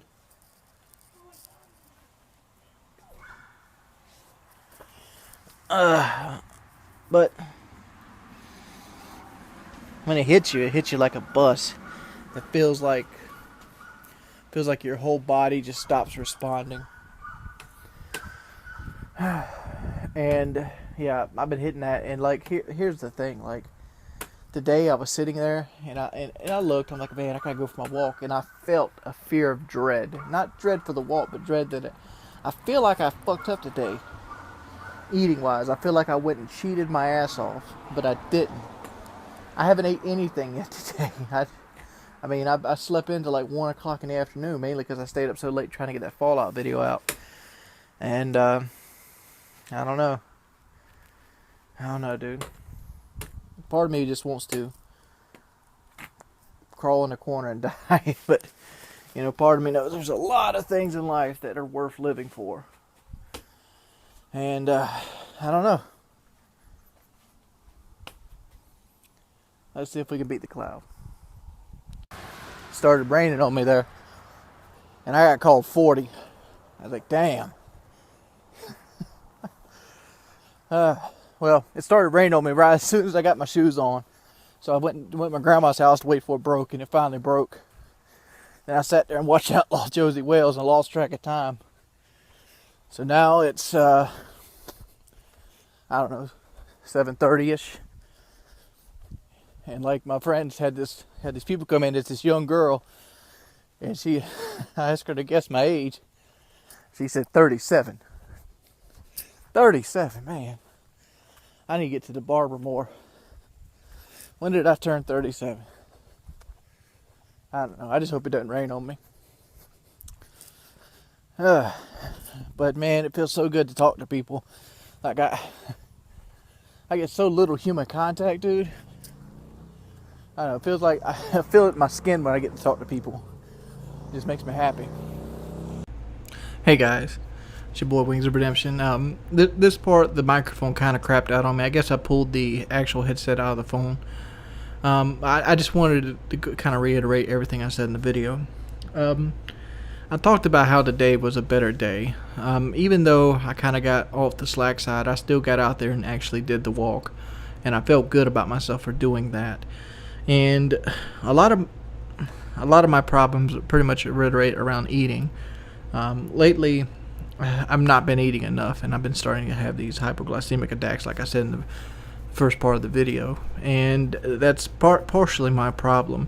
I'm one of those guys that if it's hard, don't do it. Like, I don't like thinking about eating, so I try not to do it. I drink plenty of water. But I got to eat something. I do, or my body will go into like the suppression mode, which it kind of is in right now. But yeah, I'm really happy that I still get the viewership I get with these videos, and I want to thank you guys for continually supporting me, even though they say they've been really half-assed lately. I've had a severe lack of motivation recently in life, and I don't know. I'm still trying to do it, still trying to see this thing through. Finishing isn't hard. Starting to change is hard. And I've already started the change, so the hard part's out of the way. Now I just got to come through with it. But thank you guys for watching.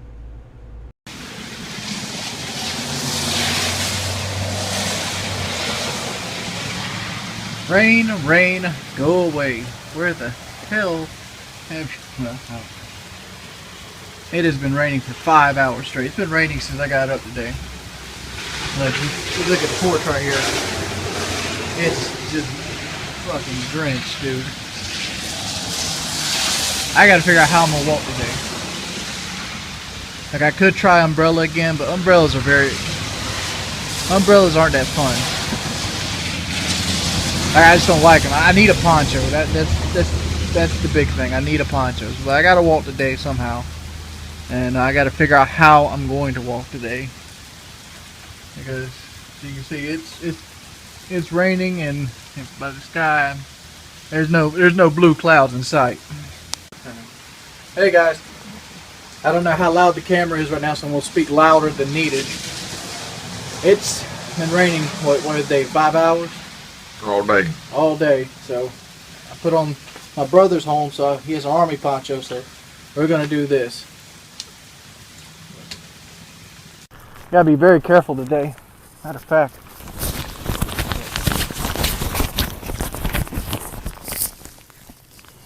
okay, the mic's out. That's the mic, so it might be scratchy, but I gotta be careful today because the road's wet and it's very real raining. This ain't like a light drizzle like the last time I walked in the rain. It's not downpour by any means, but I got boots on and I'm walking straight. Hey, I made the first half mile. I'm at Quiet. I don't know if I'm not gonna add to the walk today. I'm just gonna do 2 miles because one, I'm afraid of cars. People around here can't drive to begin with. And when it's wet and raining, and I think that qualifies as wet and raining, that, yeah, it gets worse. So I don't want to be on this road. I might add my walk on the other road, which is more of a neighborhood type way. But I don't like being on this road to begin with because this is more a heavier traffic road. But it's it is what it is, dude. Well, I made it to the end of this 1.5 miles, and I seen a comment on my video just the other day, and it goes, "Walking is going to do nothing for you." I don't think people understand how weight loss works. I honestly don't. People seem to think that going to the gym automatically equates to weight loss. You go to the gym to build muscle. Weight loss is a side effect of building muscle. That's pretty much it. You go to the gym to stay in shape. There's very little to do. I mean, I'm not going to say it's not a part. Working out and being active isn't a part of losing weight. The being active part promotes feeling better and wanting to do stuff, because sitting in the house is intuitive to eating more.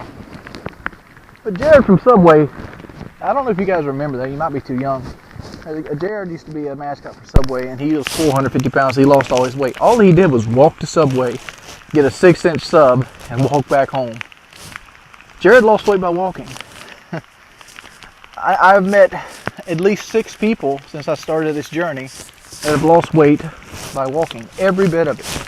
I've met probably another 10 that have lost weight changing nothing but their diet. Eating is the number one way. Your dietary regimen is the number one way to lose weight. Walking helps promote that. I think we did the math on day 29, I think. We did the, damn, it's been that damn long. We did the math that just walking 2 miles a day at my weight burns about 400 calories. That burns about 4.7 pounds a month. So if I walked 4 miles a day, it would burn closer to 9 pounds a month. You know, but you take that over 10 months, that's 90 pounds. But it's much easier to take soda out. Soda had a much bigger gap to it. If I lost 5 pounds a month, that's 60 pounds a year. But if I cut out soda from my diet, that's closer to 90 to 100 pounds a year. If you do them both, that's 140. And that's what I've been basically doing. Changing things in your diet is more important than the walks. The walks are just there as a way to keep yourself active. I come out here and I see the scale and I think, man, or when I go back home and I look and I go like, is that extra sandwich really worth those 2 miles you walked today? You use the walk as motivation in other aspects of your life during dieting. To sit there and say like walking does nothing for you. Yeah, it does nothing for you if you're 160 pounds and you're 15 years old. I'm damn near 30 years old and I'm closer to 400 pounds. Walking has done major health benefits for me. I'm thinking clearer. I can breathe, I can walk, I can get dressed. I can run if I wanted to. I literally can. I can't run very fast, but I can run. And it's brought me a newfound motivation. Granted, that motivation hasn't swapped off to YouTube. I mean, YouTube pretty much is a closing door. And like, I'm not trying to try to stop it at this point. I realized probably a year ago that I'm not Toby Turner. I'm not PewDiePie. I'm not going to be able to compete with SYR Speedy. I just don't have that type of personality. I'm not the funny dude that wants to jump around and pretend to be happy. And I'm not going to be able to compete in the market. I'm not. That's why I kind of started tending my videos more towards real life. And then once you take the gaming aspect out of it, there's just not enough money there to survive on. So it is what it is. I consider myself unemployed at this point. So, but I'm chasing dreams, dude. chasing dreams. That's chasing dreams getting into YouTube. Might as well chase dreams leaving YouTube. And it is what it is. If YouTube has a second wind in it, that would be fantastic. But it doesn't look like it's going to. I mean, that's just what it is. But I'm not going to let things stand in my way this time because I have nowhere else to go. How can I change tomorrow if I can't change today? I'm tired of being 400 pounds. Mama's over here walking. She got her rainbows on. She's going to have a sore between her two toes. No, my legs would be hurting. I forgot I had my flip flops on. Yeah, you got the proper shoes to walk. My legs hurt up. Smile at the camera. You put the butt up. What'd you do? That's some shit she used to do when she was young. Moon people. Come on! Who is that? Eric? I gotta get my beard done again. Think about shaving my beard off. What y'all guys think? 20. 20 minutes. You think I'm gonna shave my beard off? I hope so. But don't shave in my bathroom. You leave a mess. Shave it outside. It's day 53. We got David and Mama with us today. She's got to poop. You lie. I'm not lying. I tried to stop and do a video, and she's like, no, I got to go to the bathroom. Man, you ever sit on the toilet and your butt, and you got to poop? Like, this happens more when you drive. You drive and you got to poop somewhere. You ever experienced that, David? No. You never had to poop while Well, you're yeah, driving? but I've never experienced my cheeks flapping like they clapping. Man, I had to go to the GameStop one time. It was actually the Black Ops 1 release. And I felt I had to poop at the store while waiting on my copy. I'm like, I'll make it home.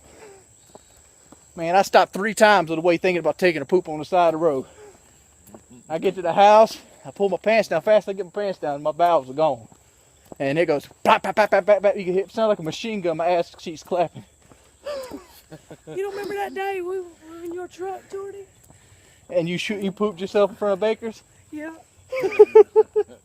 We were going to stop at Baker's pawn shop. I thought I could make it inside the store to go use the bathroom. We're going to go look at the pawn shop, and she's like, Come over. I got to go home. I got to go home. Jordy says, well, you can use the bathroom in there. I said, no, I've already done it in my clothes. And I started with your guys' help.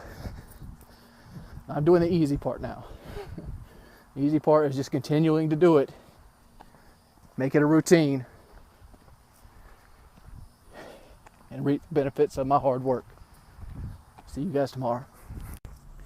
Hey fellas, one thing you notice, don't have the crew with me now. Probably gonna be a short video. But stop and talk to Pam and Lisa. I've been meeting a lot of people on this way. A lot of people ask me, what am I doing? And people starting to notice that I'm losing weight. And like, you kind of see it in some people's eyes. Like my mother, she's 45 years old at this point. And she's starting to realize 50 is around the corner. And she's no longer Miss Young thing. She's starting to get a tummy. And so she comes walking with me from time to time. But everybody comes walk with me. They'll do the first mile. They won't do the rest. You gotta want to change, dude. You gotta want it inside your heart. I can't want it for you. And that's something that took me 20 years to learn. Because I started gaining weight at 8. I started wanting to lose weight around 14 or 15, right around high school. When I started noticing girls, and I realized girls had want nothing to do with me. And like, that's something I've pretty much kept my whole life, that I was never the person that could walk in the room and have somebody desire me. Every girl I've ever talked to, I know they're settling for somebody like me because they have their own issues. And like, I'd like the shoe to be on the other foot, but you got to want it for yourself. I hear people tell me they're going to start walking but they can't do a mile. They're going to start walking, can't do half a mile. Do what you can do. I started this, I could barely do a mile. 53 days later, I can do 3 without any pain. It's an amazing accomplishment. It's amazing what your body can do. And I know I sound like all that bullshit. I remember sitting around listening to this stuff. I think, man, that guy's bullshit. He don't know what it's like to be 400 pounds. Well, I know what it's like to be 400 pounds. I do. I still do. And I know I can do it at 400 pounds. So if you're 300 pounds, you think you're too fat to walk.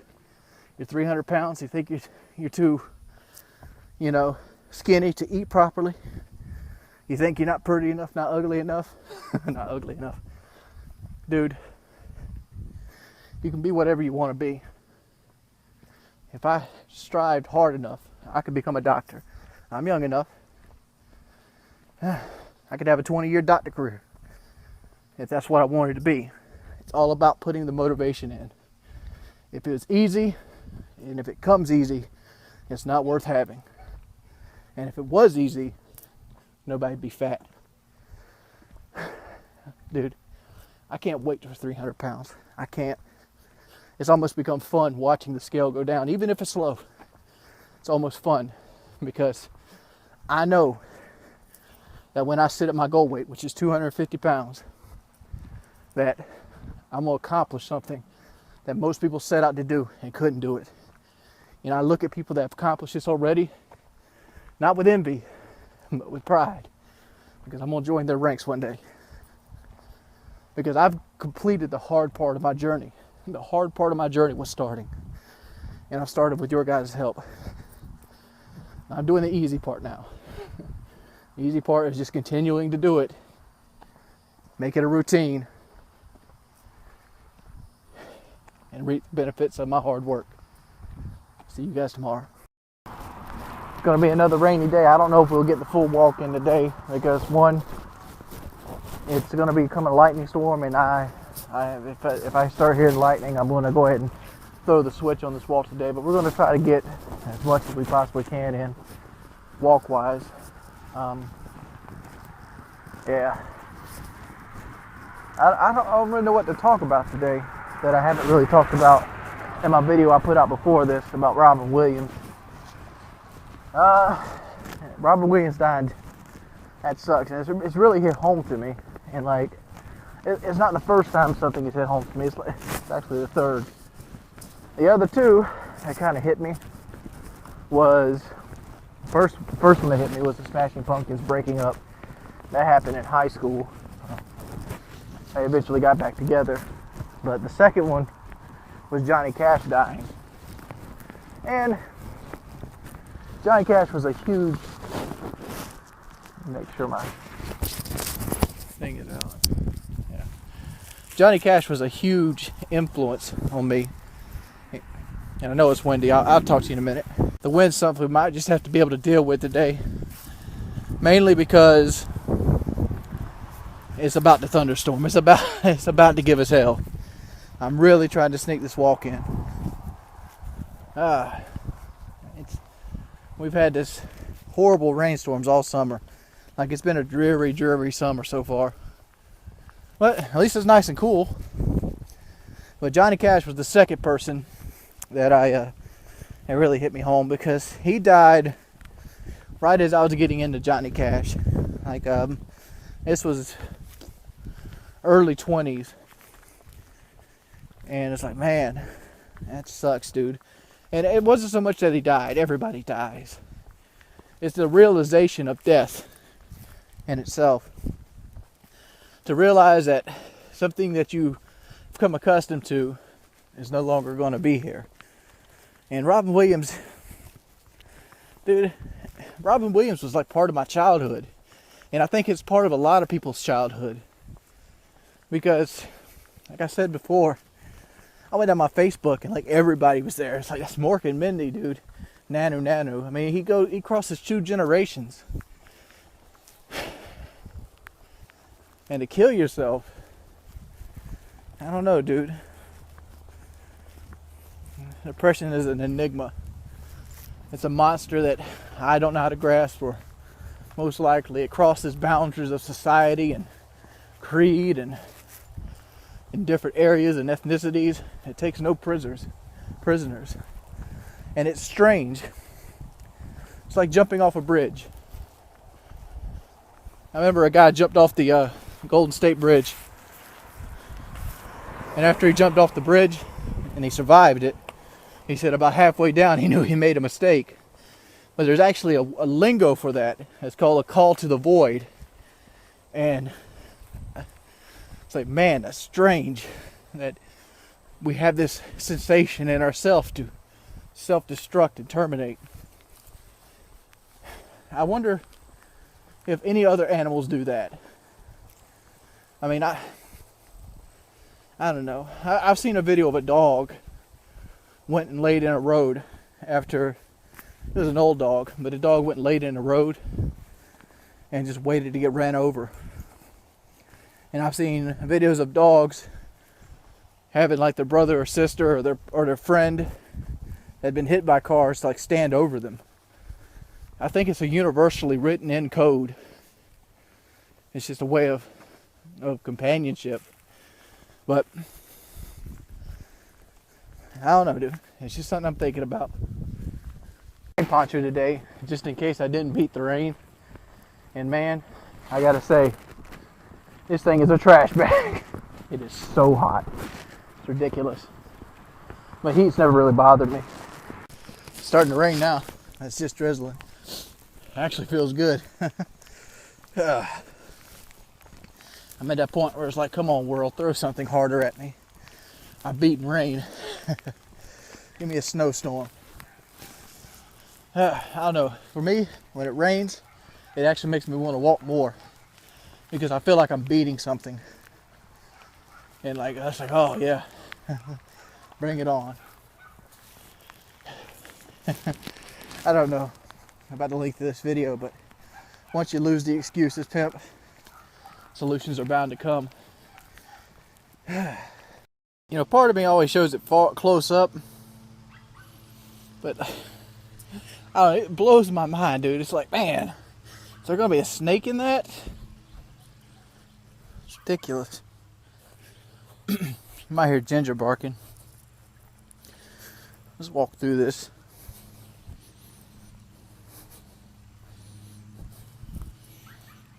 Ridiculous, there's a squirrel. As I grow older, I never really, well, as I've grown older, I find that doing impromptu YouTube videos becomes harder and harder. Mainly because myself, I've started to get to the point where I want everything I do to be enjoyable instead of looking at a number. And I guess that's why I struggle so much with actually doing commentaries impromptu like this on the side of the road, literally. But recently in the news, well, let's put a disclaimer out there. I have a long history of not being the best with authority. I have no criminal record other than minor traffic citations. But I've never been a huge fan of police in general. From my perspective, and from the ones I've dealt with in my life, and from the ones I've seen on the internet, cops generally are not the best people. And I would like to just kind of go over this a little bit without casting blame. Let's look at it this way. Let's look at a badge like the One Ring, the Ring of Power. One ring to bind them. So the Ring of Power in Lord of the Rings, you put it on, it turned you invisible. And then you'd have the ring wraiths come after you. The Nazgul. Well, I look at badges the same way. Everybody puts one on with good intentions. I doubt there's anybody that's ever put that badge on for the first time and thought, man, I'm gonna go beat somebody up today and laugh, and joke about it, and maybe steal. I think that's the case. I think that every person that's ever put that badge on did it with good intentions. But I think the power that that badge gives them, the privilege, that kind of changes you. Seriously do. So let's get into the actual story. Apparently, I've seen them all. 3 different kids have been shot that's been unarmed recently. Span of the last couple weeks. And I think the last one, there's one in Missouri for slapping an officer's hand. He got shot in his back. Another guy got shot because he didn't get on a sidewalk. During investigative stops. Investigative stops, dude.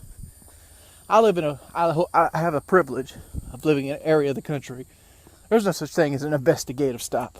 Look. There's pretty much no such thing as police around here. When you call the police where I live at, it's 2.5 hours. We have county cops. They have to come everywhere in the county to get out here. And nobody ever does anything out here but like minor theft. That's worth it.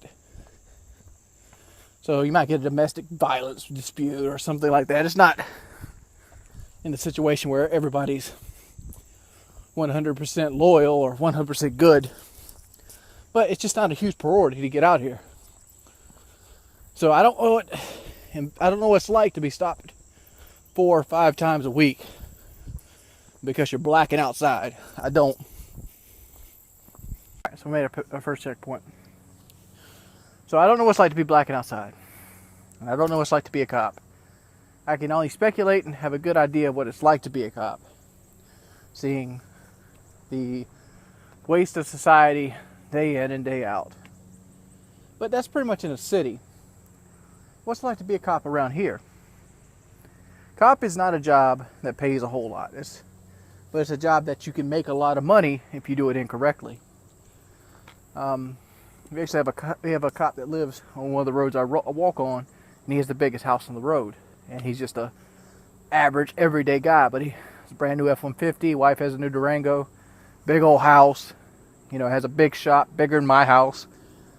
And he does this supposedly off a salary of like $40,000 a year. Impossible. Impossible.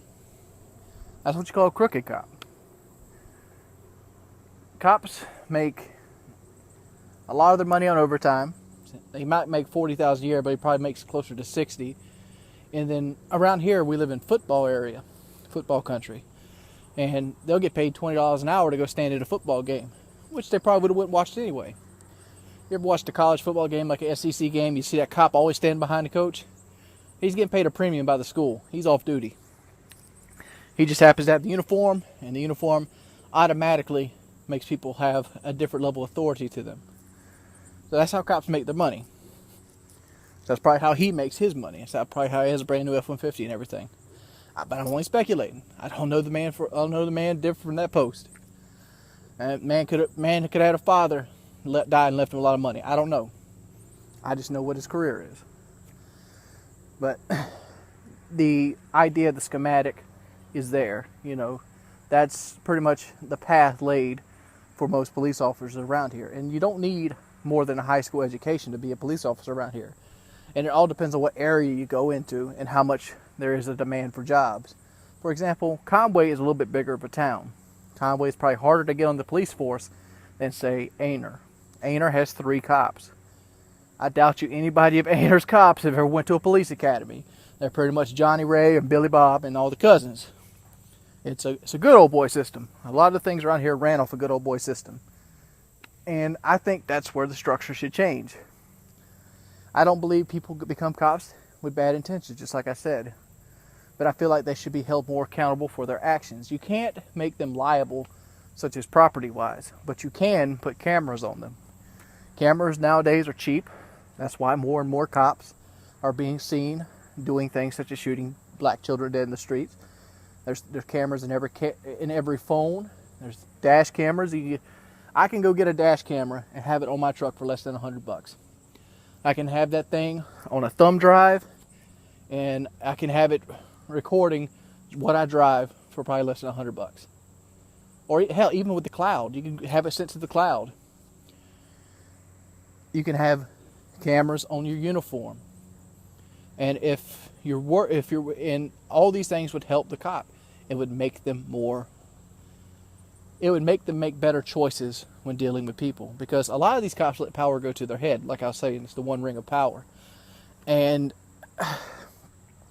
you have people bowing down to you and respecting you, and as soon as somebody comes along that doesn't respect you because they don't have to, you do things. Like I watched a video recently of a guy videotaping two cops. One cop like he's waving and all happy, and then his partner comes in, slaps the camera out the man's hand, and pushes the guy's mother on the floor. It's like two different entirely personalities. One guy was cool with it, the other guy wasn't. And it's easy to snap like that. I've snapped like that. Hell, I've put holes in the walls of my house before. I broke down doors. But the problem is where you're at when you do these kind of things. I understand violence is a reaction, especially when you feel like somebody's doing something out of spite. It's hard to rein that in. But when you take on the job of a professional, you should act professional. And that's the saying. Like, if a teacher had a reaction like that, let's say a teacher had a student videotaping him in class, and instead of just taking the phone or maybe sending him to the principal, the teacher slapped the phone out of his hand and then pushed him over the chair. That teacher's fired. Teacher is fired. Cop does it, gets paid vacation. There's no incentive. No incentive. And another thing I don't like about the structure is cops punish cops. That shouldn't be the way. The way it should happen is the people should punish cops. If a cop shooting happens, or a cop selling drugs or driving cars for a drug dealer, it should go to a city council. And that city council should have a jury. And that jury should be picked at random. They should overlook everything that happens, and then they should decide the punishment and not the thin blue line. But when you have the thin blue line there protecting each other, it's not going to fix anything. How many times have you seen cops shoot guys dead in the street and be back on the street within a week because after their paid vacation was up? Happens all the time. And the last but not least, I think cops should have a more expedient process of internal affairs if they're unwilling to do the first thing. Mainly because if me or you, let's say I was to, burn these woods down, something. If I was to burn these woods down, the cops would come kick me up, they'd put me in a squad car, they'd drive me to the station, I'd be interrogated right then. There would be no getting my story together. But if a cop burned these woods down, there would be, these things are under investigation, we'll get back to you, and they all get together and they get their story straight, and they try to make everything sound legitimate. This is criminal activity, my friends. That's what this is. This is getting your story straight, and I don't think that should be around either. But I said my piece on it, and I felt like I wanted to touch on this without doing an actual video. So I'm going to finish my walk up, and I'll talk to you guys in a little bit. I missed this from yesterday. If you look, you'll see these trees that are kind of bent. There's better situations here than this one, but I already passed it by the time I remembered to do it. But you'll see like these little trees that kind of bent over. This is all that damage from the ice storm. There's a big one right there. If you can see it, I don't know. But I can see it with the human eye. But it's just examples of what I was talking about in my other video. One of the things that kind of sparked this conversation today about the police is that, because I've tried not to express those thoughts anymore, it's because one of the kids got shot for not being on the sidewalk. And I thought, man, that could be me. Because if you don't notice, let me show you guys. These roads don't even have lines on them. And there's nothing but woods that direction. And technically, the law states that I need to be on this. This is called public easement. And the law should dictate how well things should work. But I disagree. I've walked almost 2 months now. I am 5 days out from my second month complete. And I find walking in the middle of the road is the safest way to do it. The reason being, nobody cares about this road. It has no lines. no paint on it. It just recently got paved about 2 years ago. So it's been 2 years since they paved the road. They still haven't bothered to come back and paint it. And there might be 5 cars. There might be 5 cars in total pass me per day. And it's not a main road. I wouldn't do this on a main road like we're about to cross. But I find if I walk on the sides, people will come by me at 60 miles an hour. I find if I stand in the road, people will drive by me at 10 miles an hour. So, don't confuse laws with morality.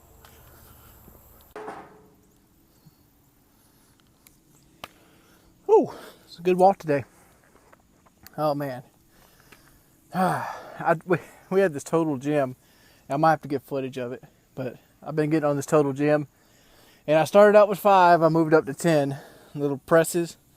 And it looks hilarious. I look like a beach whale on it. You got to see. I'll probably put some of it tomorrow. The video tomorrow, I'll put this Total Gym footage in. But I consider today a success. It's almost time to go dark, so I can't really sit here and speak too much because I'm racing the sun. But thank you guys forever. And if you live near me and you want to come on these walks with me, hit me up on Facebook. Don't send me a YouTube message. I never check them. Hit me on Facebook. Peace, people. See you guys tomorrow. Guys, well, apparently it rained really, really quick today. Well, sometimes it's monsoon country in old South Carolina. I kind of missed yesterday. I had family matters that were very urgent, and I don't want to spread my laundry too thin. But I had something that had to have my attention yesterday, and I didn't get back home until like 1:30 in the morning. So I was literally out of the house from the time I woke up to 1:30 in the morning. So it was unavoidable. So we're going to continue on with the day. Today's day 56. Today's day 56. And we're doing our walk. I hope you guys continue to follow behind me. Hope you guys continue to support me. And we'll talk about something. Very emotional recently, and during these times I've seen some stuff, and one thing that bothers me is seeing people that's giving up, because I myself, I know what giving up feels like. And just to see somebody, I'm not going to say any names, but I know this girl. She's in her early 30s. She's bigger than me. I'd say 430, 420 pounds from the ballpark. She's not much bigger than me, but she's a lot shorter. I'm right around 6 foot. She's probably like 5'6", somewhere in that ballpark. So, first thing I noticed about her, she's a clean person, but she'll vacuum her house station to station.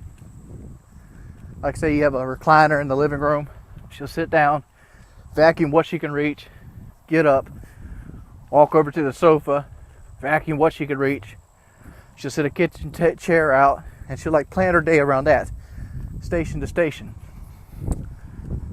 This bothers me. Why does this bother me?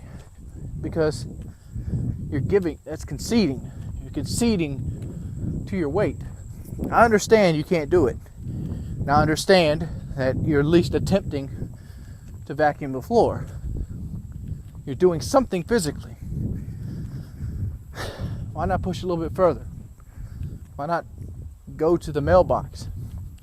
If you can't make it, call somebody. Have them pick you up. Go to the mailbox again the next day. Day after that. Make it so your goal was to go to the mailbox and back. I started out the same way. And I confronted this person about this at one time. And the excuse was, I got in a wreck. My back hurts. My hip hurts. Which is true. She does have hip surgeries and back surgeries. But let me tell you this. I've got a fucked up back. I do. Everybody in the mower will tell you they got a fucked up back. I have actual proof. At McLass, I fell and I cracked my T5 and T6 vertebrae in my lower back. During that time, I've developed bone spurs in both of those. I've also developed it's an S word, some kind of S word, but what it essentially is the bones in my lower back have hardened to help deal with the way I stand. And the way I stand, you can exaggerate, but my belly goes forward and I kind of lean back to kind of balance it. That's what causes the hardening. And throwing on top of all that, when it rains, I have arthritis in my back that acts up. So, working out when I started was a chore. I don't know if you guys are still here or watch the FBS boot camp. When I started working out, it was pitiful. It was so pitiful that me and Kyle sat down and had a talk about how we were going to do it, because I was so out of shape. It well blew out his expectations for me, because I could literally do 3 minutes of swinging a baseball bat. 3 minutes. And a lot of it was because of my back. So when I left the FPS boot camp, I was in pretty good shape for my size. But I let it slide after I lost the personal trainer. And I started hurting again. When it started hurting again, I was like, man, I'm fucking up. So I started walking. Made a pact with myself to walk. And throughout that pack, my back killed me. First 12 days of these walks were miserable. Hurt, pain, sore ankles, sore chest, sore upper back, sore shoulders, whole nine. My core was destroyed. And all at the same time, people are like, oh, walking ain't gonna do shit for you. You're wrong. I'm gonna walk 3 miles today. 3 of them. And during that 3-mile walk, I'm not gonna feel any pain. Because strengthening your core takes that pain away. Your hip hurts, make the muscles around it stronger. Make it so that it's easy to carry that hip. Your hip hurts, you know, it's not. I know sitting down is temporary relief, but how about losing 40 pounds? I bet that would cause extra relief off that hip. Just don't give up, dude. That's all I'm trying to say. Don't give up. As I grow older, I find that I try less and less to actually watch the news. But I subscribe to a couple news-related channels on YouTube. And what happens is, well, I seen this article. Fuck it. I seen this article. And this article states, politicians unwilling to take a pay cut because they hadn't got a raise in 6 years. Seriously. That's ignorant. Man, believe it or not, I've worked at places. I worked at a place that I took a pay cut to keep people from losing their job. A pay cut. And the place I worked at to do this, bad management. Bad management. It's actually Domino's. But the Domino's I worked at was a franchised Domino's. And the franchisee, or the owner at the time, he was horrible. Horrible. I remember going to his house and he had like a Scarface amount of fucking cocaine on the desk. He had like he had bought a red Ferrari. I forgot what type it was, but it was a Ferrari of some sort. It was used. And he had wrecked it. And he had tried to fix it himself. But irregardless, this guy, his name was Chris.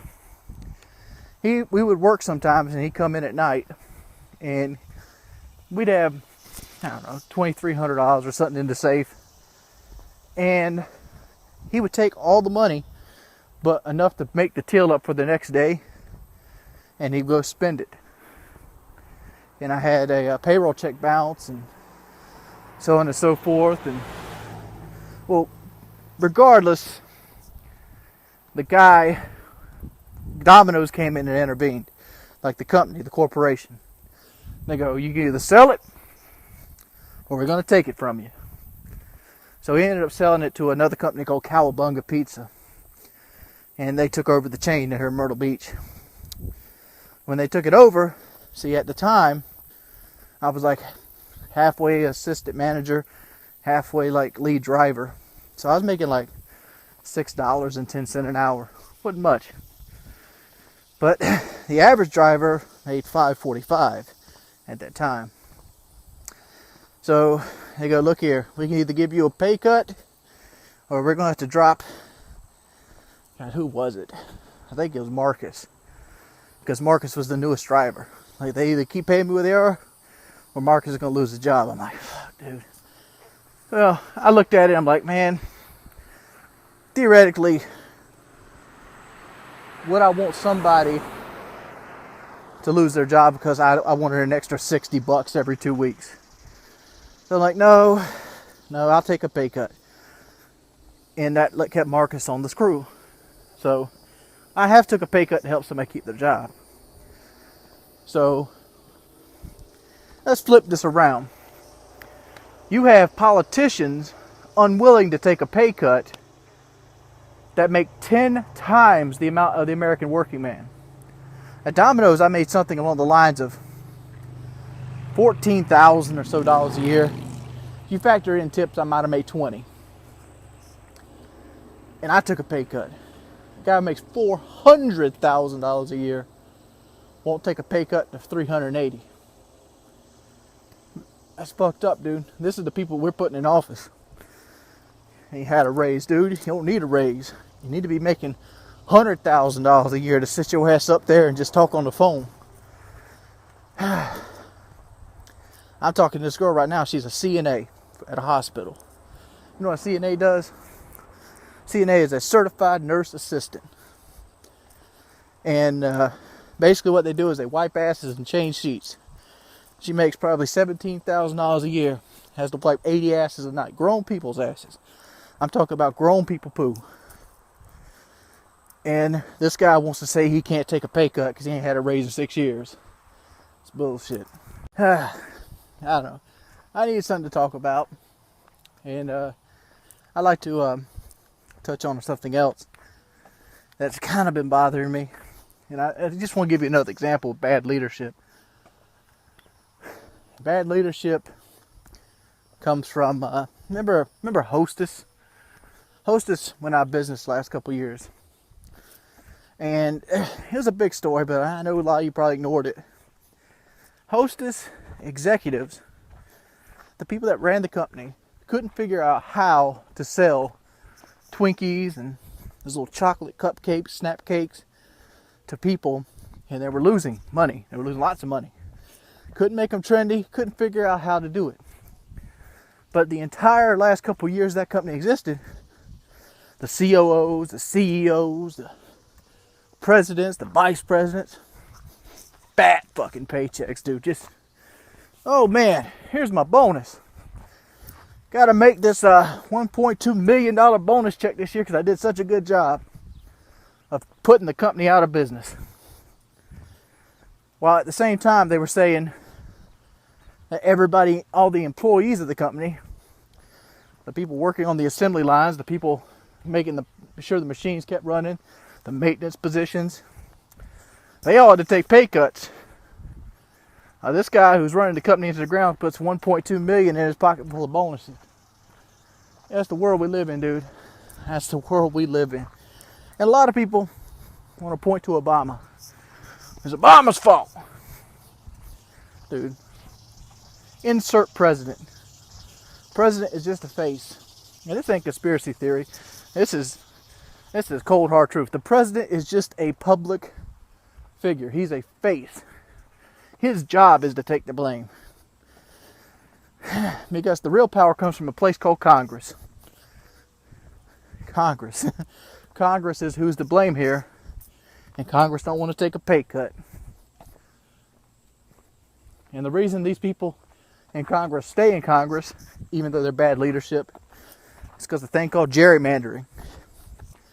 I'm not smart enough to explain what gerrymandering is. But basically, people get paid to cut up the lines of voters to make sure that people that are willing to vote for you are in enough areas that you can win. You can win by, I don't know, 60% versus 40. So when you go to vote for somebody, your vote don't mean shit. Let's say you hate the guy that's in office right now. He didn't get in office right now because he didn't have people that hated him. He's in office right now because the way the areas are cut up, or the sectors are cut up, more people liked him in more sectors, and they were cut that way. So your vote meant shit. There might have been more people that voted against him. Say there are more people like you that hated him, thought he did a bad job. There's a guy who made sure that you and everybody that thought like you were in the same sector. So candidate B could won about 80% to 20% in that sector, but there were enough 55 to 50s in every other sector that he still won the majority vote, and he gets to stay in office. If you go look up other people thing on gerrymandering, I'm right here at the stop sign. Take a minute, collect my thoughts, and I'll talk about the weigh-in. Here's everybody's favorite stop sign. But I made this stop sign yesterday too. I didn't know what to say. So I turned around and started walking back home. And a lot of people, and I couldn't think of anything to say, but I felt like what I said yesterday was enough. Weigh-in. Weigh-in is in 2 days. Today's day 58. Tomorrow's 59. Day after that's a weigh-in. I'm going to go ahead and come clean right now.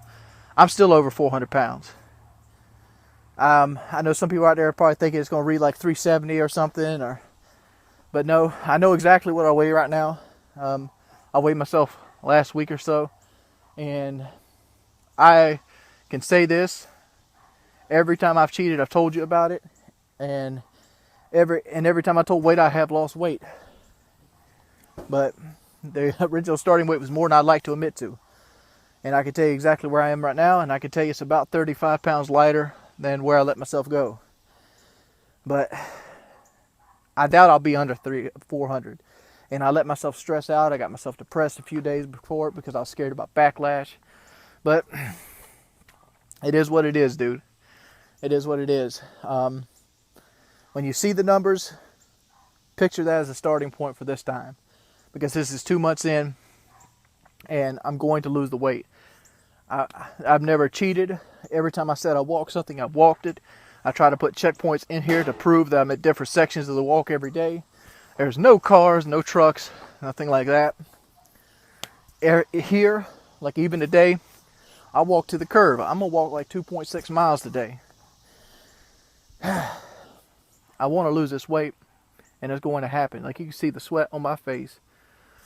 I recently was given a new phone case, so the picture's going to be nice and clear because my last phone case was all scratched up. But it's there, dude. I'm sweating my ass off. And it's kind of hard to lump this video in with the gerrymandering video, but I just seen that news story and it pissed me off, dude. Normally I would do a video by itself on that topic, but I just don't feel like those are the type of topics I need to grow my channel. And the people that watch these videos are my core fans, and they kind of expect those topics. But thank you guys. 2 more days till the weigh-in. I know a lot of you guys are excited. I know it's going to get a lot of views. And let you know up front, I might run a gorilla link on that video because I know it's going to get more views than normal. Because I know a lot of people don't really care about watching the day-to-day videos. And I know a lot of you guys are supporting me because there's a lot of better shit you can watch than this. And I want to thank you guys again for continually watching my videos. But if you want to be supportive, go like my Fallout shit, because people will watch that. People won't be looking for this in the search engine. Nope, I don't think anybody ever think, well, what am I going to watch on YouTube today? We'll see if I can go watch a fat ass go better his life. People like the end videos. They don't like the ones in the middle. But I feel like the ones in the middle are important. Because, like, after this is said and done, when I come out of this 230 pounds and begging for fucking money to get a surgery, to get it cut off, I will have something I can look back on the rest of my life. I have a hard drive. I saved these two just in case YouTube ever comes down, because I want these.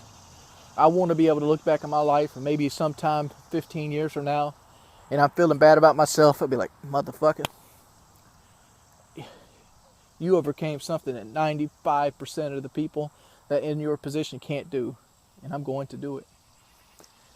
See you guys tomorrow. Hey guys, made it to the end of my walk. I walked for about 2.5 miles again today. I walked up to the corner where the road bends on Fern Ridge. I came down here to Blue Water. And I was on the phone most of the time, so I didn't really get to record a whole lot. I want to talk about the white boy situation, but I want to do it in a more controlled setting. So I'm going to walk back to the house, and we're going to do it on the front porch. See you guys in a bit. Hey guys. Let's go ahead and talk about some white boy. For those of you unaware, and trust me, I don't feel good about airing this man's business out there, but I've been on the flip side of this coin so many times that part of me doesn't care. The part of me does care because Alex is my friend, and he's one of the few guys that stuck by me through everything. And I don't have too much to comment on the situation, but I will fill you in if you haven't seen any other videos out there that's floating around. Apparently, white boy got swatted yesterday evening, about an hour or so into his stream, and during that time, the police found, from just based off the reports I've seen on official sites, anywhere from 30 to 500 milligrams worth of cannabis or marijuana, pot. You know, that substance that's less lethal than alcohol, but it's against the law to have. Yeah, he got caught with that, and this is a second offense. And he also, his girlfriend, which is another YouTuber, her name goes by Kelly Pop, she also got brought in on the same charge, first offense. White boy lives in the state of Illinois, which has incredibly severe drug laws. And for 30 to 500 milligrams of pot carries a fine of $25,000 and a minimum of 2 to 7 years. If Illinois is anything like South Carolina, he most likely won't do jail time. Well, Kelly most likely won't do jail time. White boy, he's up in the air. But it seems if they could come up with the money without wanting a discount or a plea bargain or anything, because a large majority of trials get plea bargained. This is the maximum. This is what you're facing. This is what you're actually going to do. You know, I can see it getting knocked down to community service and a large fine over $10,000. If he can't come up with that money, because I don't know how white boy's finances have been, I only can make assumptions that he has that kind of money. Only can make assumptions. Jail time could be possible then. That's just from my understanding of the laws and what it actually is. But I think the root of all this problem is swatting. Swatting is a crime that's never going to be able to be enforceable. It's kind of like dossing. You can't really enforce dossing laws, especially against like third parties such as me or whoever, you know, a CSGO player, StarCraft player, whoever gets dossed. Maybe you're upset a guy on a forum and you want to doss him. Maybe on an IRC chat and you want to doss him. You know, maybe you're playing Call of Duty Black Ops 2 and you leak play and you're losing. And you want to doss the other guy off. It's against the law. It's actually a very severe crime. It's an internet criminal, but you'll never get punished for it because it's hard to enforce. It's kind of like littering.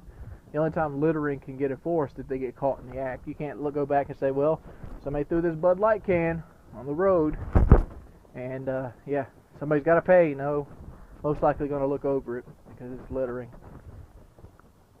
But I don't think people. I think a lot of people, these people that swat, do it for a laugh when it's very serious, especially if you do it to an American. In America, you're more likely to get killed by cops than you are criminals. It's just that. I mean, like, cops kill a lot of Americans. I mean, like, I think they've killed something like 6,000 so Americans since 2004, and that's nationwide. I mean, 6,000 is a small number compared to how many Americans there actually are. I mean, there's 314 million Americans and 6,000 people in like 10 years.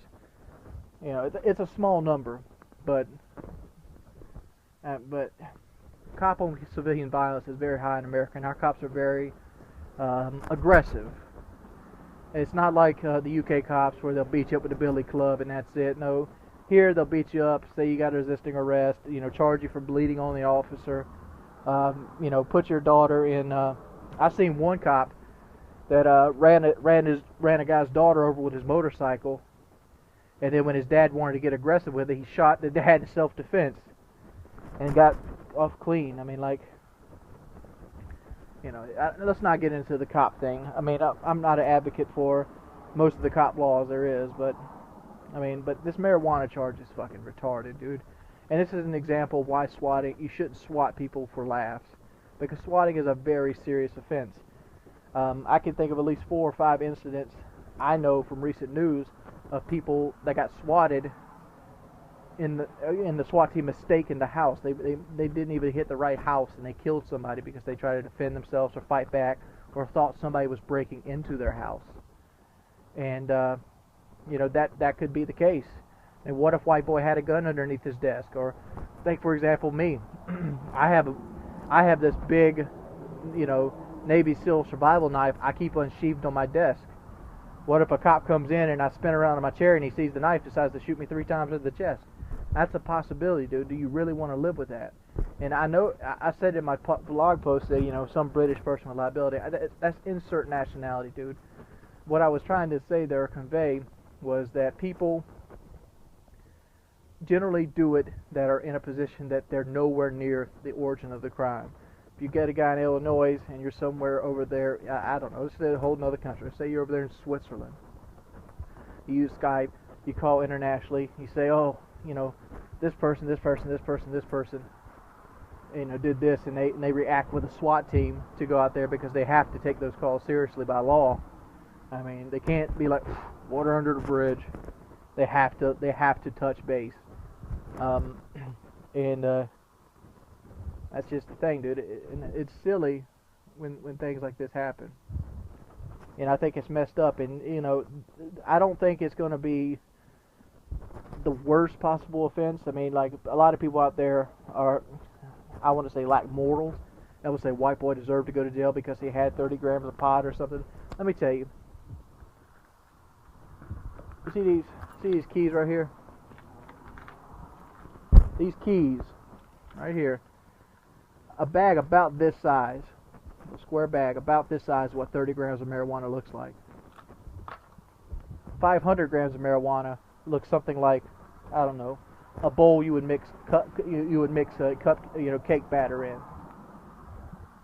And the fact is, marijuana is less lethal than alcohol and cigarettes. And just because it's illegal, does this man deserve this? I mean, this man is out a serious chunk of money. No way you look at it. Any way you look at it, white boy's out $5 grand. Any way you look at it. And the worst possibility, he could be out 2 years and his YouTube career could be ruined. If he goes to jail for 6 months, his YouTube career might be gone. If he goes to jail for a year, it's guaranteed to be gone. Destroyed this man's livelihood. He might have to move back to 7th Street. Because who knows? I mean, like, what happens to Kelly? I highly doubt Kelly can pay for the house and the utilities and everything that's there because of this. You could really have destroyed 2 people's lives because you wanted a good laugh. And you got to think about this when I always said it. I remember when trolling became big and people wanted me to go out there and troll people, and I wouldn't do it because trolling is a bully. I mean, that's exactly what it is. It's bullying on a scale. And, like, you really don't know what you're doing to people when you do these kind of things. You never know how people react. Just recently last week, Robin Williams killed himself, and it kind of had like a worldwide epidemic on depression awareness and how depression is a serious thing that a lot of people walk under the bridge. You know, you see a person depressed, like, pish tosh, get you off your ass, go out there and laugh. I do it every day. You know, some people can't do it. And, you know, you see, you're one step away from getting a guy to hang themselves You're one step away from getting somebody to snap. You're one step away from another Justin Rogers.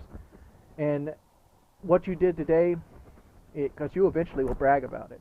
Somebody out there will eventually brag about, I'm the guy that swatted white boy. And you're a disgusting person for it. And that's my whole spiel on it. Tomorrow is the big day. And I'm kind of scared myself for the weigh-in. But thank you guys for watching this video. Remember, if you want to support White Boy, go over there and like his last video. You know, we should go out there and, like, I know it's something small. We should go try to get 25,000 likes on his latest video, just so he can see he has supporters when he gets back home or when he makes bail. Thank you guys for watching. Woke up today and my mother had a present waiting on me. She got me a new pair of kicks to walk in. These are Skechers with the memory foam in them. For some reason they got camouflage. I guess they didn't want me to wear them anywhere else with the walks, because, like, who wants to wear camouflage shoes? But yeah, the deer never see me coming. It's day 60, and today's a weigh-in day. And well, I was nervous last night. I mean, I even popped some X-Lax to try and shave a pound or so off. I'm just not happy with the numbers. So let's do this. I don't know if you guys can hear this. I recorded this early this morning, and it's going to show you how much weight fluctuates. But I recorded this morning, and I guess I took the record off and I got on the scale, because you've seen the video. So I stripped back down to my underwear, just in my underwear, and we're going to hit the scale again. So yeah, let's do this again. Keep in mind, I've ate already. I just got done eating, and I've been out the day. So let's see what we can get it to read.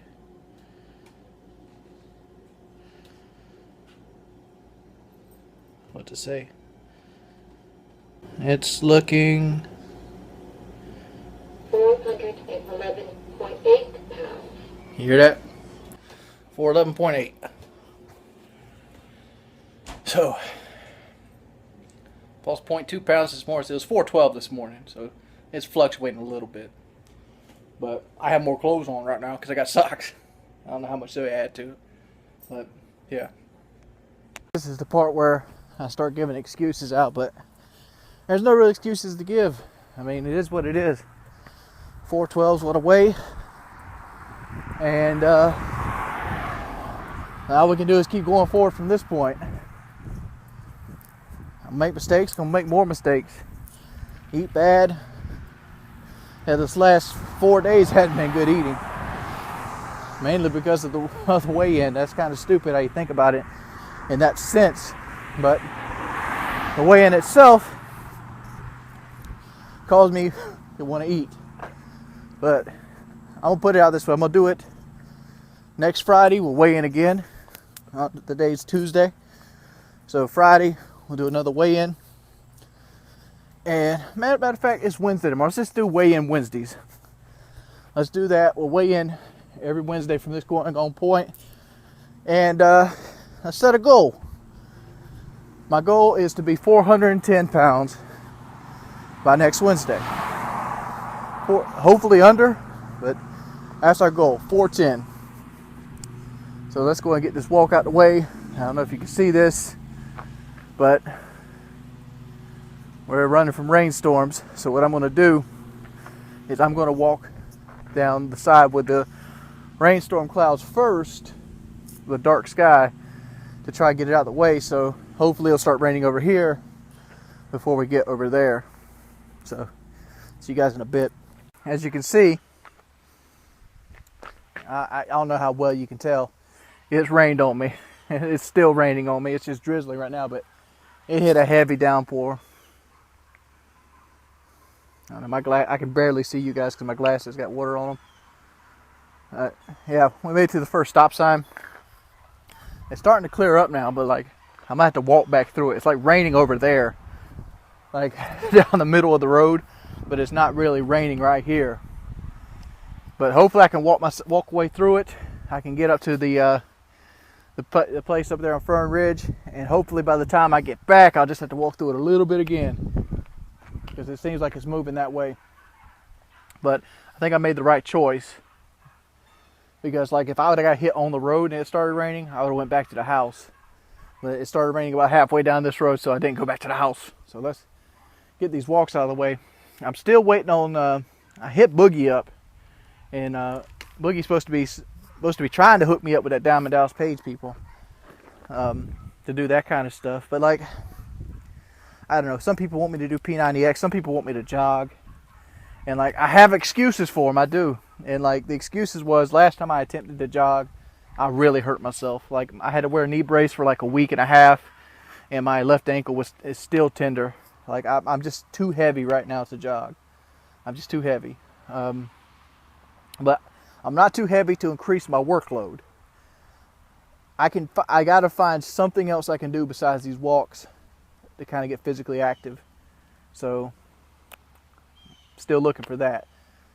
But today is the last day of the second month. So kudos to all those haters out there that said I would make it 9 days. It's day 60, motherfucker. It's day 60. And I don't plan on stopping. I seriously don't. Like, I looked at this as a commitment, like, do you either do this or you die? That was the choices I had. Do I hate walking enough to die? I don't know. My life has been better. Like, my whole life has been better. My outlook on life has been better. I'm happier. I mean, like, I'm happier now than when I made $120,000 a year. I seriously am.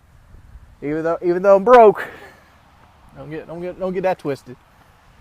I'm still happier, and I gotta stream more. I do. Like, I've streamed like twice this month, and like I didn't mean to do that. But Reaper of Souls comes out today, and I plan on streaming that some. So yeah, catch that Reaper of Souls. It's probably gonna be a bunch of regular Diablo EC because I'm starting over on level 1 Crusader, but it is what it is. I'll see you guys in a bit. It's time to weather the storm some more. Ain't this about life? If you look back there behind me, you'll see the rain clouds passed through me without raining on me this time. And this way is all sunlight. I don't know. I started talking on the phone to this girl. Said she was engaged, right? And she's a virgin. So I'm like, how long were you engaged? She goes, 8 years. 8 years? 8 years? And she goes, well, what happened? Why did engagement work? All he wanted was sex. All he wanted was sex. I'm like, well, did he start asking for sex 2 or 3 years in? And you didn't give it to him? She goes, no, he started asking for sex like the second or third date. And all he wanted was sex, but he stayed with you for 8 years. Huh. Won't be calling that one. Hey guys. Another day, day 61. The weigh-in was yesterday, and I didn't really, it made me feel bad. It did. The comment section, it made me feel good. It made me want to quit. I was sitting there thinking, like, man, what good's quitting? He quit, you're just gonna prove all of them right. I mean, I started thinking about it, and I got depressed and stuff like that. So I was like, well, how do I fix it? Because getting depressed and quitting is not fixing it. And the only way I can fix it is show future progress. So it is what it is. I am what I am. Mistakes were made, and all I can do is continue doing what I'm doing, and continue doing what I know, what I have done, and have actions be proof. I don't know. I'm welcoming my brother today too. So yeah, I'll talk to you guys in a bit. So Kenneth, you've been with me today. Do I walk 50 feet to the stop sign? No. Good 2 miles. I mean, yeah, it is what it is, dude. I don't know. I don't have really too much to say. kind of disparaged by the comments of the video yesterday. I was disparaged by the weight loss, and like the comments themselves are what I expected. So the reason I didn't want to do weigh-ins, because like I was unhappy with where the weight's at, and like, huh? There's a little dog. God, there's a small dog. You guys want to see this? Meow. We don't want to. Go sell it somewhere else. Go sell it somewhere else. He's like, feed me, feed me. I mean, I'm fully aware that I need to do more than 2 miles a day. But but as it sits right now, I struggle enough with my eating to, that if I did extra, it would only hamper me. I feel like it would only hamper me. I think getting my eating right is the most important aspect of my life at this point. And I know a lot of people in the comment section are trying to be helpful, but it actually discourages me when you want to post your eating plans up, and then you read stuff that's just like, dude, seriously. I play PlayStation with a guy. His name's Jason, and Jason's at pinnacle of health. Lifts weights, good shape, body of an Adonis. I asked him the other day. I read a comment that says you should eat salad twice a day and just eat fruit when you're hungry. I go, Jason, you ever eat just salad every day? He goes, yeah. And I'm like, oh. He goes, when I'm waiting on my steak. Like, oh man, I don't know, dude. The worst part about this is I try to eat on a budget, and my budget is next to nothing.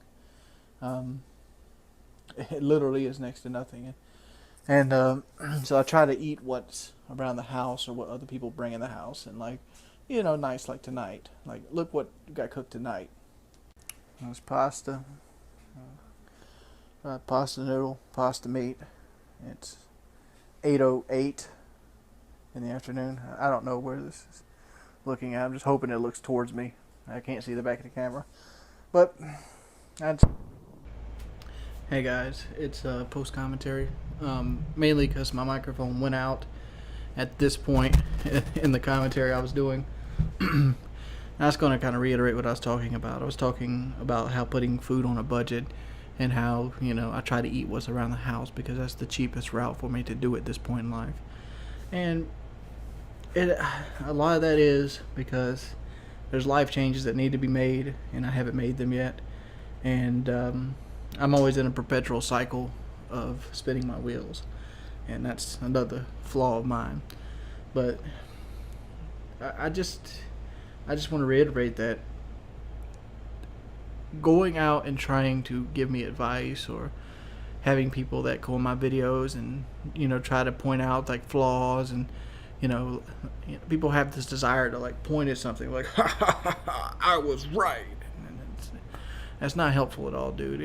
Even the people that are trying to be helpful, like, I can tell you right now, if you wanted to help me, like you truly want to help, actually help. I mean, like, come visit me, come live with me, let me come live with you. Those are the things that actually help. People that you can actually be there for physical support. Giving people diet plans and things like that on the internet, that doesn't help, dude. Doesn't help at all. I've got a folder full of diet plans. I got from Myrtle Beach Diet. I got a packet from all these weight loss companies that contact me, that want me to use their product to try to lose weight. And like, I think the last one I talked to was Tasca or something like that. Tasca Weight Loss, TACA or something like TASCA. And I turned them down mainly because they sent me an email saying, we'd like to give you a free consultation. We're $1,500. I'm like, $1,500 to help try to save somebody's life? That insults me. But the fact is, and this is gonna sound selfish, dudes, try please.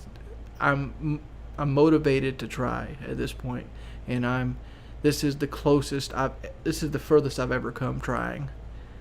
And I don't want to lose that because I feel bad or I have a bad scenario. And like the Wings 6 months ago would have quit, but I didn't. I'll see you guys tomorrow, and I'll see you in the next weigh-in, which is Wednesday of next week. Day 62. Oh, I'm in better spirits today. I didn't do my Fallout Let's Play today because I was feeling real bad yesterday. And another reason, Diablo 3. Diablo 3.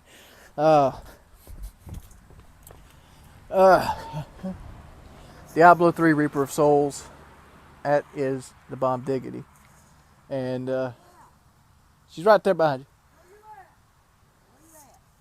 Look at this mess. Diablo 3 Reaper of Souls, super fun.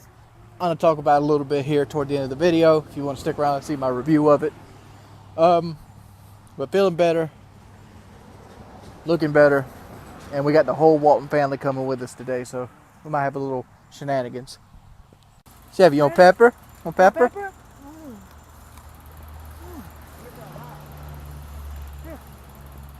you want it? Get it. Oh, they give it a stem, did you?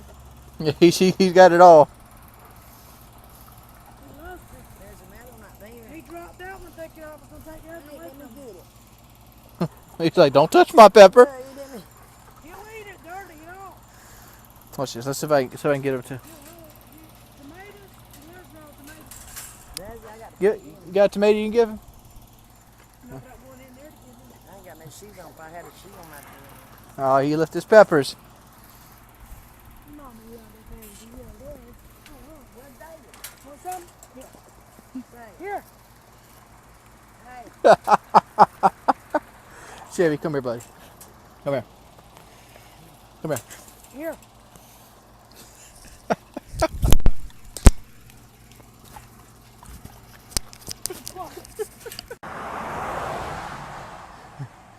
Like I said, always down for one, never down for two.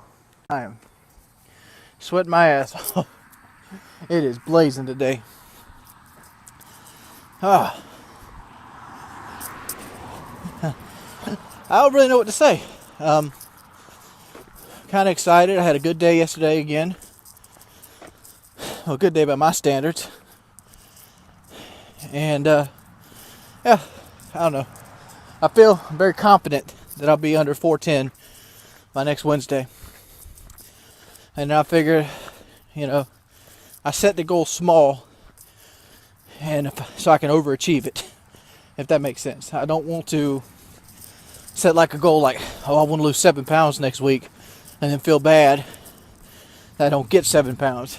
I'd much rather set it to like, all right, let's get to 410, which is like a pound, 2 pounds, 2.5 pounds, and then every week do that. Because if I lose 2 pounds every week, just 2 pounds, there's 10 months left. Yeah, that right there is 80 pounds. That'd put me at 330 or something like that. You gotta keep in mind, I probably got 40 pounds of loose skin just hanging on me. That'd be 80 pounds of fat gone. So that's a success right there in my book. If I can lose 5 pounds a week, that'll be that'll be 20 pounds a month, and then that would be 200 pounds. But 5 pounds a week's hard to do. I mean, but it'll be easier to do now than it will be later. So let's go. Let's go. I'll see you guys in a minute. I don't know how good this looks. Oh man, had to cut the walk short today, mainly because I was having contractions. Man, dude, I got down to the stop sign. I wanted to take video of it, but got down to the stop sign, and like, man, I felt it come on hard, and it wasn't one of those like, "Ooh, man, I gotta poop." That no, it was like, man, I gotta go, and this ditch looks like an inviting place. I thought I was having a baby. I seriously did. And let me tell you about how good it was. Let me tell you, I got here, and David's little son was on the porch saying, "David's on the toilet." I was like, motherfucker, I'll sit in his lap. He ain't got time for this mess. Luckily, he wasn't on the toilet. But I sat down there and I let it fly. Woo! Let it fly.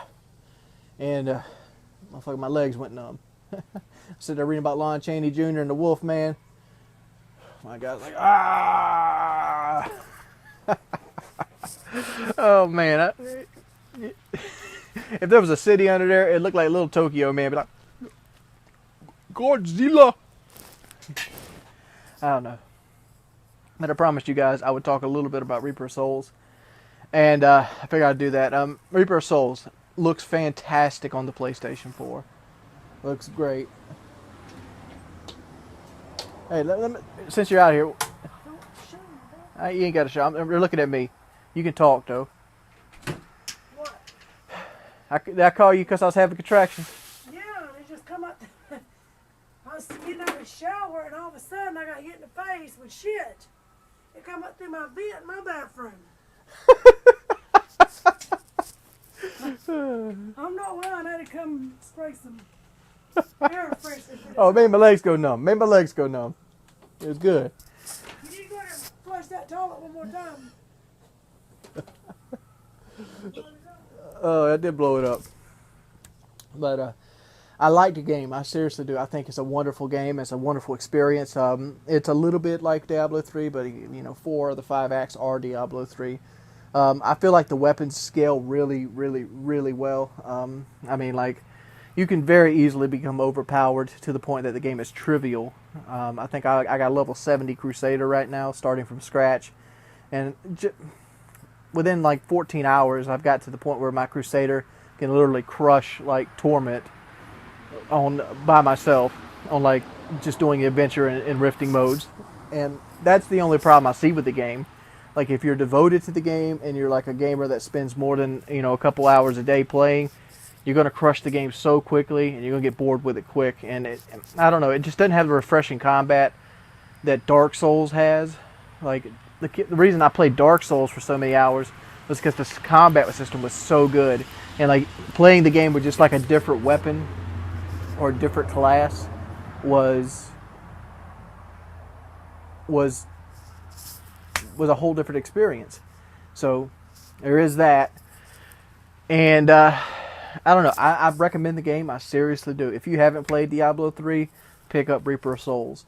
If you want to get back into Diablo, pick up Reaper of Souls. If you have Diablo 3 and you enjoy playing it, pick up Reaper of Souls. But if you've played Diablo 3 and you don't feel like getting back into it and you want to buy it just because you want to see if you're missing anything, don't pick up Reaper of Souls. Because it's not too much different than the actual Diablo. It's just everything got a little bit better. And there's one more act, and the act is maybe 4 hours if you play it slow. And you know, it's what it is. Fun game, fun co-op game. I wish more games were like it. I'll see you guys tomorrow. Hey guys, it's your boy Wings of Redemption. And I figured I'd go ahead and talk about this. Well, I figured I'd do the commentary after the fact. I'm going to be showing footage probably over this video right here and just talk over it. And I'm just going to use the background videos like a little in-between space.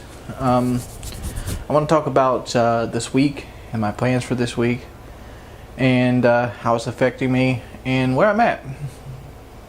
Obviously, we just recently had the weigh-in video, and the weigh-in video, it got me really down because I didn't want to do it to begin with.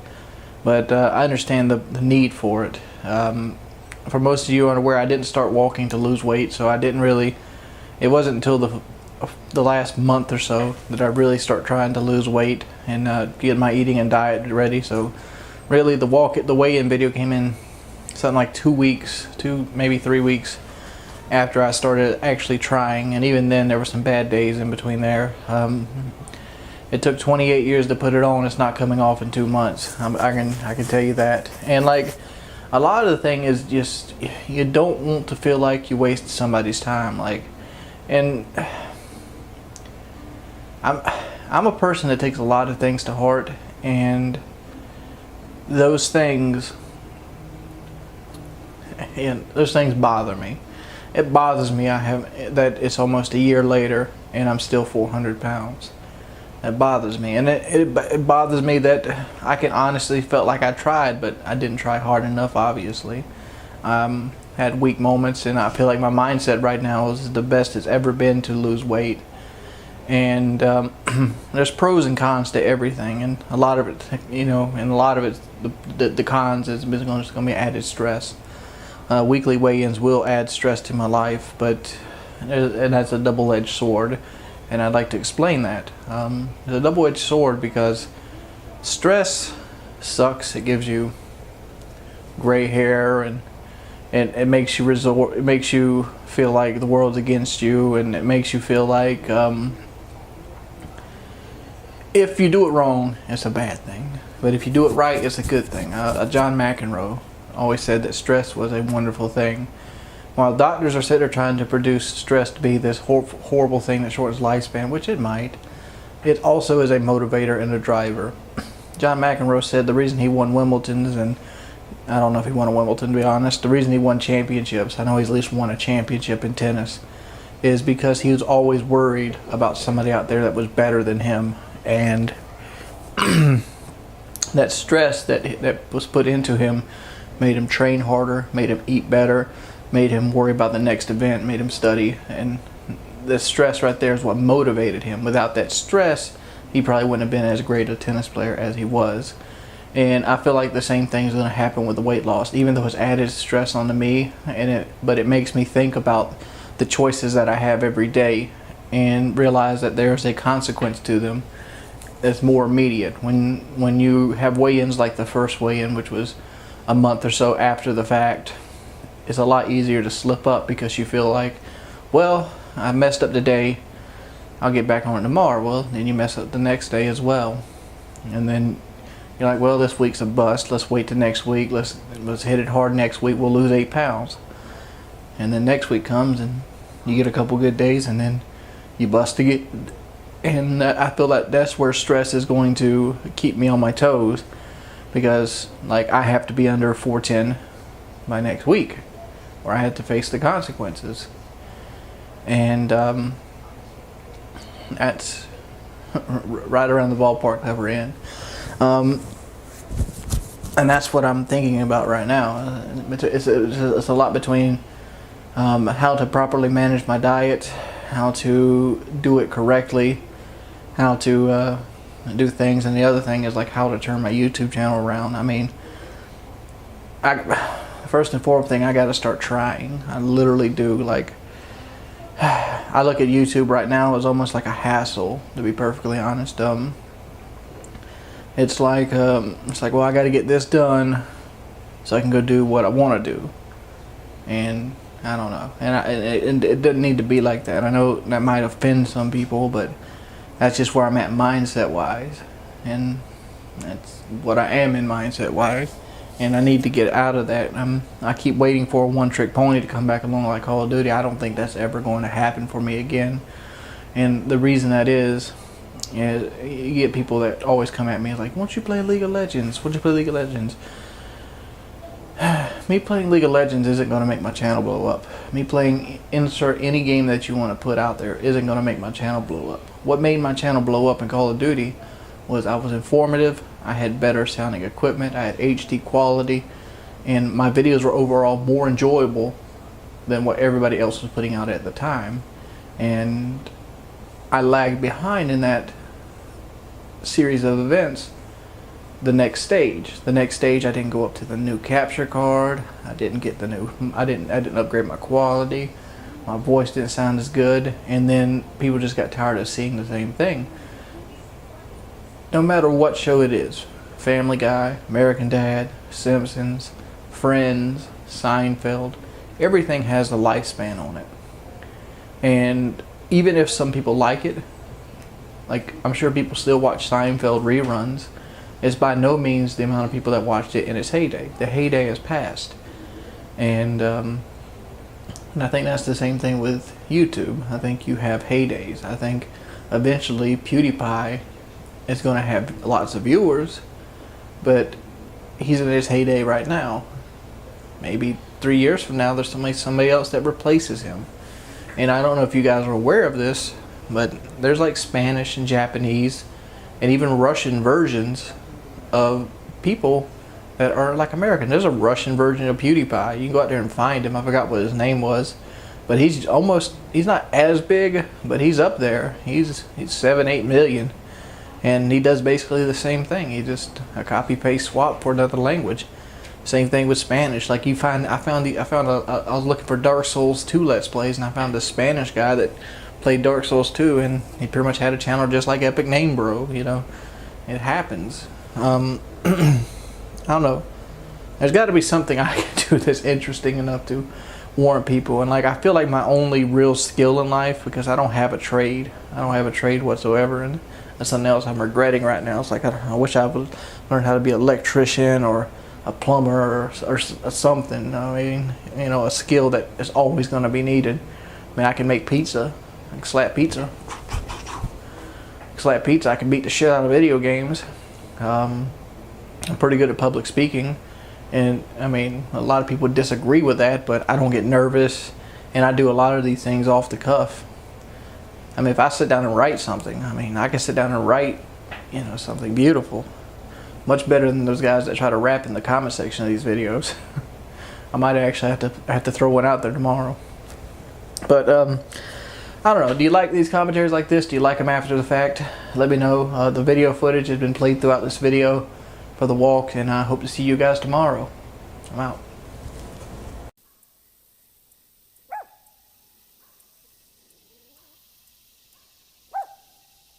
I'm doing nothing but standing here. For some reason he feels like he needs more room.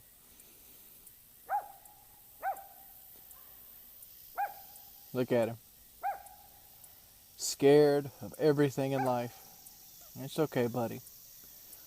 I'm afraid too. Weak people in a weak world, destined to be strong. Because in your nature to be strong. Sometimes it's okay to be weak too. Sometimes you just want home.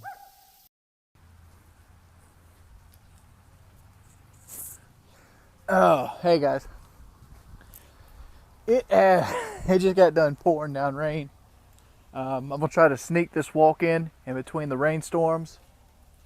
And hopefully it doesn't come raining on us. I probably should put the poncho on because it rained hard. I don't know if you can tell from looking around behind us, but like, I don't know. Dude, keep in mind it was bone dry just a minute ago. And you look over here. Well, since I don't know if anybody follows me on Facebook. Well, a few people do. I posted a picture on Facebook to show some progress in the weight loss, and the new added stress, which I talked about yesterday, really helped out. But like you see here, we got Lake Jordan.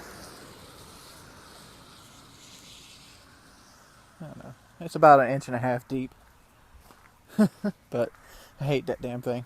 I'll talk to you guys in a minute. Fan of doing these walking videos while it's raining or thunderstorming, so I'm gonna try to keep these walks fast as possible. And I don't know how much I'm gonna be talking on the actual road today. I might do most of my talking back at the house on the porch, but we have made it to checkpoint number 1, and I completely forgot what I talked about just, I don't know, 10 minutes ago. I wanted to talk about the Facebook and how since Tuesday I've lost 3 pounds, and I have the same amount of time before the next weigh-in. So yeah, I'm gonna be under 410 for the next weigh-in. I already am under 410 right now. As we sit right now, I'm under 410. So if I keep it up and keep doing what I'm doing the last 3 days, we will have a successful weigh-in. And then depending on what I weigh, which I have a number in my head, and that number I'm looking at now, since I've hit the goal already this week, my new number is 406. And I'm not gonna bet you complain if we don't hit that number. Why is there steam coming off the road? If we don't hit that number, but that's my new arbitrary goal. It's 406. And yeah, and if we keep this pace 2 weeks from now, I'll be under 400 pounds. Hopefully before then. But at the pace I'm setting myself, 2 weeks from now, I will be at under 400 pounds. That's going to be awesome. And that storm is going to be coming in here soon, so I got to keep walking.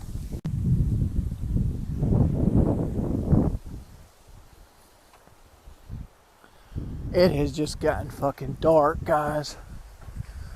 Look how fast the clouds are moving. You can literally see it.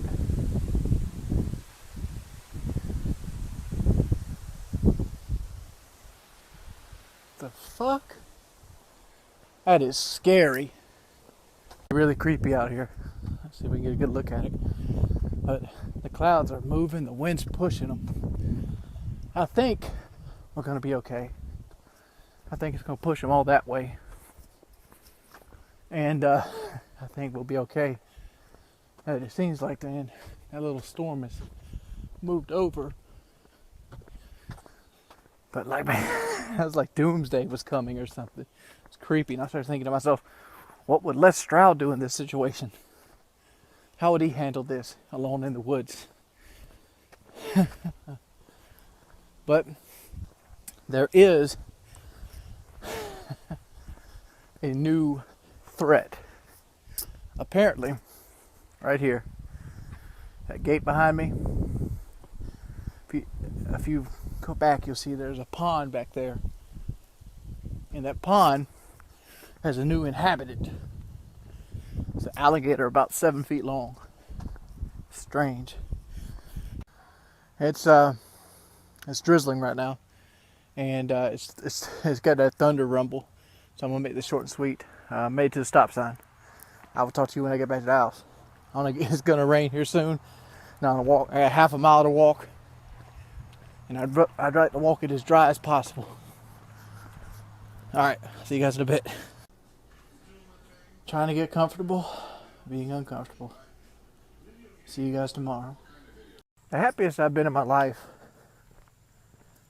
is from the period of around age 10 to, I don't know, 16.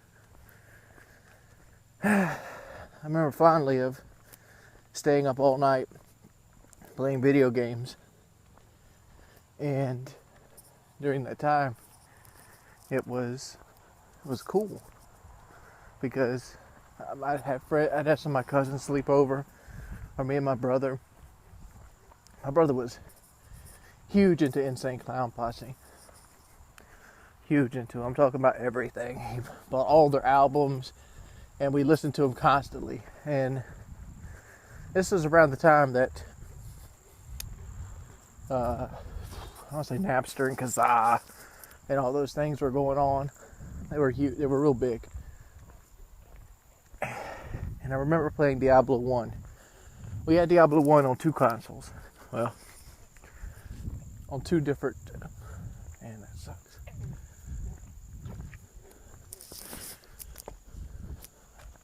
Trying to block the sun.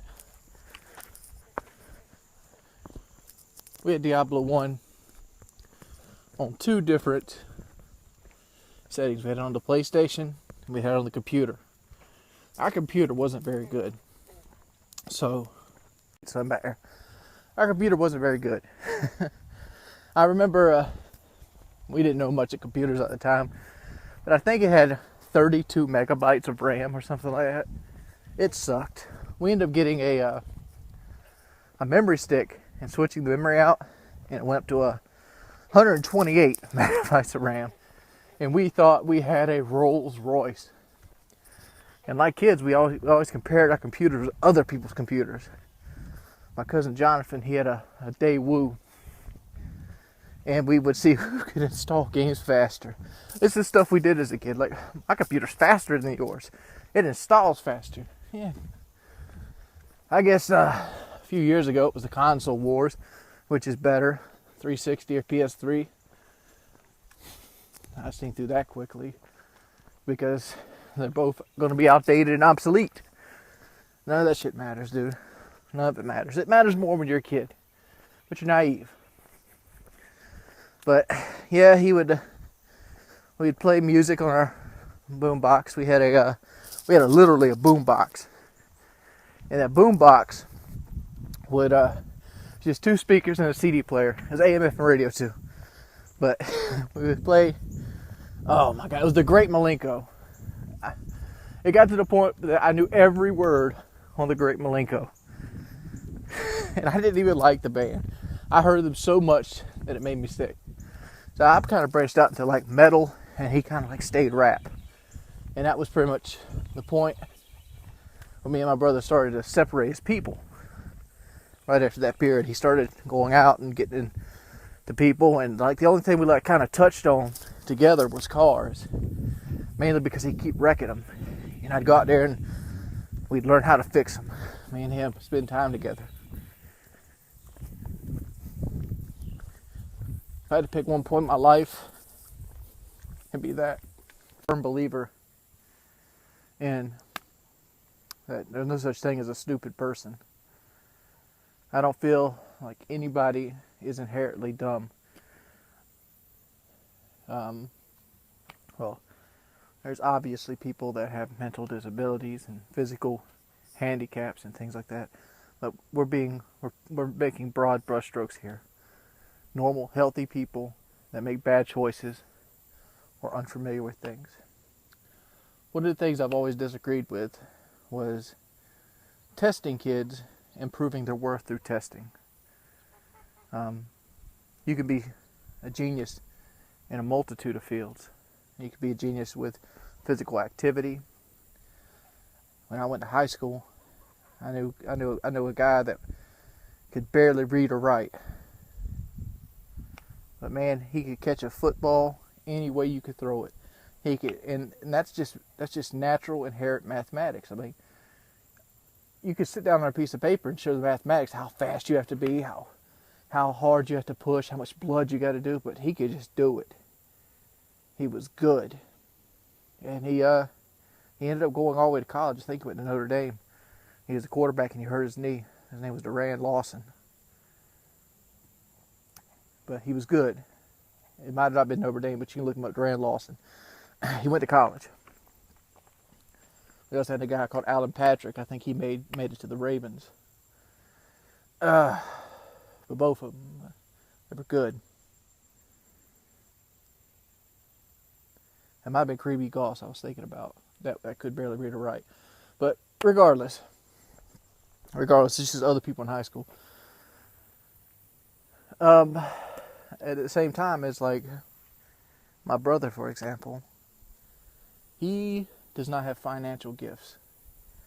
And I don't have financial gifts. I mean, it's easy to want to be financially sound. Like for me, I have the desire to be financially stable. That's something that's driven me since I was around the age of 16. That's why I've pretty much had some sort of paying work since the age of 16. So I've only spent 1 year in the last 12 on any kind of government assistance. And that was the year I decided to take a risk and start my YouTube up. And I know there's people out there probably never been on it, but you know, kudos to you, dude. It's there for a reason. And I believe it's a good system. But different things. Some people are good with math. Some people are good with English. Some people are good with working on cars. Some people are good at small engines. Some people can mow grass. And I feel like our society markets skills at different values. Obviously, a doctor is more important toward the overall value of society. But I don't know. I think we overvalue our doctors. Just like and this is not a knock on doctors. You do wonderful work, great work, and I mean the world would be a worse place off without you.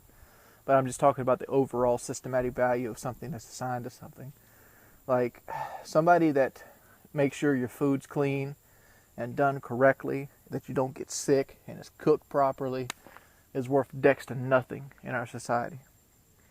But somebody that picks up the trash and puts it into a truck gets paid more. I don't know. These are all logistics. I don't know. I just wish we lived in a society that was really as simple as no one man can do everything, but every man can do something. and everybody be valued the same. Because I feel like humans are the same value to each other. Every man is a variation of yourself. The next person that you look at to may be black, white, Asian, whatever. He should have the same opportunities as you, and you have the same opportunities as him. He is a variation of what you could have become. Because you're not good at mathematics, you didn't become an engineer.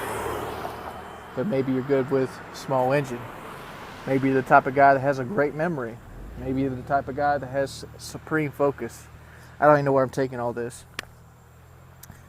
But I think the original thought was, you can't test an elephant on climbing a tree. That's why I never agree with schooling. I don't know. I'm just rambling. Let's continue our walk. I know these videos are dull.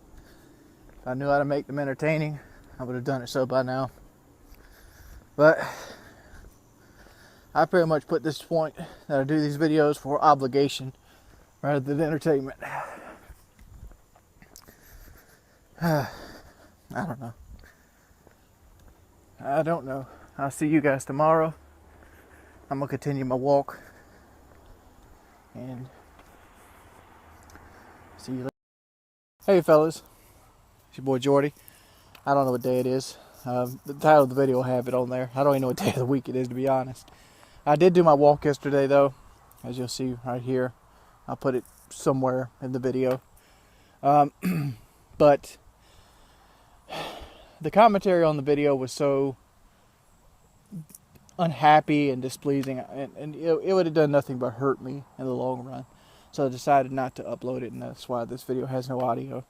I could have probably done audio over it, but I just wasn't in the best mindset yesterday. And it was just things being said out of frustration. So I decided that was in my best interest not to upload that video.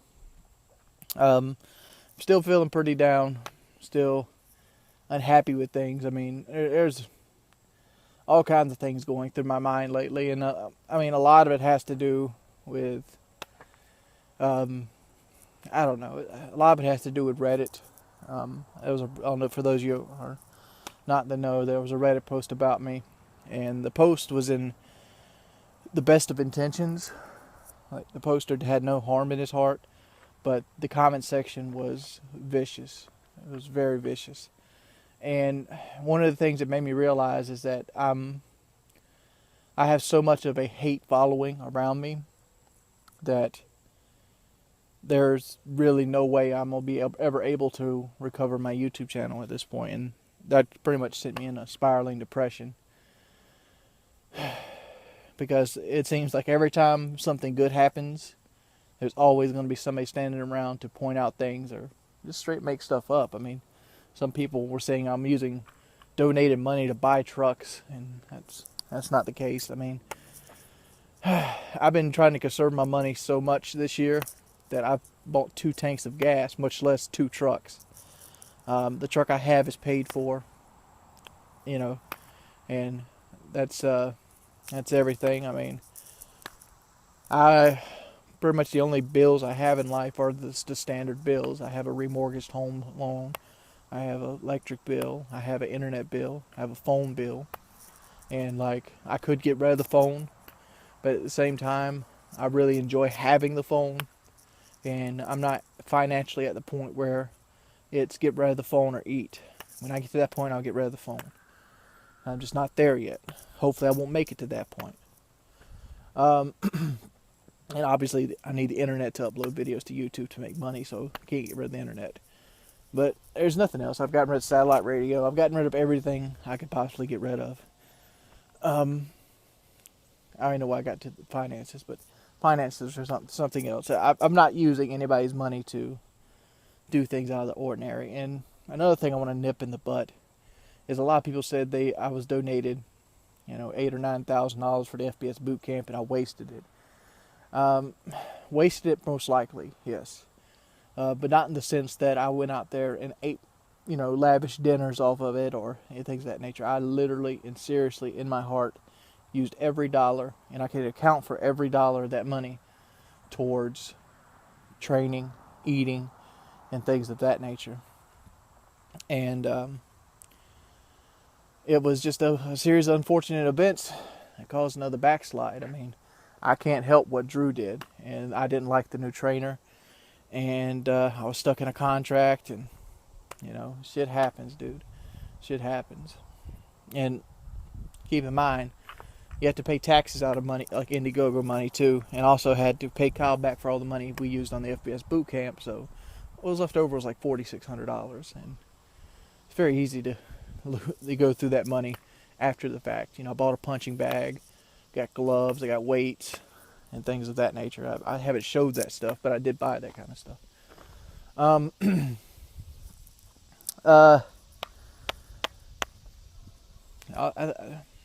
All I really want to do is say, the only revelation I've had since the last time I had a real heart-to-heart with you guys was yo-yo, which yo-yo means you're on your own, and that I really do want to live, because I've had some very deep soul searching the last couple days. I haven't been uploading anything to YouTube. The Let's Plays, all that's gone. Haven't uploaded anything, had no desire to upload anything. And I've been sitting there soul searching. It's pretty much sitting in a room doing different things. And what happened was I realized that, you know, I really do want to live. And then I had to come to the conclusion, Little Caesar's Pizza and cheeseburgers worth living. Like, do they taste good enough to worth living? So, I don't know. We have the weigh-in tomorrow. I'm sitting right now on 410 exactly. So, I have to have a good day today to make my way in. And, yeah, so that's the thing. And, like, people out there that want to criticize how slow I lose weight, dude, forward progress should not be put down.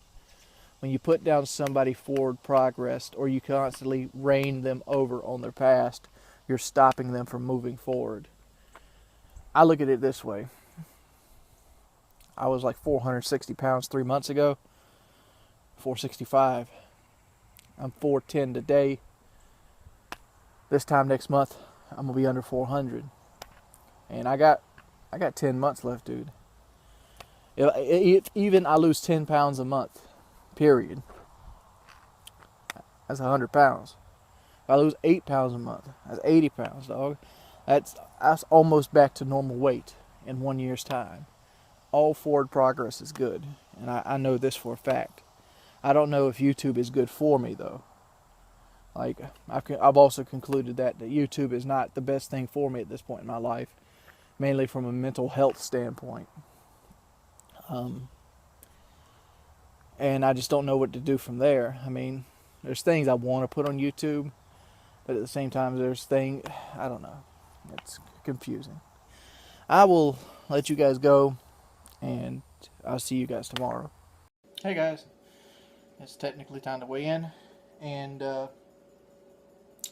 yeah, it's 1:49 in the morning. I usually weigh in after I wake up because it allows me to purge my bladder. I can't show you the actual scale because of my stomach, and I literally would have to lean over. When in the act of leaning over, it's going to put more pressure on it, but you should be able to hear it. So don't look down. Stand up straight.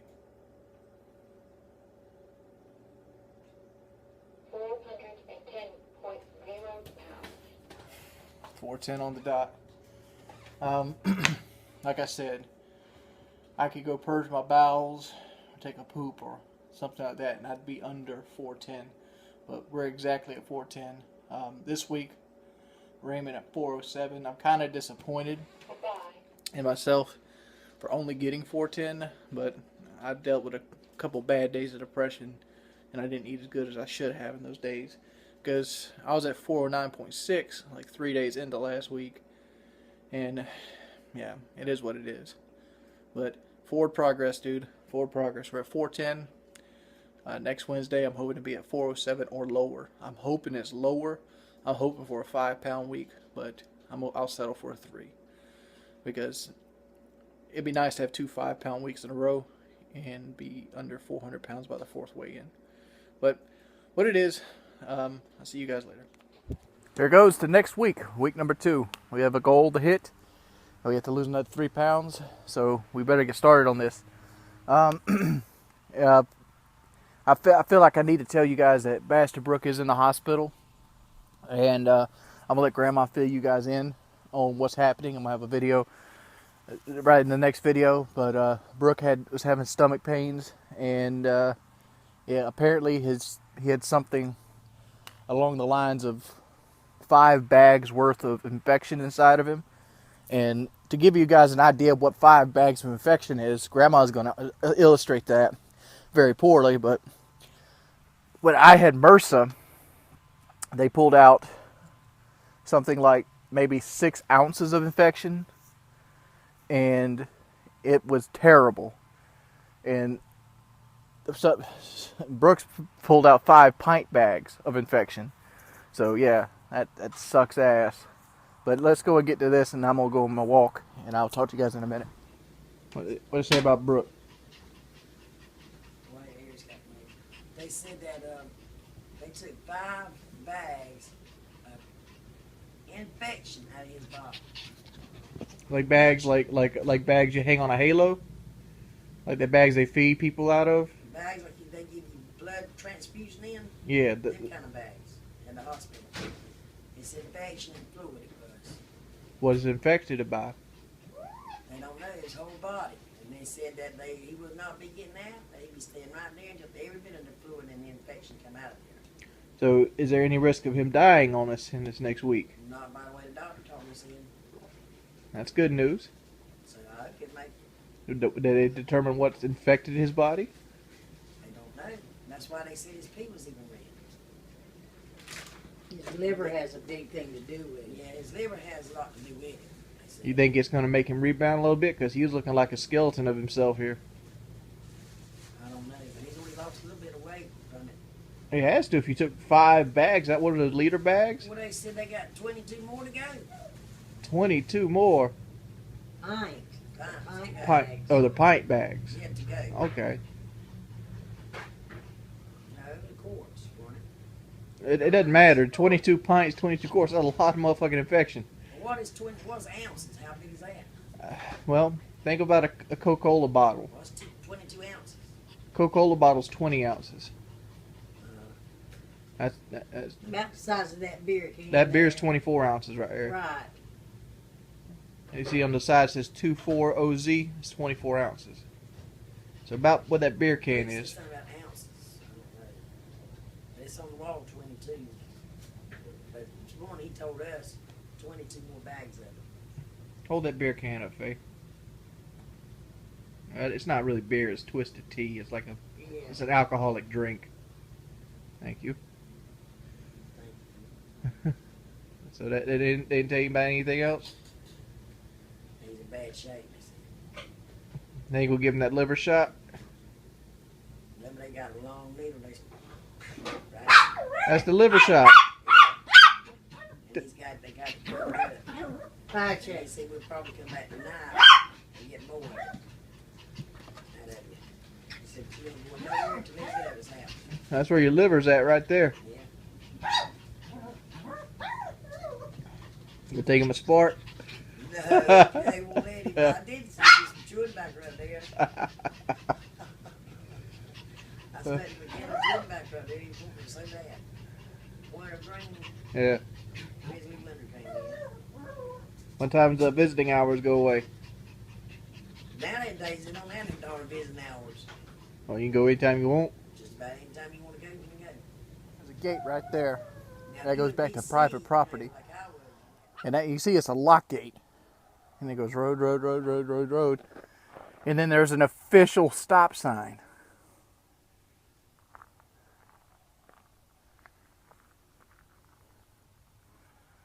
What the fuck? Why is that even there?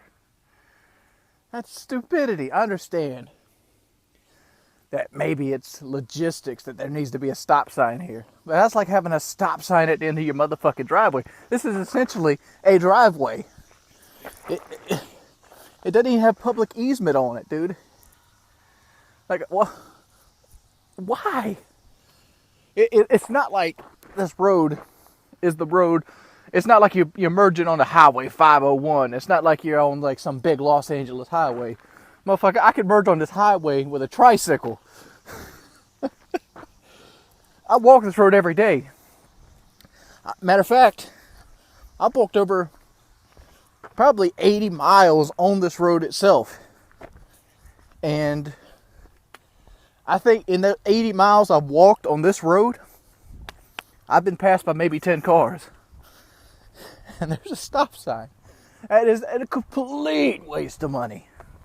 100%. I'm a strange person. And being a strange person, there's things about me that you should know.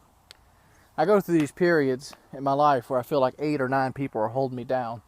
And there's no way in hell I'm ever going to get up. And then I'll go through these periods where I think there's nothing that could stop me.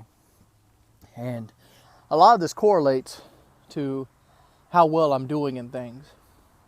I make a video, gets 50,000 views, I'm ready to make another video.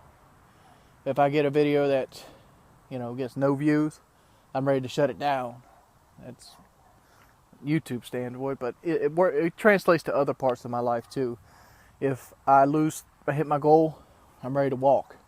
I'm ready to eat good. I'm ready to exercise. If I don't hit my goal, I'm ready to shut it down. These might be character flaws, but they're a part of me, and I don't know. Some might call that bipolar. I don't know. I don't feel like I have any kind of mental issues. I feel like I'm just a normal person that doesn't cope well with difficult situations.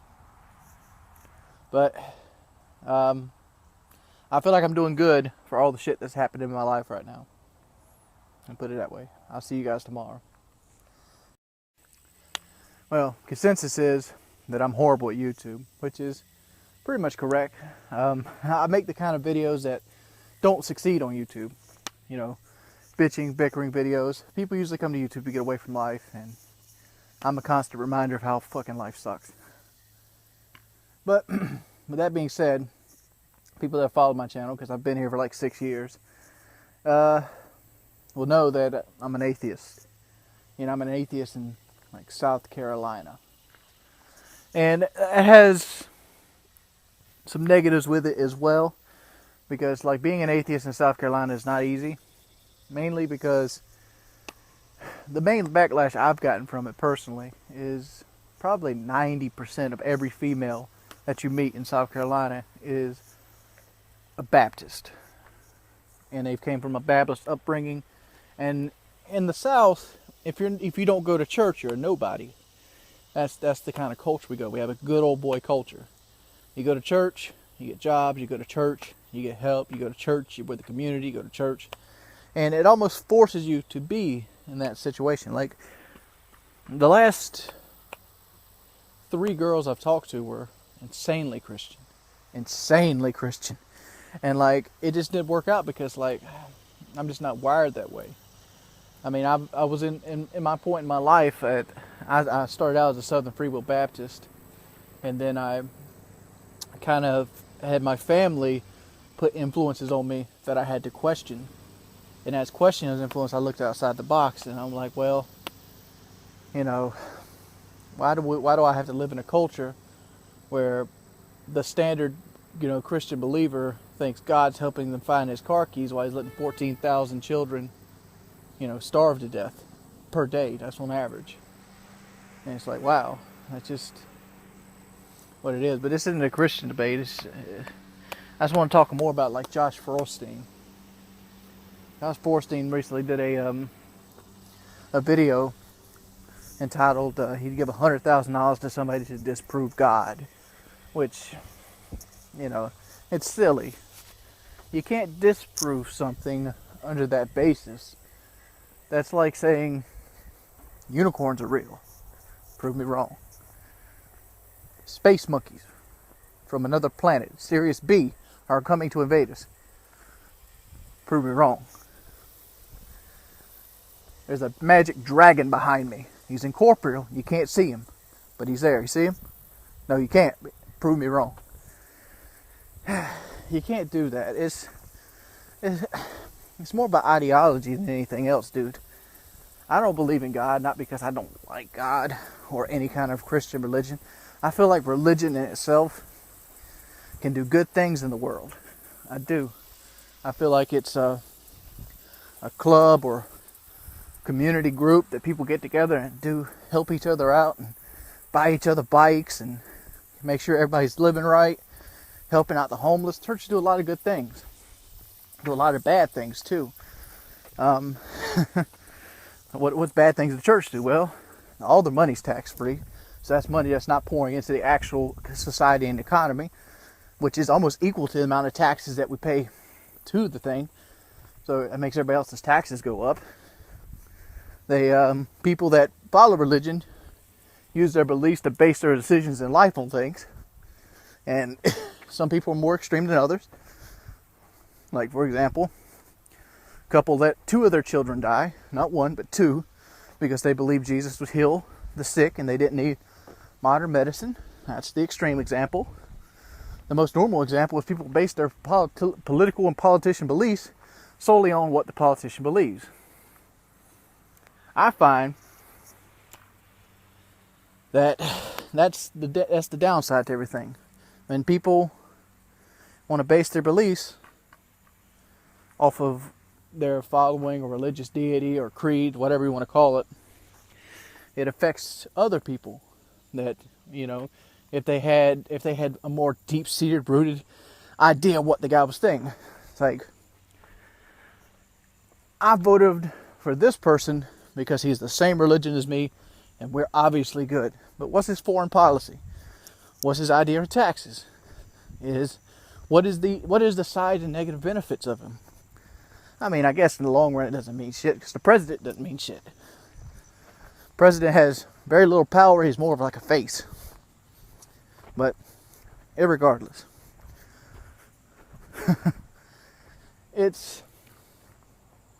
I don't know, dude. I just don't know. I mean, that's my stance on religion as a whole. I feel like it's a tool of control more than it is. It's a business model and a tool of control more than it is something that is helpful in everyday life. Around here, there's a church every 10 feet. Obviously, I'm walking 2 miles and there's no church on these 2 miles, but if I could get in my truck, I bet you in half an hour's time I could visit 6 churches. 6. Out here. In no man's land. I live 14 miles outside of a town. 14. So if I want to get in my truck and go to town, I got to burn a minimum of 2.5 gallons of gas to go back and forth to town. And there's at least 6 churches around here. And it's not because the churches aren't big enough. Hell, less than 5 miles from here is Langston Baptist Church, one of the biggest churches in South Carolina. It could hold 10,000 people if it wanted to. It's because there's money, dude. It's what it is. It's because there's lots and lots of money in churches. Lots of tax-free money. And I've never seen a head of a church poor. Never seen it. I mean, Langston Baptist Church started out as well, I can tell you the story. Langston Baptist Church used to have a video rental place. I remember this when I was a little kid. It was a little store, probably no bigger than the living room of my house. It had video rentals. They built onto it to make a tanning center. And then they built a church behind it. Because the guy was very religious. He built a church. And that church got followers, and it grew, and it grew, and it grew, and it grew, and now it's this mammoth thing with a billboard. An electronic billboard. It probably cost $1 million. I'll have to show you that thing one day. I don't know. I don't initially think people that, religious are bad. I mean, one of my best friends is a very religious person. Couldn't convince him otherwise. These are just my takes on my beliefs. And really the only downside of being atheist at this point in my life is it's hard to get dates in South Carolina as an atheist. Because at that point you got to bite your tongue, and I'm not good at biting my tongue. Should probably talk about my diet some. I had to face a huge dilemma today. Well, let's go ahead and put the foundation down first.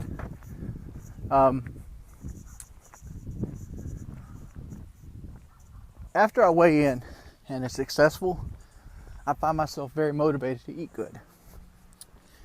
And I'll string 2, maybe 3 days together where I'm eating great. I mean, it's flawless. I'm losing weight. I'm dropping pounds. And I'm like on pace to lose 10 pounds in a week. Take last week, for example. I weighed in at 412. And by the time, I weighed in last week at Tuesday, by the way. By the time Thursday rolled around, I was at 409.4. Let's go at 2.5 pounds. I want to round up and say 3, but that's 3 pounds in 2 days. You know, there's 3 periods of time in that point. I could easily been 9 pounds that week. And like today, I had my weigh-in yesterday. I finished that week at 410, by the way. So I gained weight again because I kind of lost track and then I got back on it. But today I woke up and I'm at 409. Yesterday was the weigh-in, so I lost a pound. And today's been a good eating day. Yesterday, even though my mind won't allow me to, I want to say yesterday was a good eating day too. Because I didn't overeat. My caloric intake was very low. Today's caloric intake is going to be very low. Got my walk-in on both days. If I get my sleep schedule right, I want to start adding the punching bag into it and maybe some calisthenics. But I don't know. I gotta get out this sleep schedule is the thing that's holding me back right now. I gotta change it. And the problem with me dieting is until I get over the hump, I have no motivation. That's why all the videos have stopped beside these. Like, I stay hungry the entire time. Like, hunger pains and weak spells. And so I spend a lot of time just doing things to get things off my mind. Like yesterday was a lot of sleeping and a lot of demon souls actually. And a lot of YouTube watching. Just to not think about eating. And like, I guess I could push that towards like doing YouTube videos. That'd probably be the smartest thing. I just can't find myself to do it. It's just not in my heart. I don't know. Every day I go by, I feel more and more like a bum, and that there's no way to crawl out of a hole that I'm putting myself in. But at the same time, it's easier not to think about things. If that makes sense. I don't know. I have no clue where I'm going in life. All I know is I'm better off than a lot of people in life, and that's a comforting thought. I'm not going to starve to death. I have access to clean drinking water. I still have all my mobility fingers and toes. For the most part, I can still think clearly. And my social media reach is pretty much non-existent. So when people hate on me, I don't even see it. So everything you see now is just my own doings. And I can talk to you in a bit. What's the update on Brooke? He's still the same. They took any more infection out of him? It's taking more infection out of him. How many bags are they taking out? They took 9 altogether right now. Going back tonight. They got him on strong Malox. What's a Malox? That knocks him out. Not Malox, but morphine. Morphine. I was about to say, it Malox like it knocks for him pooping? out. He said, y'all can go now. He said, because I'll be not here no more. He said, I'll be gone. Bye. He said, so you might as well go. So we left. Man, like they don't tell you anything more besides straight infection? No, but I'm going in the morning. I'm going to find out myself. You don't ask? My doctor ain't never there. Oh.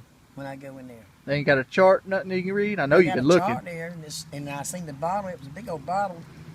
It made 2 of these right here. What they filled the pee and stuff in. But it said come from his kidneys, and it said his kidneys, what, if they failed? Yeah, failed on him. kidneys have failed. Yeah. You got to have surgery then. And so that poison his liver and all. They like to stop on him. Well, if kidney failed means it did stop. Yeah. Yep. So he's going to have surgery. He's going to have one of the kidneys took out at least. I guess he's Or doing kidney. all right now, but still they got to drain more of that skit. He's got that going back. The kidney. So where you and Faye going today? We going walking at the river. River walk. Y'all increased your distance any yet? We carrying the dog too. Yeah. Daisy made. What, she pooped? She gonna pick it up? Yeah. I got to get one of them little bags and put it up. Pick it up. People are like, why don't you walk Chevy? I'm like, do you know how much Chevy shit? A big old shit. You don't have that. Chevy can make you feel like you're playing with Play-Doh. I ain't lying. Addiction continues, man. I love fucking Dark Souls, dude. I'm playing Demon Souls right now, and dude, I'm straight addicted to the game. Like I think I'm more addicted to Demon Souls and Dark Souls than I was to like Call of Duty. I don't think Call of Duty ever got me addicted that badly. And like, it's just such an in-depth game. And it's just so fun. I mean, the only thing I don't know. I mean, like part of me will say the only thing I'd change was, well, the only thing I'd really want to change is like make it so you can play with your friends easier and keep the system as it is now. You can do it randomly. But at the same effect, shit's fun. Oh, but by the way, don't you hate when you're walking a dog and it poops and you gotta pick it up and it's nice and warm and fresh out the oven? Ugh. I wonder what happens if that damn tree limb, which is all cracked and broken, falls on the dog. That'd be epic YouTube video right there. I don't think it's heavy enough to kill him, especially from that distance. But damn, that would be funny. Found a UPS pen. I don't know, dude. I'm feeling good today. I got on the scales just a minute ago, and yeah, I'm at my goal weight, and it's Friday. I think. I don't know. It's someday before Wednesday, and it makes you feel good. It does. One of the things I get to do when I'm doing these walks is I get to talk to people, and people ask me, "What are you doing? Why are you walking every day?" And sometimes, just sometimes, you run into a motherfucker that's so southern that I need subtitles. And keep in mind, I lived in the South my entire life, and I've dealt with some very thick accents. Like a lot of people needed subtitles for Brooke and Grandma, which they're not that bad. There's some people you just gotta look at and shake your head. Yeah, that's good. Because they sound something like, well, I heard you went there and you've been walking now day and this they just eat their words, dude. It's like alphabet soup. It's like roll the dice. What words are coming out? It's like, man, they're just so southern. You have to do. What the hell you say? Did you cuss me out? I don't know. I don't know. This coming from a southern guy. Some of you guys need to take your time, speak a little more clearly, and stop eating your words. It's worse when they got a cigarette in their mouth. Can't even do it. But, dude, I'm feeling so good about my diet. I wish my YouTube game was on point, but my diet game is on point right now. Feeling good, looking good. I don't know if I'm looking good, but shit, at least I'm feeling good.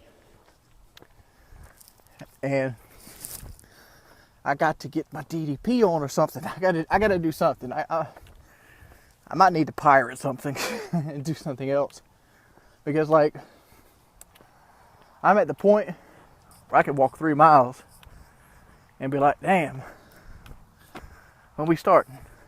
And it's such a revelation to me, and it blows my mind every time I think about it, how just doing what I'm talking to you doing when I started killed me. It did. It literally did. Like, just since I've talked to you, I've walked probably 2/3 of a half mile. And man, I'm fine. I'm like, my arm's fine. My arm strength's good. It feels good to be strong. If you stand up, and this might not seem like a feeling that most people are used to. When I stand up now, I feel skeletal strength. I don't feel like, man, let's keep doing this until it's time to sit back down. That's what it used to be. Now I feel strong. I feel like I have a core. I feel like there's an exoskeleton suit on me. And the exoskeleton suit is helping me hold up. No back pain, no getting out of the shower pain. Matter of fact, there was a point in my life that when I got out of the shower and I put my shirt on, this motherfucking shirt right here, this holy moly shirt, it would win me. It would literally be like, dog, it ain't winning me no more. I can run now. Like, I can literally run. But I don't, because when I run, my right knee starts fucking with me. I'm not light enough. I might never be light enough. I might have to go to riding a bike. But then, can I continue the series while riding a bike? I don't know. If I go more extreme, I don't think I'll ever be running anytime soon. But what do you guys think? And matter of fact, what kind of bike should I get? That's the real question. Because like when I sit on a bike now, it makes my ass go numb because the seat's so small. But it's day 69. One more to 70, baby. Another 10 spot out the way. We already got the 65 knocked out on the year. We're doing this, baby. Me and you. Me and you. Yo, yo. What's up, pimps? Man, I feel like I'm revigorated. I got some bad news today. I'm going to save that for the end of the video. I don't know. Woke up today, had another successful weigh-in. Feeling good. I don't know. Like, I'm feeling the weight come off me now. Like, every day I walk, I feel lighter than the day before. And it's almost like a video game grind at this point. One of the reasons I like to play video games, my favorite kind of video games, is the ones where you got to grind for stuff. It's something I picked up as a kid. I remember enjoying my first grind session, and it was Final Fantasy VII. Final Fantasy VII was the first time in my life I was like, I'm going to grind and get this. I'm going to get this. I hit a brick wall. Because keep in mind, I was young. So I was 96, 97. Late elementary school, early middle school. Young. I didn't have the beautiful gaming motif you see before you today. The skilled hands of a heart surgeon. What I had, though, was a little shitty AM FM radio and a lot of motherfucking free time. I had those things. And the Midgar Zolom was the first thing that kind of stuck me. I didn't realize you could get a chocobo and get by because I skipped all the dialogue. I still do that shit today. So I'm like, I'm going to whoop this guy. So I leveled up. I got all my spells to Ice 2 and Ice 3. Well, not Ice 3. I got them all Ice 2. Got healing. Up to Cure 2. You know, and just it sat there. I leveled up to like level 34. Right there near the Chocobo Ranch. And I had my elemental materia. And I was able to have one character survive beta. And I'm getting the enemy skill. And that character was Cloud. And I think I had Climb Hazard. And I Climb Hazard him. And and it beat him. And I'm like, this is the answer to everything. This is what we've been waiting for, Beavis. Yeah, so that was my first grind session. But like, I'm getting to that point with walking. Because every day, I need to force myself to not look at the scale for like 2 or 3 days. So it'll make me feel even better. But every day it's like, pound here, pound there, and the goal's in sight. I don't know. But I'll talk to you guys in a minute. About a month ago, I started waiting for my legs to be like, oh, when is these... For those you don't know, when I was working with Drew, I developed these things called shin splints. And it's basically where the muscles in the front of your leg just stop responding. They just hurt like motherfucker. And one of the things I've been waiting on was that muscle to get strong enough to not have that pain. And like I was just thinking to myself, like a month ago, I'm gonna pinpoint when that happens. And I didn't. I couldn't. It's like my back. I cannot pinpoint which walk I realized that my back no longer hurts. And like today, I realized my legs hadn't been hurting lately. They gotten to the point where I can, for those you don't know, the first day I walked, it took me an hour and 15 minutes to walk. I think I made it 2 miles the first day. It took me an hour and 15 minutes. Today, well, yesterday, I walked 2 miles in like 35 minutes or something like that. That's the difference. And just muscle growth, and it's how fast you can do it. And like right now, I'm pretty much power walking. I know, you can tell I'm not doing the, but I'm walking at a very fast pace. I don't know if that you can actually see that. I'll give you a point of reference. You'll see the mailboxes here. But my body isn't hurting. Hell, it's not even burning. It's amazing, dude. It's amazing what the body can do.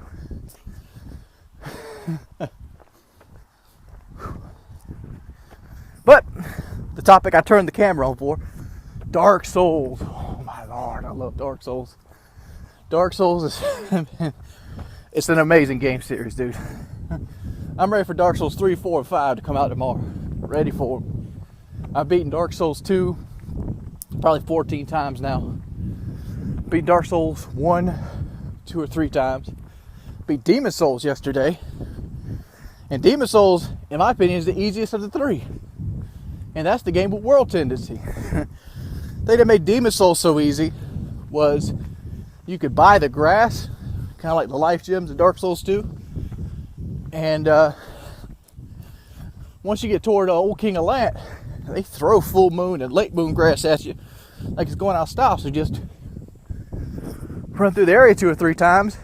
You have like 70 of each. It's like, damn. You do that and then you can beat all the other stages. I mean, the only real tough boss was Flame Lurker and the Dragon God until you figure him out. Well, the monk could be kind of tough too if you get a person. But luckily for me, my character was jacked. Person they threw in there had no chance. So I've been playing Dark Souls 1 again. That's what I was doing before I came out here. Decided to use the Jolly co-op system. One thing I never did in Dark Souls 1 was co-op because I was afraid of invaders. Afraid of them. So I always lose. I think I lost my first 50 invasions. But now, since I've got so much skill behind, well, I hesitate to call it skill.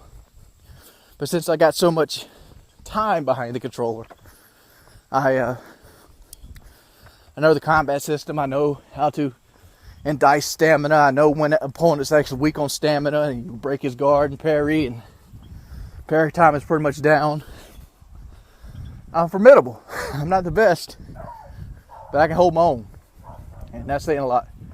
But I don't know. Coming up to the stop sign here. So I think I'll tell you about the bad news on the way back home because I want some time to listen to some music.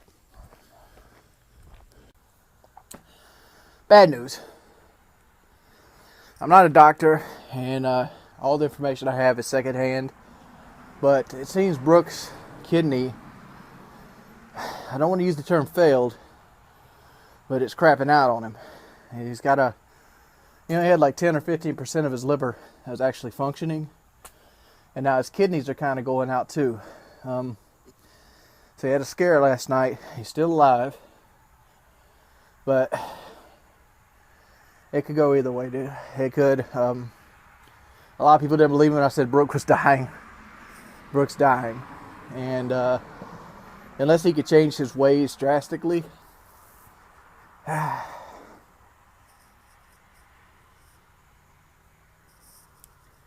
going to lose a friend. But it's day 70. And I'm not in Brooke's position. Hey! What up? Oh, I've read some comments on the videos the other day, with just one in particular. And I feel like I need to address it. Somebody said I shouldn't feel bad for Brooke or consider him my friend because he stole from me. And he's an alcoholic. Well, that's a fucked up moral compass. That seriously is. How do you, in yourself, your being, feel like you're so imperfect or so infallible? I'm sorry. You're perfect in every way. Omniscient. I butchered that word. But that you can't look past mistakes. Because Brooke stole from us, doesn't determine how I feel about him. The man was in a bad spot. People in bad spots do things they wouldn't normally do. Or people that are stupid. I've stolen my life. I stole a Chucky Knobloch, Minnesota Twins, number 2, from my cousin. I got caught doing it because I was like 8. But that didn't change the fact that I've stolen my life. Haven't stole since. And you know why I don't steal? Because it's not worth the effort. Say you steal something, I don't know, whatever. That pitchfork. I got a pitchfork. What can I do with it? I can use it as a pitchfork. I can go get 1/4 of its price at a pawn shop.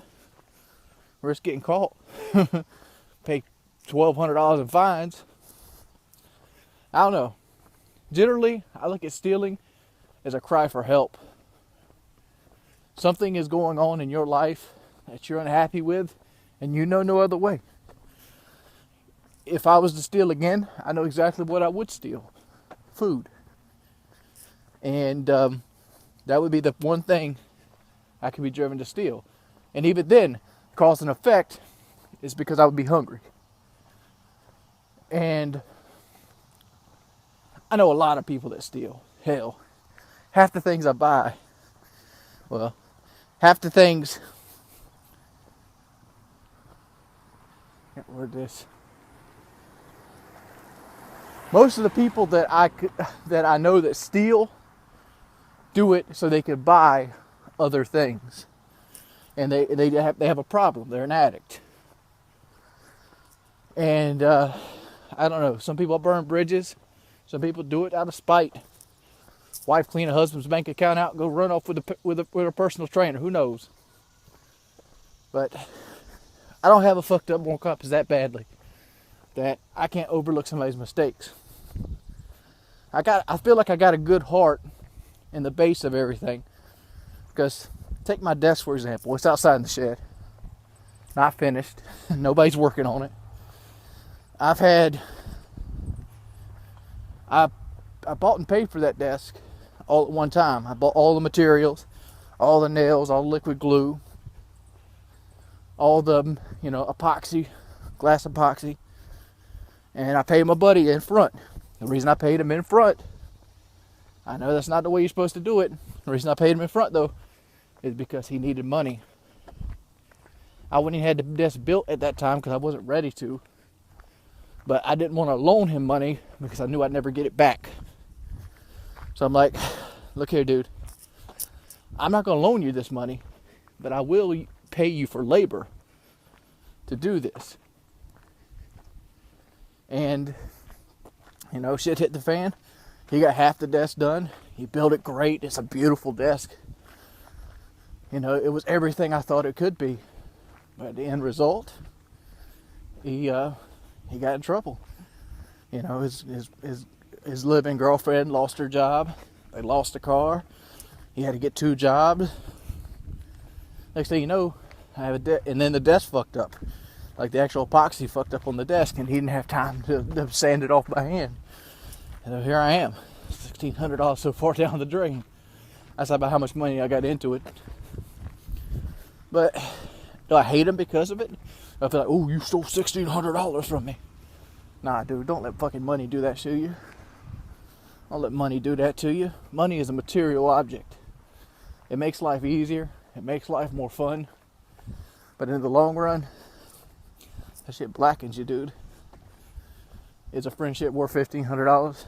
I think it is. Skateboarding up the road. I'm gonna see if I can get some footage of it. Guy went by and gave him some advice, and the advice was, hold your phone sideways. When you hold it straight up, that's considered portrait. That's 4.3 ratio. You don't want 4.3. You want 16 by 9. I like 16 by 10, but you know me, son.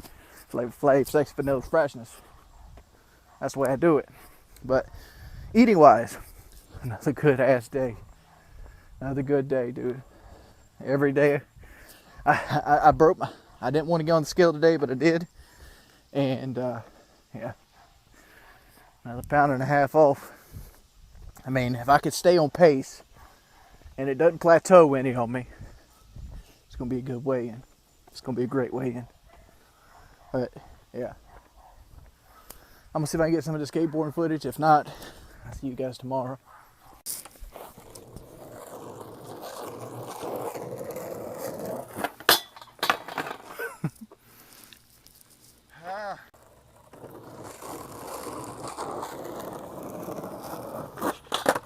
Oh my God.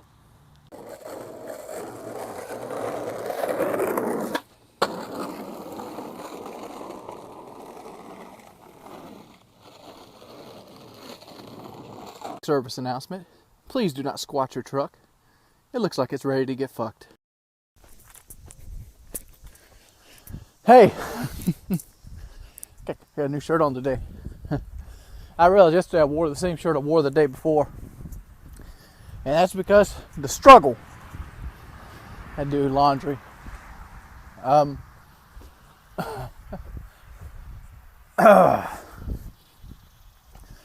me compose myself.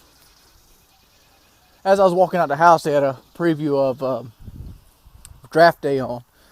For those of you who've never seen the trailer, Draft Day is a new Kevin Costner vehicle about, I don't know, drafting as the Cleveland Browns. I've never seen the movie.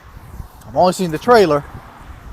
But I'm sitting there wondering, like, what historical event could they be trying to portray as, like, dramatic with the Cleveland Browns?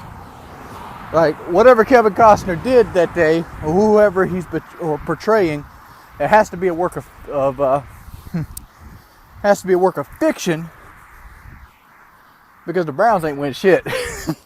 No matter what he did, it didn't give him a winning season.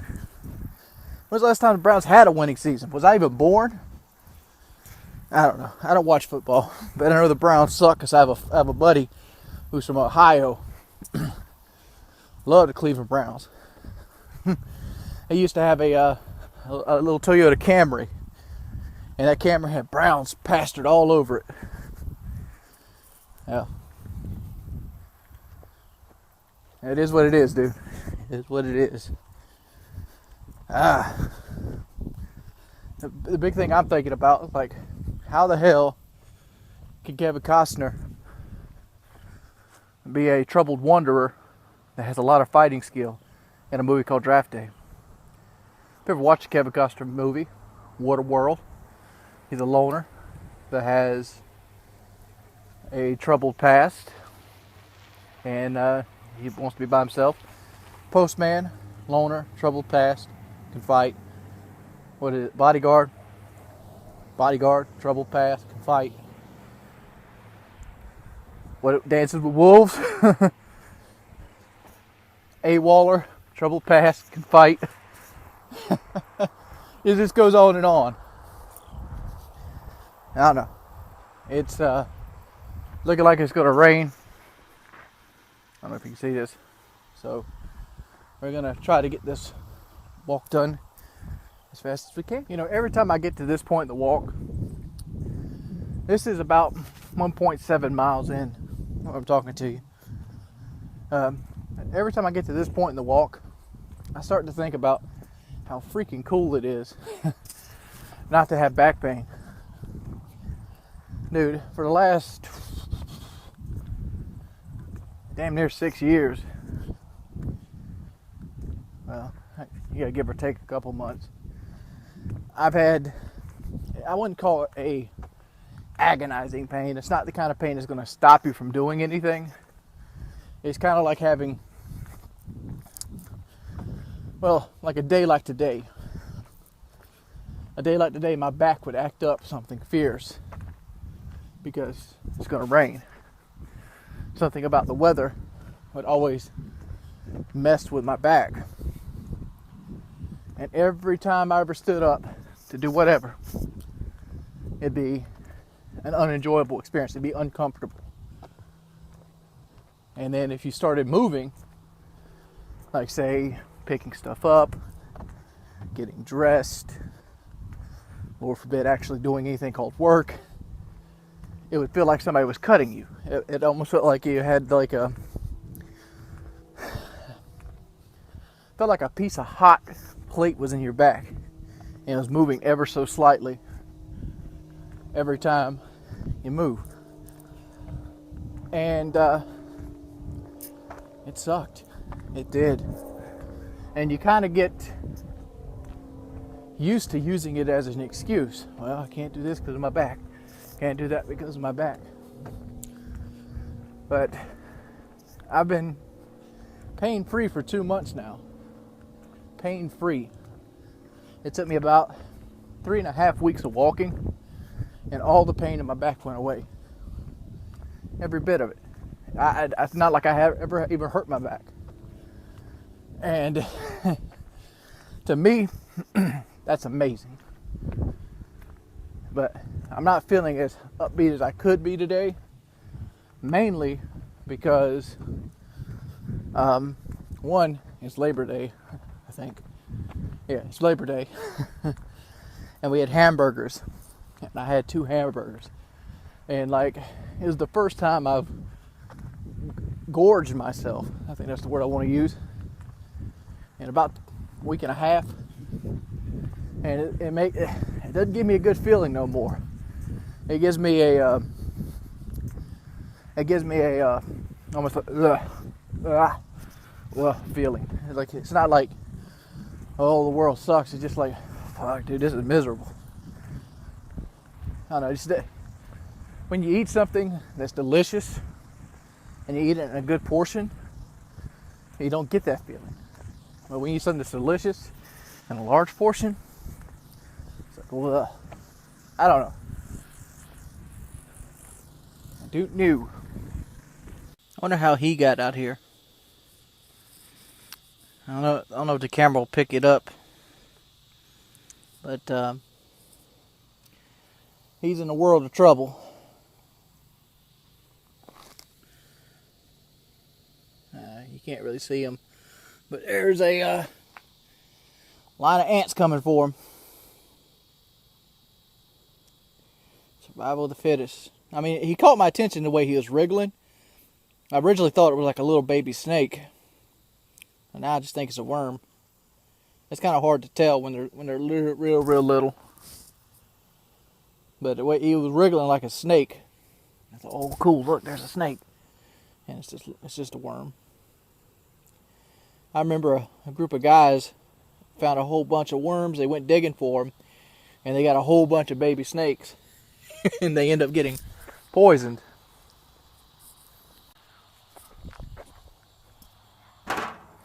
Somebody people want me to do that. I don't have any update on Brooke. I haven't talked to Grandma. He's not home yet. He's still in the hospital. I don't think he's going to die. At least not right now. And I'm hoping that this is a wake-up call for him. I mean, my brother's hospital stay wasn't a wake-up call for him at all. Bad shit happened as soon as he got out of the hospital, and that's that shit I've been dealing with. But old Brooke, he maybe this will be what tells him, like, I'm the worst person in the world. I'm enabled. I'm a little bit of an enabler for Brooke, because like every time he'd drink a beer and Grandma get onto him, I'd be like, well, addiction's addiction. He's gonna slip from time to time, but the thing with Brooke is he slipped all the time. Every day was a slip, and there was no accountability there. Hopefully this wakes him up. It does for some people it doesn't. Some people are just done with life, and I feel like Brooke might be just done with life, because I don't think he's happy in his situation. I don't think he's happy being what he is. I don't think he's happy with his health. I don't think he's happy that he can't even do things he normally could do. I remember 3 years ago, I think it might be 3 years, it might be a little less, our refrigerator went out. This is when Shalene lived with me. And I had to go get a new refrigerator. So instead of going and buying a $1,500 refrigerator, I decided to buy a $200 refrigerator off of Craigslist. Good refrigerator. So what happened was, I had to go pick it up.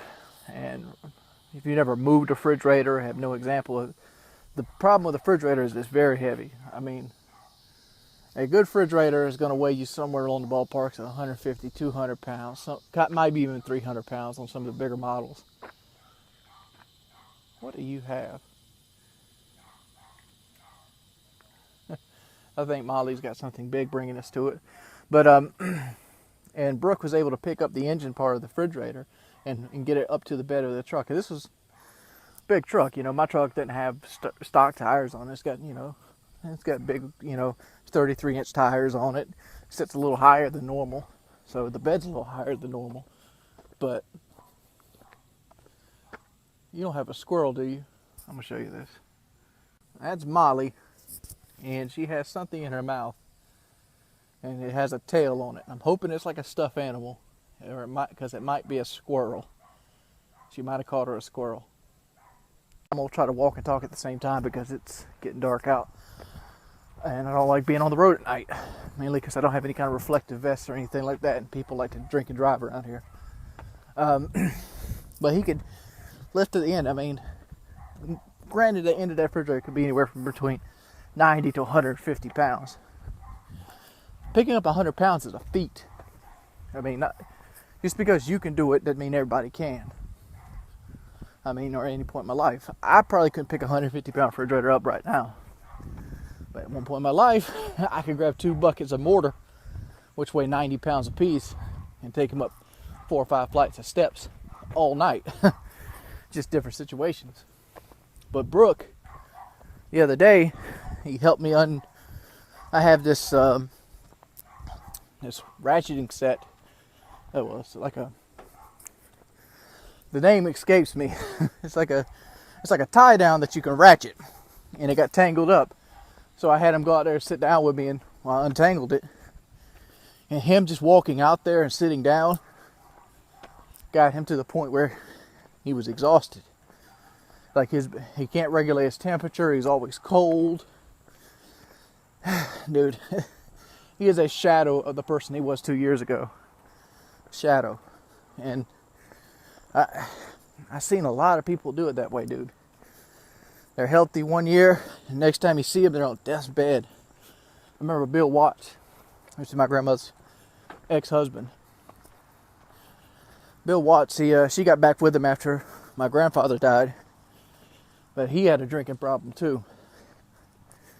And like when he fell, it went.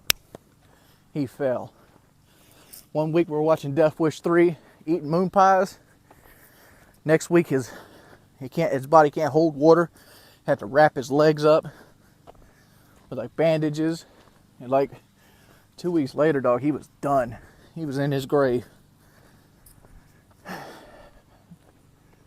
I guess, I don't know.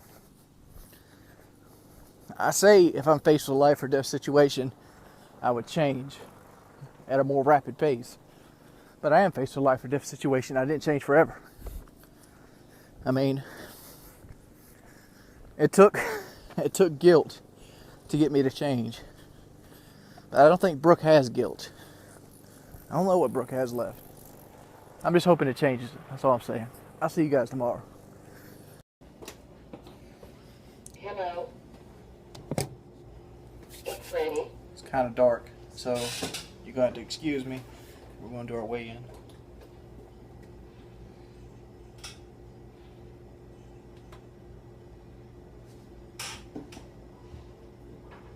£406.4 406.4. So we made another week. What should our goal be next week, Kenneth? At 407 this week. 404. 404. 404, 403. Let's do 40. Let's do 403. 403 pounds is our next week's goal. As you can see, last week was a 3.5 pound week, and let me apologize for not having a video yesterday. I kind of overslept. I forgot to set my alarm clock, and I've been trying to get my sleep schedule back on, and I'm trying to go full circle. For those of you who've ever had trouble staying awake in the daytime, know what full circle is. That's where you stay up a little later every day, and you go to bed a little later every day. And I'm at the point where I need to put my walk in the mornings instead of the evenings. And it just didn't happen yesterday in the morning. So I set my alarm clock, and I didn't set my alarm clock. I fell asleep and I wake up like 8:30, 9 o'clock at night. Yeah. That's the thing.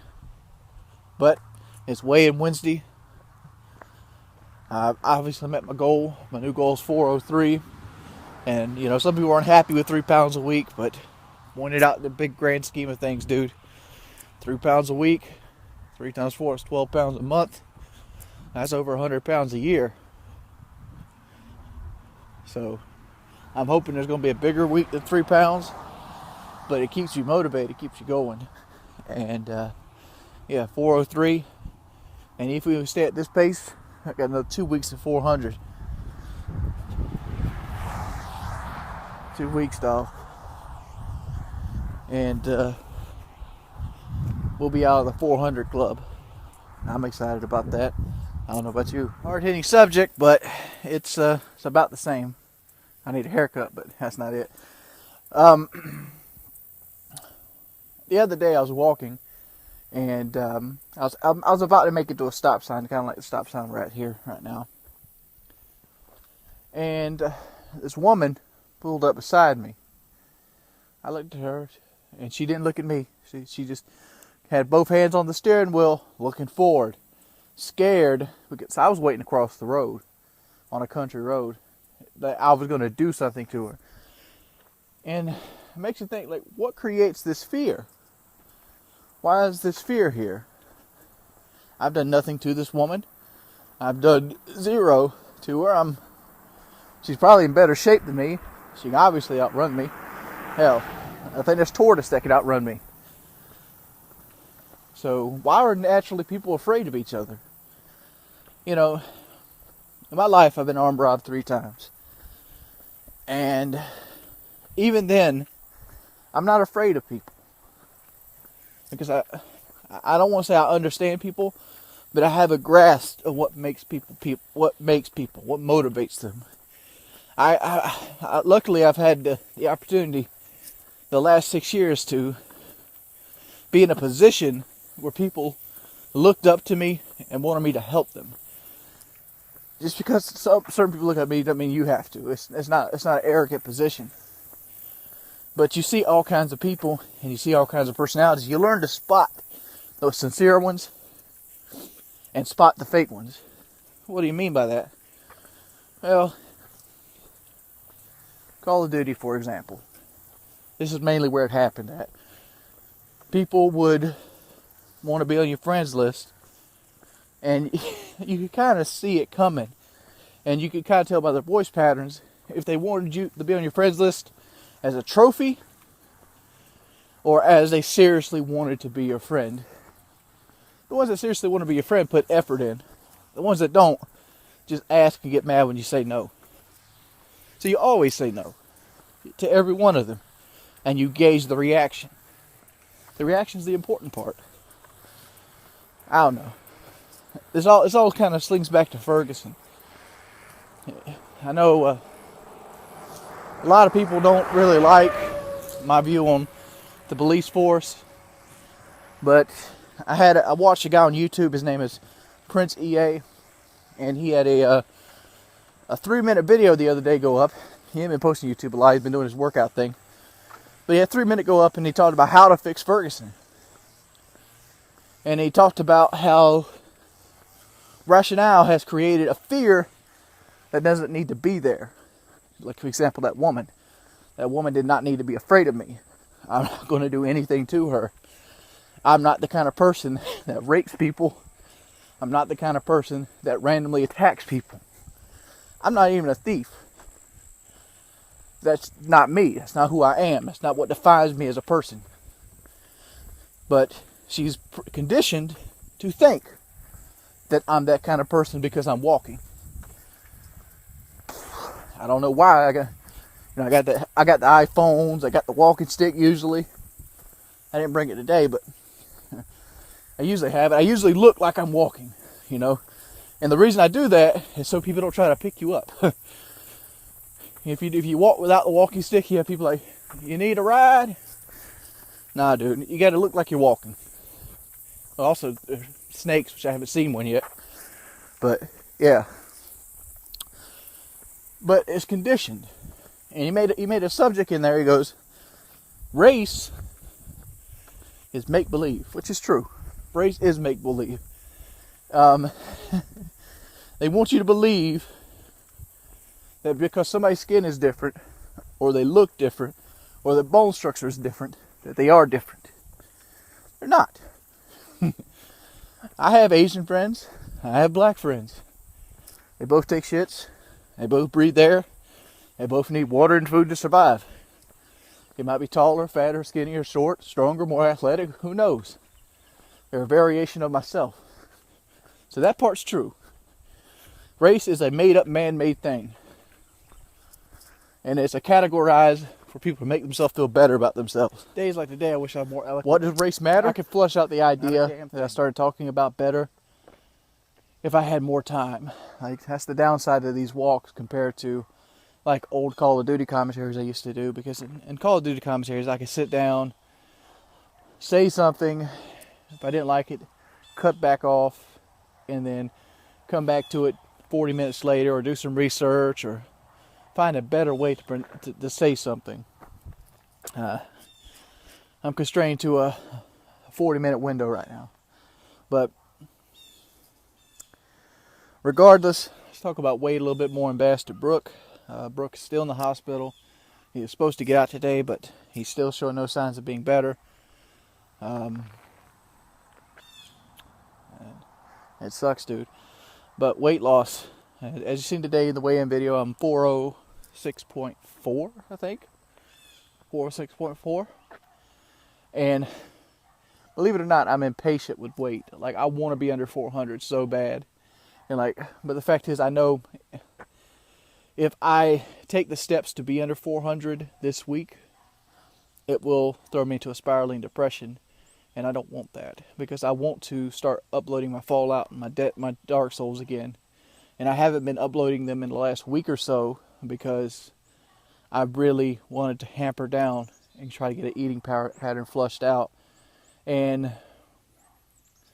when I am doing things such as uploading videos or doing commentaries and things like that, I find that extra level of responsibility stops me from eating correctly, because it makes me flustered, it makes me frustrated, and I try to take myself out of that world so I can concentrate. So when I'm hungry and I know I can't eat, I'd much rather go and watch a Let's Play on YouTube than do a Let's Play on YouTube. But I'm hoping to start them back this week, so people that are missing a series and continue them on. And that's the thing with that. I haven't given up on them. I've just kind of been trying to get myself together, because in the last week I've come from being a sad person to being a happy person, and I want to stay the happy person. But I'll see you guys tomorrow. It's day 73, and yeah, doing it up big, one day at a time.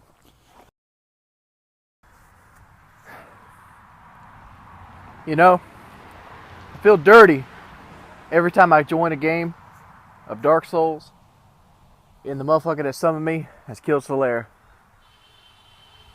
It's wrong, dude. It's wrong.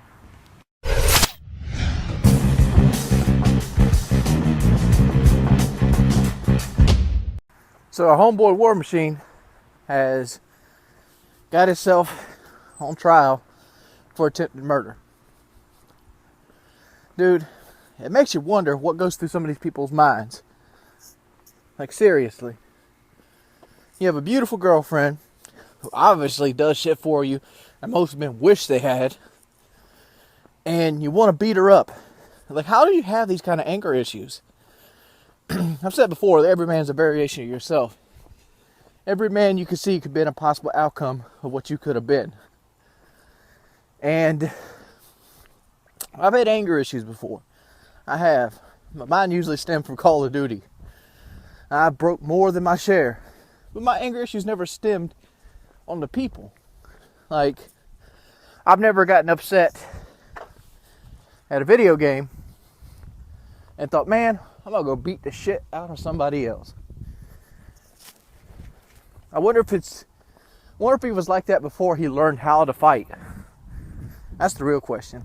Like, was he like one of these skinny kids that got picked on and he learned how to fight? Or maybe, I don't know. I don't know anything about War Machine's history. But I think it's fucked up they won't let you use his name in court. You legally change your name and then the judge makes you use your previous name in court. You know, that's the level of control and power. Judges tell him like, judges looking at him like, I have the power here, boy. You don't have the power. I don't know. I'm sitting there looking at this photo of him in court with two officers, and they look on his face. You can tell all he wants to do is beat the judge up. That's all he wants to do. He don't want to get off of the trial. He don't want to get out the handcuffs. He wants to beat the judge up. But man, War Machine, you fucking up, dog. Brooke recently got to the hospital. He's home now. Don't want to shove a camera right in his face right now because he's still very weak. So I sat there to talk to him. He got real skinny. First thing the man asked me when he walks in the door is like, well, why didn't you come see me? I have a couple mottos that people don't agree with in life. And one of them is I try not to go to the hospital to see people while they're in the hospital. Reason is, hospital's a place you go when there's a chance of death. Be whatever. Usually don't go to the emergency room unless something's really, really wrong with you. And I don't want to remember you like that. It's the same reason I don't like going to funerals. I think I've been to 2 funerals in my entire life. I went to my cousin, well, I don't know what he is related to me. He's my aunt's son. So that would be my uncle? I don't know. I don't follow the family hierarchy. No, my uncle is Stevie, who is my mother's brother. My aunt's son, that'd be like a nephew, right? I don't know. Whatever. He had a baby that was stillborn, and he died at like a couple weeks old. Well, not a couple weeks, but he died as a little baby. And I went to that funeral. That was in 91 or 92. So I was like 6, maybe 7. So you flip it around, and the other funeral I went to, I was like 4 or 5. That was my grandfather's. But those are the last 2 funerals I remember going to. I didn't go to my homeboy Jordan's funeral, which he got in a wreck in high school. And like, yeah, Jordan's the reason I wear seatbelts. Because Jordan went and got a new set of tires from a place, and I guess one of the technicians didn't put the nuts on all the way. And Jordan wasn't a very good driver to begin with. He was a very bad driver. I mean, even as kids, you know, like a 16-year-old kid will drive. We looked at Jordan and said, "You don't ride with Jordan." He passed people on the side of the road. He ignored speed limits, things of that nature. Well, he took a curve too fast one night, and I guess it torqued, put a lot of stress on those threaded bolts, and the tire came off. When the tire came off, the truck did a nosedive and started flipping. He had a girl with him. It threw her out the passenger side window, and she landed in the grass. It threw him up in the air, and he face pointed right to the ground. I remember going to the hospital that night when they said it happened, and I remember the doctor specifically saying if they would have had their seatbelts on, it'd been all right. Because for the most part, the truck flipped like once. They would have came out both alive, but neither one had their seatbelt on. So Jordan, unluckily, he hit the road, where she hit soft uncut grass on the side. She has brain damage. He's dead. You know, that's the reason I wear my seatbelt. It's the reason I have seatbelt extenders. It isn't the law. It isn't because of anything. It's because of that moment right there. I don't know. That was a period of my life that changed me. But it's a selfish reason I do things like this. And it's because if you are to die, I don't want my last memory to be Jordan's. Seeing your head busted open on a gurney. I'd much rather remember you picking up a refrigerator. 74. This week's gotten off to a horrible start eating wise.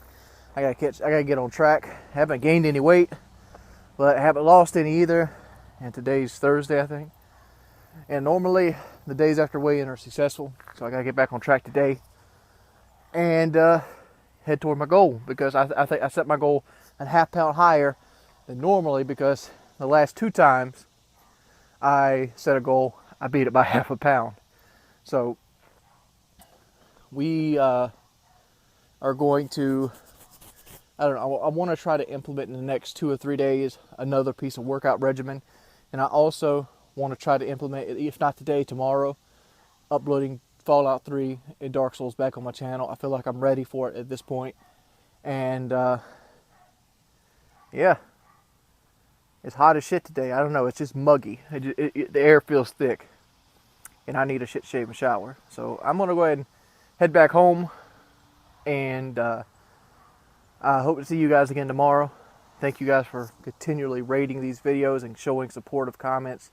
Even though I don't respond to all of them, I do read them all, and it helps tremendously. There's been many a days I didn't want to come walking, and these videos right here did exactly what I set out for them to do.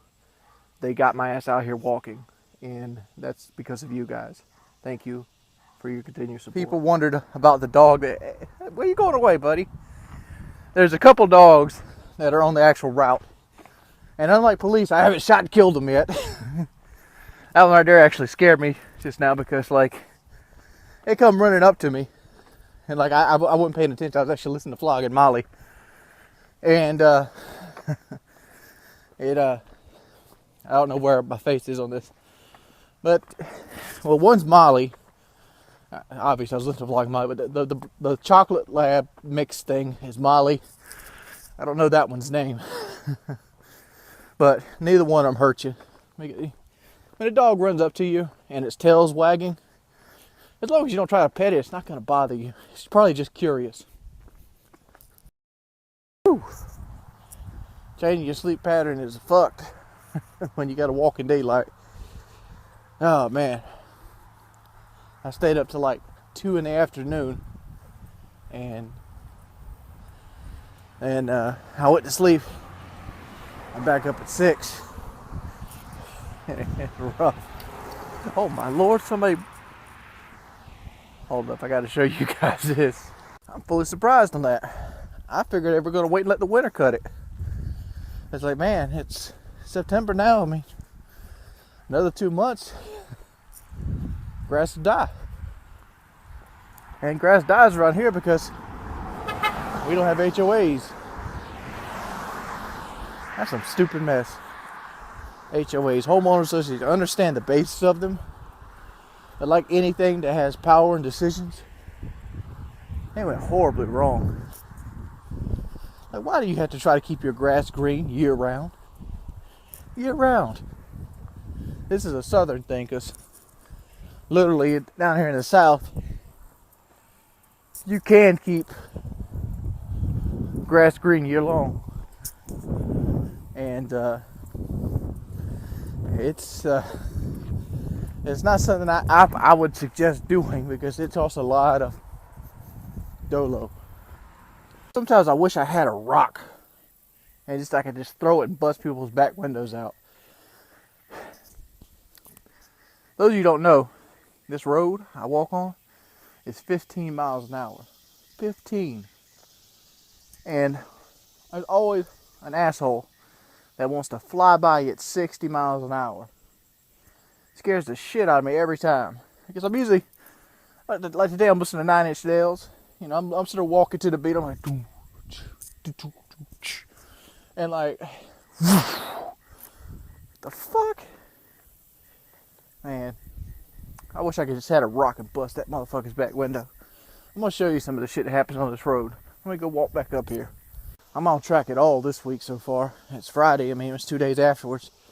And like, I find myself struggling because I ate so much, I think on Monday, I think it was Monday, that I have been doing very poorly on fighting cravings. But the fact that the fighting the craving isn't the thing, is I'm having more cravings. It's like, seems like when you eat something, you let a floodgate happen. Or when you eat too much, you let a floodgate happen. And something changes in your body. And I gotta change it back, because I was at a point where I was very content with eating a set number of calories, and I was fine with it. I didn't get hungry. But now that I can eat the same number of calories, my body will want more because I had more at that one time. It's strange. But I don't know. It's gonna be a short video today. It's getting late, and I'll see you guys tomorrow. It's a Department of Wildlife registration thing right there. I think whatever. It's the hunting thing. And basically, the landowner's role in the property of South Carolina Department of Natural Resources Property Watch Program violators will be prosecuted. Basically says do not hunt on this thing. But Operation Game Theft? Seriously? At what point of you buying the dirt from another animal does the animals on that patch of dirt belong to you to consider it theft? I never understood that at all. I understand if you have cattle, or you have sheep, or something that's penned up that you actively feed and watch, those might be your animals. But if there's a turtle in that pond that happens to be on your property, do you actually own the turtle? That's the question. It just sounds arrogant, but what do I know? I'm a fat neckbeard. I was looking for some burnouts. Like, all I've really found so far is breaking.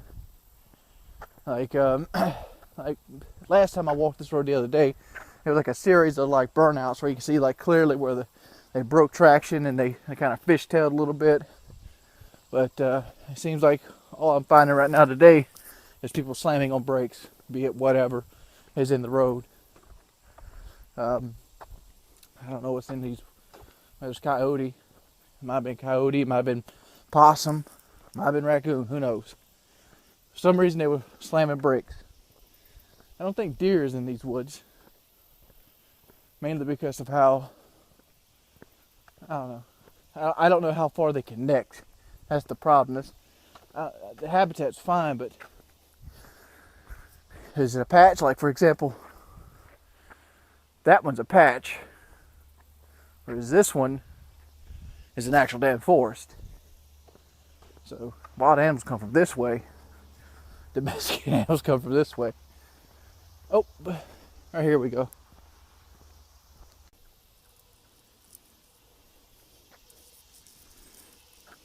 Nice little car.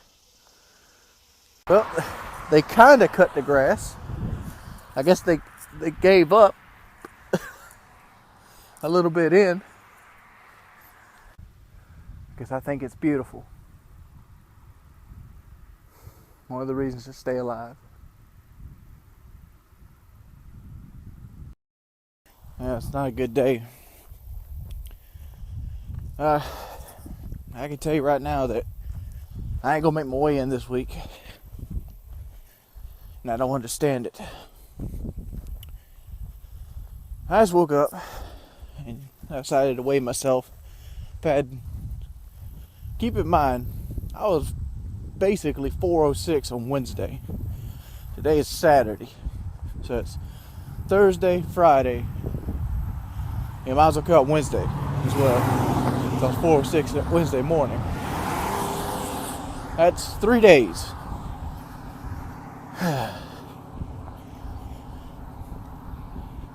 You know, I don't understand weight at all, dude. I don't. That's why I don't like weighing myself. That's why I didn't want to weigh myself. Because today I get up, I'm at 412.8. 412, 7 pounds in 3 days. I'm not even gonna pull my leg. I haven't had the best eating in the last 3 days, but it isn't 7 pounds worth. It wasn't.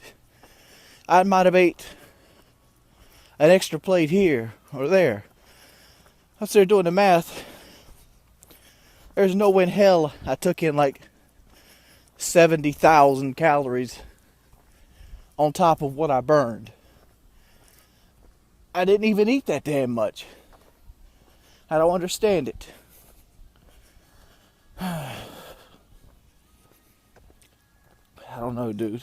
It really, really hit me and got me depressed. And then after that, I go look and see how my fucking videos are doing, and they're doing shit. I don't know. They're doing the actual math instead of throwing a number out there. It's 21,000 calories above what I normally have to intake, because I don't know what my natural intake rate is to maintain 400 some pounds. It's got to be 2,800, close to 3,000 calories a day just to my body to keep breathing. So if you factor, let's just go ahead and call it 3. So you factor in 3,000, you times that by 3, you get 9,000 calories. Right there, I got to replace to keep my body breathing. So I might have to replace those right off the gate. And then you take 6 times 3, which is 18, and you know that's 21, and then you get to 500, it's another 1,500, so it's 22.5.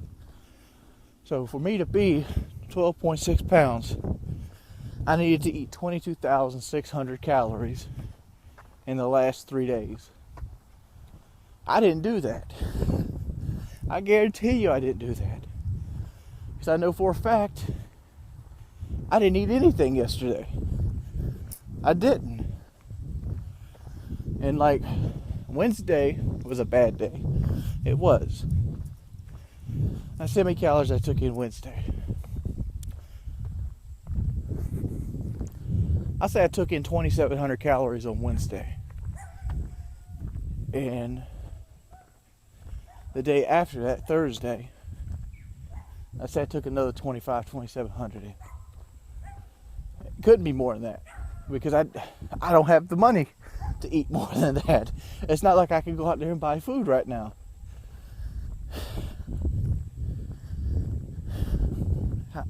It has to be water retention.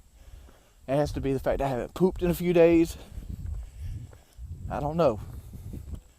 There has to be a reason why there's 6 pounds on me. Or 6, I don't know, 6, 7 pounds, whatever's considered on me. I'm trying to reason here because I'm trying to keep myself from quitting. Like I almost cried when I got on that scale today because I didn't expect it lower. I didn't expect that. And like, I'm gonna slip from time to time. It's gonna happen. But like, I didn't expect a slip to destroy 2 weeks worth of progress. That's the thing. My metabolism be that slow that I try my ass off all week to lose 3 pounds, and like I literally have to try my ass off. You guys don't get to see that. You don't get to see me watching videos on YouTube to ignore hunger pains. You don't get to see, that struggle. And it happens a lot. I have to keep myself entertained. I have to keep my brain working to deal with the hunger pains. It's almost like a crack withdrawal. And then I fuck up a couple days and nothing. I mean, 6 motherfucking pounds. Part of me wants to quit, but part of me is like, quitting is not going to solve the fat problem.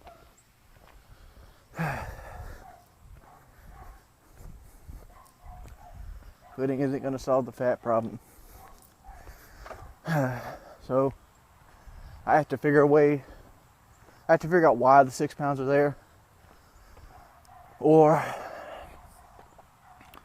figure a way to lose them again. Because I'm hoping they're not permanent pounds. I'm hoping I ate something or something that made me retain water. That's what I'm hoping. I'm hoping I have something in me that's making me retain water. So tonight I'm going to take an laxative, and I think I'm going to go on a water binge because I haven't been drinking enough water. And I don't know.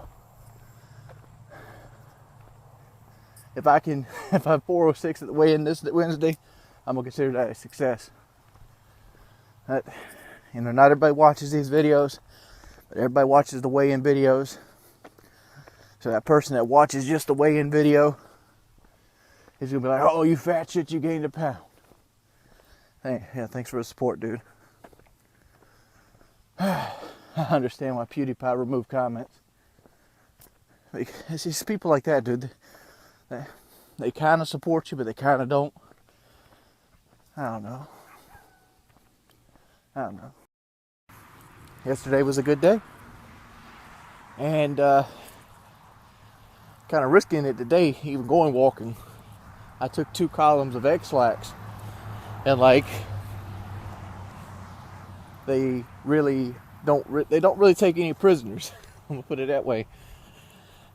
As a kid, or I used to have to take this stuff because, well, let me tell you a story. As a child, I was very, very afraid of the dark. And we had this, after we moved out the projects, we had a single wide trailer. And the single wide trailer, it wasn't the newest one. It was kind of like an entry level home that you kind of moved into. But as an adult looking back, it was a pile of shit, but I didn't realize it as a kid. It was just home. It was home. Yeah, that's one of the beautiful things about children. They don't notice what poverty looks like. But it was a single wide trailer. It was one of the older models. I think it was a 70s model. So, had a big living room, and it go into a small hallway. And there'd be my room, a bathroom, and the master bedroom.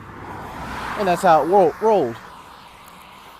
So, there was no lights in the hallway. At least I don't remember ever being a light in the hallway. So if you wanted light in the hallway, you had to turn on all the rooms going up through it, and they would shine light into the hallway. So, but this terrified me. I wouldn't, like, say at night and I had to take a stinky, I wouldn't actually go take a stinky. I would hold it. Because of all things, I always thought a shark would jump out one of the black rooms and bite me. But I held it, and I held it, and I held it. And I eventually had poop back up on me. And I had to go to the hospital and get an enema. It just hit me one night. I couldn't walk. Painful. So, since then, for about a year, once a month I had to take a laxative to make sure I went to the bathroom. And as a child, I remember that being a lot more vicious than it is as an adult. It almost made me hesitate to taking it. I'm like, oh man, I'm going to be pooping my brains out. Well, I think I've had 2 good ones. And I was a little bit constipated. I weighed myself again today, and it's back to 409 versus 412.6. Hopefully it continues to go down. Still same regimen. Trying to stay off the sodas. Trying to eat a very low sodium diet right now. And probably need to shave too. I don't know, my beard's looking pretty good today. It's just my mustache getting on my mouth. Look at this disrespect.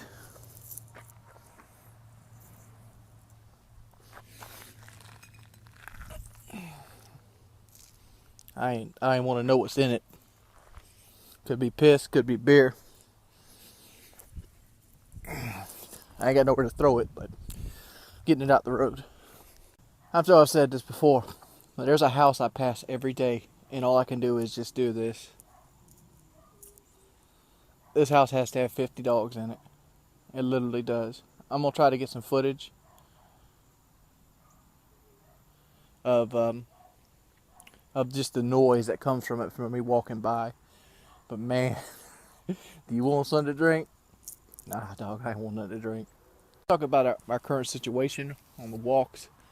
I got to find some way to change my sleep pattern. My sleep pattern right now is horrible. I'm not getting enough sleep. Last 2 days I slept maybe 4 hours. I find myself going to bed at like 2 in the afternoon or 3 in the afternoon, getting up at 6:30, and coming out here to do these walks. And I think what's going to have to happen is I'm going to have to change the time I upload these videos to and switch it with I don't know, Fallout's time. Like maybe have these walks going up at like 5 o'clock and Fallout going at 8 at night.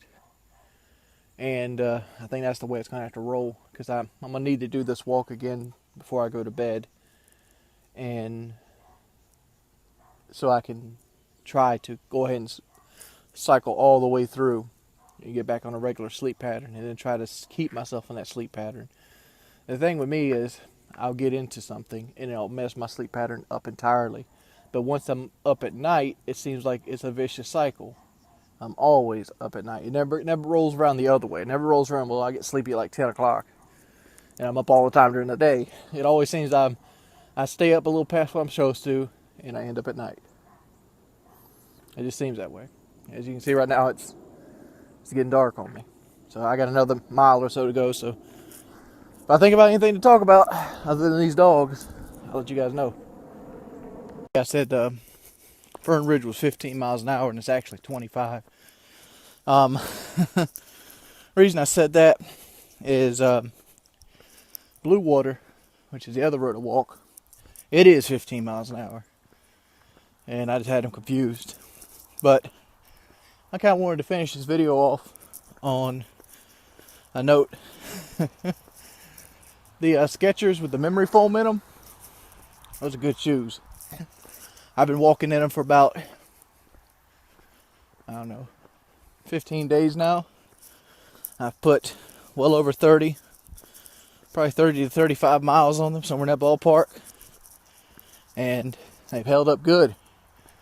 Like 400 pounds. I mean, like, when I buy shoes that have a gimmick like that, extra padding, Nike Air. I remember buying a Nike Air at 320 pounds. I bought Nike Airs. It's working. Those things popped on the first night of work, 8 hours standing on. And I was like, man, well, I guess I lost the Nike Air part. Well, these memory foams, I thought the same thing would happen to them. I thought they would, flatten out within the first week. It hadn't happened yet. They bounce back, dude, and it feels good. Like, I have to remind myself to take my shoes off at night. If I don't, oh shit, misstep. If I don't, I have my shoes on all damn night. They're just comfortable. Good pair of shoes. I'll see you guys tomorrow. Finishing up my walk right now. Hey guys. It's been a strange week. That Mustang sounds like shit, but it's I don't know. Scales haven't been friendly with me this week. Gained like 6 to 8 pounds. I don't know. Weight fluctuates so much. And I don't know. It's just got me really depressed. Figured I'd nip something else in the butt while I'm sitting here on camera. There's a guy going around showing a picture that I walked 0.8 miles. Seriously. It only takes a follower to believe that. Like a person that just wants you to see you fail. Because if you look at the picture itself, go back and look at it if you know what I'm talking about. You'll see that the marker he made doesn't even go to the end of the road that I walk on. And it's still 0.4 miles there. I mean, looking at it, it almost helps my case because it looks like I walked almost 6.6 miles on that road. But the all fact is, I walk 2 different roads, see? Let me show you.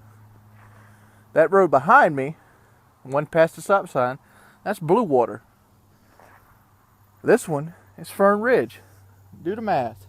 I walk up to Quiet Avenue. If you want to be a stupid serial stalker type, go for it, pimp. I walk 2 miles. It's as close to 2 miles as I can. Every day. I'm going to not show it all the time because I generally don't like this part of the walk. The Fern Ridge part. For the reason, I'm scared of cars on this part of the walk. Blue Water is one I usually record on, mainly because I want to have all my bearings on this part because I have to pay attention to cars because I had a couple close calls where people flying by me and it really scared me.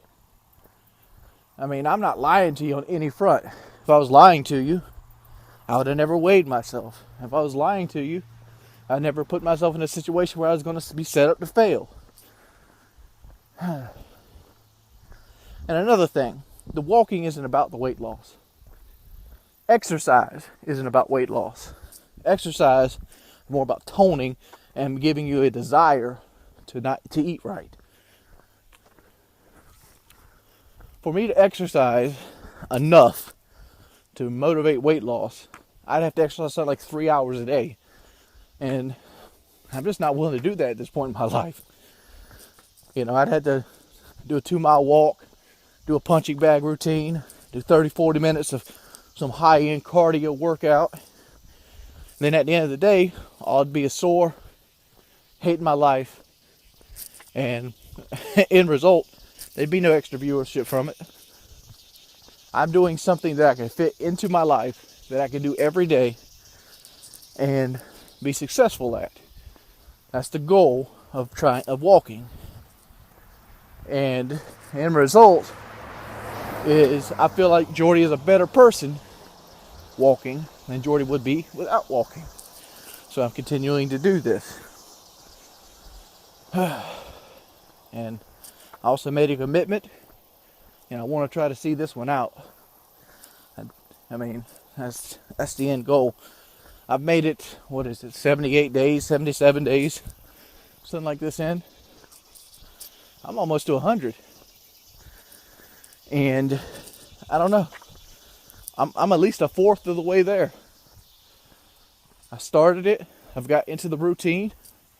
It would be stupid of me to quit now, because it's by no means hard now as it was in the second week. Second week it killed me.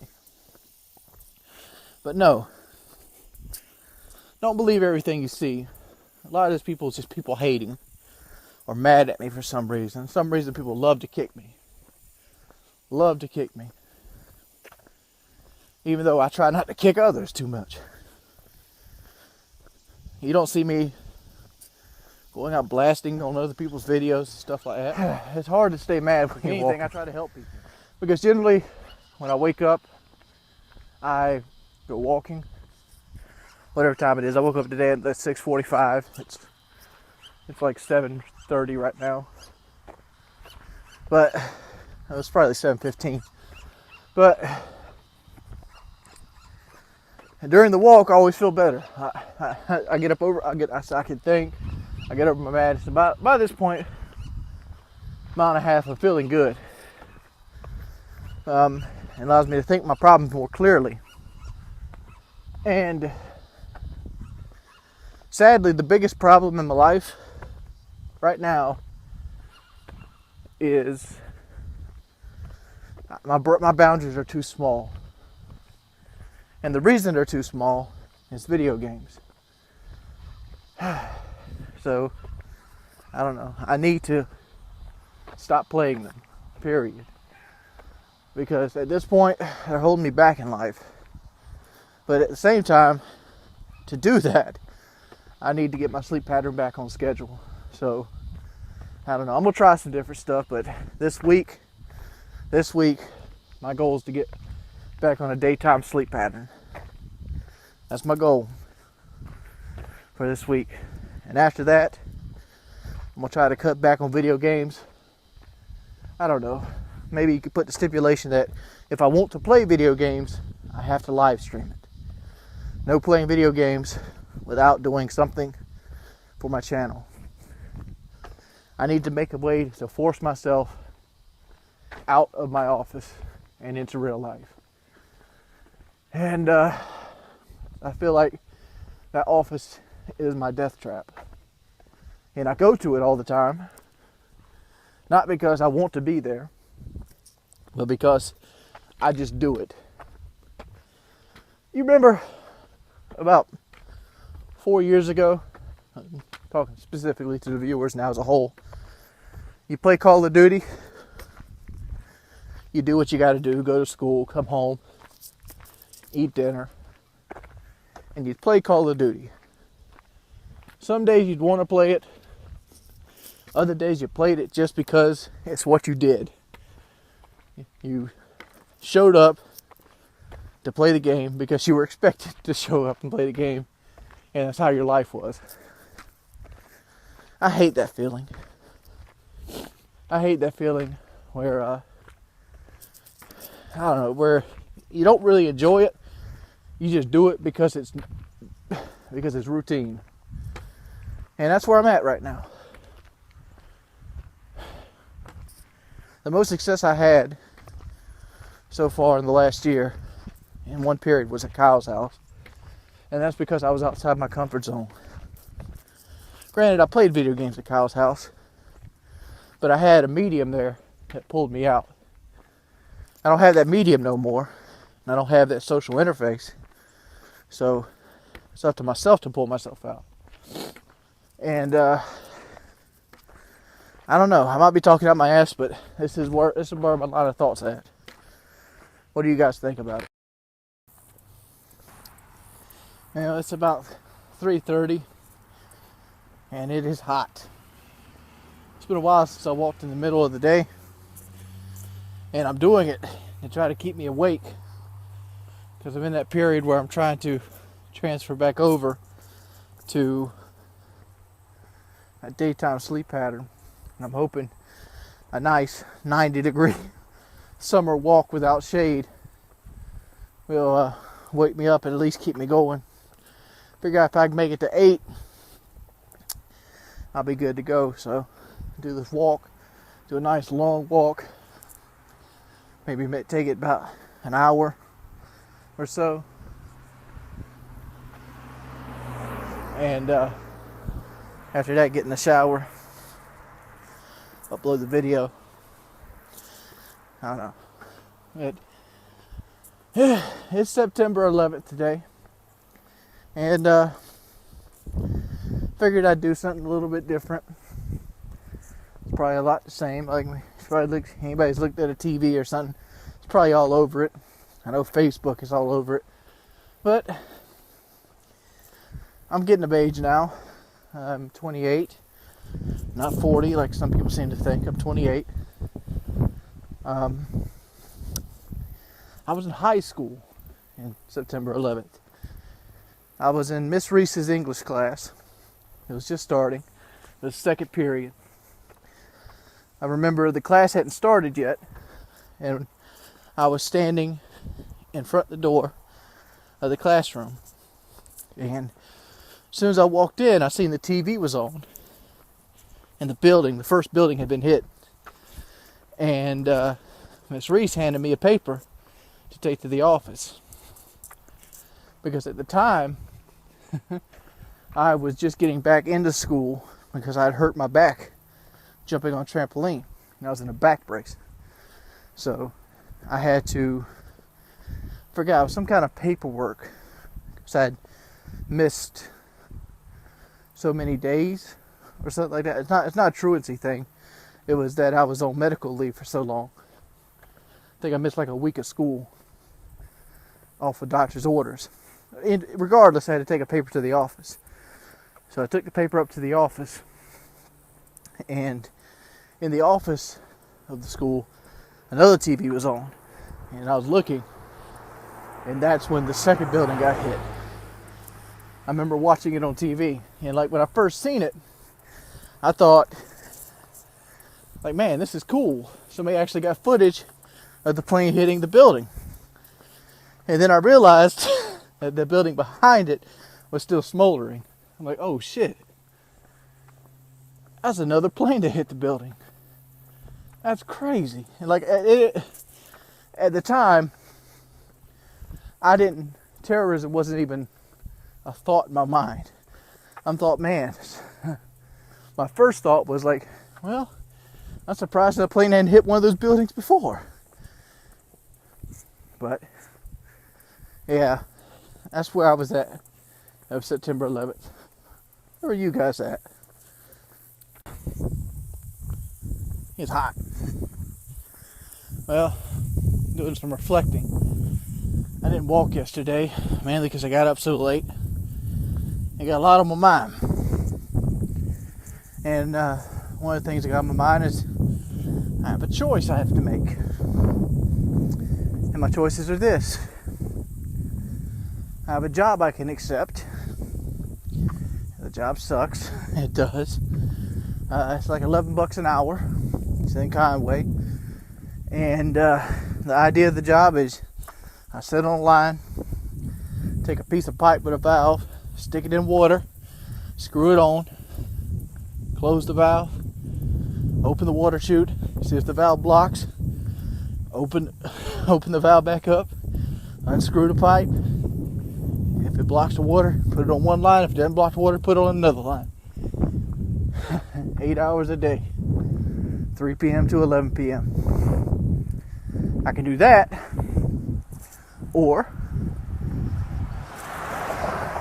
I can take, there's an asshole going 60 miles an hour, or I can take a loan out and go back to school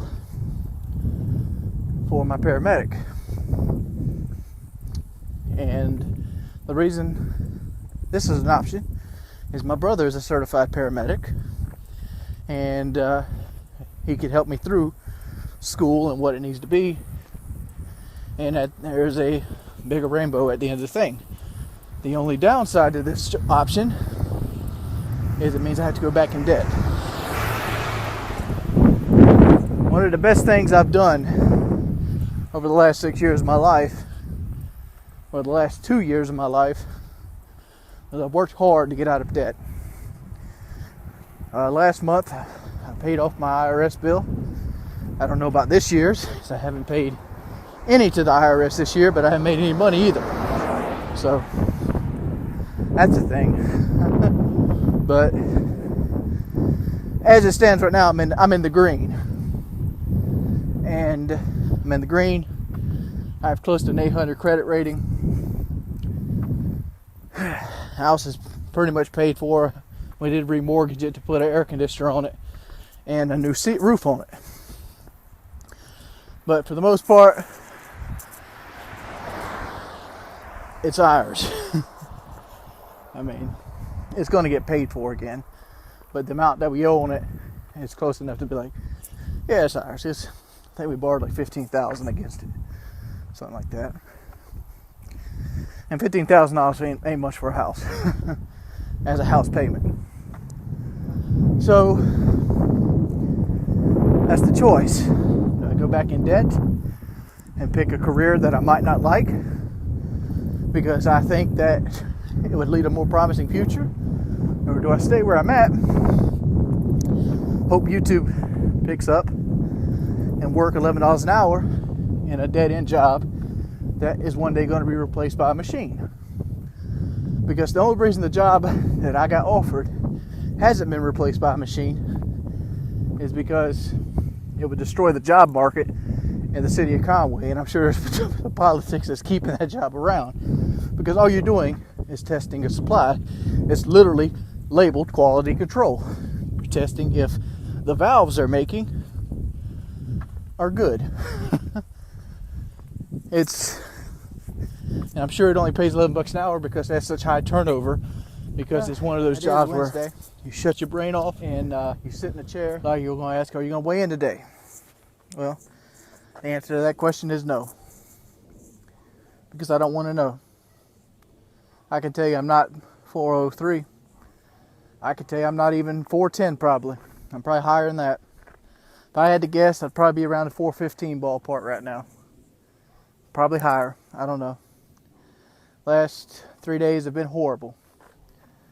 I've ate everything that wasn't tied down or that I could think about nobody'd miss.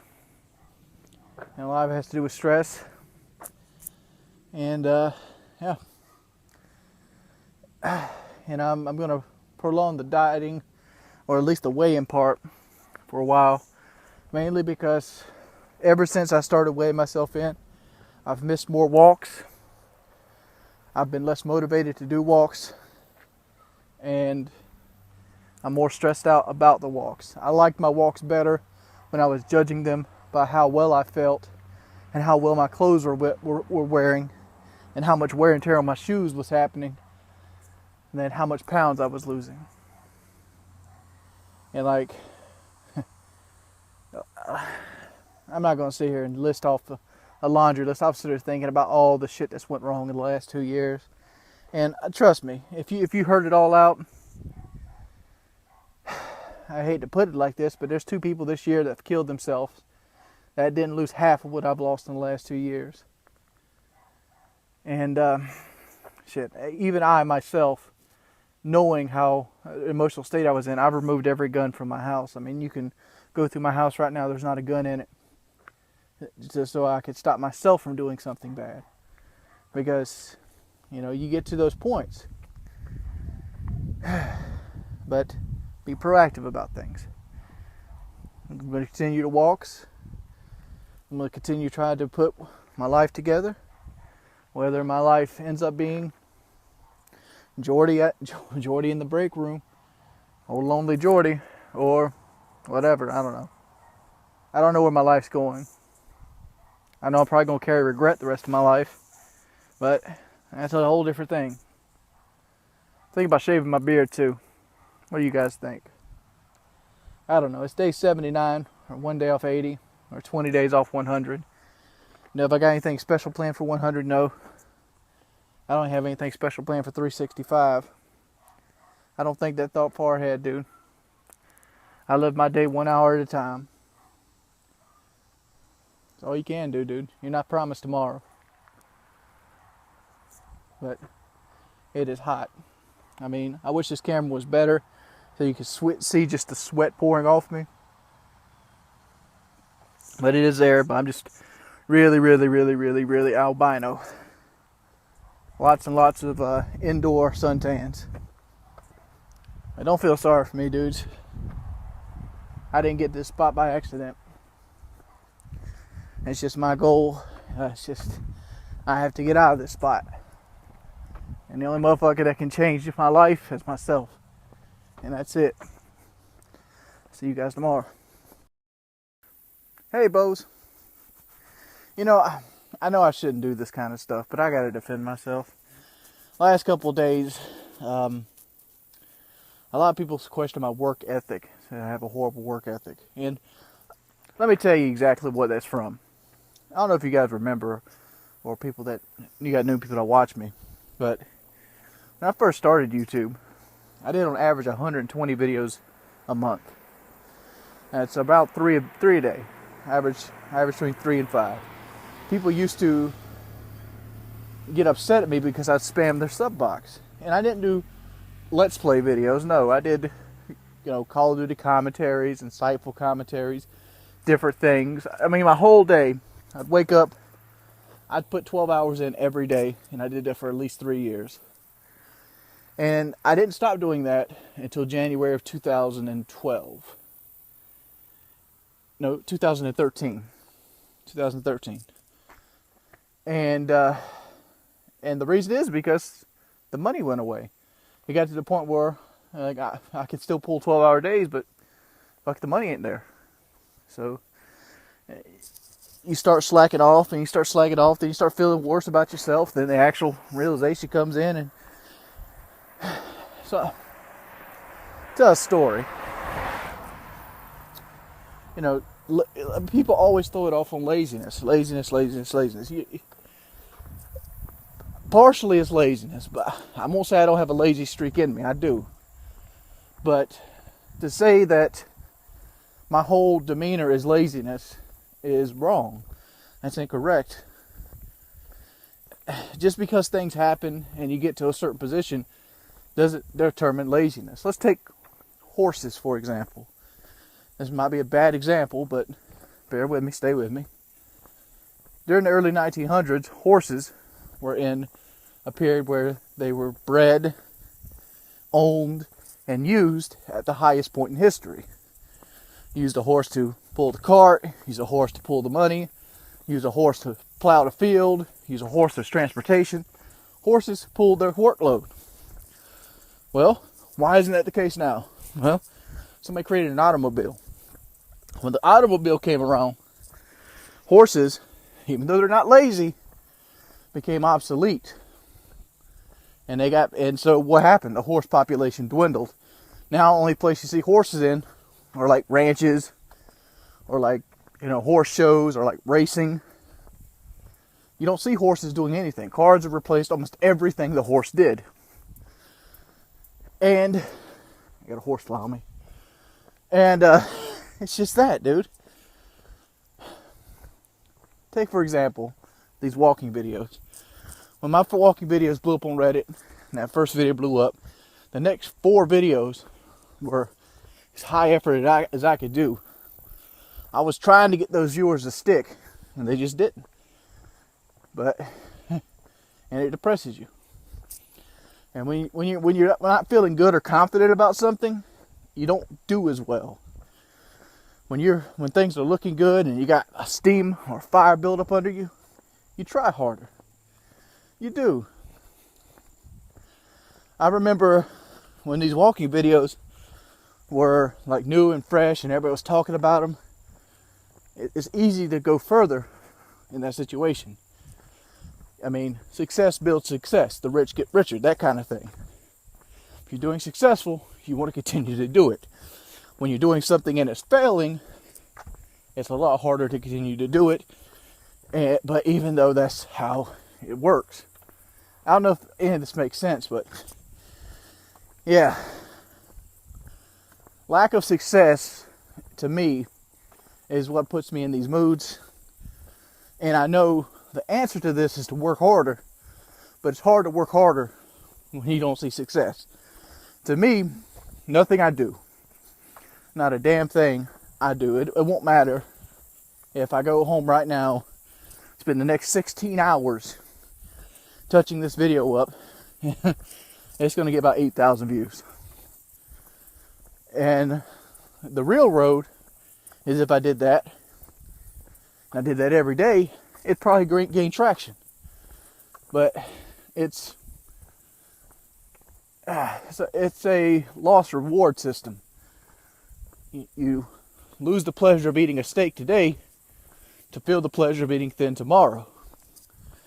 And that's the area in my life I struggle with. I always struggle with that loss prevention system, that pain reward system.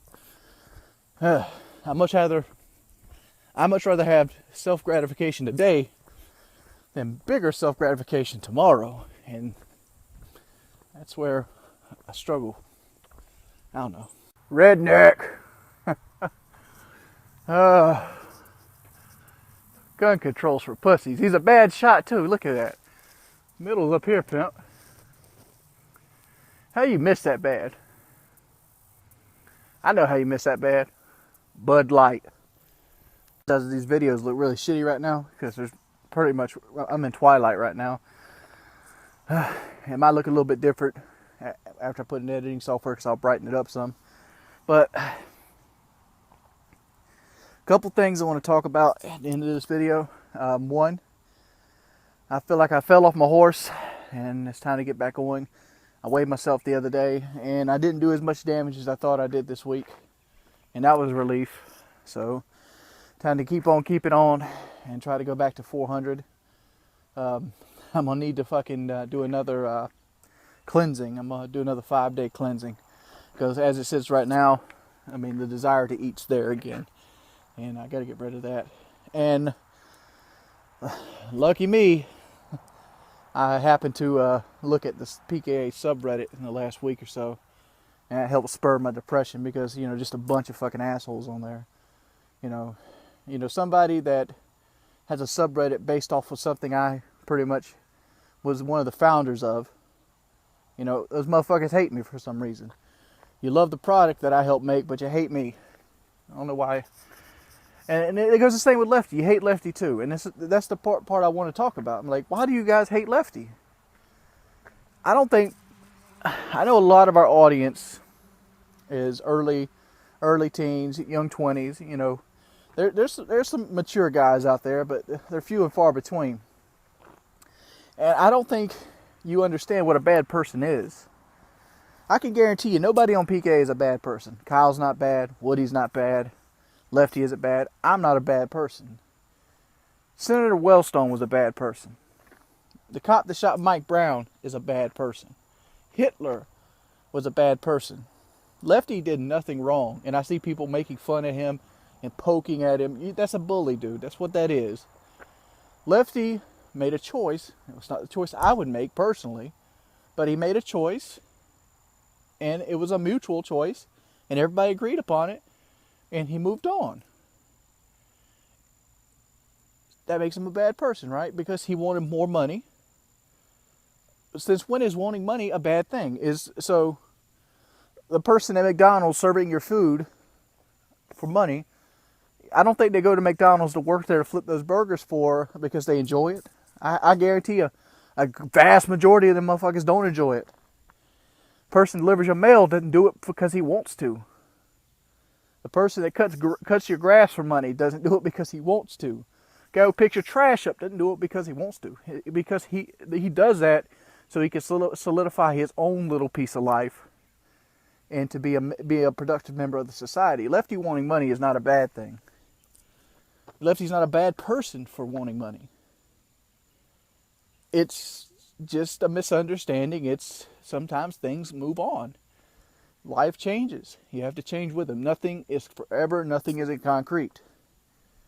To say Lefty is a bad person because he wanted money or wanted more money than the other two guys, that's a misunderstanding. That doesn't make you a bad person. You know, Lefty's the only guy that doesn't talk to me anymore from the PK staff.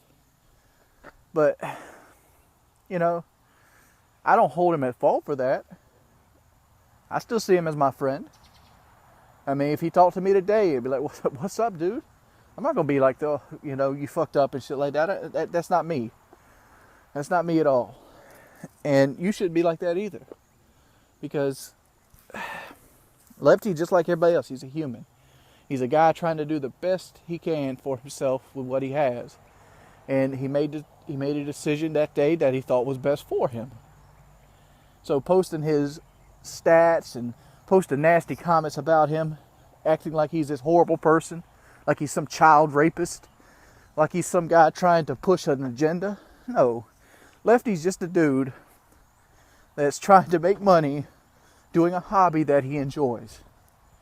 And that's it. There's no conspiracy theories. There's no ulterior motives. There's no money whoring. You know, I don't even understand the term money whore. Like, it goes back to the garbage man thing. Garbage man does his job for money. A YouTuber that has any level of success does YouTube for money. Period. Do you think epic rap battles makes those things because he enjoys it? I'm sure he gets some level of enjoyment, but I'm sure that level of enjoyment went out of it years ago. I'm almost positive it went out of it years ago. Anything is cool for about a year, and then it becomes your job. Porn stars, I guarantee you they don't enjoy sex because you have to fuck on camera 3 or 4 times a week. And you don't get to fuck like you would in your personal house. You get to fuck like, all right, that's a good take. Keep it up. Switch positions. That's how you get to fuck, and you got to pretend like you're into it. I don't know. Stop feathering the tarring, Lefty. That's just silly. Why, hello. Here, get my hat straight. Carolina busting bulldog ass. Yeah, I haven't put a video up in a couple days. A lot of it's my bad. Just fucking have a lazy streak in me the size of my pole. I don't know, dude. More of the same shit. And I used to even say it, I'm just not feeling motivated. So let's see if we can get something started here again, and see what we're doing today. I'm fucking up, dog. I literally am. I'm about a half a mile in. I'm doing it backwards today, and for some reason my back's hurting. Keep in mind, I did this just 2 days ago. I did this walk, and I was pain free. But so some between then and now, I've either put on a lot of weight or I don't know. Hopefully it's just all mental. Hopefully it's a mental thing. I don't know. I'm at the point in my life right now, it's like, fuck it, I'm gonna die fat. It's that weighing in fucked me, dude. It fucked me. It got me to the point where I'm mentally weak. I am. I'm a mentally weak person, and like I just can't take it. Like the littlest setback is like fucking shoot a hole right in the boat. My motto going into this thing was, don't sink the boat that you built to float. I don't know, dude. You're thinking, maybe the pain's a good thing. When I was pain-free doing these things, give me way too much time to think. And like, maybe it's all in my head. Maybe it's my body's way of saying, fuck you, don't go back to doing this. And maybe I gotta fight through it. Because like, it doesn't make sense to be able to do this 2 days ago and be pain-free and have pain today. Worst case scenario is nowhere close to where I started. And like I feel like I did when I started. I don't know. But we're about to hit the 1.5 mile mark, and I'll talk to you then. Man, I wanted to give up like halfway down there and turn around. but I didn't, and I'm kind of happy I didn't. It's been a very emotional walk today. I went from happiness to pride to sadness to misery to depression, back to kind of happiness again, all in like a 30-minute period. I don't think my back pain is going to be something that's going to stay around. I think it's all in my head right now. I don't think my back is actually hurting, to be perfectly honest, because it's not one of those pains that actually feels like pain. It's like a phantom pain. And like, I don't know, I still walked at the same pace I always walk it, rather fast. And I don't know. And like the more I walked, the less my back hurt. My back hurt worse the first time I talked to you than it does now. And it seems like the more I walk, the less pain I have. But other than that, I don't know. I'm fucking up, dude. I seriously am. And like, you know, I don't want to sit there and make excuses. It's not. It's more like just to let you know where I'm at. Since I seen that scale that day after that weigh-in, it's been downhill for a while. And like, I don't know. Like, I'll sit around and be like, man, you fucking up. And like, I'll tell myself I'm fucking up. I know I'm fucking up. And I can't stop myself. It's a vicious cycle, dude. But this is day 81. Let's try to make day 82 tomorrow. I gotta get back on track. I fell off the horse. It's time to go. I got a lot of fucking walks ahead of me. A lot of walks. Whew. I am so glad that I didn't quit where I thought I was going to. I came so close to turning around and being like, fuck this shit. You know, I'm just going to do a mile today. Because that thought was in my head, and it was in my head hard. But like, when it came to the point where I was able to check out, I didn't. And, well, it does a couple things for me.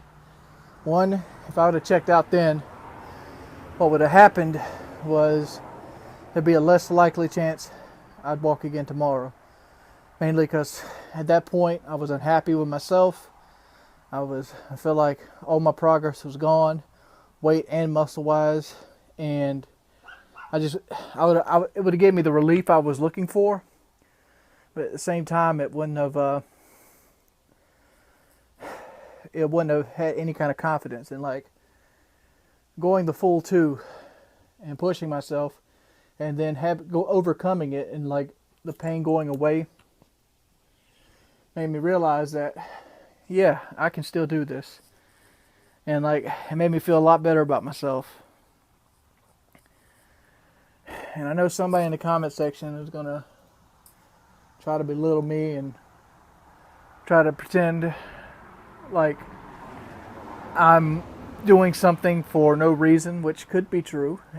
I mean, it could be a positive true, but I look at it a different way. I look at the fact that I'm still here and I'm still attempting to do this means that there's only 2 options in my life. I'm either going to die or I'm going to lose weight.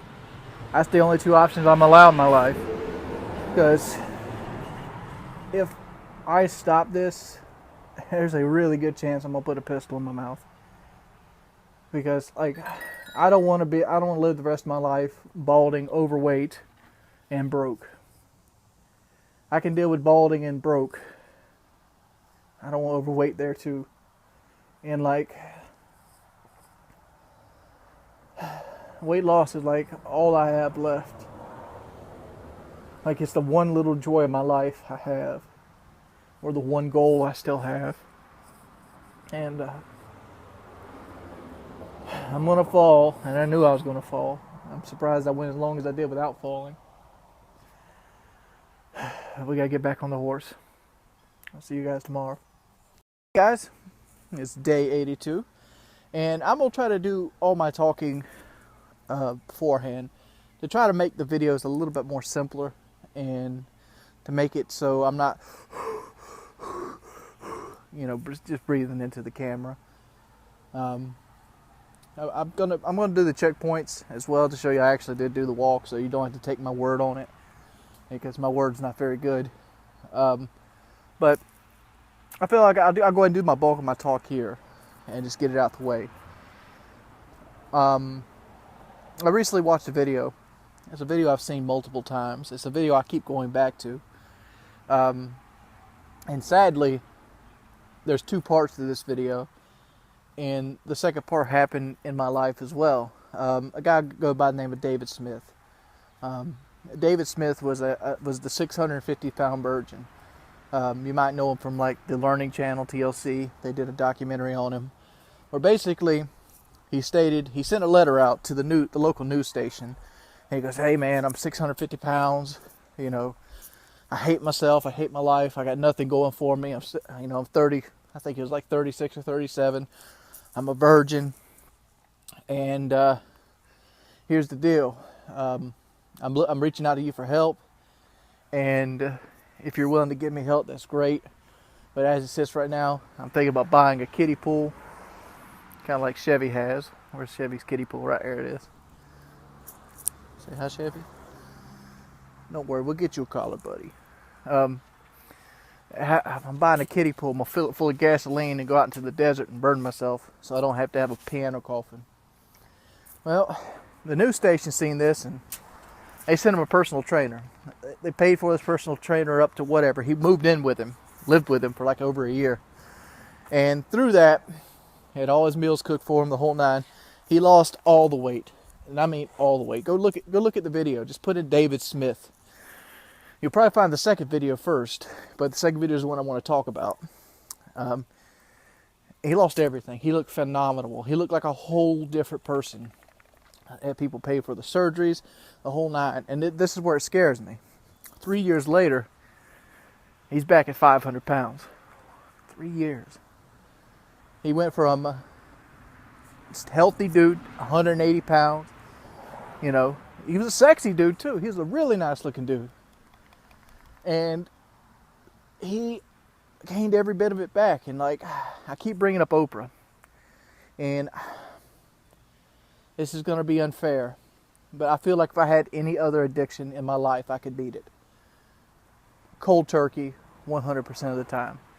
If I was an alcoholic, I feel like I could get off alcohol. Because alcohol is not something that your body wants. It's something it desires. And like, it's not something you have to take in. Like if I had to get off alcohol, me personally, what I would do personally, if I had to, if you go, Jordy, tomorrow your liver's going to shut down if you don't stop drinking today. I would drive up to my buddy Stan's house. I'd be like, "Look here, dude, I can give you some money, but I need you to not let me go anywhere. Lock me in the house, lock down, put me in a room. I need to stay here 2 weeks. Get that 2 weeks out of my system and then go from there." And like, you're saying, well, why don't you do that for food?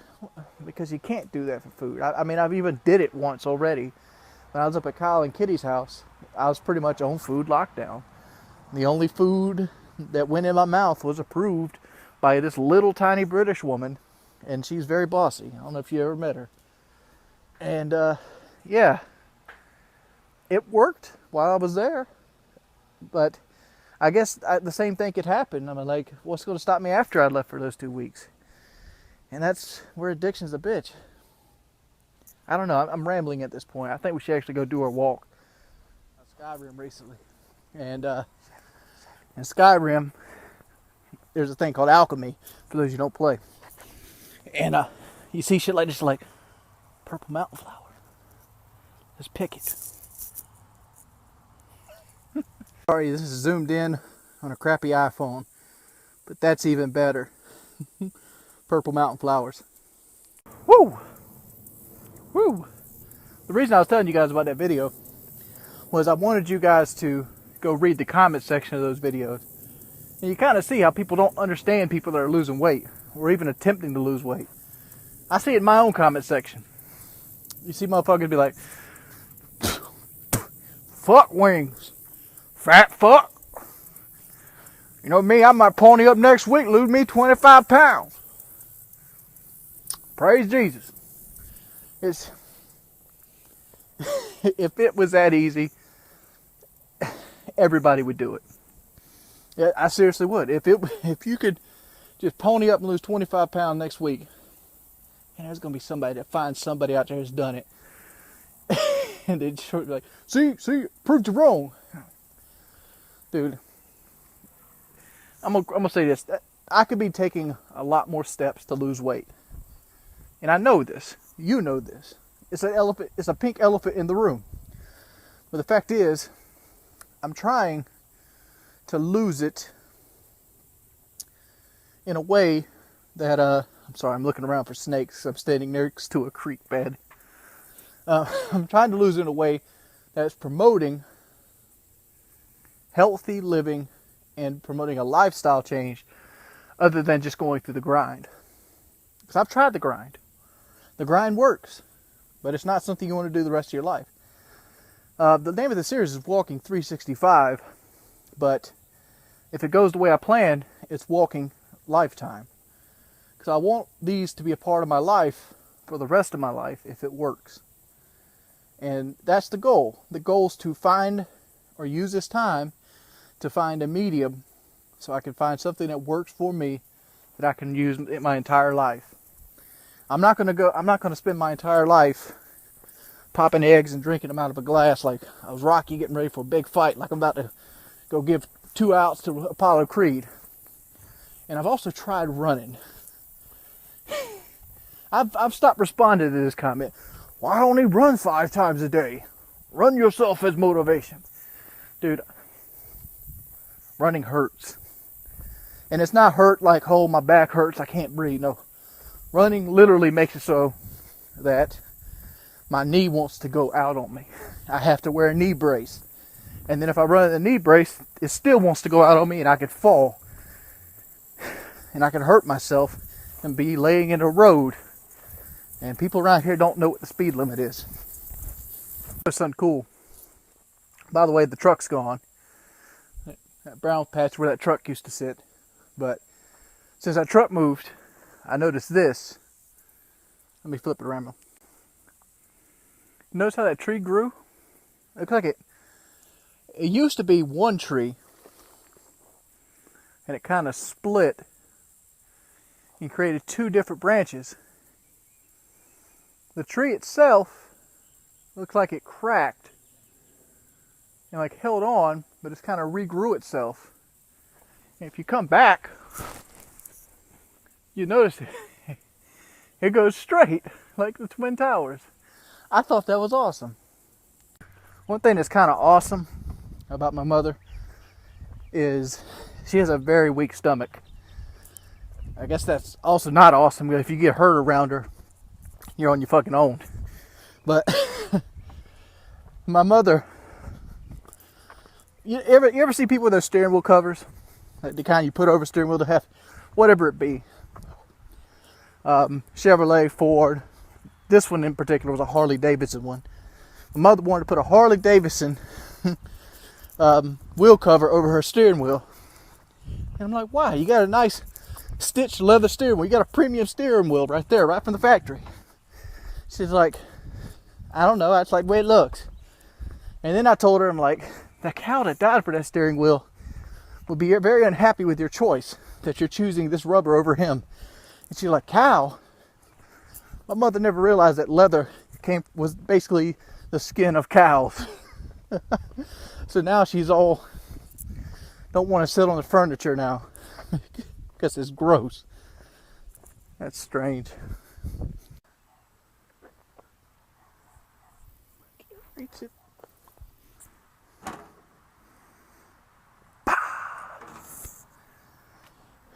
Not to jerk my own dick too much, but there was a success in the 2 days that I missed walking.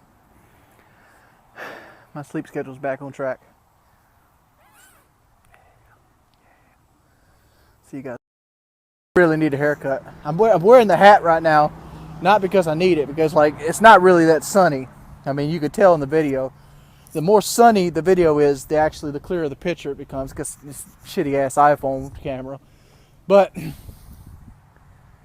I am looking horrible up in this region. I don't know if you. Let's just see if we can go up top.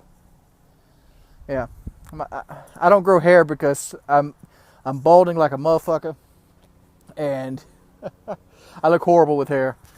And like, I want to shave my beard off, but at the same time, that every girlfriend ever had loved the beard, and it looks good when I keep it trimmed up. But I just recently, I go through peaks and valleys all the damn time, and I'm going up a mountain right now, peaking, and like, I don't know how long this mountain's gonna be or how tall this mountain is, but but it's going up right now. Good. This is what I live with. Whoa, shit! Look at this, mom. I don't know if the camera can even pick this up. Let's see if we can.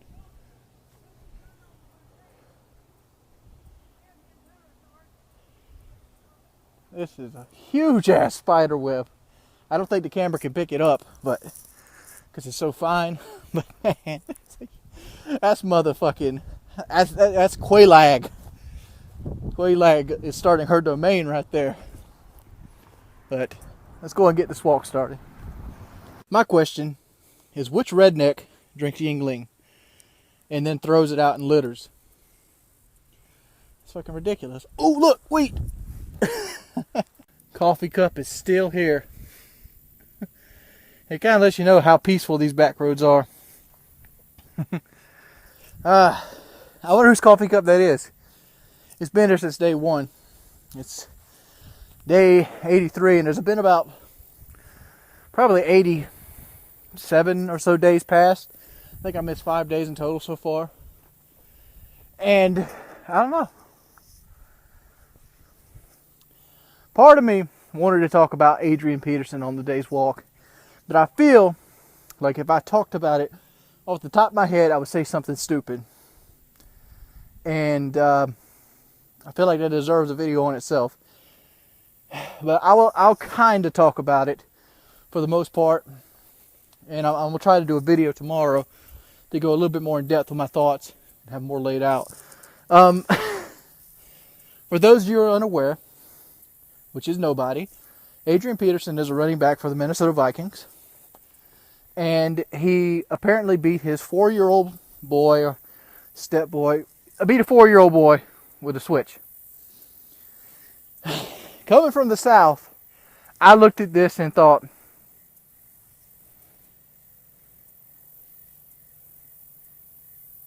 so what? And trust me, I am not a abuser of any way. I don't even use abuse to train dogs. Every dog we have has got nothing but love in his heart. I mean, I used a shock collar on Chevy like twice, and it realized he didn't give a shit. I gave up, and it's been sitting in the living room ever since. And the only reason we used a shock collar on Chevy is because we didn't want him jumping on people, and it didn't work, so fuck it. But in result,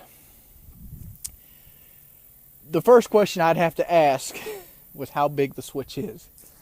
Like, for example, coming from the South, we got our ass beat.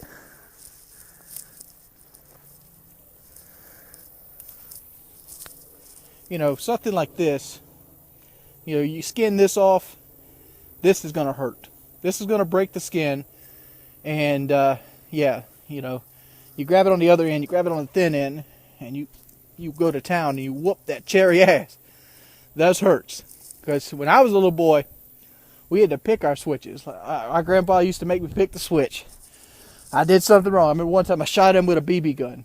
I didn't mean to, but I just got it. It was a Daisy BB gun.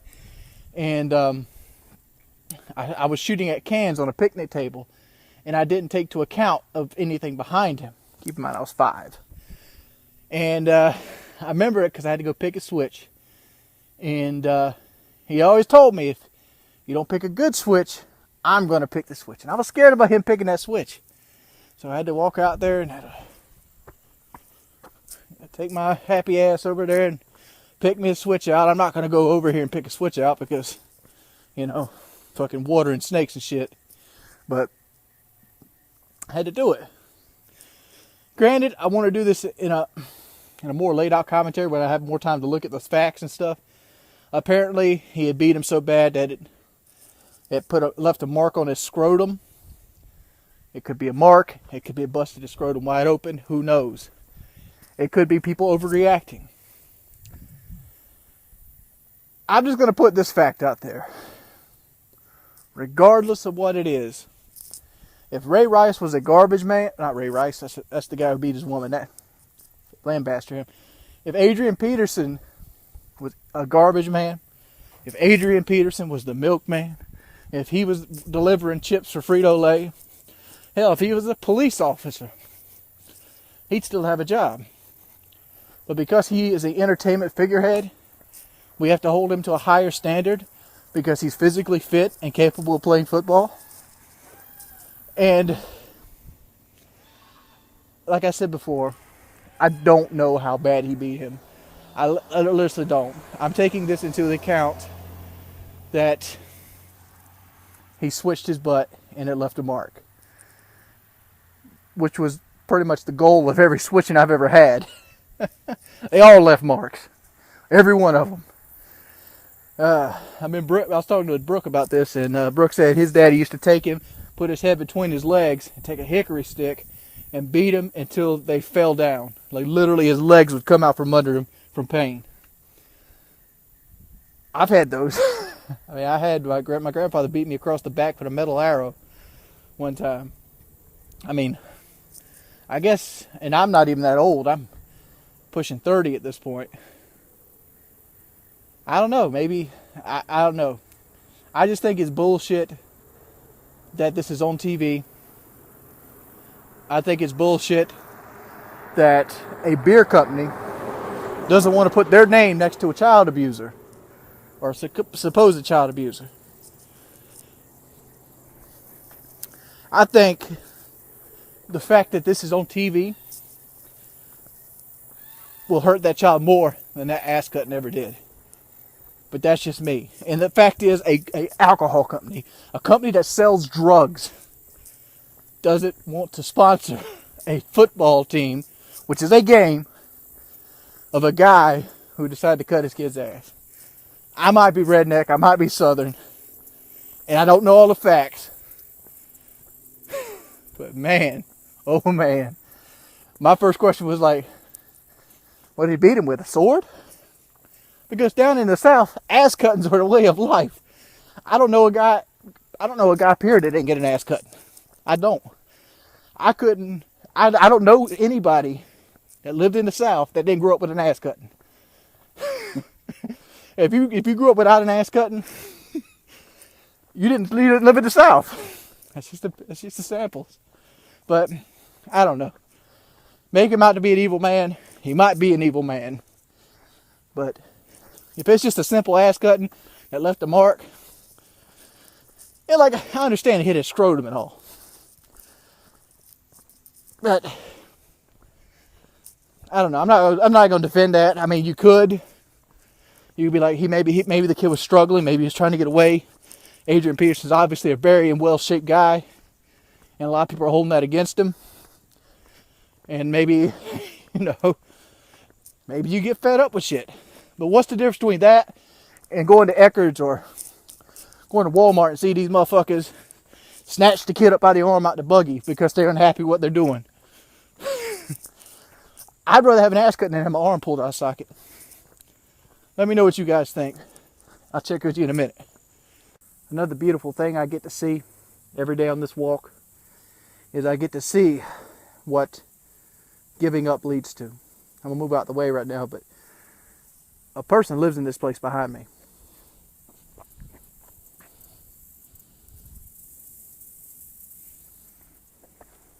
There's a house back there, and that's her front yard.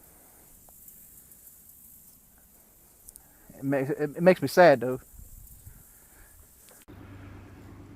I don't have much camera life left. I kind of left with 35%, and then I started listening to YouTube videos. I listened to some old Avenged Sevenfold. Tell you a little bit about myself. If you ever see my YouTube comments, you know that they're vicious. And a lot of people well, don't read them. And I pretty much don't. I glance at them because I feel like if I don't read them, I get out of touch, and I do. I'm more likely to stay in touch with YouTube when I'm in touch with the fan base. Well, I only like to call it fan base. And I get in touch with people that want to follow me. Because to call it a fan base means I do something that excels in entertaining, but I don't. But I have to disagree with something in the comments. And this is something that I use all the time to spur my own self on. It's quick and it's easy for somebody to point at you and be like, look at that flaw right there. That's easy. I do it all the fucking time. It takes nothing. You're not an observationalist.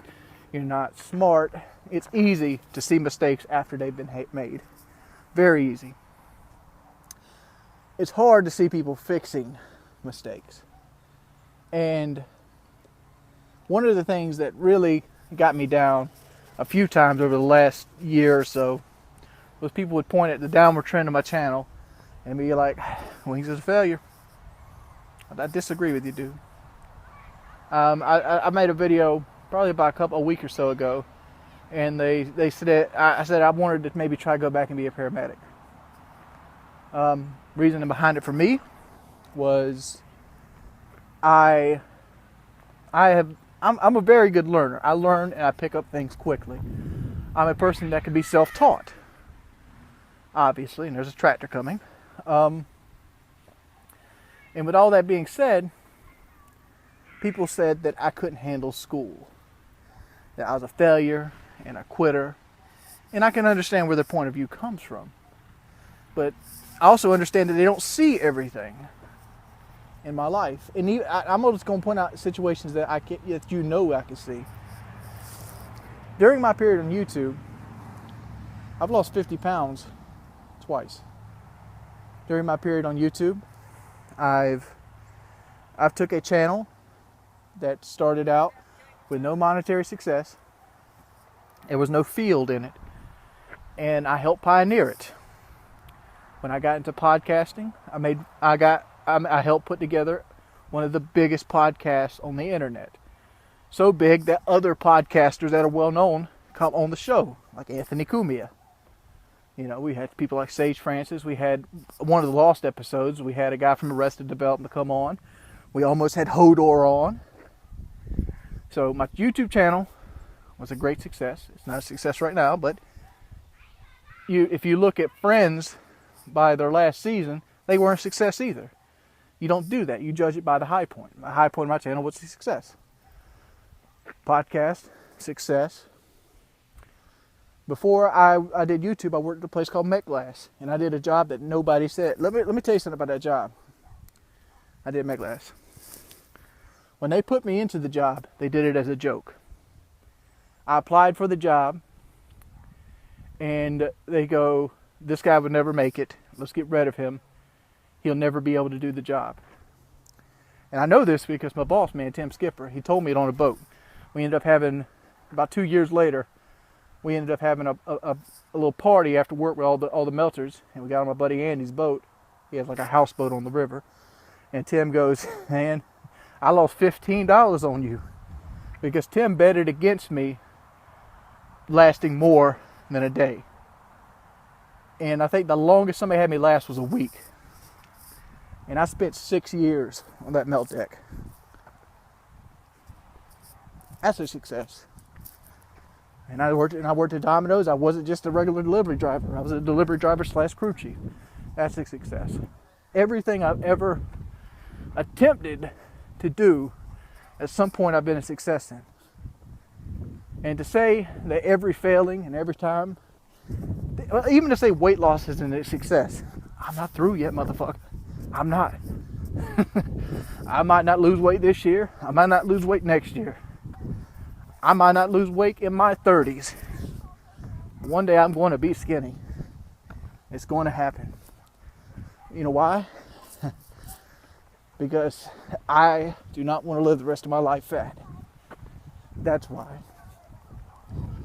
And if you've ever seen me do anything, play a video game, if I'm passionate about it, I'll eventually master it. I sucked at Dark Souls. I was the worst Dark Souls player you could probably watch on YouTube for about a week. But week 3, I did a Let's Play. And I died 3 times during the entire Let's Play. I've played Dark Souls about 2 months now, and I've done a Soul Level 1 run. I can beat the game almost blindfolded at this point. Eventually, I'm going to hit that point with weight loss. I'm struggling right now, but that's the thing with struggles. They eventually end. I had a buddy talk to me just the other day. His name was Jason. Different Jason I was talking about the other day. There's 2 different Jasons. But he's a crisis manager. His job is to talk to people that have hit rock bottom with drugs, life in general, and to assess them. And he told me the only time people make real change isn't from support. It isn't because it's what they think they should do. It's because they have no other choice. And I can tell you honestly, I'm at the point where I have no other choice. I have 2 paths in life I can walk on. I can give up and be like that house I showed you earlier. Just a shrew of a man living off $600 worth of disability. Fat, lonely, depressed, eating myself until my stomach burst. Or I can lose the weight, become a member of society again, find a woman, have something for myself, and do things I've always wanted to do. Like this one, for example. When I bought the white Ford, I really, really, really much rather would have took some money and went and got my dream car. My dream car is a 1970 Dodge Challenger with a 440. Cliche, I know. But I knew I had one picked out. It was 2 states over. They wanted 11 grand for it. Wasn't in good shape, but it ran. And it was the color I wanted too, white. It was a rusty white, but it was white. And I decided not to buy it because I had the money. And I decided to go get a truck because I couldn't drive it. I could not literally get in that car and drive it because they didn't have tilt steering wheels. The seats didn't move back and forth. No power pedals. I was too fat to drive it. And that was one of the things that stuck with me. That'll probably haunt me the rest of my life.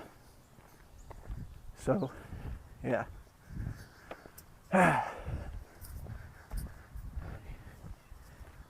To say I'm going to be a failure my whole life would say that I've been a failure. I've been a failure, dude. I've succeeded at most things I've put my mind to. Look at this shit behind me. Look at this. Fuck them. Send them all home. Not fucking with you. I don't know if I'm going to be doing walks tomorrow. I don't know. Because we're going to be putting new flooring in the house. And it's, so we got to basically do the flooring in there. Which, let me show this to you. We're going to start with this room. I'm going to pull all the carpet out. And we're going to take up all this floor too. The reason being is it's starting to swell in spots. And we had a dishwasher a few years back. This one. We had this one, like you can see right there. Where it's kind of see how it's discolored on the edge and how it almost is like popped up. And it's starting to get soft in spots. So we're going to have to pull this floor up. And we're going to put down a We're going to put down a new hardwood from over there all the way back, replacing all the carpet in the house except the ones in the bedrooms. So, yeah, that's going to be an all-day project tomorrow. So, yeah, we have all the furniture in the living room right now. Today's been a good day. I'm going to try to keep this video short since I kind of got off on a rant yesterday, and I talked a little bit about everything yesterday. I didn't realize I talked for 20 minutes. So, yeah. I'm feeling good today. I literally am. I'm happy. It's a nice sunny day. It's a good day today. It's a good day. Hopefully I'll figure out something to talk about on the way there. I'm gonna go and do the mile part. Cause I do these walks and checkpoints. I do a half mile, full mile, and then the last part's another half mile. So let's go. I'm gonna turn some music on, fellas, and I'll see you guys in a minute. You know, there was something positive I did today. For those of you who don't know, or didn't see or notice, well, I haven't really been that active on YouTube. I had a DX Racer chair sitting in the background. DX Racer sent that to me to try out. It was their king size line, and me and the chair didn't really fit, so I got to send it back. But I've been trying to look for a box that could fit the back of the chair in, because it's a rather big chair. I need a rather big box to ship it back in. So I went to town today to go to the UPS store and maybe go to Kinko's and see if I can find a box. And on my way there, I stopped and helped this guy out. He is a old beat up Ford pickup, Ford Ranger, old Ford Ranger. And I seen him. We had the door open, hood up, and he had his woman with him. So I stopped and say, you know how rednecks say, "Hey, need help?" "Yeah, man, battery dead." I didn't get a good look at this motherfucker to begin with. You know, it's like, it's whatever. This guy's down on his luck. I think I can help him out. I'll give him a jump, whatever. I get out the truck. I go straight to the toolbox to get my jumper cables out. I turn around. Matter of fact, let me do it for you.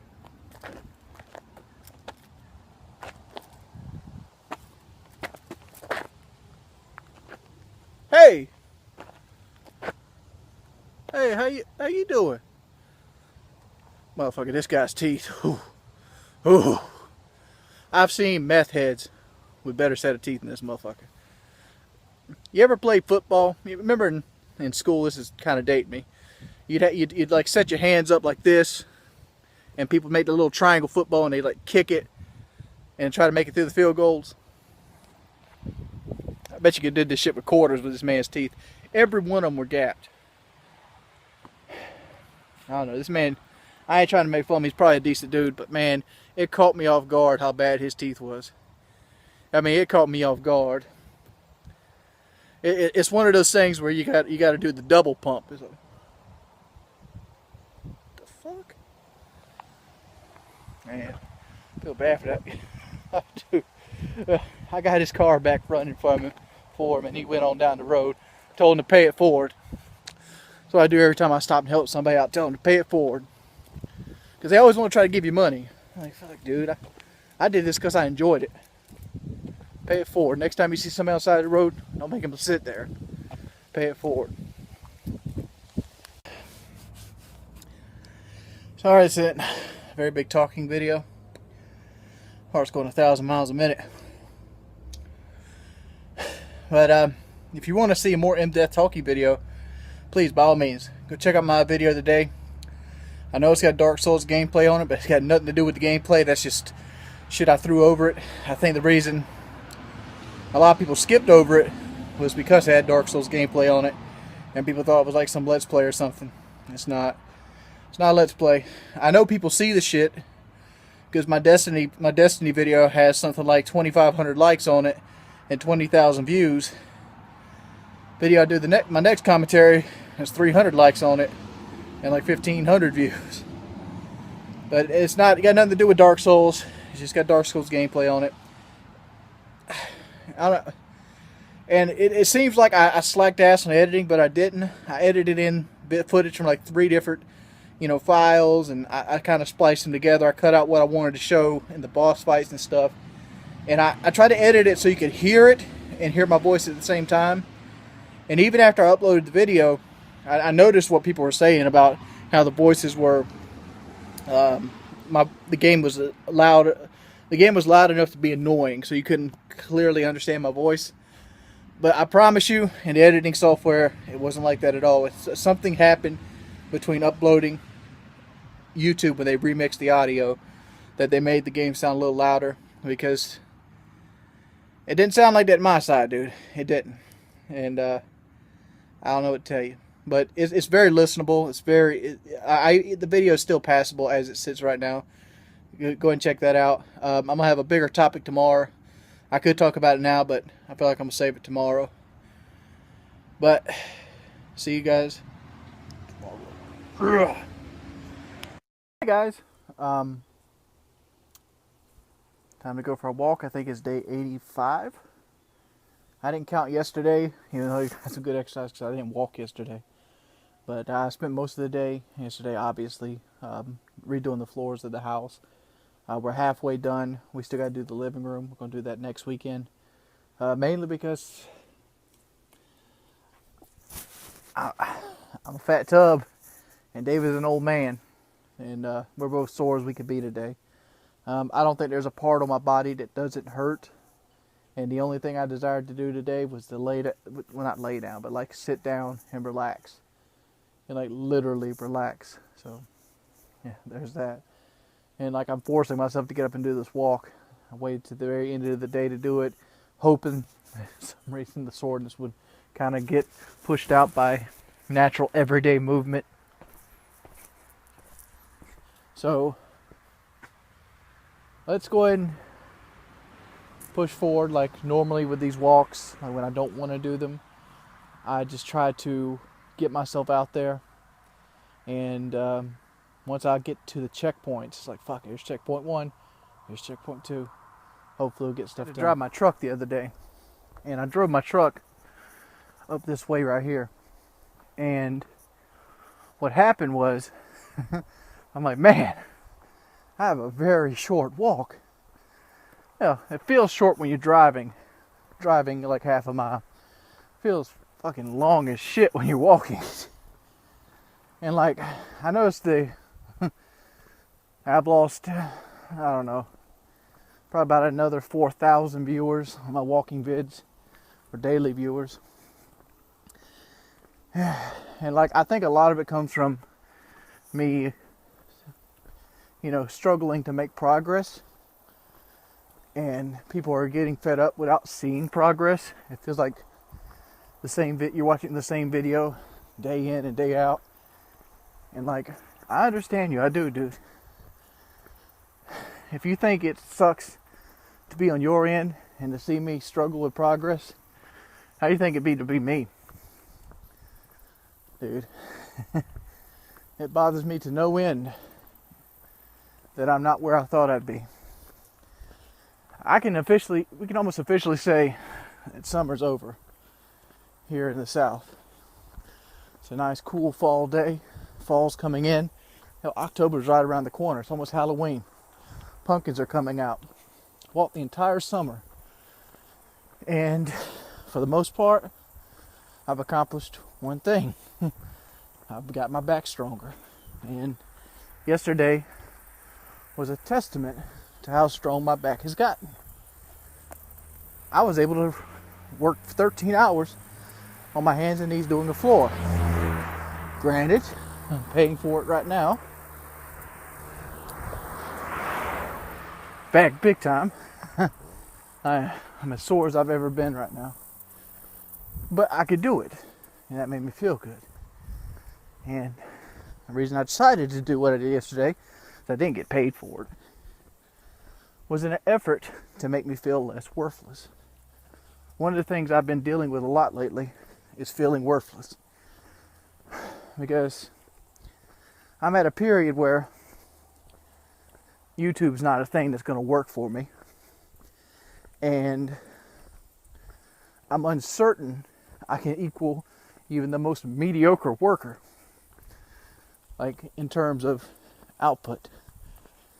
Like, you know, it's like, wow, I feel good about myself because I did a good job yesterday. Put a 13-hour day in. But the job I did yesterday is basically the bottom tier of manual labor. That's where you start at for like $8 an hour. On your hands and knees, pulling out thousands of staples. And it's like, wow. I don't know. But it made me feel less worthless. It made me feel like I accomplished something. And that's something YouTube hasn't been giving me lately. Mainly because, I don't know. When I feel motivated, it's easy to tell in my videos when I feel motivated. When I'm unmotivated, I don't bother editing. I just slap them together. I put them out. I don't know. I'm really sore. I feel like I've been in a car wreck. You know, sometimes these walks are a blessing, sometimes they're a curse. Today happens to be a curse. Well, my line of thinking is, like, I feel like I've been in a car wreck, like I think I just stated. And part of me is there thinking, like, man, Jordy, what if you had to do that job every day? I don't think I could do it. Like, if you had to tell me to get up and go do another 13-hour day like I did yesterday, I'd quit. I would. I would, like, call in, like, thank you for the job, I can't handle this. And that's one of the things I think about all the time. Like, I don't know. Like, I discussed about feeling worthless, and that right there's the meaning of it. Like, in my heart, it didn't bother me to do that, but I'm not 22 anymore. I'm almost 30. I'm almost 30 and almost 80 pounds heavier than I was when I worked at Met Glass. And I somehow got to make myself able to go back into that kind of environment. I just don't see it happening. And then I start thinking about, well, you need to do something clerical. Well, I have no clerical background. I can type, but everybody can type. It's not nothing new anymore. It's not like, that's not 2004 job resume material. Every motherfucker can type.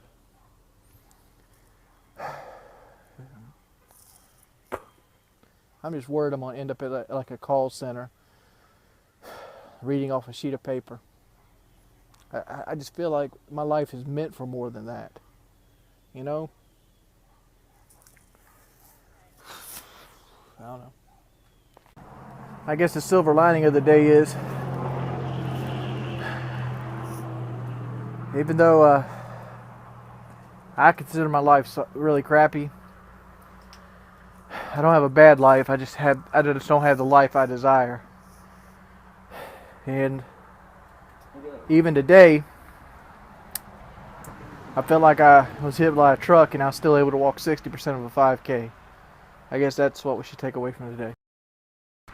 Day 86. Let's get this going. Alright, we're at the first checkpoint. We're quiet. And we got rednecks. But it looked like it's going to rain, so I'm trying to make these videos short and sweet.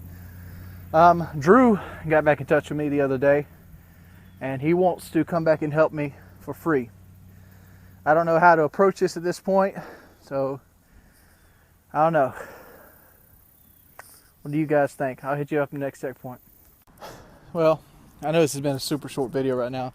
I think I got like 46 seconds recorded. So I think I'll go ahead and talk about a little something. Recently I've been trying to do a lot of things to get my self-esteem back up, much like the flooring. I think I'm eventually going to go get a haircut, and I think I'm going to shave my beard off entirely. Mainly because it makes me feel like a bum, to be perfectly honest. It makes me feel like, you know, you're just this dirty homeless hobo and nobody wants. But it's about to rain on us. We got cars coming. I'll see you guys tomorrow.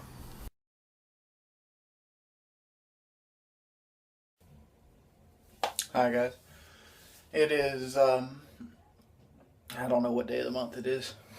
I'm gonna bullshit you. But we're going to see if we can make some changes today and put our heart back into this. So first things first is we're going to get rid of the beard.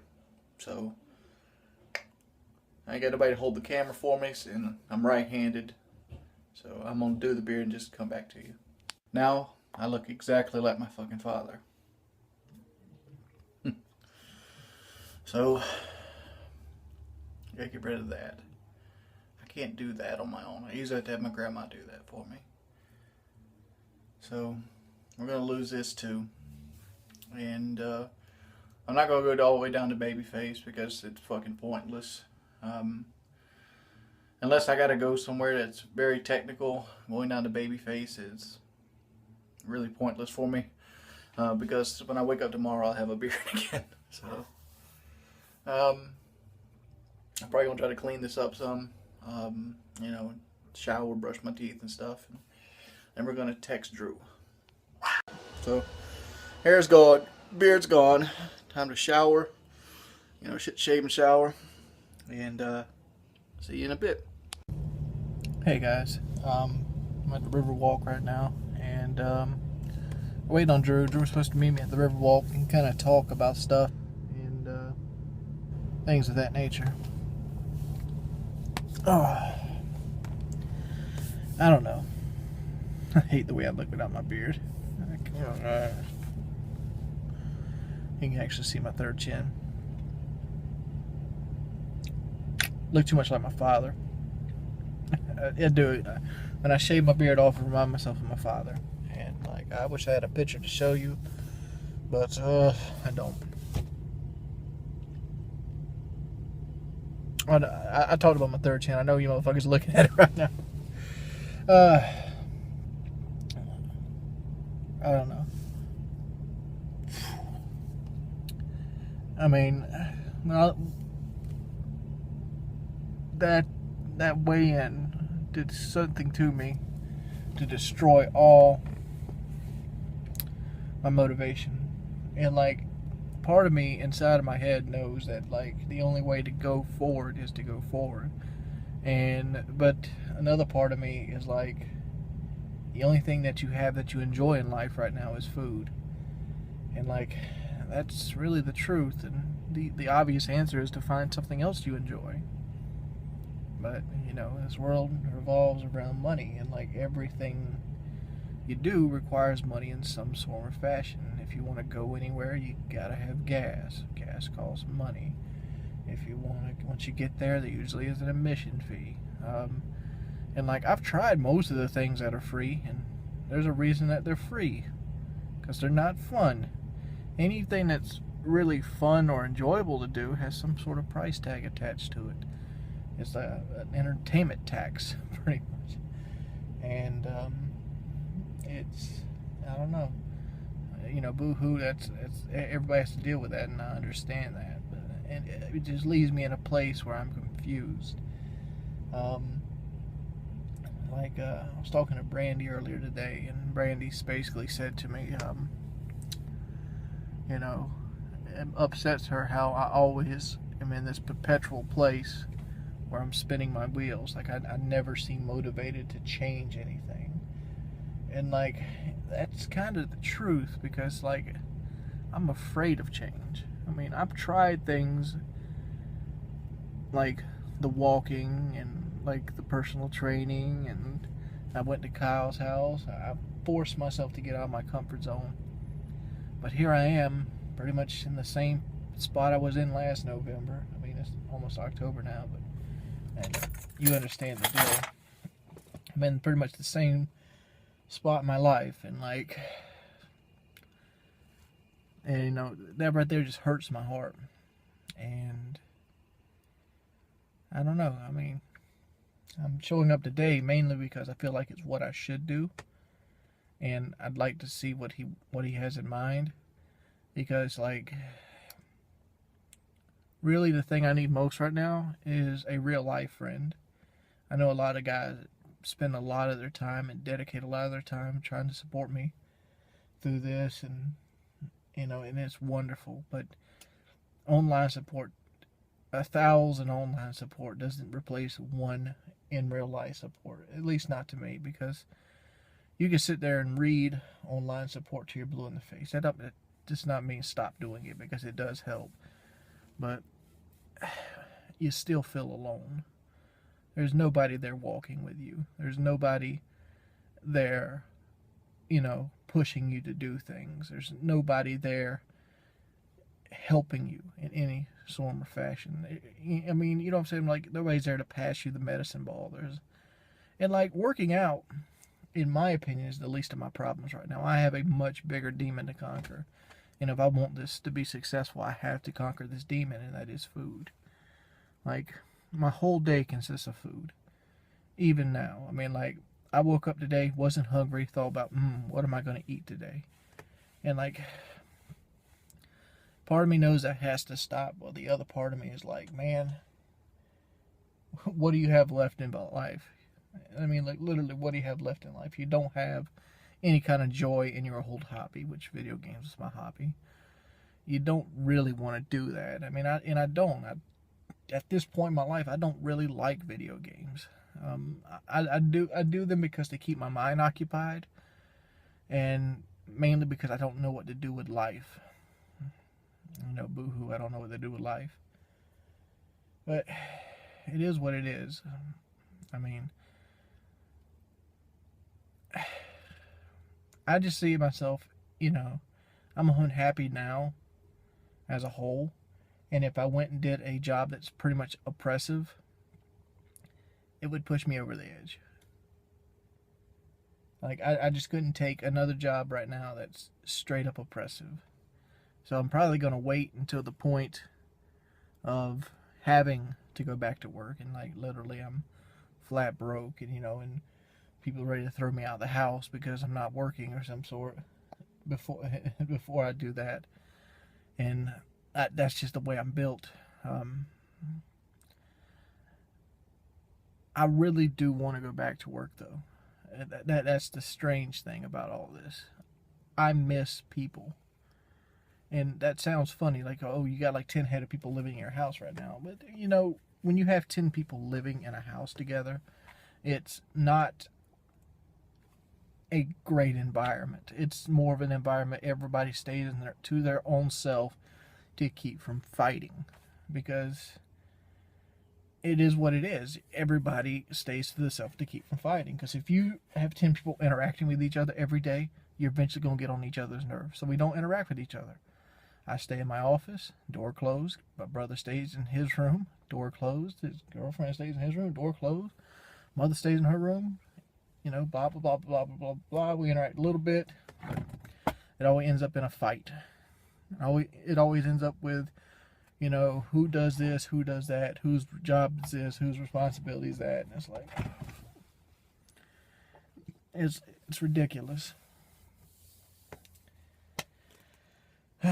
Well, hopefully Drew will be here soon and we'll kick that off. Well, I figured I'd go ahead and do this as like a little closure to this video. I did get to talk to Drew, and Drew basically had a plan for me. That plan being,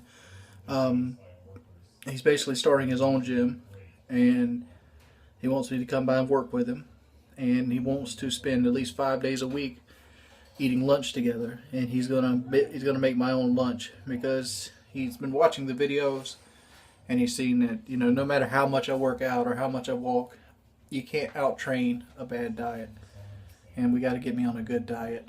And he's gonna take a step and take a little bit of the burden, and he's gonna try to make me lunch for at least 5 days, and see how that works.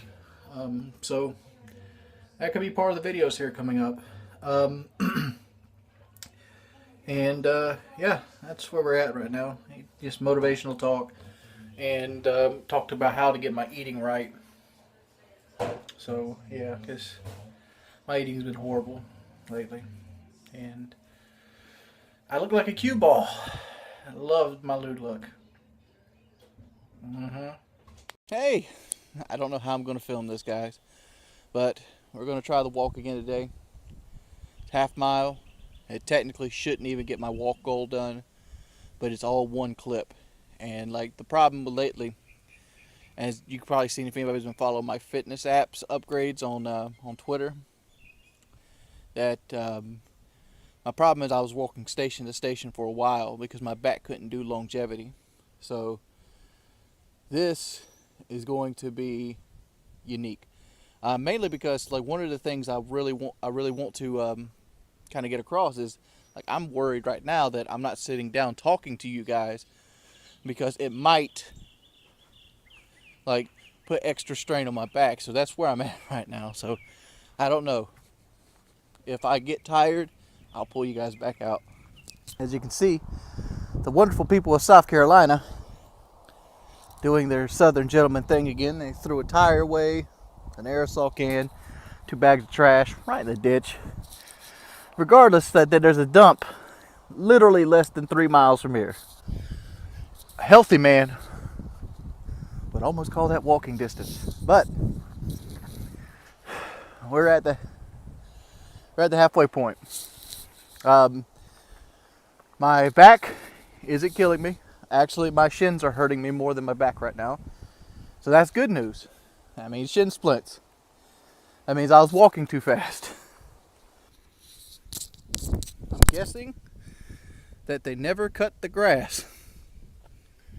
This is the house on Walking 365 that I said, like, wow, somebody actually lives back there. Like, you might look like you're just looking at woods, but no.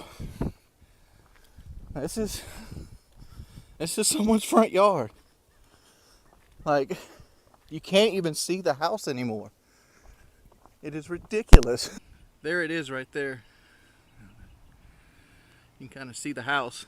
I was like, yeah, it's somebody's house. Well, now I have to walk a mile. We're sitting out here at Quiet Avenue. Man, you can't really see it from here, but it's there.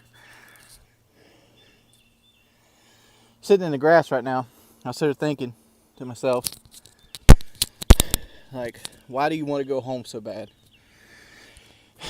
I was like, it can't be because Black Ops 3 is there. You don't even like playing Black Ops 3.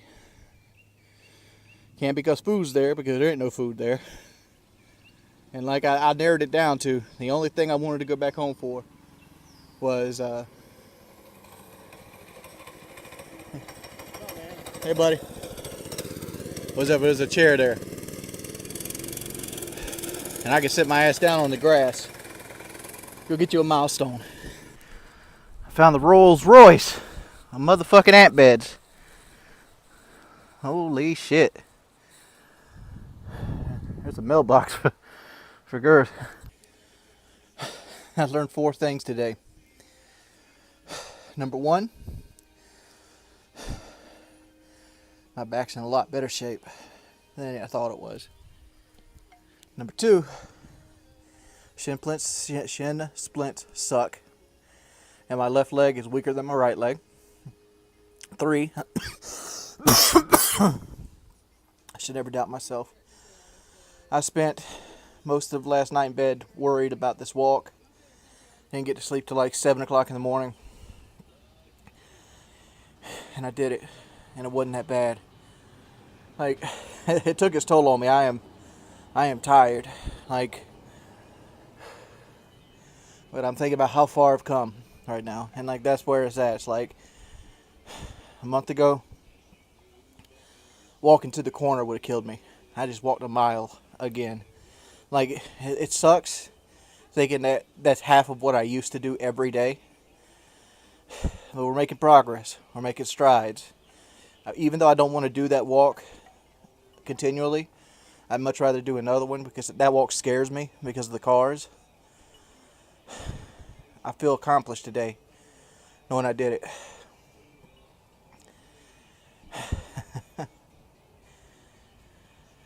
I did it.